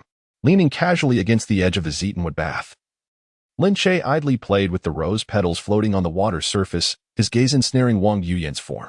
She stood with her back to him, arranging the sheer garments on the screen. Her slender waist was outlined by the candlelight, creating a hazy silhouette, while her silken black hair cascaded down to her waist, swaying gently with her movements, as if it could sweep into the hearts of onlookers. Could she truly bear to leave her husband alone with an empty tub? He suddenly chuckled, flicking a droplet of water that splashed onto the blue bricks at Wang Yuyan's feet. Noticing her shoulder twitch yet still refusing to turn, he decided to rise from the tub, water cascading down his sculpted chest, glistening like honey under the candlelight. Since he was to assist with the bathing, it was essential to maintain a sense of decorum.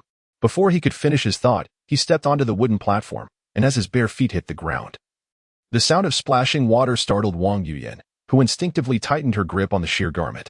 "Lin Che," she exclaimed, retreating a step. Her ears tinged with a faint blush, yet her gaze unwittingly roamed over his lean torso. Choked with surprise, she hastily flung the garment at his face. "You shameless rogue! Hurry and get back in." Chapter 54. The first to fall is the first to lose. The silk brushed against his face, carrying a faint scent of orchid. Seizing a corner of the garment, Lin Che effortlessly pulled her closer. Wang Yuyan stumbled into his damp embrace, her nose nearly brushing against his collarbone. Her cheeks flushed with warmth. She pressed her fingertips against his chest, attempting to push him away, but he captured her wrist, pinning it against the edge of the tub. Her porcelain skin grazing against the intricately carved wood, eliciting a shiver. As the water rippled, Wang Yuyan's white undergarment became largely soaked, the sheer fabric clinging to her skin, revealing the delicate patterns of her pink bodice. The golden threaded intertwined lotuses undulated with her breath, as if animated. Lin Che's throat bobbed, his palm sliding down her damp back to her waist, but he sensed her sudden tension as she raised her foot to kick him. "Move again, and I shall immediately ruin your fine stockings," he chuckled, holding her ankle firmly. His fingers brushing against the delicate arch of her foot, an imprint of the years spent traversing the land.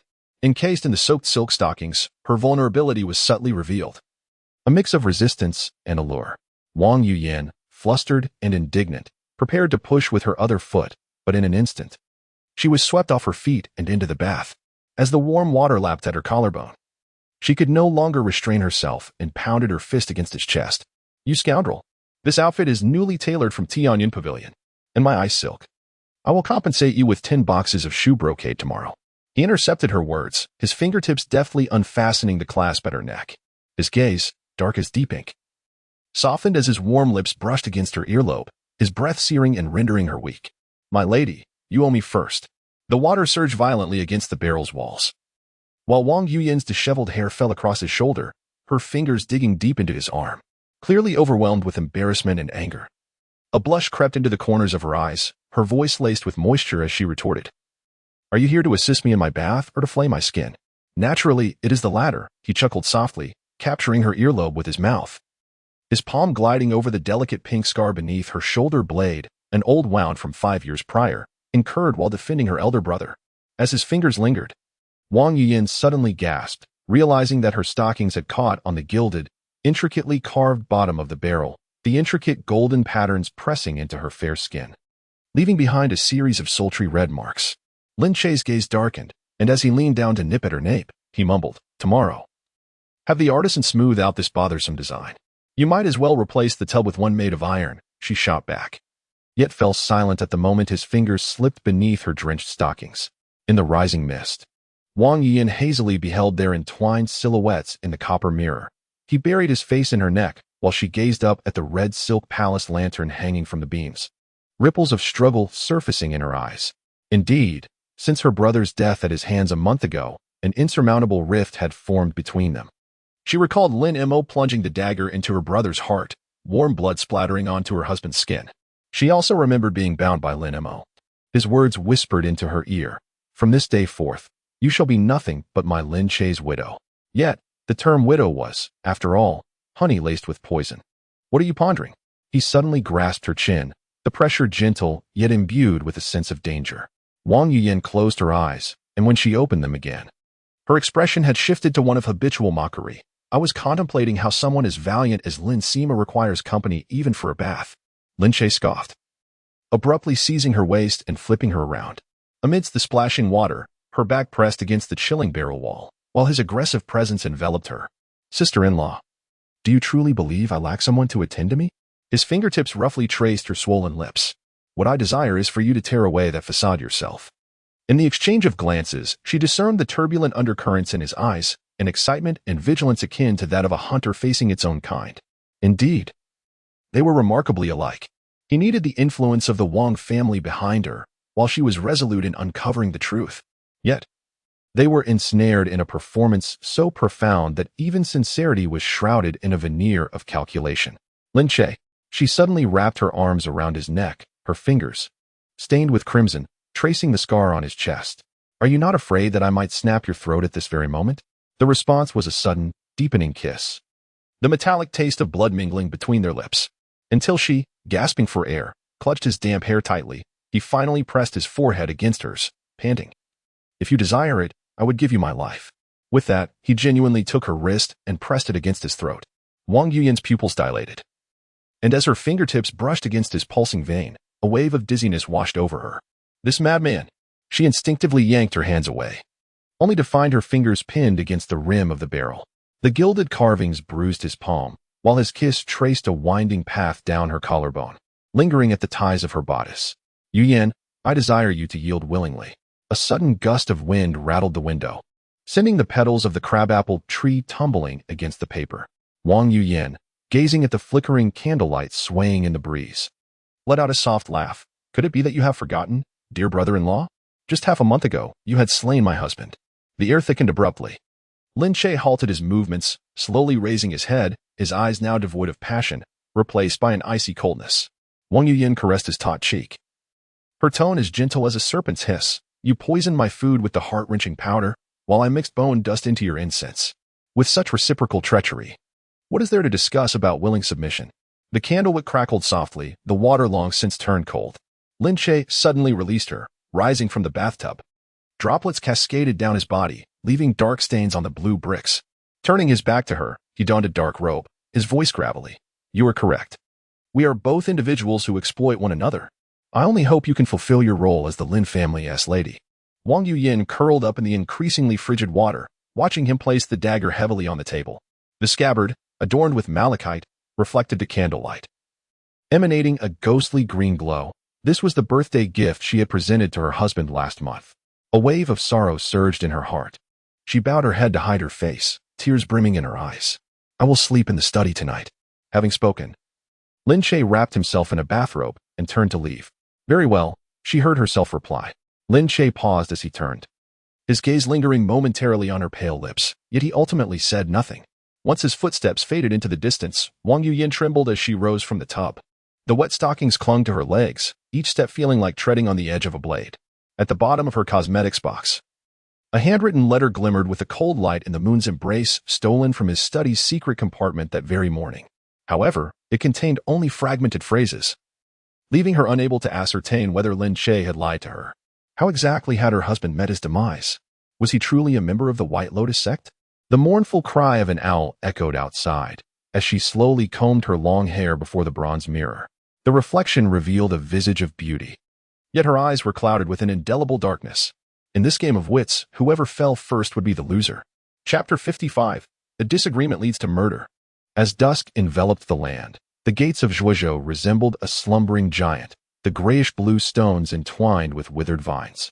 A warm wind stirred a few fallen leaves. Brushing past the dark iron armor of the military advisor, Lin Che stood before the crowd, his fingers tracing the gilded cloud patterns on his waist dagger, his gaze obscured and inscrutable. 3 days prior, spies had reported that Zhou Xiangyang's carriage was approaching, prompting him to order the cleaning of the city tower and the raising of the military advisor's crimson banner. This display was not only a matter of etiquette but also a silent blade. He had never anticipated that such a significant achievement would require him to plant a flag in Zhuozhou. Truly, they did not regard him with any respect. "Sir, they have arrived," Hu Dehai called out in a low voice, the clang of armor clashing resonating sharply. Lin Che lifted his gaze, and in the distance, dust billowed along the official road as 4 carriages with vermilion wheels rolled over the bluestone path, the sound of hooves resonating like distant thunder. 2 attendants, armed with swords, held aloft a flag emblazoned with the character Zhou, while the carriage curtains, embroidered with golden threads and cloud patterns, and the reins adorned with silver bells, produced a melodic chime mingled with the laughter of women carried by the breeze. Zhao Wudi spat disdainfully, his narrow eyes squinting into slits. What an impressive display. Has the chief military officer Sima Zhou brought half of the capital's brothels along? Lin Che remained silent, a smirk playing at the corners of his lips. This scene felt eerily familiar. However, the roles had shifted, and now he was the highest commander in Zhuozhou. Yin Yong narrowed his elongated eyes, a cold chuckle escaping his lips. This spectacle exceeds even that of the Lord himself. This visitor does not come with good intentions. Lin Che's lips curled slightly, a glint of coldness flickering in his eyes. Good or ill, the truth will soon reveal itself. Within the carriage, a warm fragrance enveloped the air. Zhou Xiangyang reclined against a soft couch, flanked by beautiful maidservants, one kneading his shoulders while the other massaged his legs. With half-closed eyes, he toyed with a jade ring, a farewell gift from Zhou Zuoling before leaving the capital. Inscribed on the inner side of the ring were minute characters. Do not forget your roots, for your efforts are like those of a loyal dog or horse. He scoffed derisively and tossed the ring into the charcoal pit. The flames licked at the jade, casting a sinister light upon his features. It had been 10 years.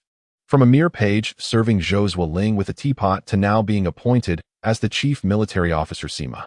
He had knelt until his knees were worn and had sold his dignity.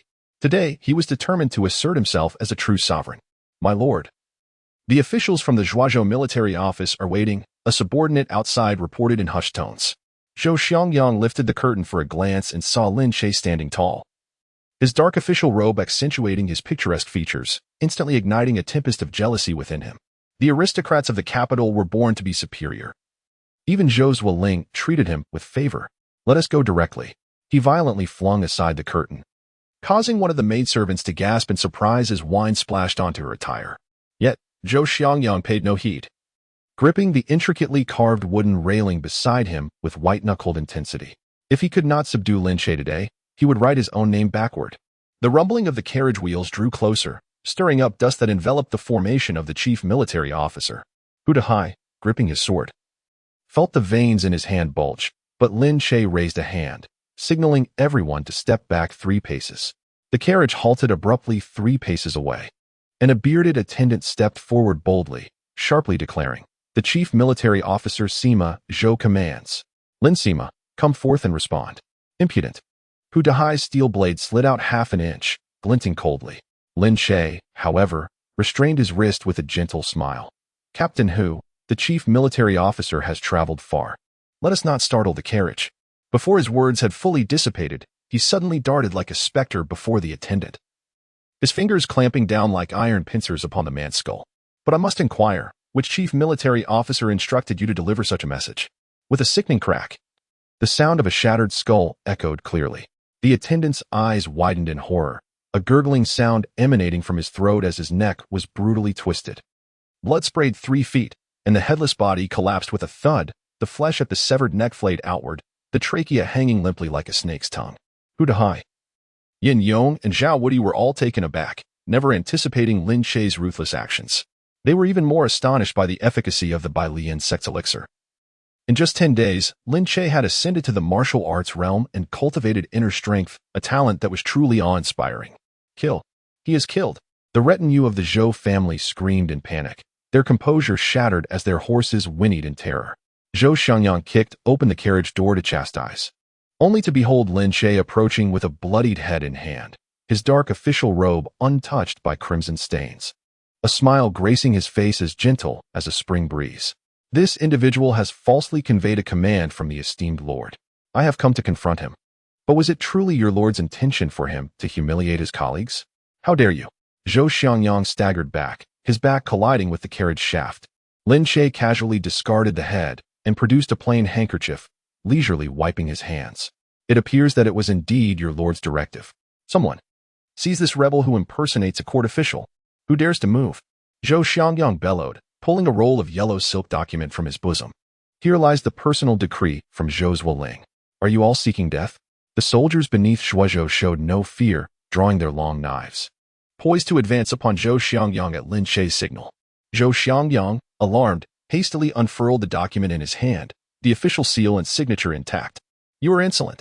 Lin Che chuckled lightly, drawing the document through the air. With a surge of inner strength, the yellow silk cracked and crumbled into powder, spiraling down like autumn leaves. "Now, what evidence does Lord Zhou possess? Who is truly audacious here, you or I?" He stepped upon the scattered remnants, his golden embroidered boots tainted with dust. Or do you genuinely believe that Zhou Zuoling's reach extends to Zhuozhou? Zhou Xiangyang trembled uncontrollably. The man before him wore a smile, yet his eyes held an unyielding frost. The threats and coercions learned in the capital now felt as futile as snow meeting boiling water, leaving no room for maneuver. His knees buckled, and he collapsed onto the ground, his forehead striking the cobblestones heavily. Lin Sima, I, Zhou, have been blinded by greed. From this day forth, I shall willingly serve as your loyal dog. Lin Che bent down to assist him, his fingertips brushing away the dust from Zhou's shoulder. What is the meaning of this? Lord Zhou, I am merely alleviating your burdens. His tone then dropped, each word sharp as a blade. Zhuozhou is quite peaceful. You may indulge in your wine and music daily. As for the military affairs office, do not concern yourself. I cannot abide seeing my superiors toil. That night, the military affairs office was ablaze with light. Lin Che sat at the head of the table, raising his cup with a grin. Lord Zhou, after your arduous journey, tonight we shall drink to our heart's content. 300 cups. The hall erupted in applause, the sound of shattered clay wine jars resonating throughout. Zhou Xiangyang, huddled at the end of the table, saw his distorted visage reflected in the fiery liquor. This was no welcoming feast. It was unmistakably a scene of his own execution. As the clock struck thrice, Lin Che set down his wine cup. Hu Dahai leaned in to whisper, as per your instructions. All of Zhou Xiangyang's confidants have been replaced by our own. Not enough, Lin Che mused, toying with the wine cup, the amber light dancing in his eyes. Tomorrow, let it be rumored that Zhou Zanqing, the Grand Sima, is unwell and requires half a year of recuperation. Once he is recovered, we shall discuss matters further. Chapter 56. The contest of forces commences. Yet, Zhou Xiangyang felt an unwillingness to concede and yearned for one last effort. Thus, on the following day, he brought several trusted soldiers to the military office and dispatched a confidant to the capital's general military office to lodge a complaint. However, Lin Che had already anticipated this move. His speed surpassed Zhou Xiangyang's, as Hu Dahai had departed the city that very night after the banquet. Esteemed Lord Zhou, the journey must have been arduous. Lin Che greeted with a courteous bow, his tone as gentle as a spring breeze.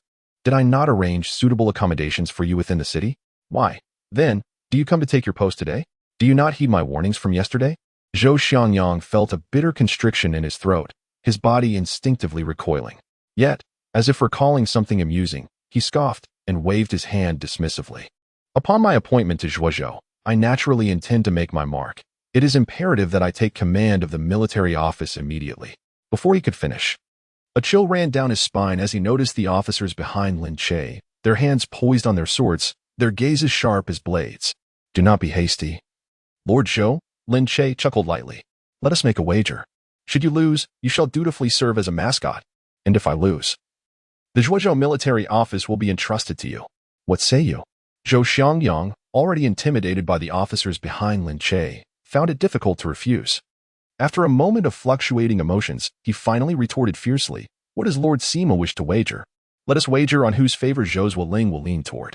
Will he issue a private decree appointing me as the acting general, while you take a sabbatical for your health, soon to be reassigned?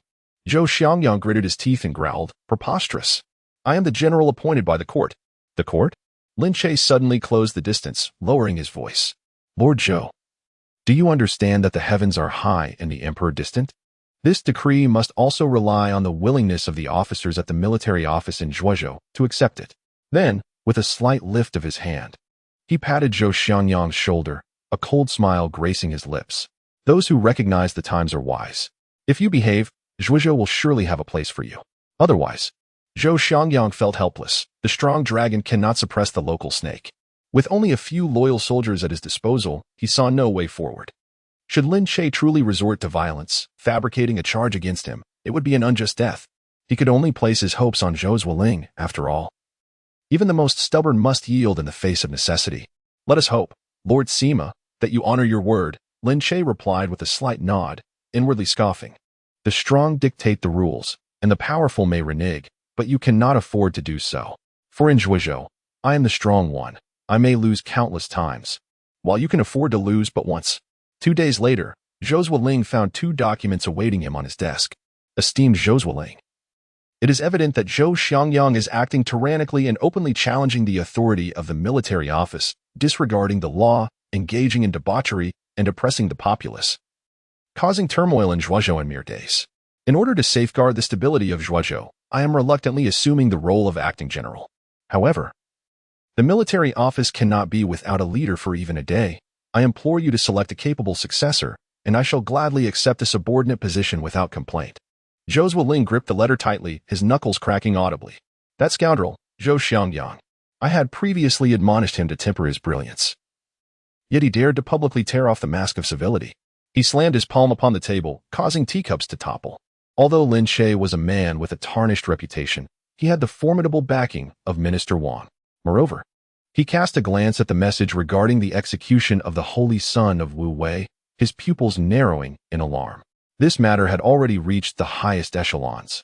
Should the officials dispatched to Zhuozhou verify it, Lin Che might very well return to the capital. One could only fear that he might ascend to a position of authority over his current superior, a prospect too perilous to provoke.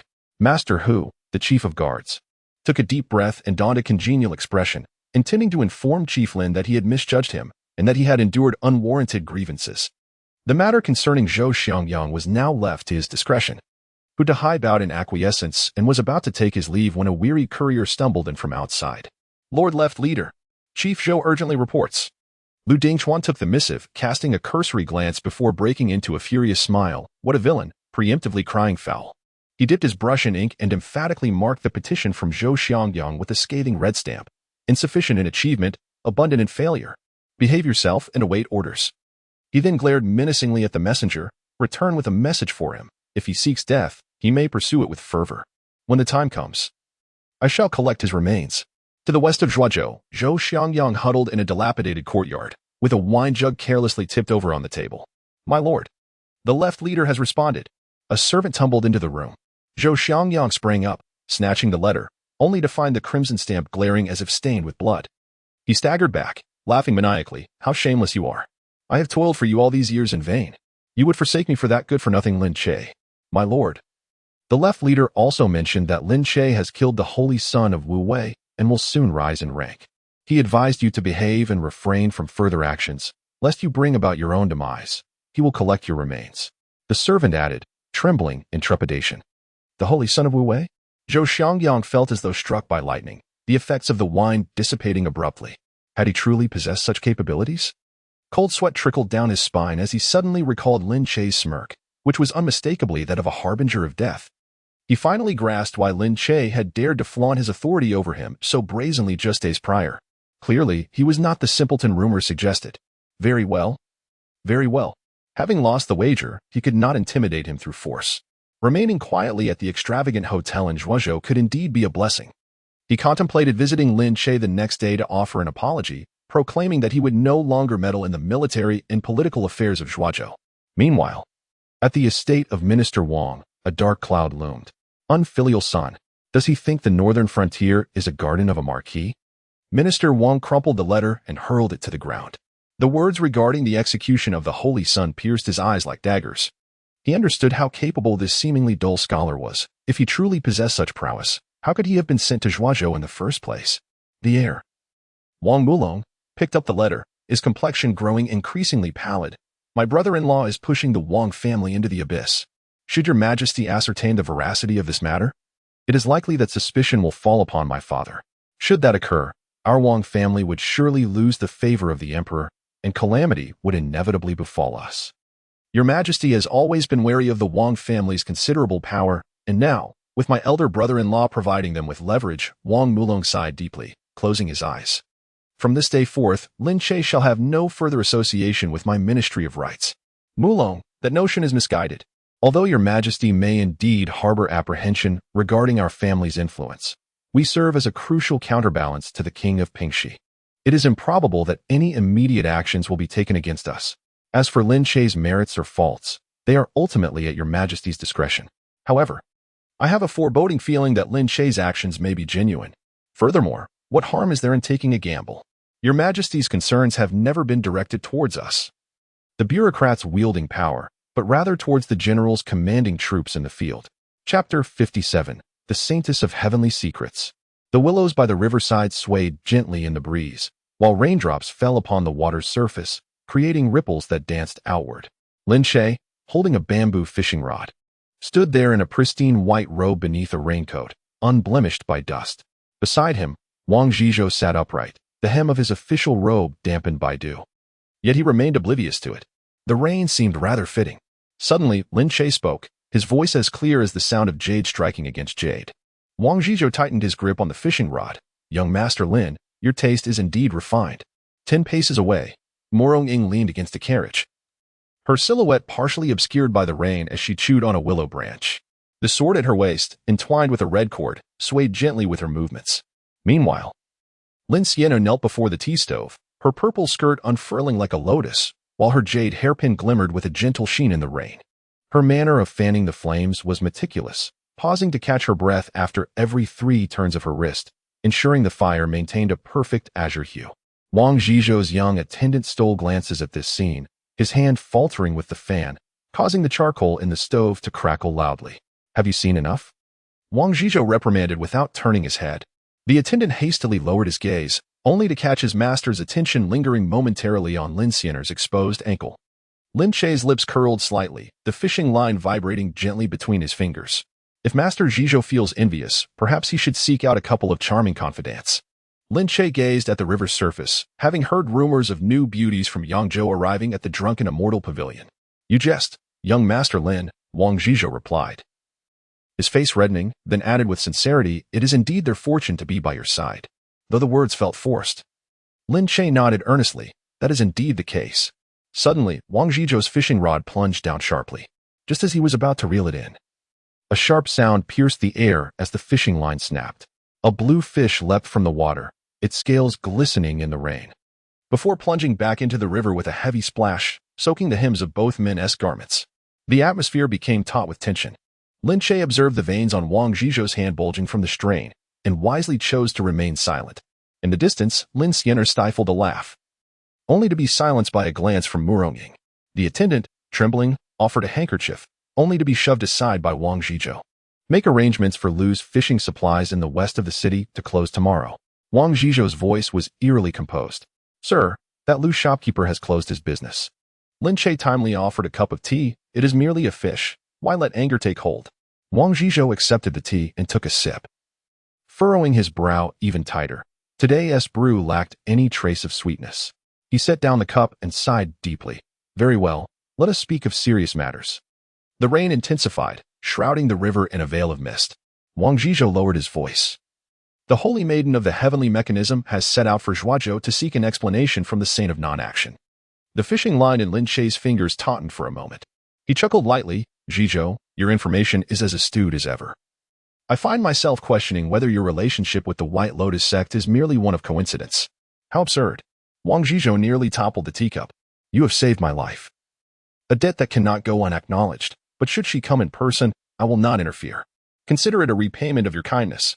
Lin Che nodded thoughtfully. "Pray, tell me more about this holy maiden." Wang Zhizhou's gaze suddenly drifted afar. "She is the direct disciple of the leader of the White Lotus sect. Having entered the innate realm by the age of 20. He paused abruptly, a hint of crimson creeping to his ears. "Oh."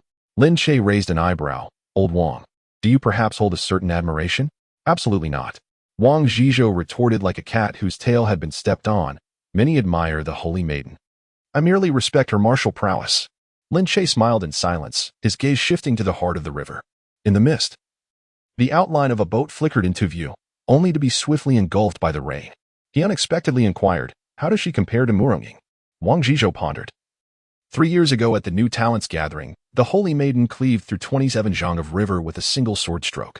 This revelation left Lin Che's knuckles pale. Morong Ying had achieved a record of 19 zhang at Dongting Lake last year. The rain suddenly intensified, pattering against the straw coat with a rustling sound. Why is she so concerned about the Saint of Non-Action? Wang Zhizhou leaned in slightly. "It is said that the Saint of Non-Action saved her life when she was young." Lin Che narrowed his eyes. In the distance, Lin Sienna approached with freshly brewed tea, her skirt brushing against the damp grass. He raised his voice. "Sienna, go change into those embroidered red socks." Lin Sienna halted, her cheeks flushed. Why does the young master suddenly wish for something festive? Lin Che turned to Wang Zhizhou with a smile. "Life is fleeting. One must seize joy in the moment." Wang Zhizhou shook his head with a wry smile. As Lin Sienna leaned to pour more tea, he deliberately turned his face away, only to catch sight of his attendant staring in awe. inciting him to kick the boy's calf in irritation. As the sun dipped in the west, the two returned to the city, Wang Zhizhou's fish basket entirely empty, while Lin Che triumphantly held a 2-pound crucian carp, swinging it by a grass cord in his hand. "Why not buy a few to fill your basket?" Lin Che teased. Wang Zhizhou snorted and mounted his horse. The attendant fumbled to gather the fishing gear, nearly tripped by the stirrup. Inside the carriage, Lin Che stretched his limbs, reclining against the soft cushions. Lin Xianer knelt in the corner of the carriage, carefully arranging the teaware. Suddenly, the moving carriage jolted, and she gasped, tumbling forward onto Lin Che's lap. She gazed up at him, her eyes shimmering like dew, as a hairpin slipped from her hair. Lin Che regarded her with a bemused smile, inquiring, "Where is it?" "Perhaps it had rolled beneath your robe," she thought. Her ears flushed a deep crimson. Yet her fingers boldly ventured toward his attire. The light filtering through the window cast a golden halo around her profile, her long eyelashes creating a quivering shadow on her cheek. Outside, Morong Ying's frosty voice cut through the air, urging them to steady themselves as they entered the city. Amidst the shouts of the city gate guards, Lin Xianer finally retrieved the jade hairpin from beneath his robe. Rather than rising immediately, she remained in her position, tilting her head upwards and asking, "When will you take Nailiner as your wife?"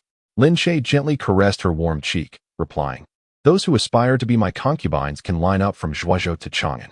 Let us establish a 3-month probation period. Should you perform well, we shall discuss further." "Young master." Lin Xianer felt a mix of embarrassment and indignation but dared not protest, biting her lip and insisting, "Nailiner will certainly perform well."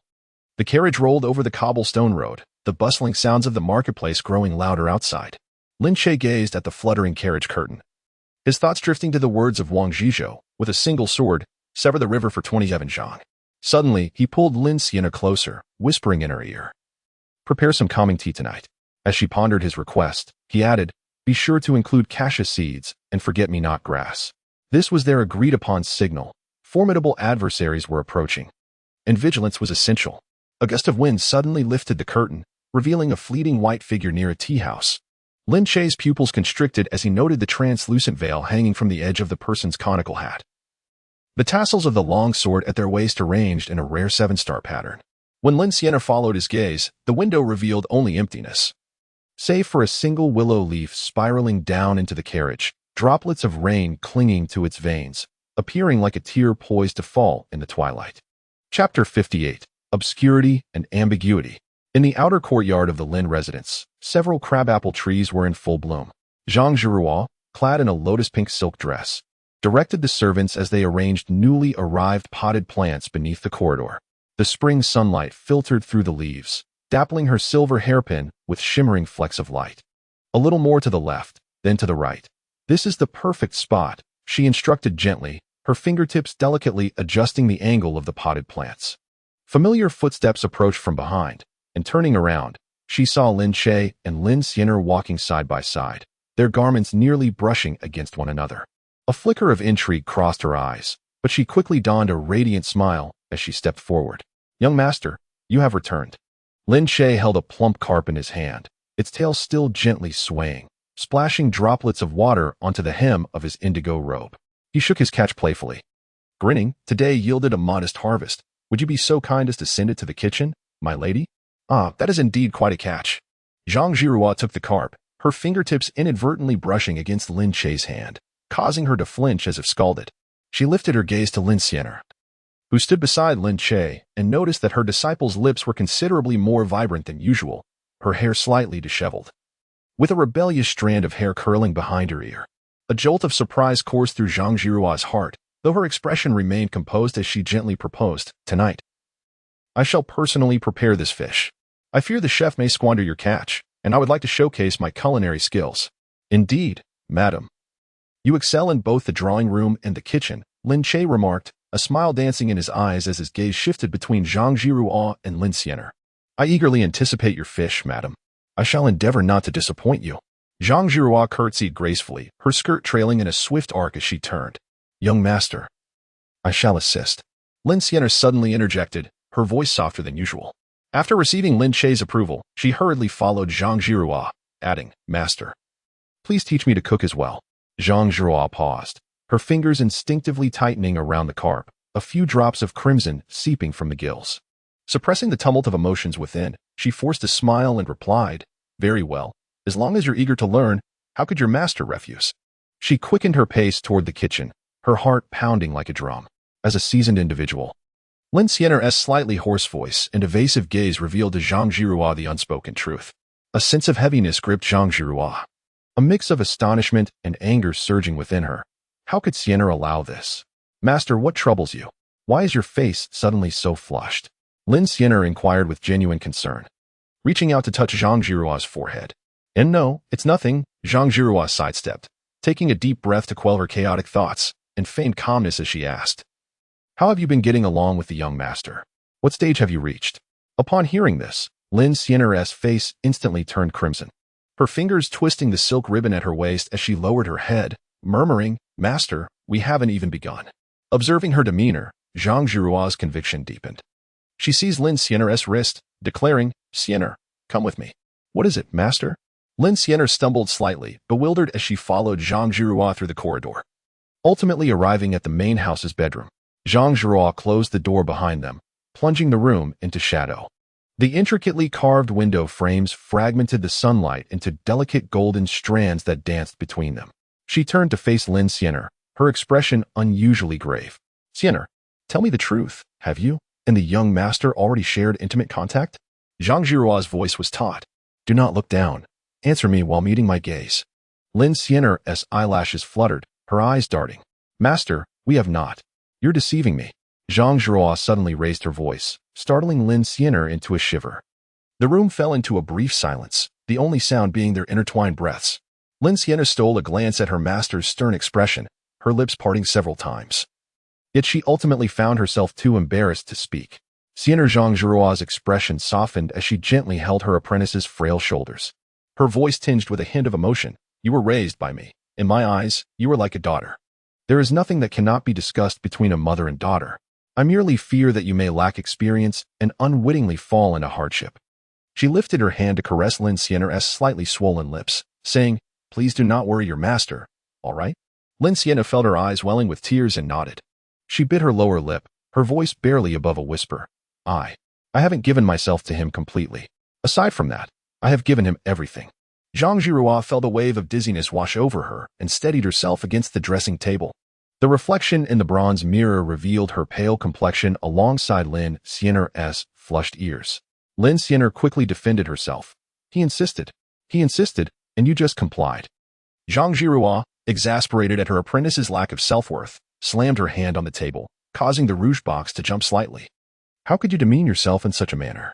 If you do not love yourself, how can you expect others to love you?" Lin Xianer lowered her head, her fingers anxiously twisting the hem of her embroidered dress, the fabric crumpling beneath her touch. Feeling wronged, the tip of her nose tinged with a hint of bitterness. She recalled how she initially approached the situation with the sect's interests in mind. Who would have thought that once she started, it would be impossible to stop? As Lin Che's relentless pursuit had left her utterly defenseless. Not only had she allowed him to see and touch her body, but she had also. Zhang Jirua paused, unable to utter the shameful truth. "Master, you..." Lin Xianer suddenly lifted her head, her eyes wide with astonishment, before her entire face flushed crimson. "How do you know?" "Humph." Zhang Jirua shot her a piercing glance, pulling out a handkerchief to press against her heated cheeks. She recalled the suspicious mark she had discovered on his collar earlier, which she had initially thought to be a smudge of rouge. Lin Xianer felt utterly humiliated, wishing she could vanish into the ground. How could her master possibly know such things? Unless she had caught a glimpse of Zhang Jirua's expression. A daring thought crossed her mind. Zhang Jirua, recognizing her apprentice's thoughts, felt a mix of shame and anger. "Bah, I'm not so shameless." With that, she turned to leave, her jade pendant clinking against the doorframe with a clear sound. "Wait." Lin Xianer hurriedly grasped Zhang Jirua's sleeve. "Master, please do not be angry. I asked the young master when he would welcome me into his home, and he said 3 months later, on an auspicious day."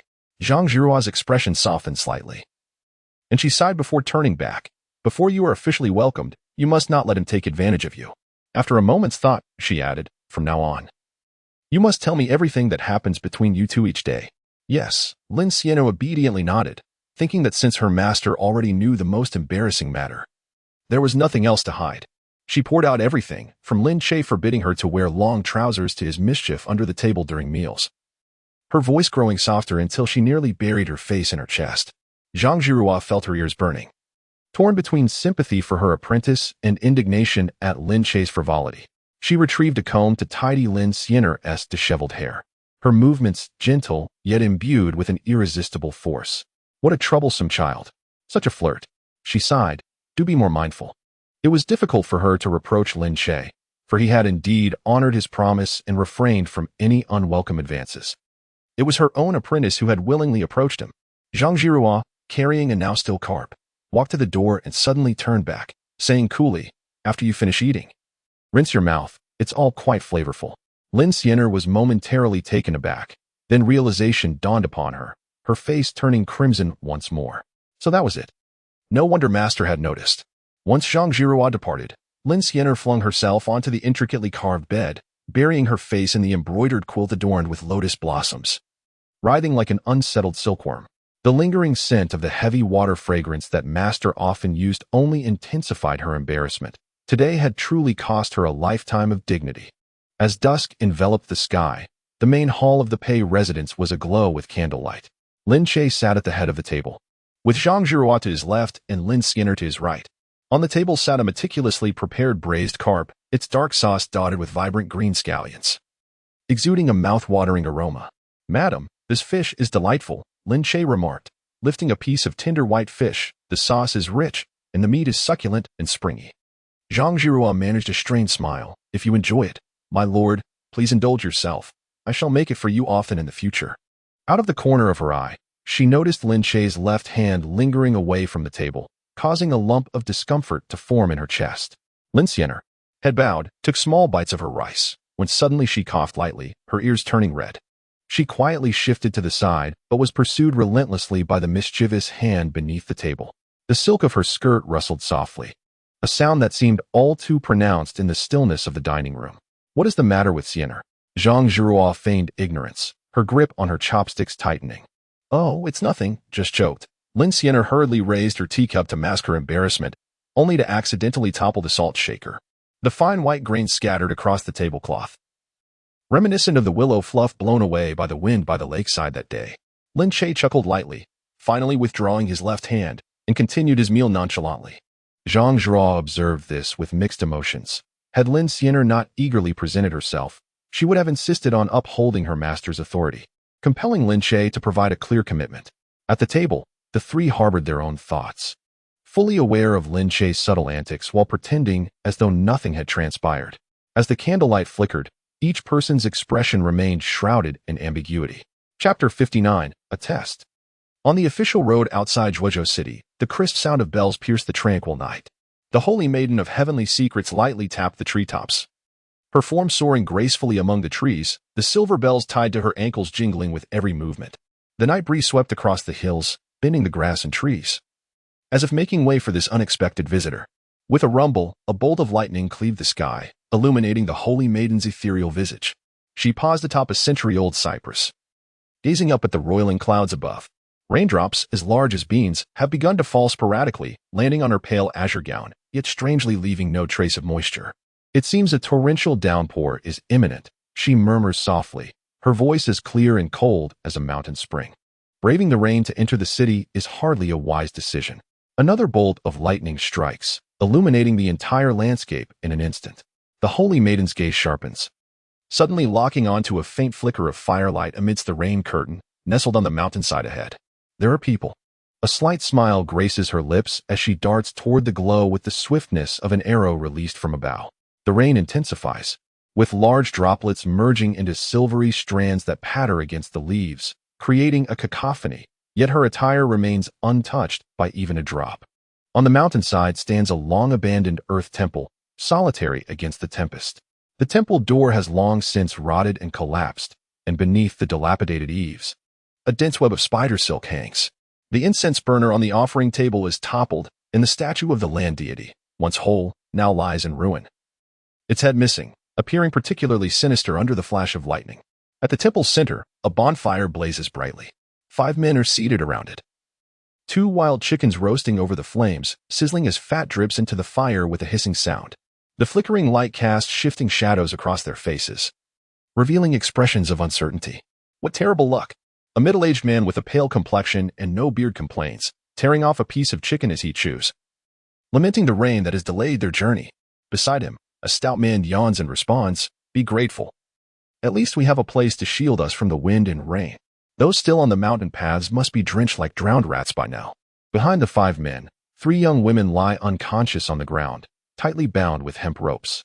Their clothing is disheveled, and traces of tears linger on their faces, indicating they have endured a struggle. "Boss, when do we hand over this batch?" A lean young man whispers, glancing furtively at the unconscious girls. The man who is focused on turning the roasting chickens suddenly lifts his head. "Did you hear something?" The other 4 immediately fall silent, straining to listen. A clear sound of bells, ringing brightly, pierces through the rain, growing ever closer. It's the bells. The lean young man leaps to his feet, his hand resting on the hilt of his short knife. All 5 turn in unison toward the temple door. Outside, the storm rages, engulfing everything in darkness. Boom! A flash of lightning splits the sky, and in the blinding white light stands a woman in white at the temple entrance. The fierce wind and torrential rain rush toward her, yet upon reaching the hem of her garment, they inexplicably dissipate, as if an invisible barrier separates her from the tempest. The expressions of the 5 men change dramatically, and they instinctively grip their weapons tighter. Having traversed the martial world for many years, they are acutely aware of what it signifies when a woman can remain dry amidst such a deluge. She is either a malevolent spirit or an extraordinary master. "My lady, you honor us." The eldest among them, a middle-aged man, loosens his grip on the knife, rises, and bows with a smile. "We are but brothers seeking refuge from the rain. It pours heavily outside. Would you care to join us by the fire?" The celestial maiden, with an expression as serene as a still lake, cast her gaze beyond the 5 individuals, landing directly on the unconscious girl beside the altar. With graceful steps, she entered the temple, each movement causing the silver bells on her ankles to chime melodiously. The 5 exchanged glances, and a middle-aged man stepped forward to obstruct her path, asserting, "Miss, according to the rules of the martial world, we must not interfere in each other's affairs, especially since these matters belong to our brothers. I hope you will refrain from meddling." He deliberately emphasized the phrase "private matters," a glimmer of menace flickering in his eyes. At last, the celestial maiden spoke. Her voice as frigid as winter's breath. "Step aside." Those 2 simple words caused the temperature within the temple to plummet. The stout man shivered involuntarily, muttering, "Boss, this woman is truly formidable." The middle-aged man's expression darkened. "Senior, we of the Heavenly Dragon Gang kindly request your consideration in this matter. I assure you, there will be generous rewards afterward." He intentionally invoked the name of his gang, hoping to intimidate her into retreating. A flicker of disdain passed through the maiden's eyes as she chose silence, striding directly toward the unconscious girl. "Stop her!" the middle-aged man barked, and the 5 drew their weapons in unison. Amidst the glint of blades, the celestial maiden did not even flutter her eyelids. With 2 resounding notes of a sword song, the onlookers barely registered a blur before their eyes. Unbeknownst to them, the celestial maiden had conjured a soft sword, its blade as slender as a willow leaf, shimmering with an icy gleam in the flickering light. "Senior, please wait," the middle-aged man shouted, halting his advancing companions. "Look at her feet." They lowered their gazes, only to discover, to their astonishment, that the maiden stood barefoot. More astonishing still, her delicate feet rested upon the dust-laden ground, yet remained utterly pristine, glistening like white jade. A master indeed. The stout man felt cold sweat trickling down his brow, his grip on the sword beginning to tremble. The middle-aged man made a swift decision. "Senior, we shall vacate this place for you. We will take our leave at once." He turned and departed, abandoning even the 3 young women. The remaining 4 hastily followed suit, well aware from their years in the martial world that some individuals were best left undisturbed. Just as they stepped beyond the temple's threshold, a soft sigh echoed from behind. "Did I grant you permission to leave?" Before the words had fully escaped her lips, a silver flash sliced through the rain. The celestial maiden's soft sword suddenly elongated, its tip gently brushing against the necks of the 5, before retracting swiftly. Thud. The 5 bodies collapsed simultaneously, blood gushing forth, blooming into a vivid scarlet amidst the rain. Their faces were frozen in expressions of terror, never having had the chance to scream. The celestial maiden flicked her wrist, and the soft sword danced in the air, weaving a series of floral patterns. 5 heads were elegantly lifted by the sword's energy, arranged neatly upon the altar as if offered as tributes to the divine. "Filthy!" She uttered a soft huff, conjuring a sandalwood chair from thin air to take a seat. With a pristine white handkerchief, She meticulously wiped the blood from the blade. After polishing her sword, it vanished at her waist. The sound of rain gradually ceased, leaving only the crackling of burning firewood within the temple. The divine maiden of destiny closed her eyes in feigned slumber, only to open them when the first light of dawn painted the eastern sky. Still not awake? She glanced at the three young maidens on the ground, her brow slightly furrowed. Approaching them, she delicately severed their bindings with her sword tip and gently touched each of their foreheads. Ouch, what is happening? My head aches. The first to awaken, the maiden clad in green, rubbed her temples and looked around in confusion. The other two soon followed suit. Where are we? Who are you? The divine maiden offered no reply and turned to leave. Suddenly, a piercing scream shattered the temple's silence. The three maidens, having just sat up, turned to find 5 severed heads glaring at them from the altar. The lifeless eyes seemed to still hold a fierce gaze, causing the maidens to shriek in terror and huddle together. The divine maiden frowned slightly, clearly irritated by their cacophony. Rescuing them had been merely a matter of convenience. Their identities and the reason for their bondage were of no concern to her. With that thought, she strode out of the temple without a backward glance. Wait. The green-clad maiden summoned her courage to pursue, yet all she found was the mist-laden forest, devoid of the white-clad woman as presence. I remember now. The older maiden in purple clapped her hands suddenly. Last night, I was embroidering a handkerchief when someone burst through the window, and then everything went dark. Me too. Where are we? The youngest maiden in yellow trembled with fear. The purple-clad maiden surveyed their surroundings. This is the abandoned land temple at Lee family ditch outside the city. I have been here with my father while foraging for herbs. We must return quickly. The three supported each other as they rushed out of the temple, none daring to cast another glance at the grotesque heads upon the altar. In front of the county office in Zhuozhou, 3 pairs of couples knelt on the stone steps, wailing in grief. My lord, you must seek justice for me.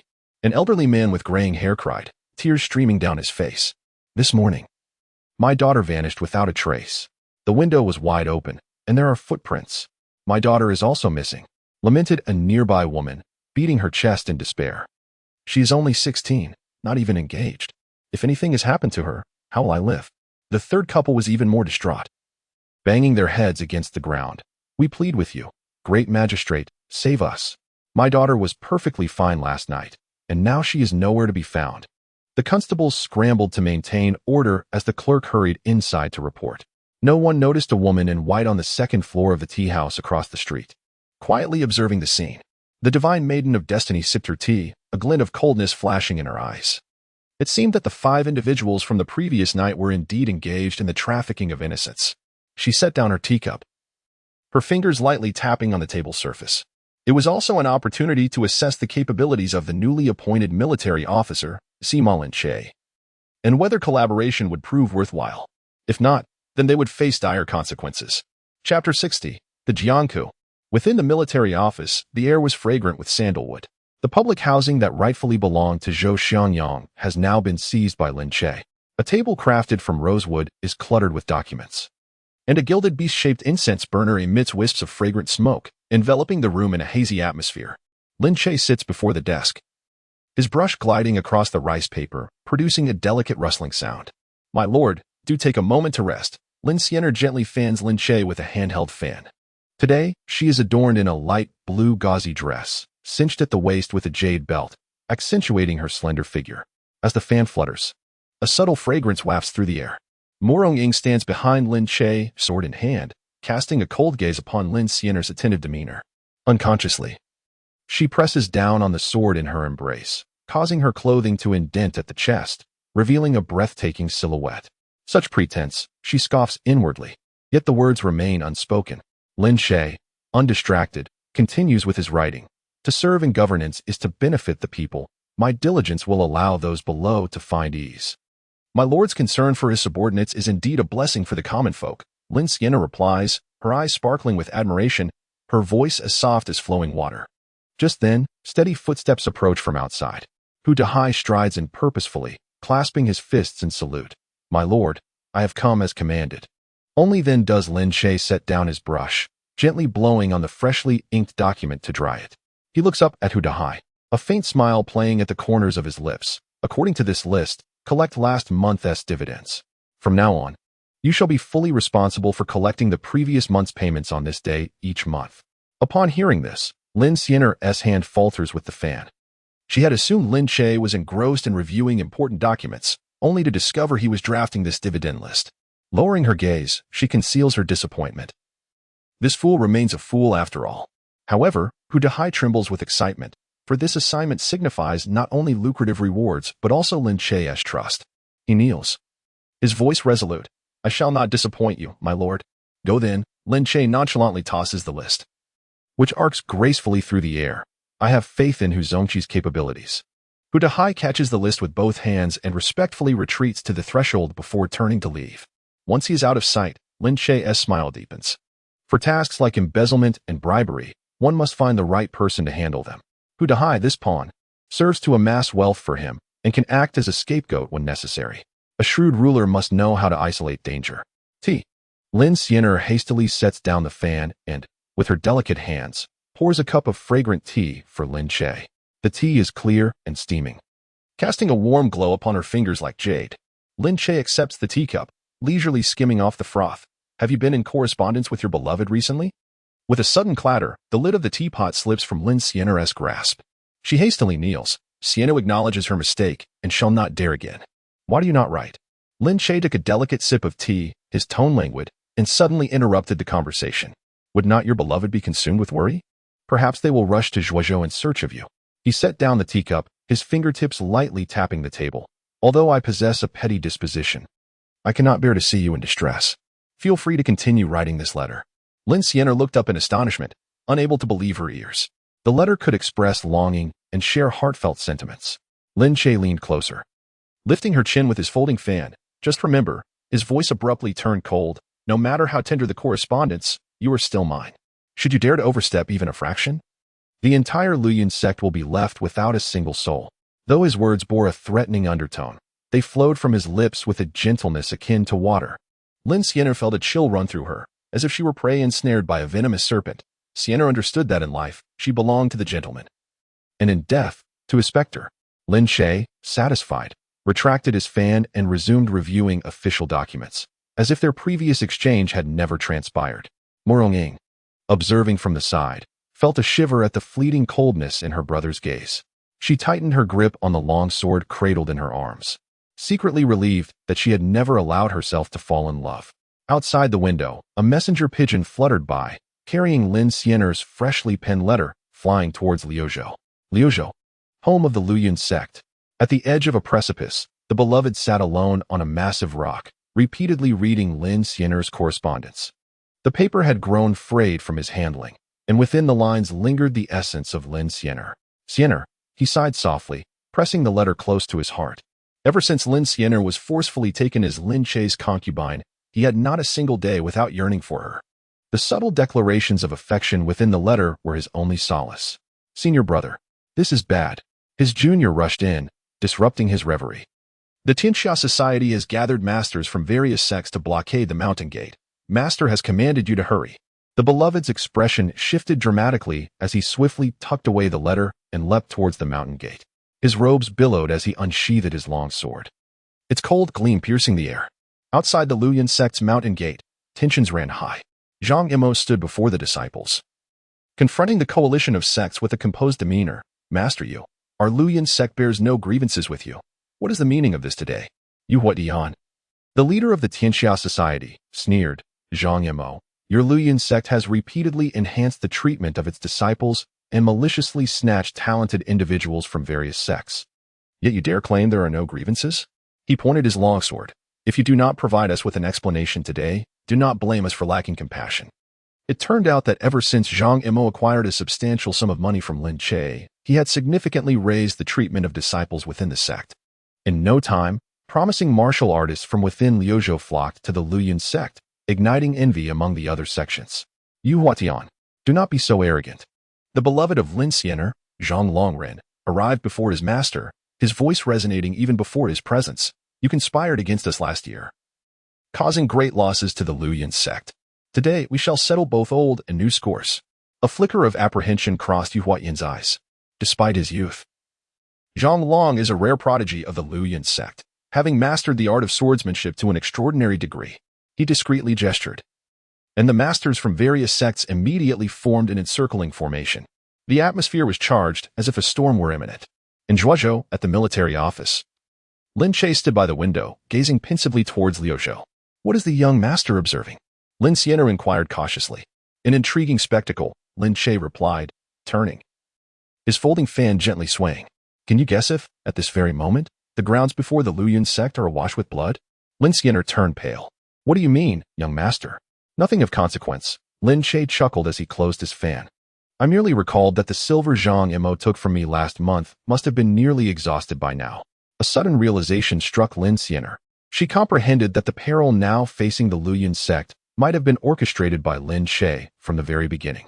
Those seemingly generous donations were, in truth, the very impetus propelling the Luyun sect into turmoil. Young master, her voice trembled, the Luyun sect has always held you in high regard. Lin Che lightly tapped her lips with the fan's bone. Hush, the performance has merely commenced. Continue to observe with ease. Outside, dusk deepened. A dove fluttered down onto the windowsill, bearing the latest news from Liu Zhou. Lin Che retrieved the note, glanced at it, and his smile widened. Fascinating. Yuhua Tian has actually united the strength of 5 sections. Zhang Imo is likely facing dire straits. Lin Xian'er's legs buckled, and she fell to her knees. I beseech you, young master, save the Luyun sect. Xian'er is willing to serve you like a beast of burden. Save? Lin Che leaned down, his fingers brushing her cheek. Why should I? A tear slipped from Lin Xian'er's eye, landing on Lin Che's hand, searing as if it were molten iron. Unless Lin Che straightened up. Looking down upon her, he declared, you must agree to one condition. Xian'er will agree to anything. Lin Che smiled with satisfaction, a smile reminiscent of a venomous serpent poised to strike. It is quite simple, he murmured, from this day forth. Every letter you send to your beloved must first pass my scrutiny. Lin Xian'er felt as though struck by lightning. This implied that the final vestige of privacy between her and her senior brother would be stripped away. Yet, she had no alternative. Xian'er will comply. Lin Che turned his gaze back to the darkening sky outside, a glint of triumph flickering in his eyes. The martial world and the court are but a chessboard in his hands. Those individuals, be they Zhang Imo, Yuhua Tian, or Lin Xian'er, were merely pawns to be maneuvered at his will. The night wind swept through, lifting a corner of the profit-sharing list on the desk, revealing several prominent names, including that of the Tianxia Society's Yuhua Tian. Chapter 61. Is this how you teach on-site? Before the main hall of the Luyun sect, the stone-paved square was densely packed with people. The masters from various sects in Liuzhou glared angrily, led by Yuhua Tian, who donned a sky-blue robe embroidered with silver cloud patterns, exuding an ethereal presence. Yet, his face was etched with frost, and his long sword unsheathed with a sharp sound. Its cold gleam chilling the air around them. Master Zhang.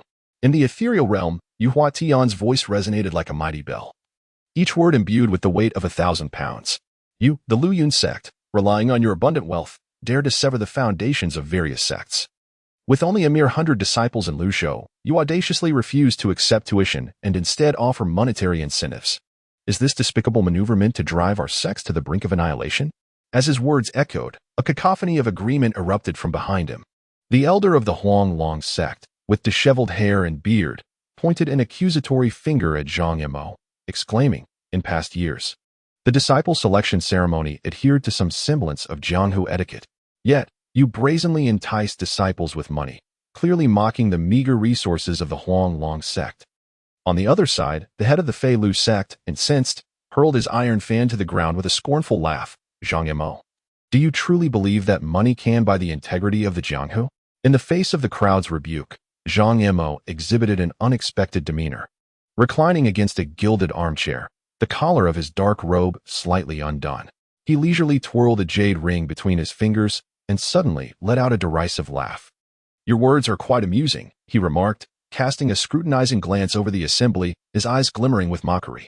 I am utilizing my own treasury's wealth. Who is it harming? If you are impoverished, his voice trailed off, and with a decisive tap of his fingers on the table, he added, do not attempt to establish your own sect, lest you bring shame upon yourselves. These words ignited a fervor akin to boiling oil meeting water, stirring a tempest of outrage. Yuhua Tian's pupils constricted, as several sect leaders behind him could no longer contain themselves and drew their weapons. The elder of the Qishao sect bellowed, brandishing his iron staff and summoning a gale, you insolent wretch. Today, let me teach you the meaning of Jianghu rules. Rules? Zhang Imo sprang to his feet, his wide sleeves billowing like dark clouds. From his bosom, he produced an object, raising it high. In the sunlight, the token bore the words Zhao Wang Fu in a majestic script, its edges adorned with a coiling dragon motif that shimmered ominously under the astonished gazes of the crowd. Open your eyes. The Luoyuan sect now serves the Zhao Wang, and should you dare to act recklessly today, he stepped forward, his voice thundering, it would be tantamount to treason. I almost forgot to mention, the beloved son-in-law of Minister Wang, Lin Che, and the Luzhou Marquis' residence are my backing. A profound silence enveloped the square, akin to the tide receding. The previously boisterous elder of the Qi Shao sect staggered backward, his iron staff clattering to the ground. The head of the Fei Lu sect turned pale, concealed weapons cascading from his sleeves. Yuhua Tian's grip on his sword tightened, veins bulging, as the metallic taste of blood rose in his throat. The dragon motif on the token was bestowed by the emperor. Not only would a mere Jianghu figure tremble at the mention of these three powers, but even the governor of Luzhou would quail in fear. Master. A clear voice suddenly rang out from the outskirts of the crowd. A young man clad in white rushed forward, Zhang Long, the foremost disciple of the Luoyuan sect. His gaze swept over the frozen assembly, a mocking smile gracing his lips. Did you not earlier proclaim your intent to uphold justice on behalf of heaven? Why then, do you fall silent now? Zhang Yimou clapped his hands in laughter, weighing the token in his palm.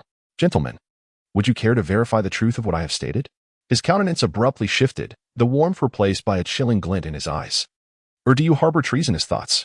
Yuhua Tian's voice erupted in a half-formed roar, yet upon meeting the gaze of the coiling dragon motif, he swallowed his indignation.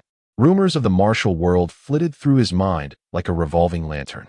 7 days prior, the holy son of the White Lotus sect had perished unexpectedly, with whispers attributing the act to Lin Che, a military officer from Zhuozhou. 3 days ago, 300 disciples of the Chaobang were slaughtered by the banks of the Lan River, their banners displaying the insignia of the Zhao royal family. Yesterday, a band of mountain bandits in Liuzhou was eradicated, an endeavor orchestrated by the Hou family. Cold sweat drenched his back as he finally closed his eyes and sighed deeply.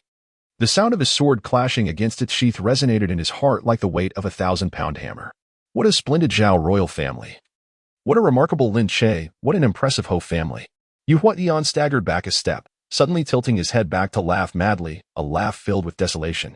Never did he imagine that Master Zhang would willingly become a hound for the court.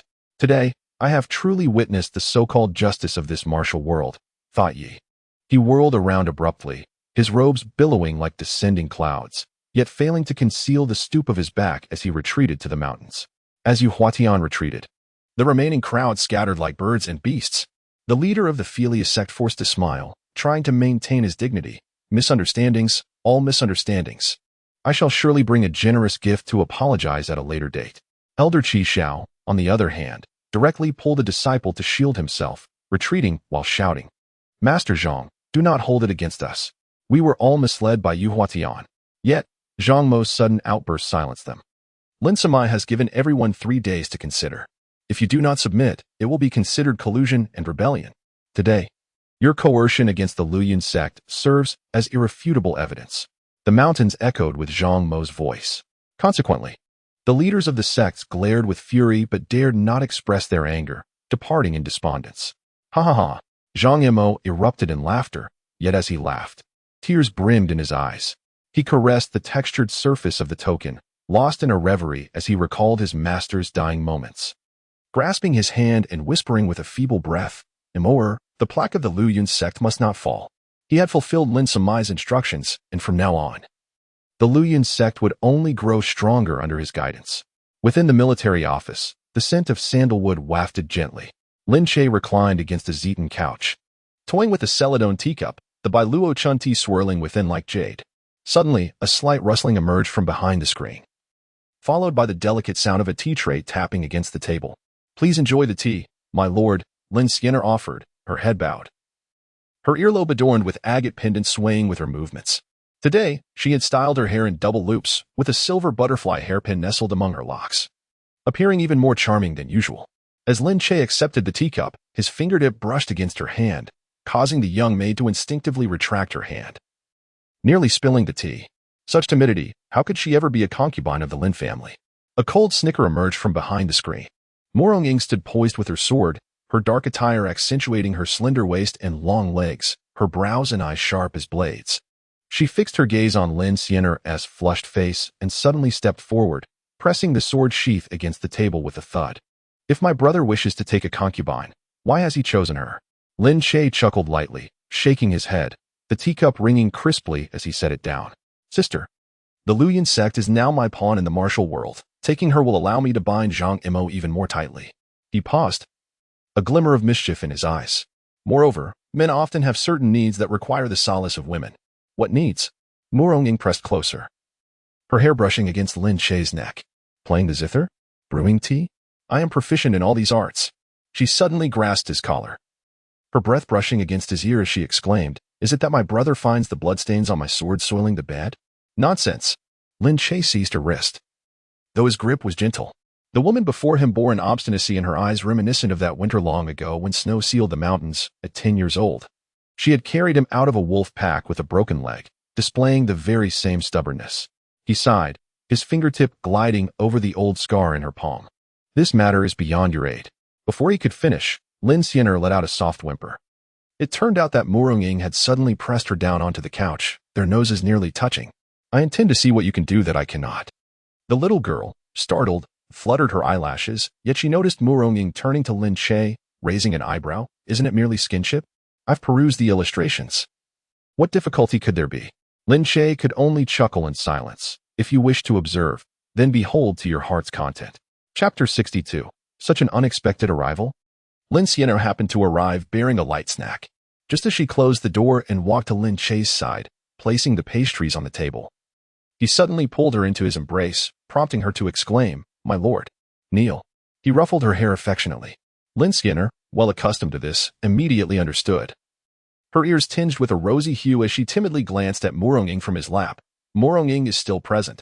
Just consider her a wooden statue. Lin Che's fingertips caressed the nape of her neck. Lin Xianer twisted her sleeves, biting her lip. How could she ignore that piercing gaze so close? Her eyes sparkled with moisture. Young master, please, do not make me repeat myself. Lin Che's tone turned suddenly cold. She had no choice but to bow her head in acquiescence, her fingertips trembling as she knelt upon the brocade carpet, the tassels of her hairpin swaying delicately. Mu Rongying leaned against the purple sandalwood pillar, her gaze shifting from curiosity to confusion, ultimately settling into a state of incredulous shock. She had never witnessed such a scene before. The rush of Lin Xianer's breath was so close that it made her skin flush a faint red. Overcome with embarrassment, Lin Xianer buried her face in the crook of her arm, yet the next moment, she was astonished to find Mu Rongying advancing swiftly to observe. Lift your head.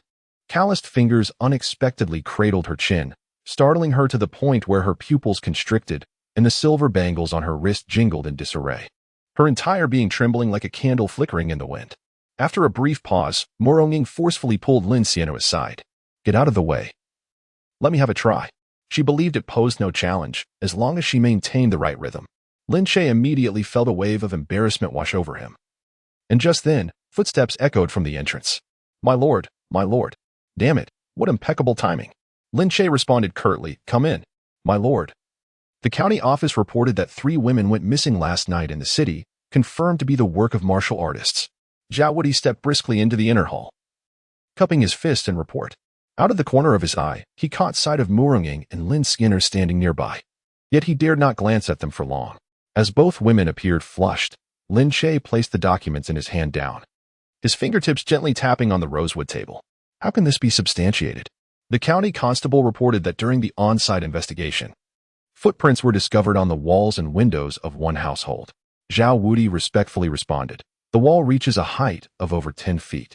It is exceedingly difficult for an ordinary person to scale, let alone silently abduct a living individual. Wang Zhizhou deduced that it must have been the work of a martial artist. What audacity! Lin Che slammed the table, a glint of cold light flashing in his eyes.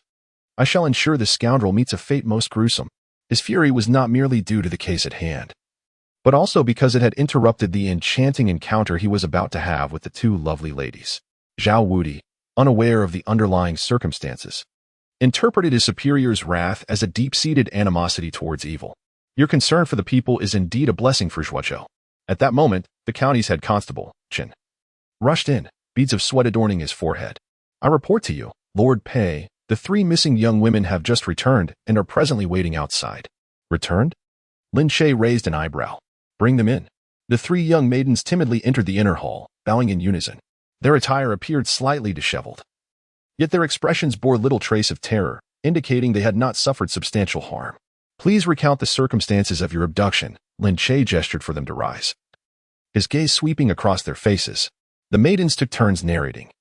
Their accounts largely similar. They had been rendered unconscious in the dead of night and awoke to find themselves in a dilapidated temple where their captor was already deceased. And their savior had been a mysterious woman. What was the appearance of this woman? Lin Che inquired further. She was exceedingly beautiful. Her skin was remarkably fair, and she was very tall. The trio provided strikingly different descriptions. Lin Che lightly tapped the table. "Be specific about her features." The maidens exchanged glances, momentarily at a loss for words. Suddenly, one of them brightened. "Oh, she wasn't wearing shoes. A red ribbon with bells was tied around her ankle, making a crisp sound as she walked. Moreover, her demeanor was aloof, and she did not utter a single word throughout." Lin Che's pupils constricted, a wave of alarm washing over him. Having learned from Wang Zhizhou that the Holy Maiden of Tianji was coming to kill him, he had previously sought to uncover details about this White Lotus sect saintess. Barefoot, adorned with bells, and cold as ice, her description matched theirs to the minutest detail. "You may return now," he said, forcing himself to remain composed. "For the sake of reputation, do not speak of this. Let it be as though this incident never occurred." Once the three departed, Lin Che's expression fluctuated between dark and light. The Holy Maiden of Tianji loomed over him like a sword suspended above, poised to descend at any moment. How could he still have the mind to investigate this abduction case? After all, the perpetrator was already dead. He could easily document that the military office had swiftly solved the case and delivered justice to the villain. Who would dare claim that Lin Che was not a master detective? The inner hall fell silent once more, leaving only the rhythmic sound of Lin Che's tapping on the table. Zhao Wudi, Mo Rongying, and Lin Sienna held their breath, hesitant to disturb his thoughts. Lin Che's mind raced with thoughts. 2 years prior, the 20-year-old Saintess of Destiny had already stepped into the realm of innate mastery, and with her astonishingly extraordinary talent, it is likely that she has progressed even further. To confront her head-on would be akin to striking a stone with an egg. To wield power? The death of the unwavering Holy Sun has dealt a significant blow to the White Lotus sect, and they would undoubtedly disregard the backing of his court. Only through wits can one prevail, he murmured to himself as an audacious plan began to take shape. Suddenly, the melodious sound of a bell rang out, abruptly interrupting his thoughts. Lin Che turned towards the source of the sound, his countenance shifting dramatically. A lady clad in a flowing white gown gracefully entered. Her sleeves cascaded elegantly, and her garments billowed as if she had stepped out of a painting, resembling a fairy. Although her attire was modest, her exquisite curves subtly revealed themselves with each movement. Most striking were her bare jade-like feet, adorned with silver bells tied with red strings around her ankles, chiming delightfully with her steps. "Curse it," Lin Che muttered silently, yet maintained a composed facade. He could hardly believe that the Saintess of Destiny had arrived so swiftly. Boldly, Zhao Wudi admonished, "Who are you to dare intrude upon the military governor's domain?" He stepped forward to shield Lin Che, while Lin Xian'er and Mu Rongying swiftly positioned themselves at Lin Che's sides, eyeing the unexpected guest with vigilance. The Saintess of Destiny merely cast a disdainful glance at the trio, her right hand flipping over to reveal a gleaming soft sword that materialized in her grasp. The pupils of the three contracted sharply, and the air thickened with tension. A battle was imminent. "Hold!" Lin Che called out loudly, feigning calmness. "You three, step outside." He understood that if a fight were to break out, it would merely lead to more casualties. By sending them away, he could at least seek help. "Elder brother." Mo Rongying stubbornly stood her ground. The adversary had already brandished her weapon, clearly harboring ill intentions. "My lord, I vow to follow you to the death." Zhao Wudi's forehead glistened with cold sweat, yet he stood tall. Lin Sienna wrestled internally. She had no intention of risking her life for Lin Che. Yet the fate of the Flowing Cloud sect was inextricably linked to him. Ultimately, she bit her crimson lip and declared, "Young master, I shall remain here with you." Regardless of their motivations, they chose to stand together in life and death. A warmth spread in Lin Che's heart. But anxiety quickly followed as he realized he must find a way to protect these loyal individuals. The Saintess of Destiny observed the poignant scene of farewell with cold. Indifferent eyes, her soft sword quivering slightly, its cold glimmer shifting, with her crimson lips parting slightly. Her voice rang out like ice water striking stone. Who was responsible for the death of the unwavering Holy Sun? Lin Che's mind raced. Should he deny it outright? The other party clearly possessed certain clues. to frame another? Such petty tricks would only hasten their demise in the face of absolute power. The saintess is discerning. He offered a respectful bow, his tone earnest. The death of the unwavering Holy Son does indeed bear hidden truths. I am willing to divulge all I know. But I implore you to spare my 3 friends. They are in no way involved in this matter. Chapter 63, Captured. Are you not afraid of death? The voice of the Holy Maiden resonated like shattered jade in a chilly pond, stirring invisible ripples within the dimly lit chamber. Her slender fingers rested upon the soft sword at her waist. Lin Che leaned against an intricately carved screen. The hem of his dark official robe stained with tea spilled moments earlier. He raised his hand to adjust his crooked black gauze hat, revealing a smile laden with meaning. Fear? Of course, I fear death. Only by living can one truly appreciate the splendor of this world. Yet, you do not strike me as one who fears death. The Holy Maiden's pristine veil fluttered slightly, unveiling a pair of eyes as frosty as snow. With a subtle flick of her fingertip, the soft sword slid from its sheath by 3 inches, its cold gleam reflecting against Lin Che's throat. Suddenly, Lin Che chuckled softly. Because I shall not die. You are quite confident, remarked the Holy Maiden. The tip of her sword pressed deeper, carving a line of blood along his neck. Crimson droplets cascaded down the silver blade, forming a scarlet birthmark at the hilt. The Holy Maiden misconstrued his composure. Unfazed, Lin Che even stepped forward, allowing the blade to pierce his flesh more deeply. What I mean is, you will not kill me. The Holy Maiden's pupils constricted sharply. As she sheathed her sword, the gust of wind stirred the official documents on the table, their rustling pages echoing in the sudden chill of her voice. How do you know who I am? I have long heard from Wang Zhizhou that the Holy Maiden possesses beauty transcending that of mortal women, Lin Che replied, gingerly touching the wound on his neck, his blood staining the fabric of his robe in a dark mark. I initially thought he exaggerated, but seeing you today, I realize his words hold truth. He is but a two-faced knave. Once I eliminate you, I shall deal with him. Without warning, a silver cord shot forth from her sleeve, coiling around Lin Che's neck like a venomous serpent. The barbs embedded themselves into his flesh, soaking his collar with blood. Lin Che's veins bulged as he struggled against the constriction, yet he managed to force a cold laugh. Do you possess so little faith in the White Lotus sect? Your Highness? Have you never considered that Wang Zhizhou might have persuaded me to betray the court? The silver cord suddenly slackened. The Holy Maiden scrutinized this cunning courthound, rumored to be as sly as a fox, and was taken aback to find that the glimmer in his eyes mirrored that of the fervent zealots of her sect. Nonsense, she declared, flinging her sleeve and shattering the nearby Wang Wali chair. If you had indeed joined the holy sect, how could Wu Wei have perished at your hands? He did not perish at my hands. Lin Che's voice rose abruptly before he quickly subdued it. Does your Highness believe that the Holy Son Wu Wei would kill his fellow disciples for a mere spiritual elixir? Among the 7 of us, none would stoop so low for a single pill. The chill in the Holy Maiden's tone lessened slightly, though the corners of her lips tightened beneath her veil. The 7 sons of the Heavenly Sword were bound by brotherhood, despite Wu Wei's fiery temperament. He was certainly not a traitor. A flicker of emotion crossed Lin Che's eyes. He had long deciphered the intricate relationships among the 7 sons from confidential documents. Now, he let out a deliberate sigh. Indeed, the Holy Son Wu Wei could not commit such an act. Wang Zhizhou's letter was born of desperation, containing 3 truths and 7 falsehoods. He suddenly fell silent, straining to listen to the sounds outside the window. Amidst the rustling of bamboo leaves, a faint sound of metal clashing could be discerned. However, the Divine Maiden, preoccupied with her turbulent thoughts, failed to notice and inquired, "What message?" "This matter is rather lengthy." Lin Che, maintaining an impassive demeanor, shifted to the window, the moonlight casting a pallid glow upon half of his face. "Perhaps your Highness could take me to see Lord Wang, and the truth will reveal itself." The Divine Maiden fell silent for a moment. She entered the innate realm at the age of 16 and was now 23, standing at the pinnacle of that realm, always prideful of her innate talents above her peers. Faced with this court lackey, rumored to have ascended through cunning and deceit, she naturally doubted his ability to stir any significant upheaval. "Very well, let us go at once." As she turned, the bells on her ankle jingled melodiously. "Should you dare to deceive me, may I inquire as to your Highness's current realm?" Lin Che abruptly interjected, his voice laced with an envy that was perfectly measured. "The peak of the innate realm," the maiden instinctively replied, her neck arching slightly. This gesture caused her to overlook the glint of menace that flashed in the eyes of the man behind her. "Your Highness is truly a prodigy," Lin Che exclaimed, lunging forward, a swirling azure vortex of energy crashing against the Divine Maiden's back.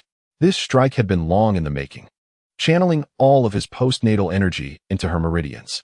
With a muffled thud, the divine maiden shattered the door and fell onto the courtyard stone slabs, blood misting forth from her veil like crimson silk under the moonlight. As she pushed herself up and turned, dozens of ambushing officers rushed in from all directions. "Seize this demoness," Lin Che bellowed, already encircled by his guards. Wiping the splattered blood from his face, he observed Zhang Zhiruo's sword light cascading like the Milky Way, Murong Ying's blade dancing like a fluttering butterfly, and Lin Skinner's flying daggers aimed at her vital points. The divine maiden, forcing herself to rise despite her injuries, was met with a storm of arrows raining from the night sky. She managed to deflect most, yet 3 managed to penetrate her shoulder. Upon landing, her soft sword was knocked away by Zhang Zhiruo, and Murong Ying's sword struck heavily at her knee. "Seal her internal energy. Strike it as peep a bone." Lin Che's commands echoed from behind the wall of bodies. Zhang Zhiruo thrust her fingers like a sword, striking 7 vital points on the divine maiden. She emitted a muffled groan, feeling her internal energy suddenly stagnate as if turned to iron, as Lin Skinner's dagger pressed against her throat. This once exalted celestial being found herself helplessly sprawled in a pool of blood. Her disheveled hair was tangled with grass, her snow-white skirts sullied by muddy water, and even her usually untainted bare feet were coated in the filth of the courtyard. "Ha ha." Lin Che laughed heartily as he pushed through his guards, his heavy boots crashing down upon the maiden's back. Listening to the brittle sound of bones under duress, he leaned down to grasp her cascading dark locks, forcing her to meet his gaze. "You lowly creature, dare you challenge me?" Under the moonlight, the divine maiden's bloodied lips trembled slightly, yet her eyes remained as cold as eternal ice. Lin Che suddenly leaned closer to her ear, whispering in a tone only they could hear, "Indeed. It was I who killed Wu Wei." That elixir had quite a delightful flavor. The holy maiden's pupils constricted sharply, and in her struggle, she coughed up a mouthful of blood. Lin Che, however, had already risen to his feet, casually prying open her tightly clenched right hand and removing the ring engraved with the pattern of the heavenly sword. "Return it to me." The holy maiden's voice was hoarse. "This Sioux, New Jersey ring was bestowed upon me by my master, containing numerous secrets of the Holy Church." Lin Che examined the ring under the moonlight, suddenly letting out a cold laugh. "The court's hounds?" He seized the holy maiden's chin with force, adding, "Just wait until I train you to become a watchdog. Let us see if you dare to speak so boldly then. Kill me." The holy maiden suddenly began to struggle violently, her disheveled hair sticking to her bloodied face. "If you have the ability, then kill me." A resounding slap sent her head twisting to the side. Lin Che shook his hand and sneered. "That fool Wu Wei also wished to kill me, yet now his grave grass has grown 3 inches high." He suddenly appeared to recall something. "Oh right, before he died, he believed I would surrender to him. In the end, he was struck down the moment he dispersed his power." Chapter 64. Let him become a villainess. Hu Dezai and Zhao Wudi exchanged glances from a distance. Their superior, usually gentle and refined, now seemed transformed, resembling a villain straight out of a play, all based on schemes and deceit. The holy maiden spat out a mouthful of blood. "Dare you face me head-on?" Lin Che abruptly kicked her in the abdomen, relishing her pained groans with a satisfied nod. "In the eyes of the people, I am the hero who eradicates traitors." He bent down to pick up the blood-stained veil from the ground, leisurely wiping the ring. What a pity it would be to kill such a beautiful woman. "I detest waste." As he turned, the hem of his official robe brushed against the holy maiden's pale face. "Take her to the dungeon. She will receive a bowl of clear water each day to sustain her life." After taking a few steps, he turned back to add, "Remember to gag her. I detest the sound of barking dogs at midnight." As the military officer bound her with saltwater-soaked cowhide rope, the holy maiden let out a piercing scream. "Lin Che, if you are a man, then kill me." In her struggle, her wrists were rubbed raw by the ropes. Yet she fixed her gaze on his retreating figure. "I will surely kill you." Lin Che waved his hand to signal his subordinates to hasten their actions, while he admired his newly acquired ring in the moonlight. The ring's face, adorned with the heavenly sword's 7 stars, glimmered with a faint red light at the position of the T New Jersey star. Regarding today's events, he surveyed the onlookers in the courtyard, his voice abruptly turning cold. "Whoever dares to spread this, their entire clan shall be exterminated." "Understood."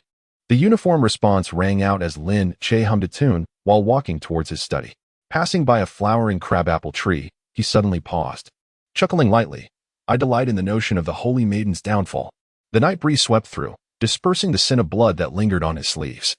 As he watched the curvaceous figure, plump like a ripe peach, vanish around the corner of the corridor, Lin Che finally withdrew his gaze. Turning to the obedient Lin Xian'er beside him, "Did you notify Zhang Zhirua?" His voice was neither too loud nor too soft, perfectly audible to those around them. "Yes, my lord." Lin Xian'er's voice was as gentle as the spring breeze of March, her lowered eyelashes casting a delicate shadow upon her face.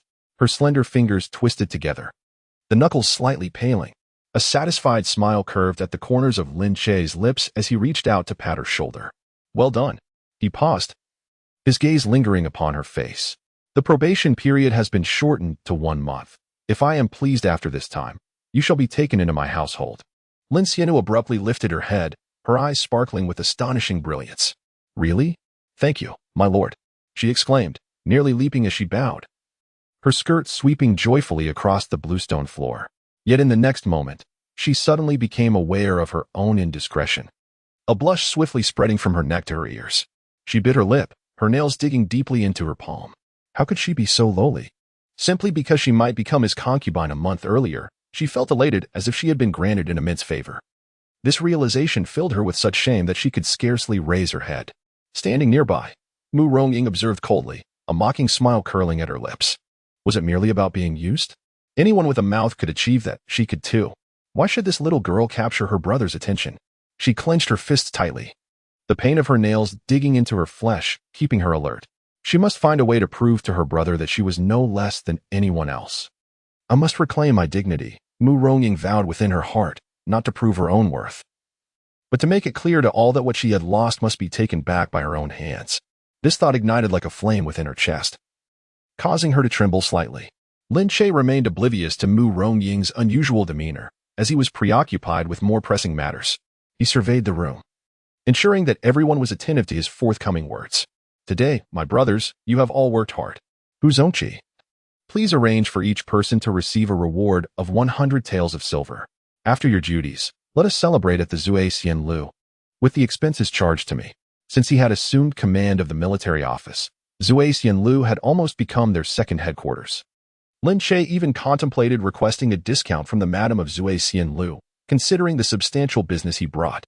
If they were ungrateful, next time he would take his brothers to the neighboring Yihong Yuan. After all, what difference did it make where the girls came from? "Yes, my lord," Hu Dahai replied, cupping his fist in acknowledgement, a glimmer of joy flashing in his eyes. Zhao Wudi was the first to react, exclaiming loudly, "Thank you for your generosity, my lord. Thank you for your generosity, my lord."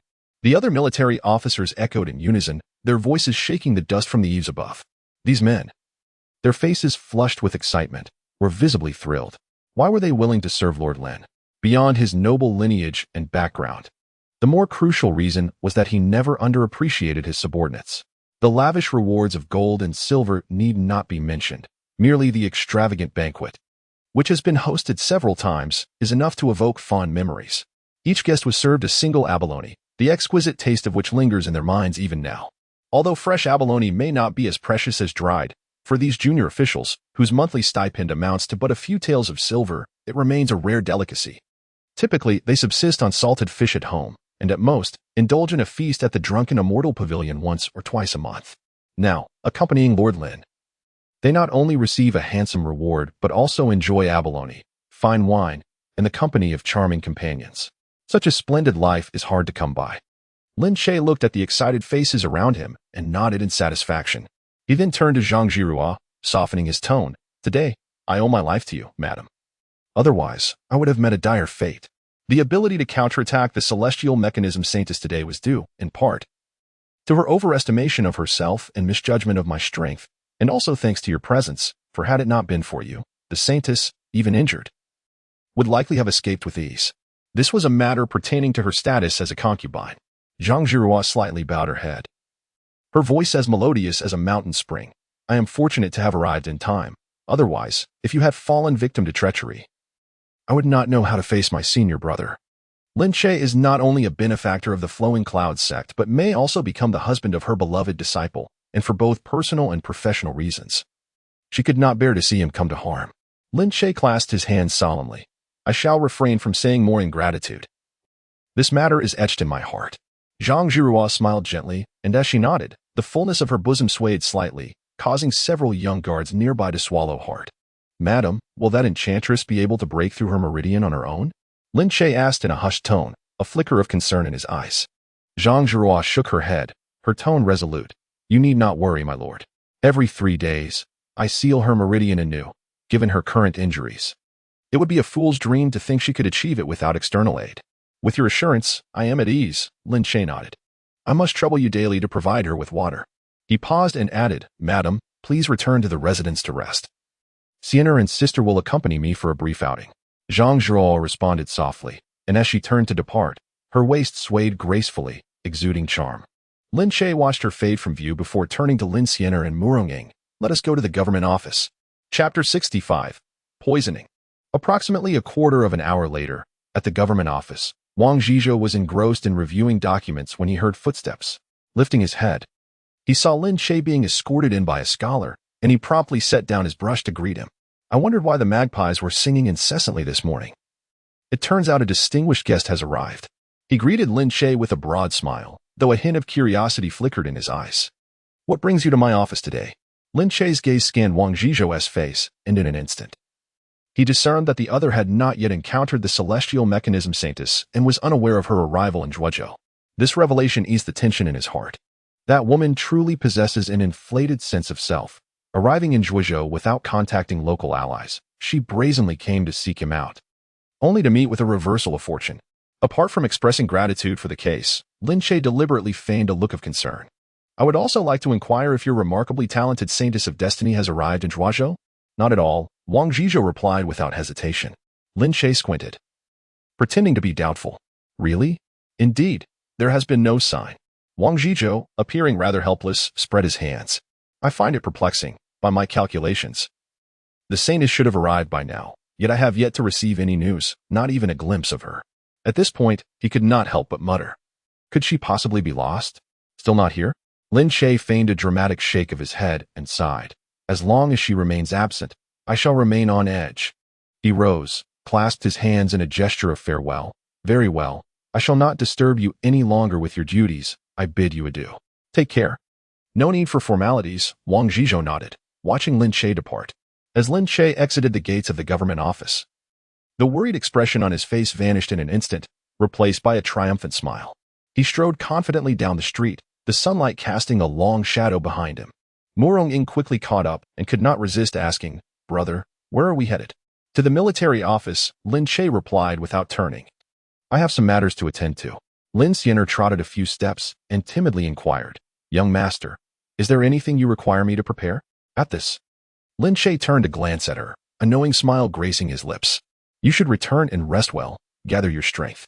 In 2 months, I shall be assessing the results." Lin Sienna's face flushed crimson, her head bowed, too shy to speak further.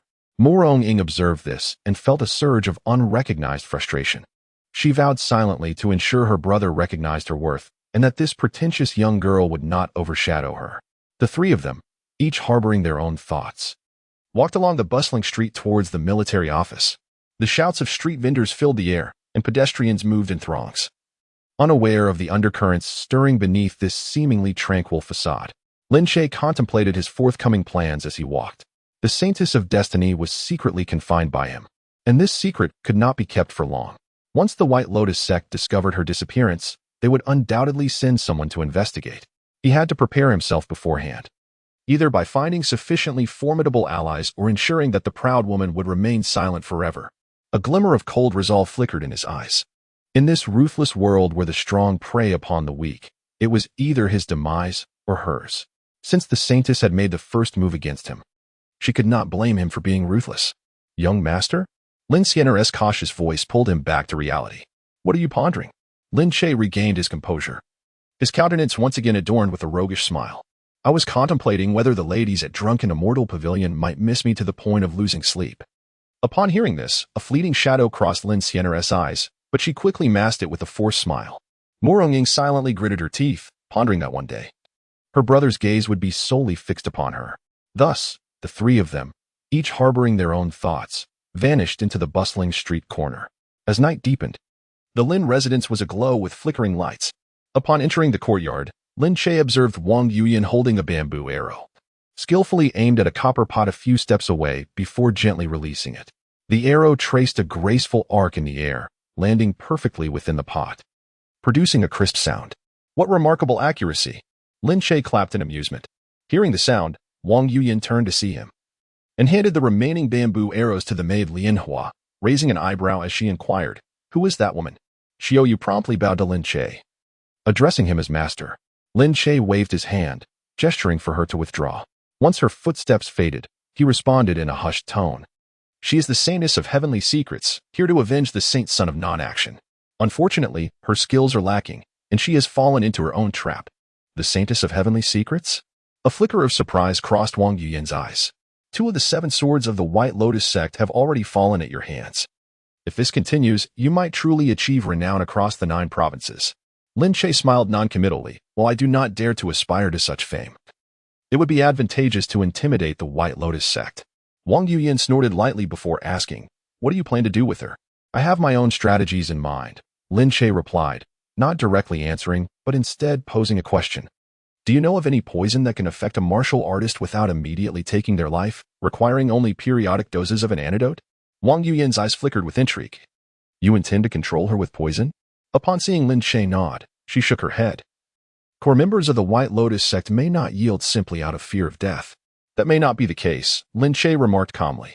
"The instinct to cling to life is natural. Moreover, whether she fears death is one matter, while my ability to ensure her demise is quite another." Wang Yuyan contemplated for a moment before suddenly breaking into a smile. "If you truly wish to use poison, I have a method." "Oh?" Lin Che raised an eyebrow. "The White Lotus sect possesses profound resources. Common poisons may not suffice against them." Wang Yuyan turned her back, standing with her hands clasped behind her, a hint of pride in her tone. "However, if you can procure the materials, I can concoct a unique secret poison for you. Unless she finds the antidote for the myriad poisons left behind, only my antidote will suffice." Lin Che was taken aback. "You can formulate poisons?" Wang Yuyan glanced back at him, scoffing lightly. "Is that so difficult? You made me study poisons after taking the 100-day heartbreak powder, and I have made some progress." Then, with a furrowed brow, Wang Yuyan suddenly asked, "Why don't you feed her the Daybreak Heartbreak Powder?" Lin Che let out an awkward laugh. "There is no such thing as Daybreak Heartbreak Powder. It was merely a ruse to deceive you." He then pulled her into his embrace, whispering tenderly in her ear, "My dear, you are truly a treasure, and the more time I spend with you, the more delightful surprises you bring." Wang Yuyan's ears flushed slightly, but his praise stirred a sweet sensation within her heart. Feigning nonchalance, she remarked, "How dare you deceive me? You truly deserve a reprimand. Do not flee, stand still." On the 66th day, the Holy Maiden of Destiny was humiliated. After a playful exchange, Lin Che soon composed himself, stating earnestly, "It matters not. I shall support you. Tomorrow, I will instruct my servants to prepare a medicinal chamber for you in the manor. You need only immerse yourself in your studies. Should you require any materials, please provide me with a list." Wang Yuyan's eyes sparkled with delight. "Is that truly so?" "Indeed," Lin Che affirmed with a nod. Overjoyed, Wang Yuyan whispered, "Thank you." Lin Che, with a faint smile, replied, "Is that all? Just a simple thank you?" Her cheeks flushed slightly as she softly suggested, "You may select a pair of stockings from my cabinet that you fancy." Lin Che swallowed hard, yet managed to suppress his impulse. "Perhaps next time. For now, please compile a list of the necessary herbs, preferably including their appearances and characteristics. Stockings are precious. We must use them sparingly." Moreover, he had grander aspirations. The silk from the ice silkworm was far too exquisite to be wasted on mere garments. If repurposed for other attire, it would undoubtedly captivate the entire realm. Meanwhile, in Zhang Jiruo's chamber, a mist hung in the air. Lin Sienna tiptoed in, gliding past the screen to discover Zhang Jiruo immersed in a bath. Her skin as fair as snow, black hair clinging to her shoulders. "Master, allow me to assist you with your back," Lin Sienna said cheerfully as she approached. Zhang Jiruo, blushing, covered her chest. "Nonsense. Leave at once." Yet, Lin Sienna swiftly shed her outer garment and stepped into the tub. "In my youth, it was Madame who tended to me. Now it is my turn to show you filial piety." With no choice but to acquiesce, Zhang Jiruo allowed it. As the water rippled, Lin Sienna lowered her voice. "Today, my lord stated that he would take me as his bride in 2 months. Zhang Jiruo paused, letting out a soft sigh. "Very well." Lin Sienna hesitated further. "He also permitted me to correspond with senior brother." Zhang Jiruo was taken aback, then remarked with admiration, Young Master Lin possesses a magnanimous spirit. He is indeed a gentleman. Unbeknownst to her, Lin Che merely found the bond between master and disciple profound and intriguing. Locking the study door, the moonlight streaming through the window cast mottled shadows upon the blue bricks. From within his robe, he retrieved a lustrous white storage ring. Intricately engraved with frost-like patterns, an item forcibly taken from the Holy Maiden of Destiny. Upon closer inspection, Lin Che found the ring rather unremarkable, save for a small note detailing the members of the White Lotus sect and the nuances of their techniques. Then, he stumbled upon a diary. And after a moment of surprise, a playful smile graced his lips. It turned out that the Holy Maiden was rather amusing and private. The diary mentioned a pure white jade pestle, approximately 3 inches in length, which Lin Che immediately ordered his servants to craft according to the specifications. When his servants presented the item, Lin Che chuckled, realizing its intended use. He twirled the jade pestle between his fingers. No wonder she was so agitated during the ring's retrieval. She would rather die than suffer indignity. Stretching languidly, his gaze drifted toward the dungeon. A glimmer of malicious anticipation flickering in his eyes. The hour grows late. It is time to check on our Holy Maiden's well-being. The dungeon, situated in the innermost recesses of the estate, was originally devised by Zhao Xian as a place for torturing political foes. The damp, chilly corridor, constructed of blue stone, is adorned with various instruments of torture that glimmer coldly under the flickering torchlight. At this moment, the vast dungeon holds but a single occupant, the Holy Maiden of the Celestial Mechanism, carelessly discarded upon a heap of hay, her once pristine gown now soiled, and disheveled strands of hair obscuring half her face. Upon hearing footsteps, she abruptly raises her head, her eyes ignited with a spark of hatred. Lin Che? Her voice is hoarse, evidently worn from prolonged cries.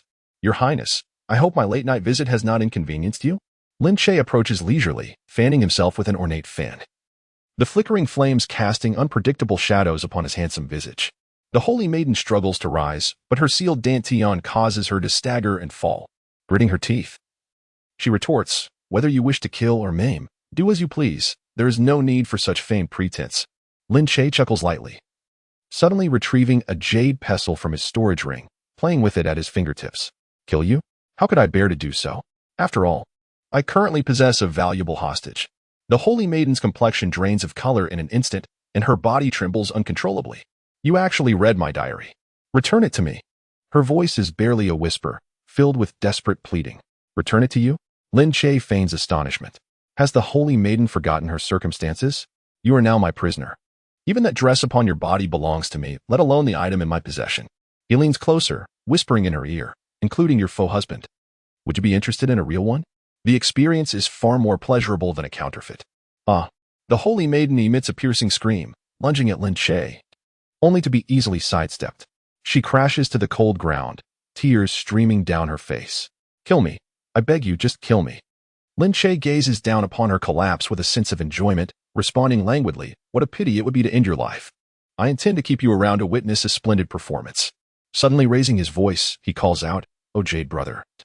You have diligently served the Holy Maiden all these years, yet she shows no concern for your well-being. How heartless of her. However, your mission is nearly complete. In due time, I shall preserve you so that the Holy Maiden may admire you daily. Enough. The Holy Maiden covers her ears, curling into a ball. Oh. But I must continue, Lin Che presses on, unabated. Once a couple, a bond of 100 days, you have been companions with this jade pestle for years. And now that it has fallen into my hands, you feel no sense of longing?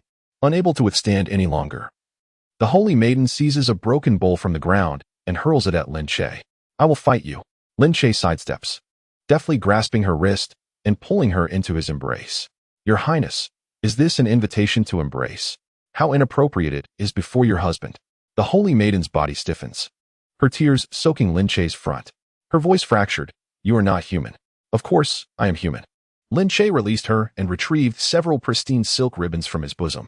However, tonight, I shall ensure you remember who your master truly is. I intend to torment you, compelling you to accept me from the depths of your heart. Ha. With deft movements, he bound the Celestial Maiden, the intricate knots accentuating her graceful figure. The ribbons grazed her sensitive areas, causing her to blush furiously, filled with shame and indignation. Kill me, she mechanically repeated, her gaze already vacant. Lin Che gazed with satisfaction at his handiwork, his hand brushing against her heated cheek. Rest well, I shall return to see you tomorrow. With that, he turned and departed, leaving behind the heart-wrenching cries of the celestial maiden. Chapter 67. The Angel has arrived. Morning sunlight streamed through the window of the military office as Lin Che focused intently on reviewing documents, a copper coin deftly flipping between his fingers.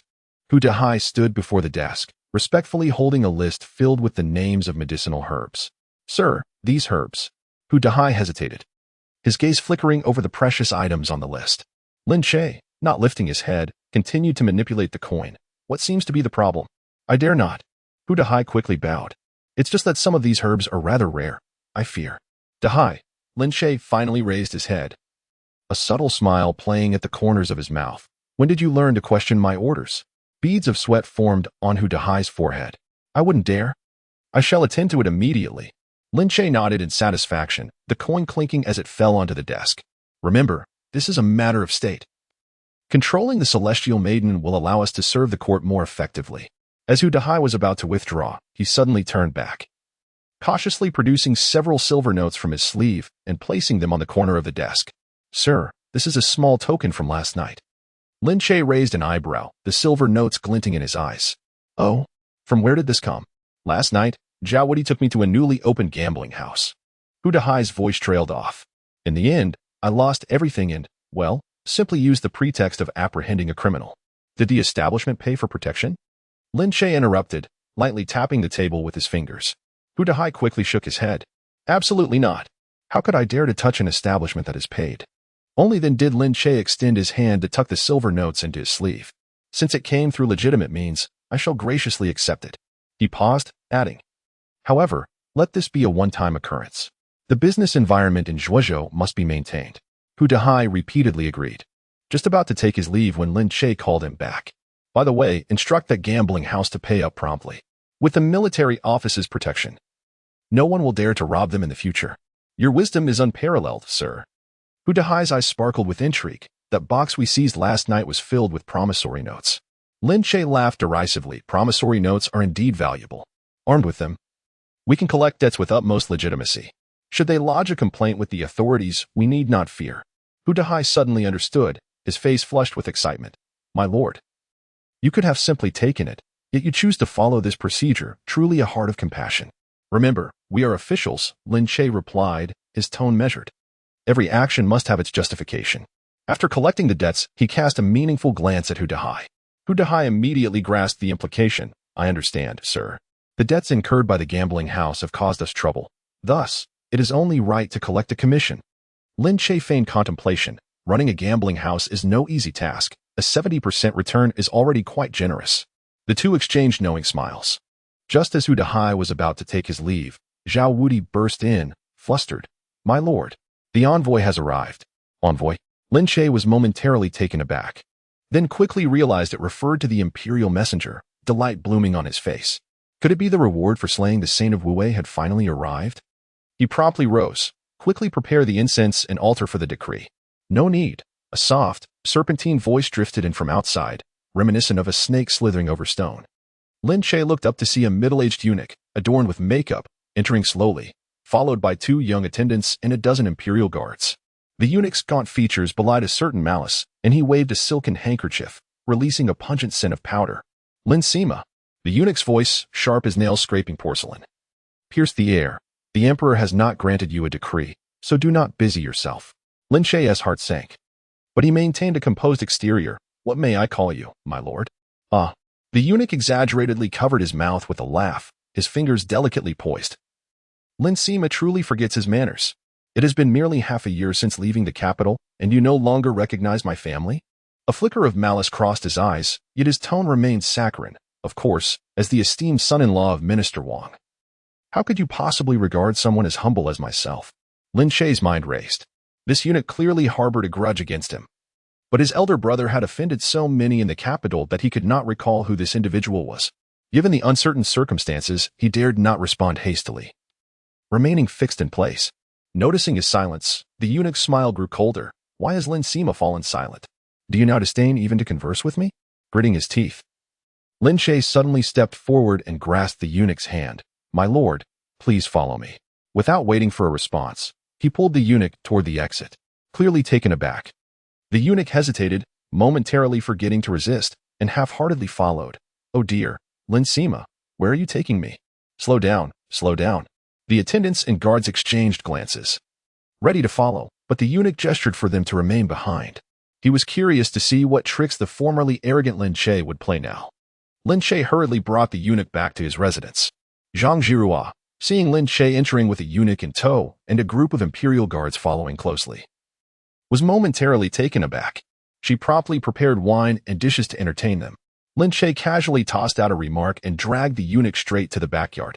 Navigating through several corridors, Lin Che led the eunuch into a secluded room. After securing the doors and windows, he retrieved a delicate key from his pocket and unlocked a seemingly ordinary wooden chest in the corner. As the lid was lifted, a brilliant golden light burst forth, revealing a neatly arranged collection of gold ingots. The eunuch gasped in astonishment, his eyes widening in disbelief.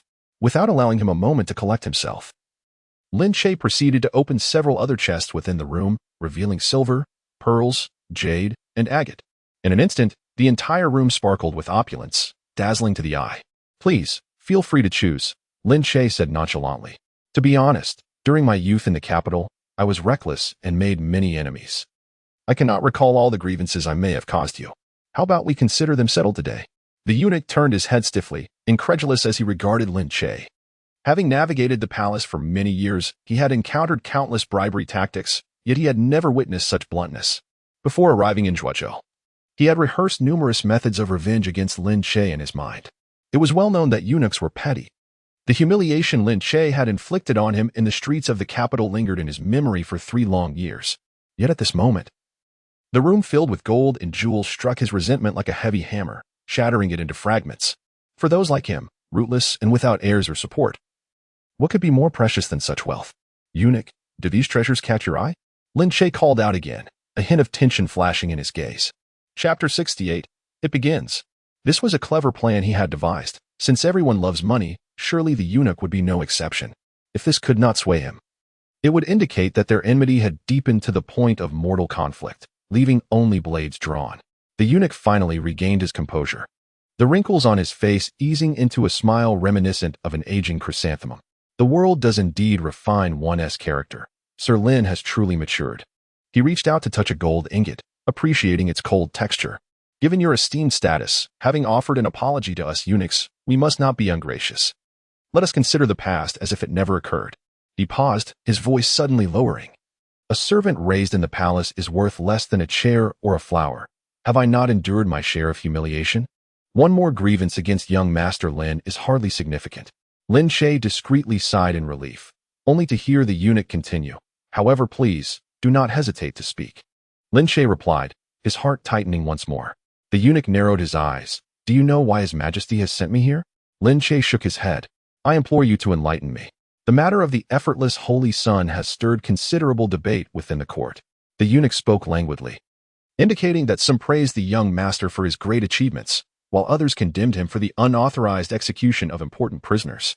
There were varying opinions, all tinged with implications. He cast a meaningful glance at Lin Che. The emperor's intentions, well, it is not for us to elaborate. However, he suddenly leaned closer to Lin Che's ear. His voice scarcely louder than a whisper. "Minister Wang has sent a message urging us to be more discreet. The winds of political change are stirring." Lin Che's pupils constricted. The communication from his father-in-law signified that matters were far from simple. He promptly retrieved a pair of gold bracelets from his box and slipped them into the eunuch's sleeve, saying, "Thank you for your guidance, esteemed eunuch." The eunuch smiled with satisfaction, deftly concealing the bracelets in his garment.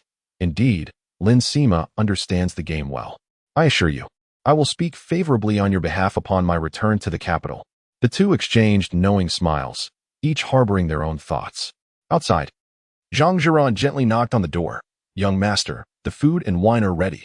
Lin Che opened the door, sunlight flooding in and illuminating the room filled with treasures. The eunuch squinted, greedily surveying the surroundings before reluctantly stepping out. "Please," Lin Che gestured, but his mind was already calculating the shifting tides within the court. The warning from his father-in-law indicated that tranquility in Zhuozhou would soon be a thing of the past. During the banquet, Lin Che frequently raised his cup and toasts, and the eunuch's face grew increasingly flushed with drink. After several rounds, the eunuch lowered his voice, saying, "Lin Sima, allow me to add a word of caution. A significant figure from the military may soon arrive in Zhuozhou. it would be wise for you to prepare. Lin Che paused for a moment, then smiled and replied, "Thank you, esteemed eunuch. Let us drink to that." Amidst the clinking of cups, a crisis was temporarily averted. Yet, Lin Che understood that the true storm was only just beginning to brew. "Ha ha ha, esteemed eunuch, your magnanimity is admirable. I look forward to our continued association," Lin Che said with a radiant smile, a glint of shrewdness in his eyes. Why did he engage in corruption and amass wealth with fervor? Because in this world, money has the power to transcend boundaries. Moreover, he was never one to shy away from spending. Accumulating wealth was merely a means to an end. As long as the expenditure was worthwhile and yielded results, it could not be deemed a loss. And what of the future once the funds were exhausted? He would simply continue to indulge.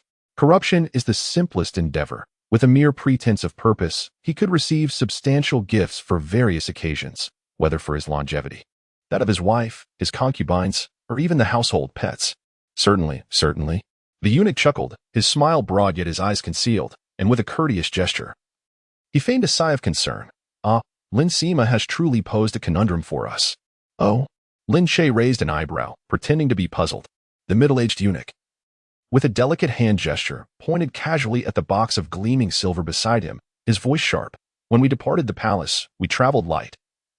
Yet upon our return to the capital, we must bear these burdens. Should anyone catch sight of us, they might presume we have been indulging in excesses out there. Fear not, my lord, for this matter is easily resolved." Lin Che replied with a hearty laugh, his tone nonchalant. "I can arrange for someone to discreetly transport these items to your residence outside the palace, without anyone being the wiser." "Alas, my lord, where might I find a residence beyond the palace?" The eunuch feigned surprise, though a glimmer of anticipation flickered in his eyes. "My lord, you seem to have forgotten." Lin Che raised an eyebrow, speaking with subtle implication. "I distinctly recall you possessing a grand courtyard with 4 entrances in the capital. How could you have overlooked that today?" Cultivating a good rapport with this eunuch could prove advantageous within the palace in the future. "Oh dear." The eunuch's grin stretched nearly to his ears, his eyes narrowing in delight as he exclaimed, "Then I must thank Lin Sima profusely." Upon exiting, Lin Che promptly instructed Zhang Jirua to arrange for several skilled individuals from the Liu Yun sect to procure a residence in the capital, before hastening towards Wang Yuyan's courtyard. Before he could speak, Wang Yuyan approached him, her brow slightly furrowed. "I heard from Lin Xiener that you returned with a throng of eunuchs and soldiers. What is the meaning of this?" "Do not even mention it," Lin Che sighed, briefly recounting the events, then inquired. "The leading eunuch claims to be Xiao Fengzi. In his 30s, slender in stature, and seems to harbor a grievance against me. Do you know anything about this?" Wang Yuyan scoffed lightly, a flicker of disdain in her eyes. "I am quite aware of this matter. Before marrying your elder brother, I had someone investigate his past thoroughly." Lin Che's eyes sparkled with interest. "Do tell." "I know nothing of this eunuch and was only able to bribe him. Thankfully, that ploy worked, or I would have surely faltered today." This was one of the many advantages of his close association with Wang Yuyan. Without her assistance, his impersonation would inevitably be unmasked. Eunuch Feng is the adopted son of the chief eunuch Feng Bao and currently serves as a scribe in the Imperial Horse Department. Wang Yuyan briefly introduced Xiao Fengzi's background. The Imperial Horse Department is not merely a horse breeding institution. It also oversees the military forces, holding significant authority. The scribe eunuch, as the title suggests, is responsible for the administrative documentation of the department, holding a position of the 6th rank. Being dispatched by Feng Bao indicates a high level of trust, rendering him a notable figure within the palace. Lin Che then asked, "What is the nature of our past grievance? How could I possibly be at odds with the eunuch? Given that he resides deep within the palace while I often dwell outside, it seems improbable that our paths should have crossed." Wang Yuyan let out a cold laugh and gradually recounted. 5 years ago, His Majesty hosted a banquet in the palace. Lin Che, after drinking, went to the restroom and ended up in a scuffle with a ruffian. Coincidentally, Lord Feng happened to pass by and intervened. Yet your elder brother mistook him for taking sides, subjecting him to the utmost humiliation. Thus, a bitter enmity was born between the two. At this juncture, she paused, a glint of coldness flashing in her eyes. Had it not been for his identity, Lord Feng could have easily turned your brother into mere flesh with a single strike. Is Lord Feng truly skilled in martial arts? Lin Che raised an eyebrow, somewhat astonished. The eunuchs in the palace were not to be underestimated. Wang Yuyan elucidated that they practiced a technique accessible only to those without roots, allowing for rapid mastery. Lord Feng had been in the palace for over a decade, and his lowest achievement was that of a congenital realm. Indeed, one must not judge a book by its cover, Lin Che murmured. A seemingly effeminate middle-aged eunuch turned out to be a concealed master. However, in this world where power reigns supreme, such prowess could only be wielded by others. Fortunately, the other party was a man of avarice, and he himself was someone willing to spend. Otherwise, had Lord Feng harbored resentment and sought revenge, he would have found it exceedingly difficult to escape unscathed today. My lady, do you think His Majesty is aware of the grudge between us? Lin Che suddenly pondered this question. Of course he is, Wang Yuyin replied, pursing her red lips, her tone cool as she continued. If not for that incident, Lord Feng would not have even known of his existence. So, I suppose I can claim to be of some significance to him. Lin Che chuckled self-deprecatingly. Yet his heart felt no lighter. The emperor harbors ill intentions. Nevertheless, since Lord Feng dared to accept his money, it indicated that matters had not yet reached an irretrievable state. Eunuchs in the palace are among the most adept at navigating benefits and avoiding harm, making them the most discerning individuals in the realm. He let out a long breath and stood up. I shall go meet him again. 2/4 of an hour later, in the Lin residence's grand hall. I indeed acted recklessly in those days, Lin Che declared, downing his drink and placing the cup down, his tone sincere. Truth be told, Lord Feng was my savior. Had you not fortuitously intervened back then, I would have surely met my end at the hands of that ruffian. Lin Sima was indeed audacious in those days. The eunuch shook his head in lament, then smiled, saying, however, it was precisely due to that incident that I caught the eye of my benefactor, rising from a mere lowly attendant to the position of master of the imperial stables. Thus, it seems we have mutually achieved success. Lin Che raised his cup once more, his face alight with mirth. Lord Feng laughed heartily and clinked his cup with Lin Che's. There is certainly some truth in your words. After several rounds of wine and dishes, Lin Che finally broached the main subject. May I inquire, Lord Feng, what is the purpose of His Majesty sending you to Tongzhou? If there is any way I can be of service, I shall spare no effort. Lin Sima was a forthright man who held respect for those who were imperfect, lest they would not beat around the bush. Master Feng, reeking of alcohol, lowered his voice and said, on the surface, His Majesty has summoned me to verify the authenticity of your alleged assassination of the holy son of Wu Wei. In reality, he seeks evidence of your treachery against the throne. Although the emperor feigned disbelief in Lin Che's capacity for deceit, he has long since made up his mind. Master Feng, understanding the emperor's will, specifically instructed young Feng that the true purpose of this visit is to investigate Lin Che's culpability. Lin Che pretended to be alarmed. Do not panic, Sir Sima Lin. Master Feng raised his hand in reassurance. Initially, I too doubted your ability to kill the holy son of Wu Wei, but having been apart for 3 days, one must reassess. Now, I find myself convinced to some extent. As long as you have not deceived the emperor, you shall not only be exonerated but also credited with merit. As for the investigation led by the military advisor, I shall merely oversee proceedings from the side. Lin Che inwardly scoffed, though his expression betrayed gratitude. Thank you for your guidance, Master Feng. The emperor indeed had ulterior motives. Nevertheless, since Master Feng was willing to accept a bribe and disclose the truth, it indicated that there was still room for negotiation. He needed to contemplate how to play this game more astutely. Your grace is noted, young master. Master Feng accepted the wine cup but did not rush to drink. Instead, he delicately traced the rim with his fingertips. I have been dispatched by decree primarily to investigate the death of the holy son of Wu Wei. Might you elaborate on the circumstances surrounding that event? Lin Che set down the wine jug, withdrawing his arm from Master Feng's grasp, and replied with a smile. If you wish to hear, I shall speak without reservation. He recounted the events leading to the encirclement and eventual demise of the Holy Son, emphasizing that the Holy Son was first gravely injured and incapacitated by Zhang Jiruo and others before he delivered the fatal shot. At the critical moment, he tapped the table lightly, producing a clear sound. Now I understand, Master Feng exclaimed, a look of enlightenment crossing his face, as he delicately tapped the wine cup with his elegant fingers. Though you were not the primary force that defeated the Holy Son, you orchestrated the ambush and delivered the final blow. This credit belongs to you without dispute. Lin Che's lips curled into a slight smile as he raised his cup in salute. I am grateful for your kind words before His Majesty. I have arranged for Hu Dahai to accompany you, ensuring your inquiries in Zhuozhou are facilitated. Master Feng chuckled softly, fully aware of the intent to have someone watch over him.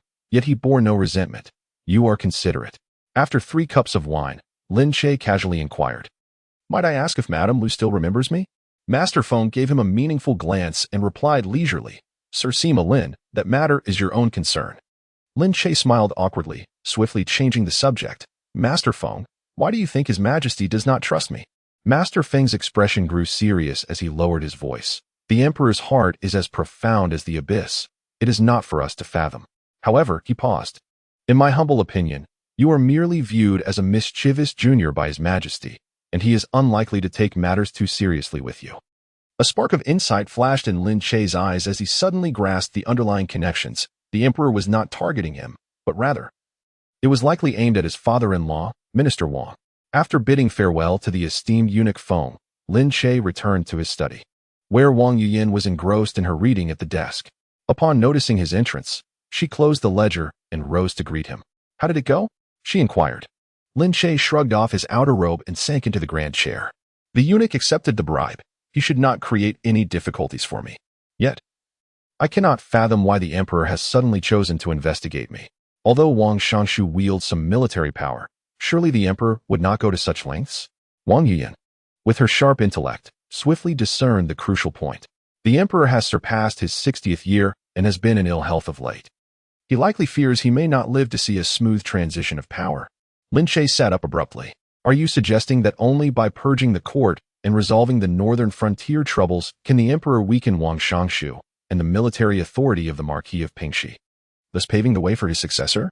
Wang Yuyin replied softly, hence, he is in a hurry, seeking to leverage your supposed treason to pressure Wang Shangshu and the Marquis of Pingxi into an alliance, so they can swiftly mobilize their forces northward. Realization dawned on Lin Che, and a playful smile crept onto his face. Then my father-in-law had better treat me with courtesy, otherwise, I might just rebel at a moment's notice and obliterate his entire clan. Wang Yuyin chuckled. Oh, my dear husband, you truly are a devoted son. She shook her head in amusement.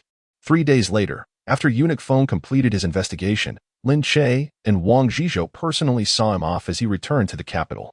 The autumn wind swirled with falling leaves as Lin Che clasped his hands in salute. Safe travels, eunuch.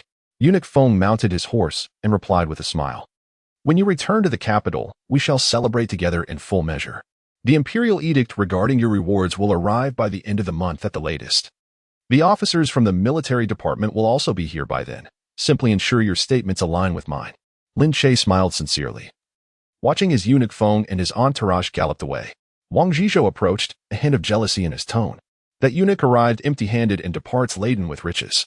Lin Che shot him a sidelong glance. You could also become a eunuch. With an official title, you would be even more esteemed. Wang Zhizhou's expression darkened as he turned away in disdain. Lin Che hurried after him. The angels of the capital have come and gone. Has that saintess from the White Lotus sect decided whether she will return? Lately, I feel as though I am a startled bird, sleeping with one eye open. I have no news either, Wang Zhizhou scoffed. Perhaps she has been preoccupied with other matters and has no time to take your life. You might as well rejoice in the meantime. A knowing smile played at the corners of Lin Che's mouth. At that moment, the saintess was confined in his residence. Kept as a pet. Though this pet was currently disobedient, it was quite normal for a newly acquired companion, especially one brought home as an adult. He possessed ample patience to nurture her. The thought that one day the exalted saintess would lie submissively at his feet, wagging her tail in supplication, ignited a flicker of excitement in Lin Che's eyes.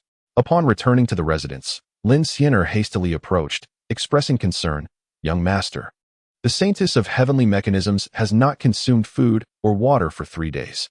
If this continues, Lin Che furrowed his brow. I shall go and see. He traversed through several courtyards, arriving at the most secluded small courtyard within the estate. Pushing open the door, he found the interior simply yet exquisitely furnished. Seated by the window was a woman clad in white, indeed the saintess of heavenly mechanisms. With her back to the entrance, her long hair cascaded like a waterfall, and her figure appeared even more emaciated than a few days prior. I have heard that you intend to fast to the point of death? Lin Che approached her, observing her from a superior position. The saintess raised her gaze, her once brilliant eyes now dimmed, yet still emanating a stubborn resolve. Lin Che, do you comprehend the consequences of imprisoning me? Lin Che chuckled softly, extending his hand to touch her face, only to have her turn away. Unperturbed, he withdrew his hand. Consequences? Your White Lotus sect cannot even protect the holy son of Wu Wei. What can you possibly do to me? Do you truly believe that by slaying one holy son, You can oppose the entirety of the White Lotus sect? The saintess's voice was weak yet steadfast. Suddenly, Lin Che leaned closer, his hands resting on the arms of her chair, confining her within a narrow space. I do not merely wish to oppose the White Lotus sect. I am to tame their saintess, he whispered close to her ear. The saintess pushed him away with sudden force, yet her lack of sustenance left her weakened. Causing her to stagger, Lin Che instinctively wrapped his arms around her waist, pressing her back into the chair. Why persist? He sighed, his tone unexpectedly gentle. If you obey, I shall not mistreat you. Never. The saintess retorted through gritted teeth. Lin Che straightened, regarding her coldly. Do you think that fasting will coerce me into releasing you? He turned towards the door, then continued to starve. When you can no longer lift a finger, let us see how you maintain this pride. As he reached the door, he paused, not glancing back. By the way, I forgot to mention, your whereabouts are concealed by me. Do not delude yourself into thinking someone will come to rescue you. The saintess suddenly lifted her head, a flicker of despair crossing her eyes. You, she exclaimed, her body trembling with rage, an unusual flush appearing on her pale face. Thus, do not expect anyone to save you. Lin Che gently closed the door, declaring, in this Lin estate, I am your heaven. 2 days later, within the damp and chilly dungeon, the flickering torchlight cast distorted shadows upon the walls. Lin Che and Zhang Zhihua walked in tandem along the stone-paved corridor, their footsteps echoing sharply in the silence. Suddenly, an odd sound emanated from the depths, resembling a whimper or a gasp, intertwined with the rustling of fabric. Both halted simultaneously. Zhang Zhihua felt a blush creep to her ears, her fingers unconsciously tightening around her sleeves. Stealing a glance at Lin Che, she found his expression unchanged, though his brow was slightly furrowed. My lord, the sacred maiden of heaven, Zhang Zhihua, spoke with a voice as delicate as a whisper. But the latter part of her sentence was abruptly swallowed. Lin Che's gaze remained tranquil. Perhaps it is merely the sound of chains clinking. However, as they ventured deeper, the sound grew increasingly distinct. Upon reaching the prison door, the sight before them caused Zhang Zhihua to exclaim in shock, hastily turning her back. The sacred maiden was bound by silken ribbons, writhing in agony upon the ground. Her once pristine white dress was now in disarray, revealing large patches of her snowy skin. The face, typically as cold as ice, was now flushed with color, strands of hair matted against her cheeks by perspiration. Her lips bore marks from her own biting, blood seeping forth, and her gaze was unfocused and dazed. What have you fed her? Lin Che queried in a hushed tone. Zhang Zhihua shook her head repeatedly. I have only followed your instructions, my lord, delivering fresh water daily. Lin Che knelt down, retrieving the jade pestle that had fallen nearby. The object was entirely translucent, its top adorned with intricate carvings, now stained with dubious moisture. His fingers traced the patterns thoughtfully. Madam, being well-versed in such matters, might you discern the nature of this condition? Zhang Zhihua blushed deeply, stammering, I have never witnessed such a thing. Suddenly, the sacred maiden began to tremble violently, tears streaming down her face. Kill me, please, just kill me. Her voice shattered, imbued with heartbreaking despair. As silence fell, the sacred maiden lay crumpled on the ground like a broken doll, her eyes vacant as tears flowed silently. Lin Che took out a handkerchief, gently wiping the sweat from her brow. Your cultivation cannot suppress it any longer? His voice was soft, yet sharp as a blade. No wonder the maiden always appears so distant. It seems you possess an innate allure. Such a unique constitution allows for rapid martial progress, yet once the allure manifests, it becomes an unbearable torment. Is that so? The sacred maiden shivered.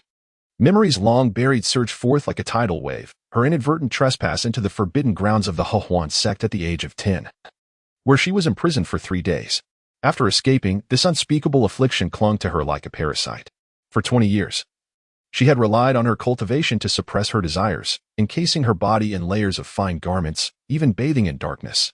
And now, her most humiliating secret lay exposed before her sworn enemy. The Hehuan sect is your true home. Lin Che chuckled lightly. It seems you have been wronged at the White Lotus sect. Silence. The sacred maiden shot her head up, her eyes filled with a hatred so intense it seemed palpable. The humiliation of today, I shall repay 100-fold. Lin Che remained unfazed, picking up a bowl of porridge and stating nonchalantly, to seek revenge, one must first survive. Seeing her refusal to speak, he firmly grasped her chin, forcing the porridge into her mouth. Grains of rice clung to the corner of her lips, which he rudely wiped away with his thumb. I shall return tomorrow to attend to the maiden's meals. As he arose, he casually took the jade pestle, deeming it necessary for his lord to be properly cleaned. The piercing screams of the celestial mechanism Sanus echoed through the dungeon. Lin Che, I shall surely kill you. Without turning his head, Lin Che retorted, one day you will completely submit beneath my feet. With your beguiling demeanor, how long can you withstand? Zhang Zhirua felt her ears flush with embarrassment, overwhelmed by the shameful exchange. Lowering her head, she hurried to follow Lin Che, pretending that she had not witnessed the day's events, for the scene was far too shocking. The esteemed Sanus of the White Lotus sect, when driven to madness, displayed such a side. Their conversation was unseemly, rendering even her mature self somewhat unsettled. Meanwhile, at the military officer's residence in Zhuozhou, Zhou Xiangyang slammed a wine jug onto the ground. Porcelain shards scattered, the wine soaking the documents on the table, rendering the words deputy Sima blurred and indistinct. That bastard Lin Che, he cursed, his eyes aflame with rage. Why does he have the audacity to? The steward, trembling, presented a handkerchief. Sir, it is reported that Zhou Zhuo. Zhou Xiangyang seized the steward by the collar. How much silver has he taken from me? How many times has he toyed with me? I have served him for years, and now he won't even grant me a proper position. He forcefully shoved the steward aside. Go. Tell the wealthy households of Zhuozhou that if they do not prepare their tributes within 3 days, they need not blame me for my lack of courtesy. The steward's eyes darted. Sir, it is rumored that Lin Che is recently investigating the private salt case. If we act first, swiftly and ruthlessly, perhaps we can establish our authority in Zhuozhou. Even if we cannot gain power, we can at least acquire some silver, can we not? Zhou Xiangyang squinted through his intoxicated gaze, a flicker of malicious intent glimmering in his murky eyes. As night deepened, Zhang Zhuo stumbled out of the dungeon, her heart racing, her legs weak, needing to lean against the wall for support. The earlier scene lingered in her mind, the anguished cries of the celestial mechanism Sanus. Lin Che's significant smile while toying with the jade pestle, and more shamefully, she realized that a small portion of her skirt had become damp without her noticing. What troubles you, my lady? Lin Che's voice suddenly rang out from behind, startling Zhang Zhuo almost to the point of jumping. She forced herself to regain her composure. I am merely a bit fatigued. Shall I assist you back? He inquired pointedly, his gaze sweeping over the chair she had just occupied, where a dark water stain was evident on the satin. Zhang Zhirua could no longer maintain her poise, covering her face as she hastily departed. Lin Che stood with his hands clasped behind his back, a cold smirk playing upon his lips. The Sanus in the dungeon, the flustered Zhang Zhirua, and the restless Zhou Xiangyang. These pawns would ultimately find their rightful places in his game. The following day, the autumn in Zhuozhou arrived particularly early. Lin Che stood beneath the parasol tree in the courtyard, watching a withered yellow leaf spiral down onto his pristine official boots. He raised his foot to crush the leaf, akin to shattering the delusions of those who knew no better. My lord. The steward rushed in, flustered, announcing that a multitude awaited outside, clamoring to see him. Lin Che brushed off imaginary dust from his sleeves, a subtle cold smile gracing his lips. He was well aware of who had arrived. Those merchants who dutifully delivered their tributes each month, akin to well-trained hounds seeking their master in times of trouble. Who are they? He inquired deliberately, though he already knew the answer. Chapter 71. The flames of desire burn ever brighter. The grain merchant, Master Zhao, the cloth merchant, Master Qian, and Mama Wang from the drunken immortal pavilion. The steward counted on his fingers. Lin Che raised his hand to interrupt, instructing, please bring them to the hall for tea, and inform them I shall be with them shortly after changing my attire. He purposely delayed his appearance for a quarter of an hour. Upon entering the hall, he found it filled to capacity, the atmosphere thick with anxiety and unease. The usually arrogant merchants now resembled ants on a hot pan, their eyes alight with desperation at the sight of him. Lord Lin has arrived.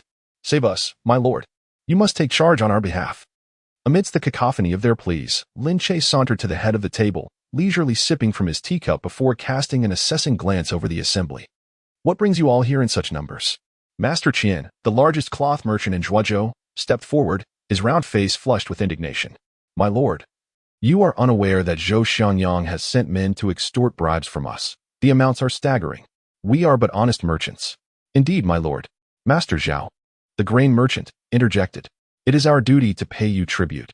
Yet that Zhou Xiangyang demands even more, clearly disregarding your authority. Exactly. The crowd echoed in unison. He is not merely bullying us. He is slapping your face. Lin Che slammed his teacup onto the table, the sound echoing sharply in the now silent hall. How outrageous. He rose, a fitting expression of fury illuminating his features. I have always held a deep disdain for corrupt officials who exploit the common folk. Rest assured, you shall not part with a single coin. I will deal with Zhou Xiangyang personally. While he feigned righteous indignation, inwardly he scoffed. Zhou Xiangyang, that ignorant brute, dared to reach into his purse. To sever one's means of livelihood is akin to murdering one's parents. Zhou Xiangyang had surely sealed his own fate. Lord Lin is wise. Master Qian was the first to kneel. Zhuozhou is blessed to have such a just magistrate. The others quickly followed suit, their flattery resounding like a chorus. Lin Che observed this spectacle with satisfaction, gesturing for them to rise.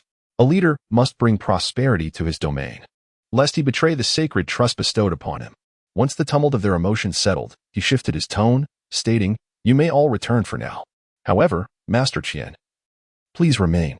After the other merchants departed with expressions of heartfelt gratitude, Master Qian stood anxiously in place, beads of sweat forming on his brow.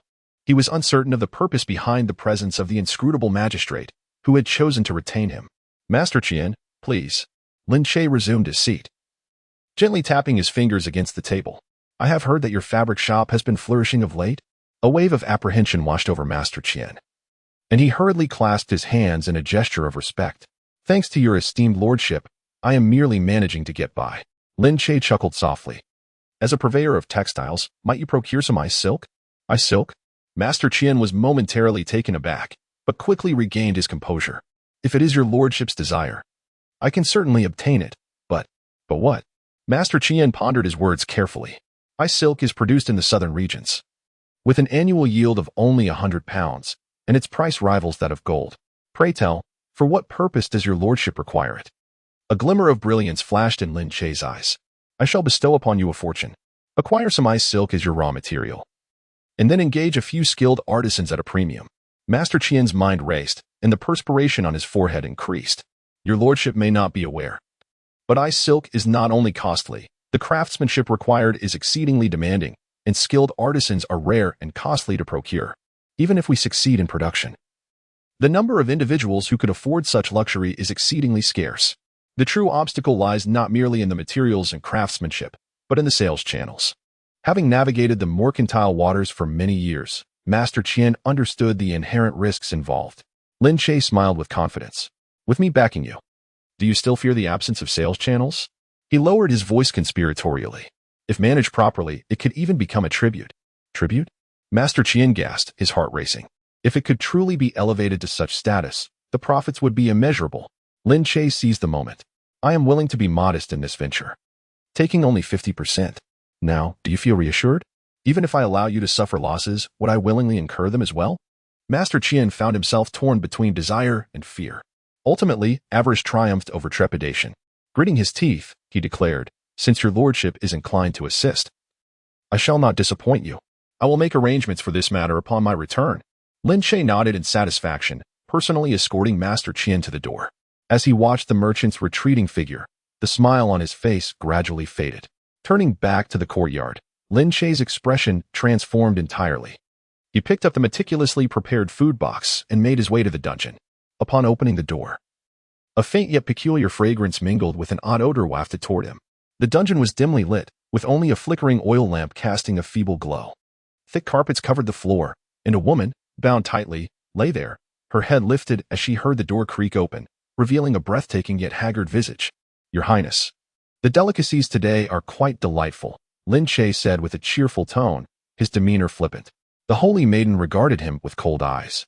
"What of exquisite delicacies? All I desire now is your flesh." Another reprimand, it seems.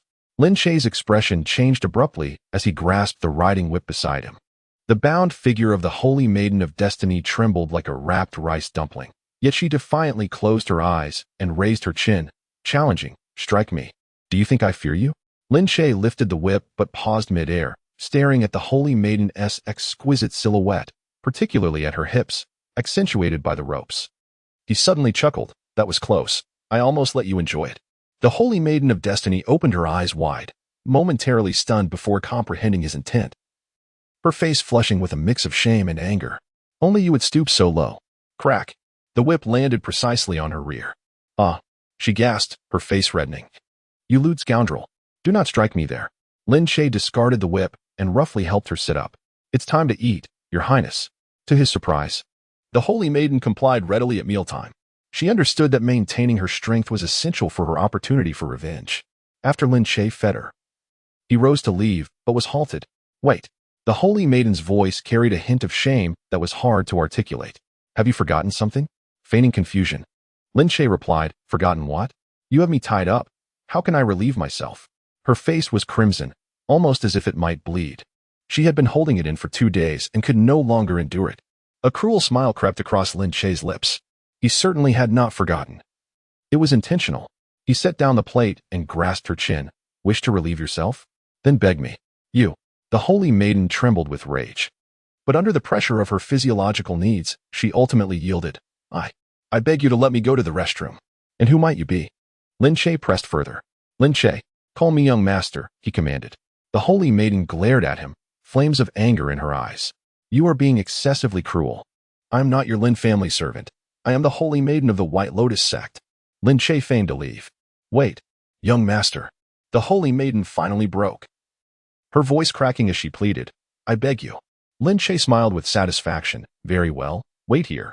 I will have someone bring you a chamber pot. He exited the room to find Lin Xianer, instructing her to assist the holy maiden with her needs. Having completed this, Lin Che stood in the courtyard, gazing at the darkening sky, his mind calculating his next moves. Zhou Xiangyang must be eliminated, but not at this moment. The ice silkworm business required careful preparation. As for the holy maiden, he licked his lips. This proud woman would eventually submit to him completely. Power, wealth, beauty, he desired them all. As for methods, history is always written by the victors. On this autumn night in Zhuozhou City, the chill deepened, yet within Lin Che's heart, the flames of desire blazed ever brighter. Chapter 72. Capture. Hu Dahai was at home, indulging in tender moments with his wife. Just as he loosened her clothing, a frantic knock echoed from outside. Master. Lord Lin summons you urgently. Hu Dahai's body stiffened in an instant, his fervor transforming into a cascade of cold sweat. With a resigned sigh, he extricated himself from his wife and hurriedly began to dress. Are you leaving so soon, my lord? His wife, partially undraped, gazed at him with eyes full of sorrow. While fastening his belt, Hu Dahai replied without turning back, You spend all day clinging to me. If I neglect Lord Lin, our entire family will suffer the consequences. Remember, in this life, relying on others cannot compare to self-reliance. If you find yourself with too much idle time, go to the kitchen and prepare some eggplant and garlic sauce. Before his words had faded, he donned his official robes and stormed out, slamming the door behind him. To Hu Dahai, the pleasures of the bed were insignificant compared to his career. Offending Lord Lin could even jeopardize his ancestral grave. Fuming, his wife hurled a pillow at the now-closed door. Muttering curses under her breath, Hu Dahai hurried to Lin's residence, beads of perspiration forming on his forehead. Navigating through multiple courtyards, he arrived before the main hall, took a deep breath, and, feeling his knees weaken, slid into the grand chamber on his knees. Your humble servant pays his respects, my lord. Hu Dahai's voice trembled slightly due to his hurried breaths. Lin Che, seated regally in a grandmaster's chair, held a delicate blue and white porcelain teacup, leisurely savoring his tea. Upon hearing the voice, he did not even raise his eyelids, merely responding with a faint grunt. Thank you, my lord. Hu Dahai quickly rose but remained hunched, unable to meet his superior's gaze, uncertain about the urgent matter that required his presence at such a late hour. Lin Che then set down his teacup, a glint of cold light flashing in his eyes. You must immediately apprehend that scoundrel, Zhou Xiangyang. Hu Dahai was momentarily taken aback and cautiously inquired, My lord, Zhou Xiangyang is appointed by the court as the deputy general. On what charges shall we detain him? Bribery. Lin Che slammed the table, causing a few drops of tea to splash from the cup. This wretch, favored by the emperor, fails to show gratitude. And after taking office for so long, does not even know which way the military office opens. Negligence is one thing, but to audaciously demand bribes from merchants in the city is intolerable. His anger intensified. I detest such corrupt and lawless individuals. They utterly disgrace our military office. Upon hearing this, Hu Dahai understood the gravity of the situation. Zhou Xiangyang had indeed endangered not only Lord Lin's finances, but also the interests of the entire military office. I shall take care of this immediately, Hu Dahai replied, bowing respectfully, yet hesitated. But concerning Zhou's Wuling, Lin Che let out a cold laugh. Such a disgrace will only tarnish Zhou Zuoling's reputation. I will compose a letter requesting the esteemed Lord Zuoling to personally adjudicate his punishment.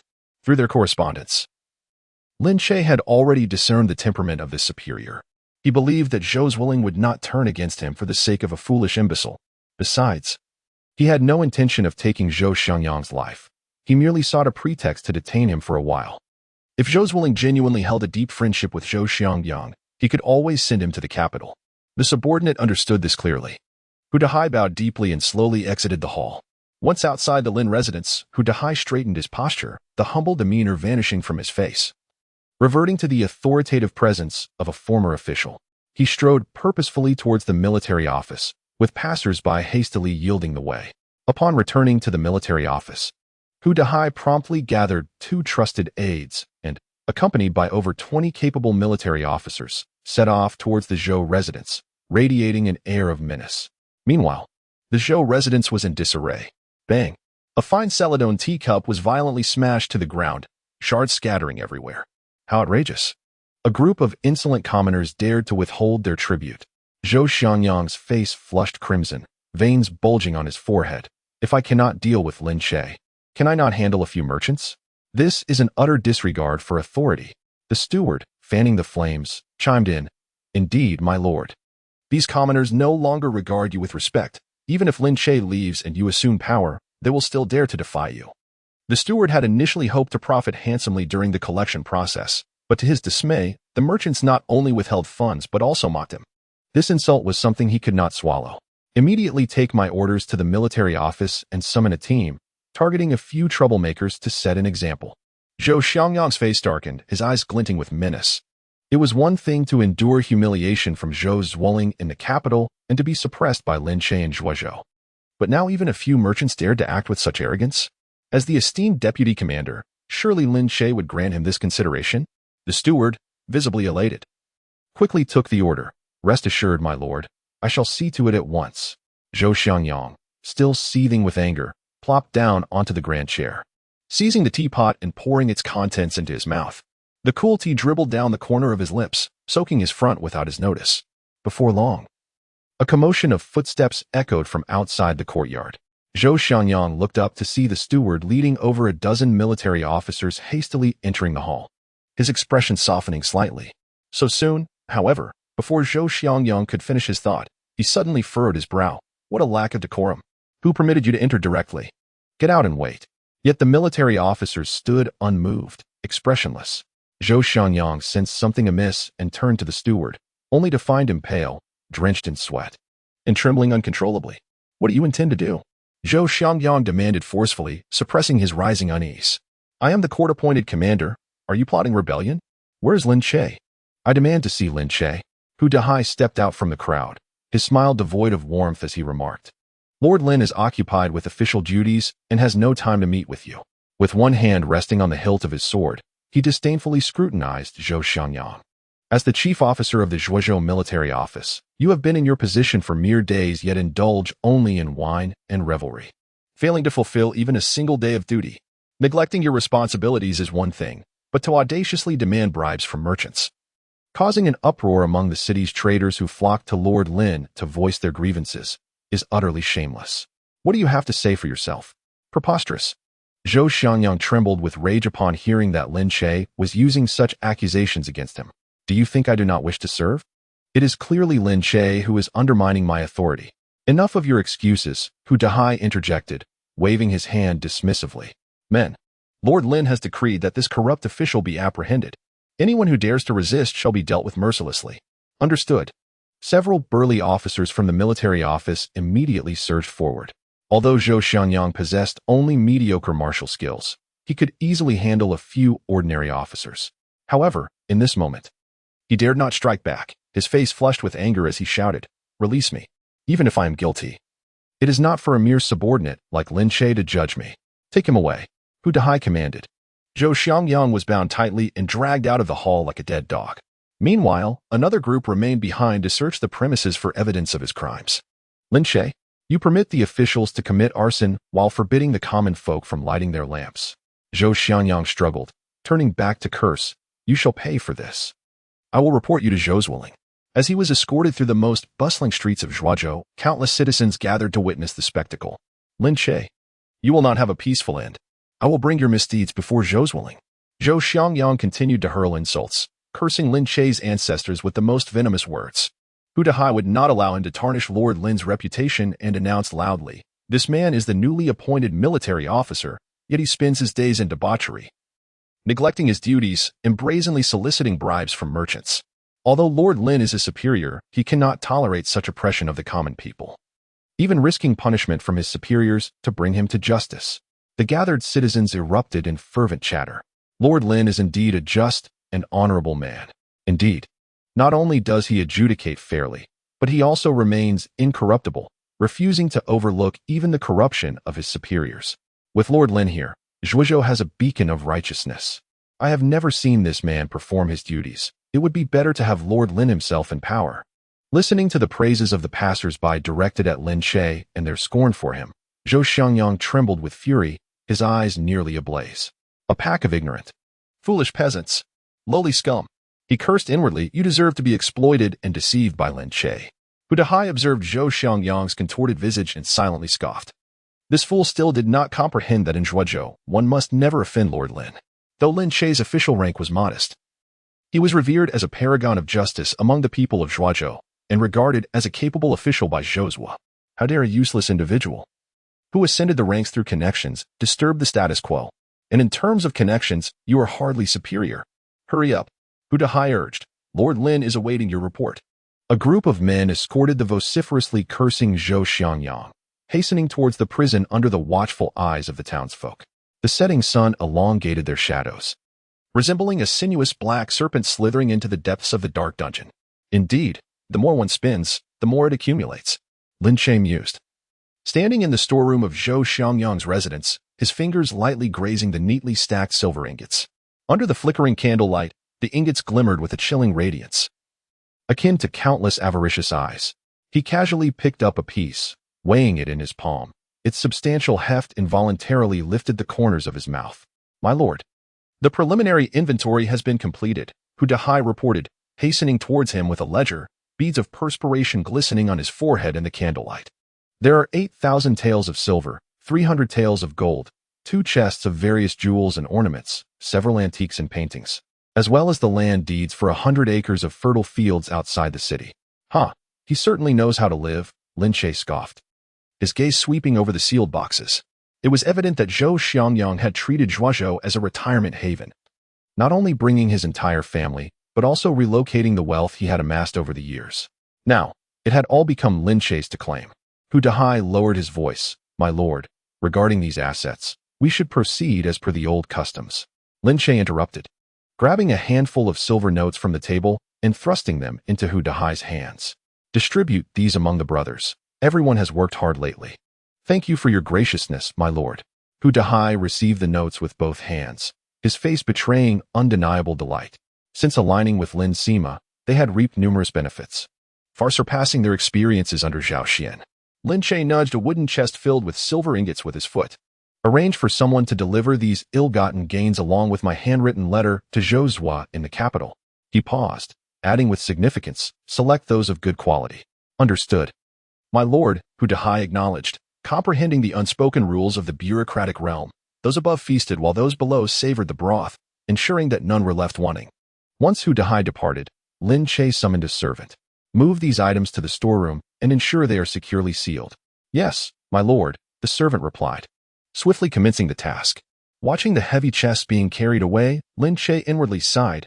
This act of confiscation was indeed a lucrative enterprise. No wonder the Jinyue relished such endeavors in his past life. He strolled to the window, observing the bustling figures in the courtyard. The matter of Zhou Xiangyang had reached a conclusion, yet this was merely the beginning.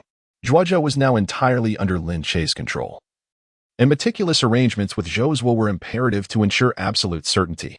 "Hu Dahai," Lin Che called out suddenly. Upon reaching the courtyard, Hu Dahai promptly turned back, inquiring, "Is there anything else, my lord?" "The task of delivering a letter to the capital must be undertaken by you personally." Lin Che narrowed his eyes and replied, "You are already a familiar face, and you handle matters adeptly." Hu Dahai beamed with joy. Such trust was rare. "I understand, my lord. 3 days hence." On the day of rest, as dawn barely broke, Lin Che had already commenced his training in the backyard. Recently, he had acquired several martial arts techniques from the Holy Maiden of Destiny and was diligently practicing them. In the realm of martial arts, having diverse skills is invaluable. Especially given his current predicament, every additional ability enhances his chances of survival. After completing a set of punches, Lin Che found himself drenched in sweat. The early spring breeze carried a chill, yet it could not disperse the warmth radiating from his body. "My lord, the hot soup is ready." Lin Xiano had silently appeared at his side, holding a clean towel. Today, she donned a pale blue dress that accentuated her fair complexion. With a single white jade hairpin adorning her hair, exuding an elegance infused with a hint of vivacity. Lin Che took the towel to wipe the sweat from his brow, saying, "Yes, attend to my bath." Lin Xiano was momentarily taken aback, her cheeks instantly flushed with a rosy hue. Lowering her head, her voice barely a whisper, she responded, "Yes, Xiano obeys." Shortly thereafter, the servants filled the bath with hot water, adjusting the temperature with cold water. The room was divided by an exquisite screen. Wang Yuyan was seated on the outer couch, engrossed in a book, while Lin Che began to disrobe within the inner space. "I can manage myself." Lin Che halted Lin Xiano's assisting hand and untied his own belt. His outer robe, inner garment, and underclothing fell away, revealing his muscular torso. His recent martial training had sculpted his physique, each contour brimming with latent power. Lin Xiano stood to the side, unsure where to direct her gaze, her fingers nervously twisting the hem of her clothing. As Lin Che stepped into the bath, the hot water enveloped him instantly, eliciting a sigh of comfort. Leaning against the tub's wall, he looked at Lin Xiano, who remained rooted in place. "What are you still doing there, my lord?" Lin Xiano's voice was nearly inaudible, yet she dutifully began to loosen her own garments. First, her outer shirt, then her skirt, each piece of clothing cascading to the ground like petals. Soon, she was left with only a green embroidered bodice and a pair of sheer trousers. The candlelight filtered through the screen, casting ethereal shadows upon her form. The ties of her bodice created a delicate knot at the nape of her neck, accentuating the elegance of her swan-like neck. From the side, the curves concealed by fabric tantalizingly hinted at what lay beneath. All undone, Lin Che's voice was calm, devoid of any tremor, yet it carried an undeniable authority. Chapter 74. This mission was far more intricate than he had anticipated. "My lord," Lin Xiano called shyly, her eyes brimming with entreaty. As Lin Che's expression grew slightly somber, she could only helplessly and slowly remove her bodice and trousers, swiftly stepping into the bath. The surface of the water trembled violently at her entrance, splashing droplets everywhere. Lin Xiano turned crimson, resembling a cooked shrimp, her back facing Lin Che, her shoulders quivering slightly. "Turn around," Lin Che commanded. Biting her lower lip, Lin Xiano slowly pivoted. Amid the rippling water, her exquisite form was momentarily revealed. Lin Che pulled her into his embrace, savoring the softness and delicacy of her figure. "Rub my back," he whispered in her ear, his warm breath brushing against her sensitive earlobe. Obediently, Lin Xiano picked up a washcloth and began to gently wipe his back. Her movements were tender, as if fearing to cause him pain, or perhaps deliberately prolonging the moment. Outside the screen, Wang Yuyan had not turned a page of her book for quite some time. She stared at the characters on the page, yet absorbed none of their meaning. The shadows cast upon the screen were distinctly visible, the entwined silhouettes causing her to unconsciously bite her lip. "How proficient are you in swimming?" Lin Che suddenly inquired. Lin Xiano paused momentarily, satisfactory. Lin Che grasped her chin, a teasing smile playing on his lips. "Then show me how well you can dive." Experienced as she was, Lin Xiano immediately understood his implication. Stealing a glance at the screen, she whispered, "Madam is still present. Just pretend I don't exist." Wang Yuyan's cold voice drifted from behind the screen, her tone calm and devoid of any ripple. Lin Che gently patted Lin Xiano's cheek. With her face flushed, Lin Xiano took a deep breath and submerged her head beneath the water. Bubbles erupted from the surface with a gurgling sound. Lin Che inhaled sharply, leaning back against the tub's wall, closing his eyes in enjoyment. He secretly chuckled, considering himself quite accomplished for operating a submarine in this ancient time. With a splash, Lin Xiano suddenly emerged from the water to catch her breath. Her wet hair clung to her flushed cheeks, droplets cascading down her chin, pulling delicately at her exquisite collarbone. "Young master," she called playfully, her voice tinged with a mix of reproach and shyness. "Very good," Lin Che praised in a low voice. Contemplating that the tub was rather cramped for two, he would need to choose a room with a larger hot spring next time. At that moment, in the military office of the capital, Hu Dahai knelt before Zhou Zuoling, paying his respects. I, Hu Dahai, pay my respects to the esteemed official. Wishing you longevity and health. Please rise, Officer Hu. You have been quite diligent these past 2 months. Zhou Zuoling laughed heartily, setting down the official documents in his hand. What good news do you bring today? Hu Dahai stood up, his face beaming with a smile. I have come to congratulate you on averting a calamity. Oh? Zhou Zuoling expressed his confusion. Hu Dahai pondered his words and said, Zhou Samar has been leveraging your name to extort exorbitant bribes from merchants in Zhuozhou, leaving them in dire straits. Countless traders, burdened by their plight, have besieged Lord Lin's residence, pleading for his intervention. He paused, noticing a subtle shift in Zhou Zuoling's expression, and quickly continued, Lord Lin, fearing that this individual would tarnish your reputation and besmirch our military office, has apprehended him and thrown him into prison. I have been dispatched to report this matter to you and to request that Zhou Samar be held accountable. The smile on Zhou Zuoling's face had vanished entirely, replaced by a cloud of gloom. Is this truly the case? He asked in a deep voice, his fingers unconsciously tapping on the table. Hu Dahai promptly produced a letter from his bosom.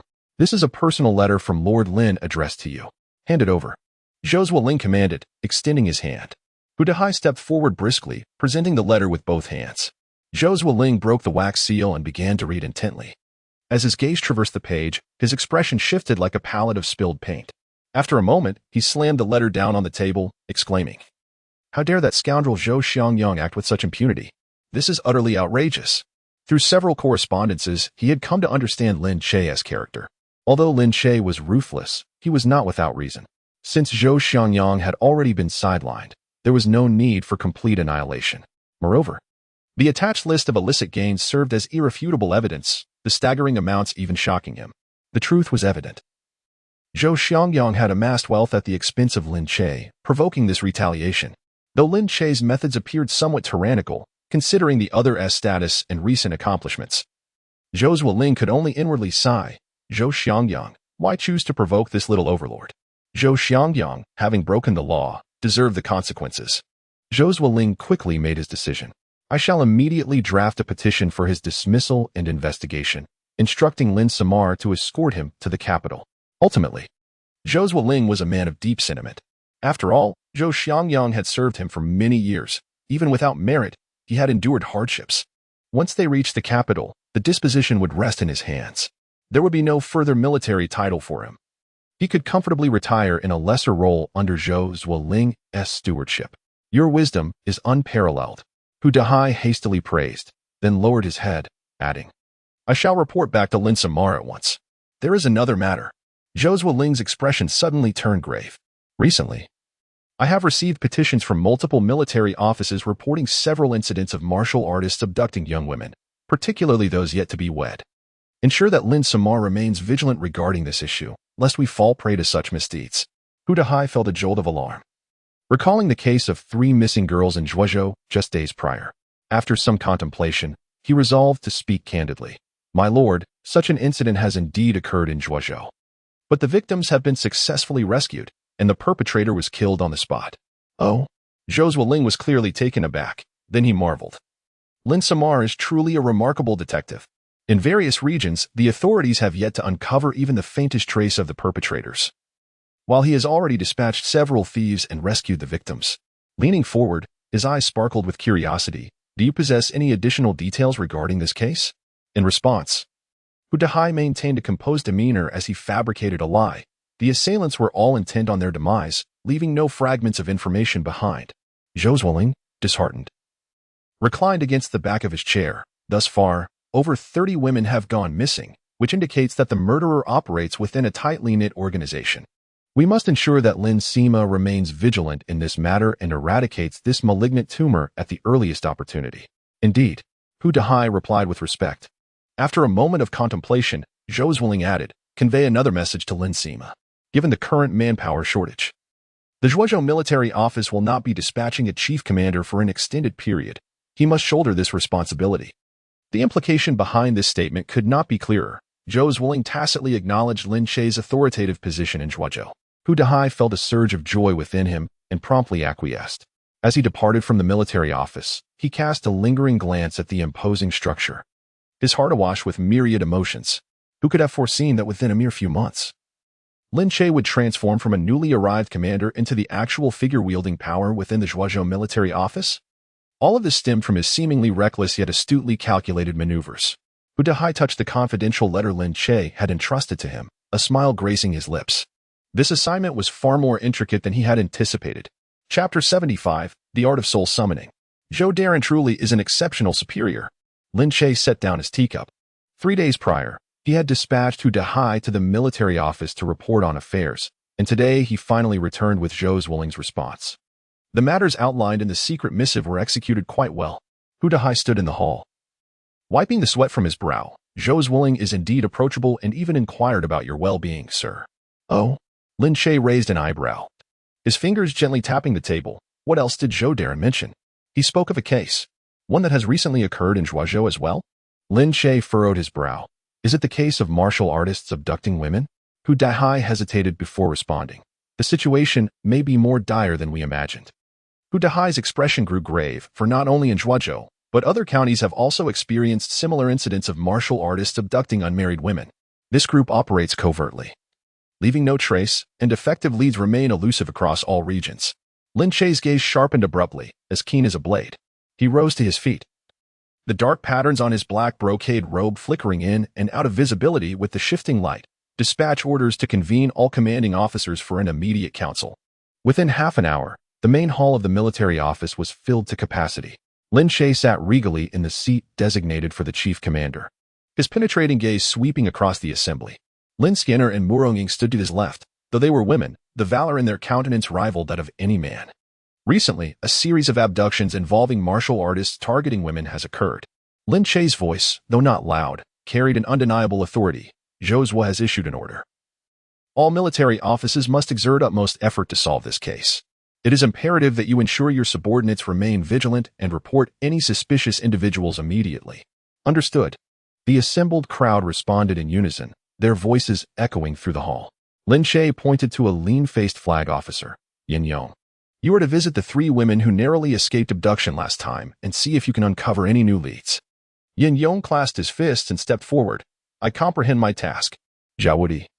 You are to go to the county office and request that Wang Zhizhou increase the night patrols, particularly in the brothels and taverns, leaving no corner unchecked. Zhao Wudi bowed in acknowledgement. I shall attend to this at once. Once the crowd dispersed, Lin Che stood alone in the courtyard. The scorching August sun beating down upon the bluestone floor, sending waves of heat rising into the air. He squinted at the blinding sky, a nagging intuition telling him that this abduction case was far from ordinary. In the afternoon, during the Shen hour, Lin Che was in the rear courtyard of the military office, practicing swordsmanship with Lin Siener and Muronging. He employed a sword technique he had unearthed from the Holy Maiden of Heavenly Mechanisms. Although the moves were still somewhat clumsy, they were beginning to take shape. Lin Siener and Muronging moved with grace, their swords akin to dancing dragons. As they twirled and leaped, their silhouettes created mesmerizing curves in the sunlight. My lord! My lord! An urgent cry interrupted their practice. Yin Yong hurried over, beads of sweat glistening on his forehead. Lin Che sheathed his sword and tossed the weapon to Lin Siener, who deftly twirled the sword in her hand, forming a beautiful flourish before securing it behind her back. Have you found anything? Lin Che took the towel handed to him by a servant and casually wiped the sweat from his brow. Yin Yong stepped forward and bowed. As per your command, I visited the homes of those 3 women, although I could not extract further leads from them. I discovered a startling commonality. Speak, Lin Che commanded, his gaze intensifying. These 3 women are not only maidens, Yin Yong lowered his voice, but they are also of the same age, all born on the same Yin year, Yin month, and Yin day. Yin year, Yin month, Yin day. Lin Che's brow furrowed. This particular birth date held significant implications in folklore, steeped in heavy Yin energy. Instantly, his mind conjured images from various supernatural tales he had read in his past life, where women born on such dates were often embroiled in sinister affairs. After a moment of contemplation, Lin Che decisively ordered, immediately arrange for personnel to stake out around the homes of these 3 women, and simultaneously ascertain if there are any other women born at this time in the city. Remember, operations must be discreet. Do not alert the enemy. Understood. Yin Yong acknowledged and departed. Lin Che remained in place, the sunlight elongating his shadow. Lin Siener and Muronging exchanged glances, both sensing the gravity of the situation. My lord, this matter is likely. Lin Siener hesitated to continue. Lin Che waved his hand, urging silence until the truth was ascertained. He returned to practicing his swordsmanship, but his mind was far from the art of the blade. The missing women, the peculiar birth dates, and the enigmatic captor all pointed towards a horrifying possibility he was reluctant to contemplate. As evening descended, Lin Che made his way back home. Upon entering the central hall, a refreshing fragrance enveloped him. Zhang Zhirua was elegantly reclining on a soft couch, embroidering a pouch. Upon noticing his sudden return, she blinked in surprise. "Shouldn't you be on duty at the military office at this hour?" She set aside her needlework, and the delicate fabric she wore revealed glimpses of her skin. The sweltering heat of August had prompted her to don only a pale yellow bustier, draped with a sheer veil, while her legs were clad in gossamer silk trousers. Her bare feet glimmered like pearls under the setting sun. Lin Che sat beside her and recounted the details of the case, finally inquiring, "Have you ever come across any sinister arts in your readings that require women born in a year, month, and day for their practice?" Upon hearing this, Zhang Zhirua furrowed her elegant brows, drawing her feet up from the edge of the couch to sit cross-legged before him. "There are indeed many dark arts that require a 3-in woman, but from what I gather, if you've captured over 30 individuals, only the Great Yin soul summoning technique necessitates such a specific number of virgins born on particular dates." The Great Yin soul summoning technique. Lin Che raised an eyebrow. Zhang Zhirua nodded, her expression taking on a rare seriousness. Since the depletion of spiritual energy, the path to immortality has been severed, making it difficult for beings to emerge. After death, souls cannot linger long. They dissipate within a day or, at the latest, 7 days. She sighed softly before continuing, "Centuries ago, someone combined ancient celestial arts to create this dark method. It requires 49 specific virgins to form a formation, which must then be tortured to death. Although the souls of the deceased are malevolent, they serve as a great boon to the living, enhancing physical strength and increasing one's power." Lin Che's gaze suddenly turned icy. "In other words, this grading soul summoning technique is a means of prolonging life?" "Indeed," Zhang Zhirua replied, her eyes locked onto his. "For the vast realm of Jiuzhou, 3-in women are not uncommon, but they are rare in Zhuozhou. If the mastermind truly intends to employ this technique, they will undoubtedly return to Zhuozhou to capture the 3 women who managed to escape." "Humph," Lin Che scoffed, his fists clenching instinctively. "To extend a life at the cost of torturing the living, such dark arts are utterly devoid of conscience." He paused, a self-deprecating smile crossing his face. "Even I, a rather unscrupulous person, cannot abide by such actions." Suddenly, Zhang Zhirua tilted her head, observing him with an intriguing glint in her eyes. Lin Che felt uncomfortable under her gaze. "What is it?" "I never would have anticipated," Zhang Zhirua said, blinking earnestly, "that the avaricious you possess is a sense of justice." Lin Che was momentarily taken aback by her words, but quickly retorted with conviction, "I may commit wrongs, but others must not. One villain is sufficient. If everyone turned to wickedness, who would I have to bully?" He rose to his feet, speaking with utmost conviction. "Moreover, they are committing their misdeeds on my territory. Every citizen in this city is my personal possession. They are infringing upon my property and deserve to face dire consequences." Zhang Zhirua could not suppress a smile. What a profound sense of ownership. The following day at the military office, based on the clues provided by Zhang Zhirua, it was determined that the soul summoning technique required 49 women born on specific dates. Lin Che pointed to the map of Zhuozhou City laid out before them. "Zhao Wudi, what have you discovered?" Zhao Wudi stepped forward, reporting, "My lord, there are 7 unmarried women within the city whose birthdays coincide with the bright moon of the forthcoming year, including the 3 previously mentioned." Lin Che tapped his fingers lightly on the table. "This means the mastermind still needs to capture 3 more. Qin Zhangyi furrowed his brow. "My lord, our manpower is limited. If we are to protect 7 individuals simultaneously, that is unnecessary," Lin Che interjected, a glimmer of insight illuminating his eyes. "We need only to prioritize the protection of 2 of them, while laying traps for the remaining 5. Remember, I require them alive. We must unearth the puppet master behind this scheme." Zhao Wudi raised a question. "How does my lord ascertain which 2 will be chosen?" Lin Che's lips curled into a slight smile. "The 3 women who have already escaped will undoubtedly bolster their defenses. A wise person would not venture into danger again. We shall select the 2 easiest targets among the remaining 4 and deploy heavy troops accordingly." The assembly nodded in understanding. "My lord is indeed astute. Remember." Lin Che surveyed the group, his voice lowering with gravity. "The adversary may very well be a master of dark arts. Exercise utmost caution." Upon sighting the target, Immediately fire a signal flare, and all shall render support without delay. Understood. The crowd responded in unison. As the group dispersed, Lin Che stood alone by the window, gazing at the blooming osmanthus in the courtyard. The rich fragrance wafted through the air, yet it could not dispel the gloom lingering in his heart. Who could be the mastermind? He murmured to himself. Meanwhile, within the imperial study of the grating palace, the coolness emanating from the ice mirror intertwined with the gentle breeze from the palace fan, effectively shielding the interior from the sweltering heat of summer. The emperor, clad in a bright yellow robe, lightly tapped his fingers on the zetonwood table, his gaze fixed upon the memorial of accusation submitted by Minister Wang. A fleeting glimmer of shrewdness flickering in his eyes. Your Majesty, a soft, alluring voice shattered the tranquility of the study. Concubine Lu entered unannounced, holding the small hand of the ninth prince. Adorned in a scarlet gown embroidered with golden phoenixes, the hem swayed to reveal her pearl-embellished shoes. Her delicate features enhanced by an artfully crafted visage, exuding charm from every angle.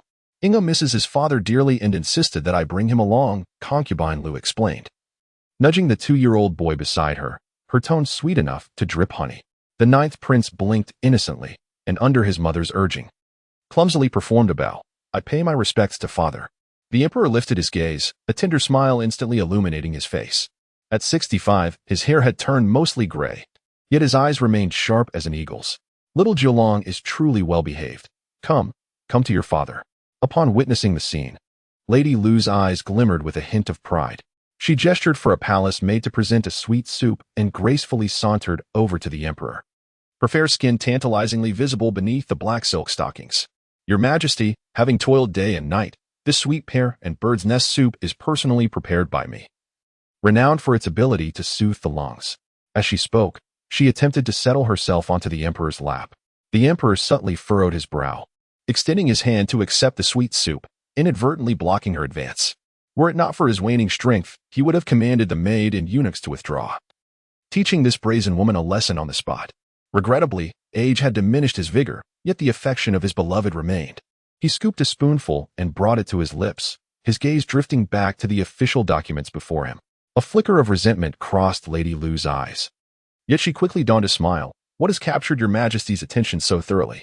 Without waiting for a response, she reached for another document on the table. Ah, it is Minister Wang's memorial. Indeed, the emperor replied nonchalantly. The envoy sent to Zhuozhou has yet to return, yet his letter of apology has arrived first. Lady Lu swiftly perused the contents of the memorial, a cold smile curling her crimson lips. Minister Wang is undoubtedly aware of Lin Che's character, Your Majesty. Lin Che's deceit towards the throne is tantamount to contempt for imperial authority. He must not be spared this time. The emperor remained noncommittal, taking another sip of the sweet soup. At that moment, a eunuch's voice echoed from beyond the hall. Your Majesty, Eunuch Feng requests an audience. Admit him. The emperor set down his bowl, a note of anticipation creeping into his tone. Eunuch Feng entered with a bow, followed by a young eunuch. This humble servant greets Your Majesty and the Empress. No need for formalities, the emperor waved his hand. Has young eunuch Feng returned from Zhuozhou? What were the findings? The young eunuch knelt on the ground, his voice respectful. Your Majesty, it is unequivocally true that Sima Lin executed the saint of the White Lotus sect. I have inquired among the military and civilians of Zhuozhou, and all attest that on that day, Sima Lin led a surprise ambush and personally severed the saint's head. Upon hearing this, Lady Lu's hand tightened around her handkerchief. This is impossible. How could that good-for-nothing Lin Che possess such ability? There must be some hidden truth. Eunuch Feng glanced at the emperor's expression and slowly spoke. Your Majesty, please calm the empress's anger. As far as I know, since arriving in Zhuozhou, Lin Che has transformed entirely. Not only has he diligently trained the troops, but he has also repeatedly eradicated the strongholds of the White Lotus sect. The local populace sings his praises for this execution of the saint. Absurd. Lady Lu exclaimed, rising in agitation, completely shedding her usual elegance. Just months ago, he was known as a fool in the capital. How could he suddenly become so capable? Your Majesty, this matter requires thorough investigation. The emperor raised his hand to signal her to be quiet, turning his gaze towards Eunuch Feng. What do you think? Eunuch Feng bowed slightly. I believe there are two possibilities. 1. Lin Che had a sudden awakening after being expelled from the capital. 2. He was always this capable, and his previous demeanor was merely a fade. He paused. I tend to favor the latter. While a prodigal may return to the fold, It is indeed implausible for one to undergo such a transformation in mere months. Afade? A flicker of interest passed through the emperor's eyes. Why? The bold eunuch Feng ventured a guess, suggesting that Minister Wang's overwhelming power might render Lin Che's exceptional performance inappropriate. Now, distanced from the capital, there was no need to conceal one's talents. The emperor, deep in thought, nodded in acknowledgement and suddenly let out a light laugh. Minister Wang has submitted that he is unable to discern character, failing to see Lin Che's stubbornness. I dare say his judgment surpasses even mine, a chill lurking within his laughter. Seeing the emperor's demeanor shift, Concubine Lu hurriedly interjected, "Your Majesty, please consider." Lin Che's sudden display of talent must have ulterior motives. However, eunuch Feng countered, "I hold a differing opinion. It is known that Lin Che shares a strained relationship with Minister Wang. Were it not for his legitimate daughter, Wang Yuyan, he might very well wish to be expelled from the capital. To him, the capital is a cage, and so too is the minister's residence. Is that so?" The emperor adjusted his posture, a deeper smile gracing his face. "Are you suggesting that my astute Minister Wang has been deceived by his own son-in-law for over a decade?" Lin Che is indeed intriguing, not merely in an ordinary sense. Eunuch Feng concurred. To endure for over 10 years, his temperament and courage are unparalleled. Concubine Lu's expression fluctuated. If Lin Che truly harbored such cunning, then his act of killing his own nephew might also carry profound significance. She resolved to inform her father of this matter promptly. "Your Majesty," she urged, "even if Lin Che has rendered service, his promotion to general is already an extraordinary elevation. How can he be easily granted nobility? The ministers will undoubtedly oppose." Yet the emperor suddenly slammed the table. "My decision is made. Lin Che has slain the holy son of the White Lotus sect. A merit to the state, he shall be titled Baron of Ping'an, endowed with 300 households. Furthermore, I shall grant Minister Wang a plaque for his loyalty and discernment." This decision reverberated like thunder. In the Great Yin, titles of nobility were meticulously categorized. To be awarded a title based on military merit was rare. Bestowing Lin Che with a baronial rank was unprecedented. "Your Majesty, please reconsider." Concubine Lu knelt. "This action will surely stir the court. My beloved consort, you worry too much." The emperor replied with an undeniable tone. "The White Lotus sect poses a grave threat to the Great Yin. Lin Che's significant contribution merits ample reward. Feng Bao, draft an edict immediately and proclaim it to the world." "At your command," Feng Bao replied with a bow. Catching a glimpse of Concubine Lu's contorted expression from the corner of his eye, the emperor then turned to Concubine Lu. "Take Inger to rest. I have state affairs to attend to." Concubine Lu forced a smile. "Yes, Your Majesty." She led the 9th prince out of the study and once beyond the palace doors. Her smile vanished completely. Once the concubine departed, the emperor's expression turned icy. Feng Bao increased the surveillance on Lin Che's every move. "I understand," Feng Bao replied softly. The emperor raised his hand, interrupting him. "Bring them forth." Before long, 2 trembling eunuchs knelt before him. The emperor coldly inquired, "Do you realize your offense for allowing the concubine to enter the imperial study without announcement?" "Spare us, Your Majesty." The 2 eunuchs kowtowed repeatedly. The noble consort insisted on entering, and we dared not stop her. "Drag them away. Each shall receive 30 strokes of the rod and be transferred to the laundry bureau," the emperor declared impassively. As the agonized cries faded into the distance, Feng Bao spoke softly, "Your Majesty, regarding the Marquis of Pingxi. Did he not demand that we punish Lin Che?" The emperor sneered coldly, "We shall bestow lavish rewards upon him. Firstly, to demonstrate our favor towards Lin Che, and secondly," his eyes glinted shrewdly, "by controlling the father through the son, when the time comes to strip him of power, will it not be most convenient?" Feng Bao grasped the emperor's intention with keen perception. "Your Majesty is most sagacious. This humble servant shall immediately arrange for personnel to widely disseminate Lin Che's meritorious deeds throughout the realm." The emperor picked up the memorial once more and suddenly inquired, "How old is Lin Che?" "Your Majesty, I am 23 years old." A calculating glint flickered in the emperor's eyes as he decreed, "Add this to the edict. We grant him special permission to return to the capital to receive his title." Feng Bao paused slightly in surprise. "Your Majesty intends to?" "Such talent would be wasted if left in Zhuozhou, would it not?" The emperor smiled meaningfully. "I shall observe with interest what storms this wolf, who has feigned slumber for years, will stir upon returning to the capital." Meanwhile, in Consort Lu's palace, with a sharp crack, an exquisite Celadon teacup shattered into fragments. "Vile creatures! All vile creatures!" The beautiful visage of Concubine Lu twisted in anger. How could that useless Lin Che suddenly become so formidable? There must be someone secretly aiding him. The palace maid Inger whispered softly, "Your Highness, please calm your anger. Walls have ears." Imperial consort Lu took a deep breath and lowered her voice. "Send word to my father immediately. Have him investigate every movement of Lin Che in Zhuozhou." Inger hesitated and said, "Your Highness, His Majesty's recent bestowal of honors upon Lin Che, could it be that? Humph. That old fool is clearly taking this opportunity to undermine my father." Consort Lu clenched her teeth and said bitterly, "Ever since father opposed the imposition of additional merchant taxes at court, His Majesty has been targeting our Lu family at every turn." She walked to the bronze mirror and gazed at her exquisite, flower-like reflection. Suddenly, a wave of sorrow overwhelmed her. In the prime of my youth, yet bound to an old man on the verge of death. If not for Inger. Inger hurried forward anxiously. "Your Highness, please be cautious with your words." The imperial consort Lu let out a bitter smile. "What is there to fear? Who in this palace does not know of my favorite status?" She caressed her smooth cheek with a sigh. If only His Majesty hadn't aged so. Suddenly turning, a flash of ruthlessness flickered in her eyes. "Lin Che must die. Unless he perishes, our Lu family shall never know peace." Inga gasped in alarm. "Your Highness, Lin Che has now been conferred a noble title. Should any mishap occur, ensure it is handled discreetly." Imperial consort Lu sneered coldly. "Are there not remnants of the Xin sect in Zhuozhou? Let them handle it. Remember, this matter must not implicate the Lu family.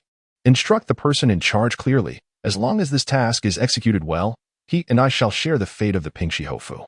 The palace maid was momentarily stunned. For Lin Che, she had placed such a significant wager. The reward was indeed substantial. In the past, it merely involved promotions and titles. But the notion of sharing fate this time bore much more weight. As night deepened, the glazed tiles of the palace glimmered with a cold light beneath the moon. The light in the emperor's study remained alight, as he stood by the window, gazing toward the direction of Lu Guifei's palace. A cold smile curling at the corners of his lips. "Your Majesty, it is late. You should rest," Feng Bao gently reminded. "Not yet," the emperor replied nonchalantly. "What movements have been made by the Lu family recently?" "Reporting to your Majesty, yesterday Lu Guizhang secretly met with several military commanders from the borders. The specifics of their discussion are still under investigation," came the reply. A glint of cold light flashed in the emperor's eyes. "Continue to monitor them. Also, increase protection for Lin Che during his return to the capital." "Understood," Feng Bao bowed and retreated. The emperor remained solitary at the window, murmuring to himself. "The pieces are all in place. I shall observe who will ultimately emerge victorious in this game." He reached out to touch the tiger talisman on the desk. A flicker of fatigue passing through his eyes, quickly replaced by piercing sharpness. The empire of Dan must not be destroyed by these power-hungry officials and relatives. Even if it is the Lu family whom he personally supports, should they harbor treacherous intentions, they shall be swiftly eliminated. The moonlight, like water, spilled into every corner of the palace, illuminating the clandestine schemes and calculations. Within this vortex of power, everyone is a pawn, and yet, everyone is also a player. The exalted emperor watches this unfolding drama with a detached gaze, awaiting the opportune moment to ensnare his prey. Meanwhile, within the western wing of the Lin residence, Wang Yuyan was bending down to make the bed. Beneath her pure white nightgown, her slender waist was subtly discernible, cascading dark tresses falling over her shoulders. Hearing the sound of the door, she inquired without turning, "What is it?"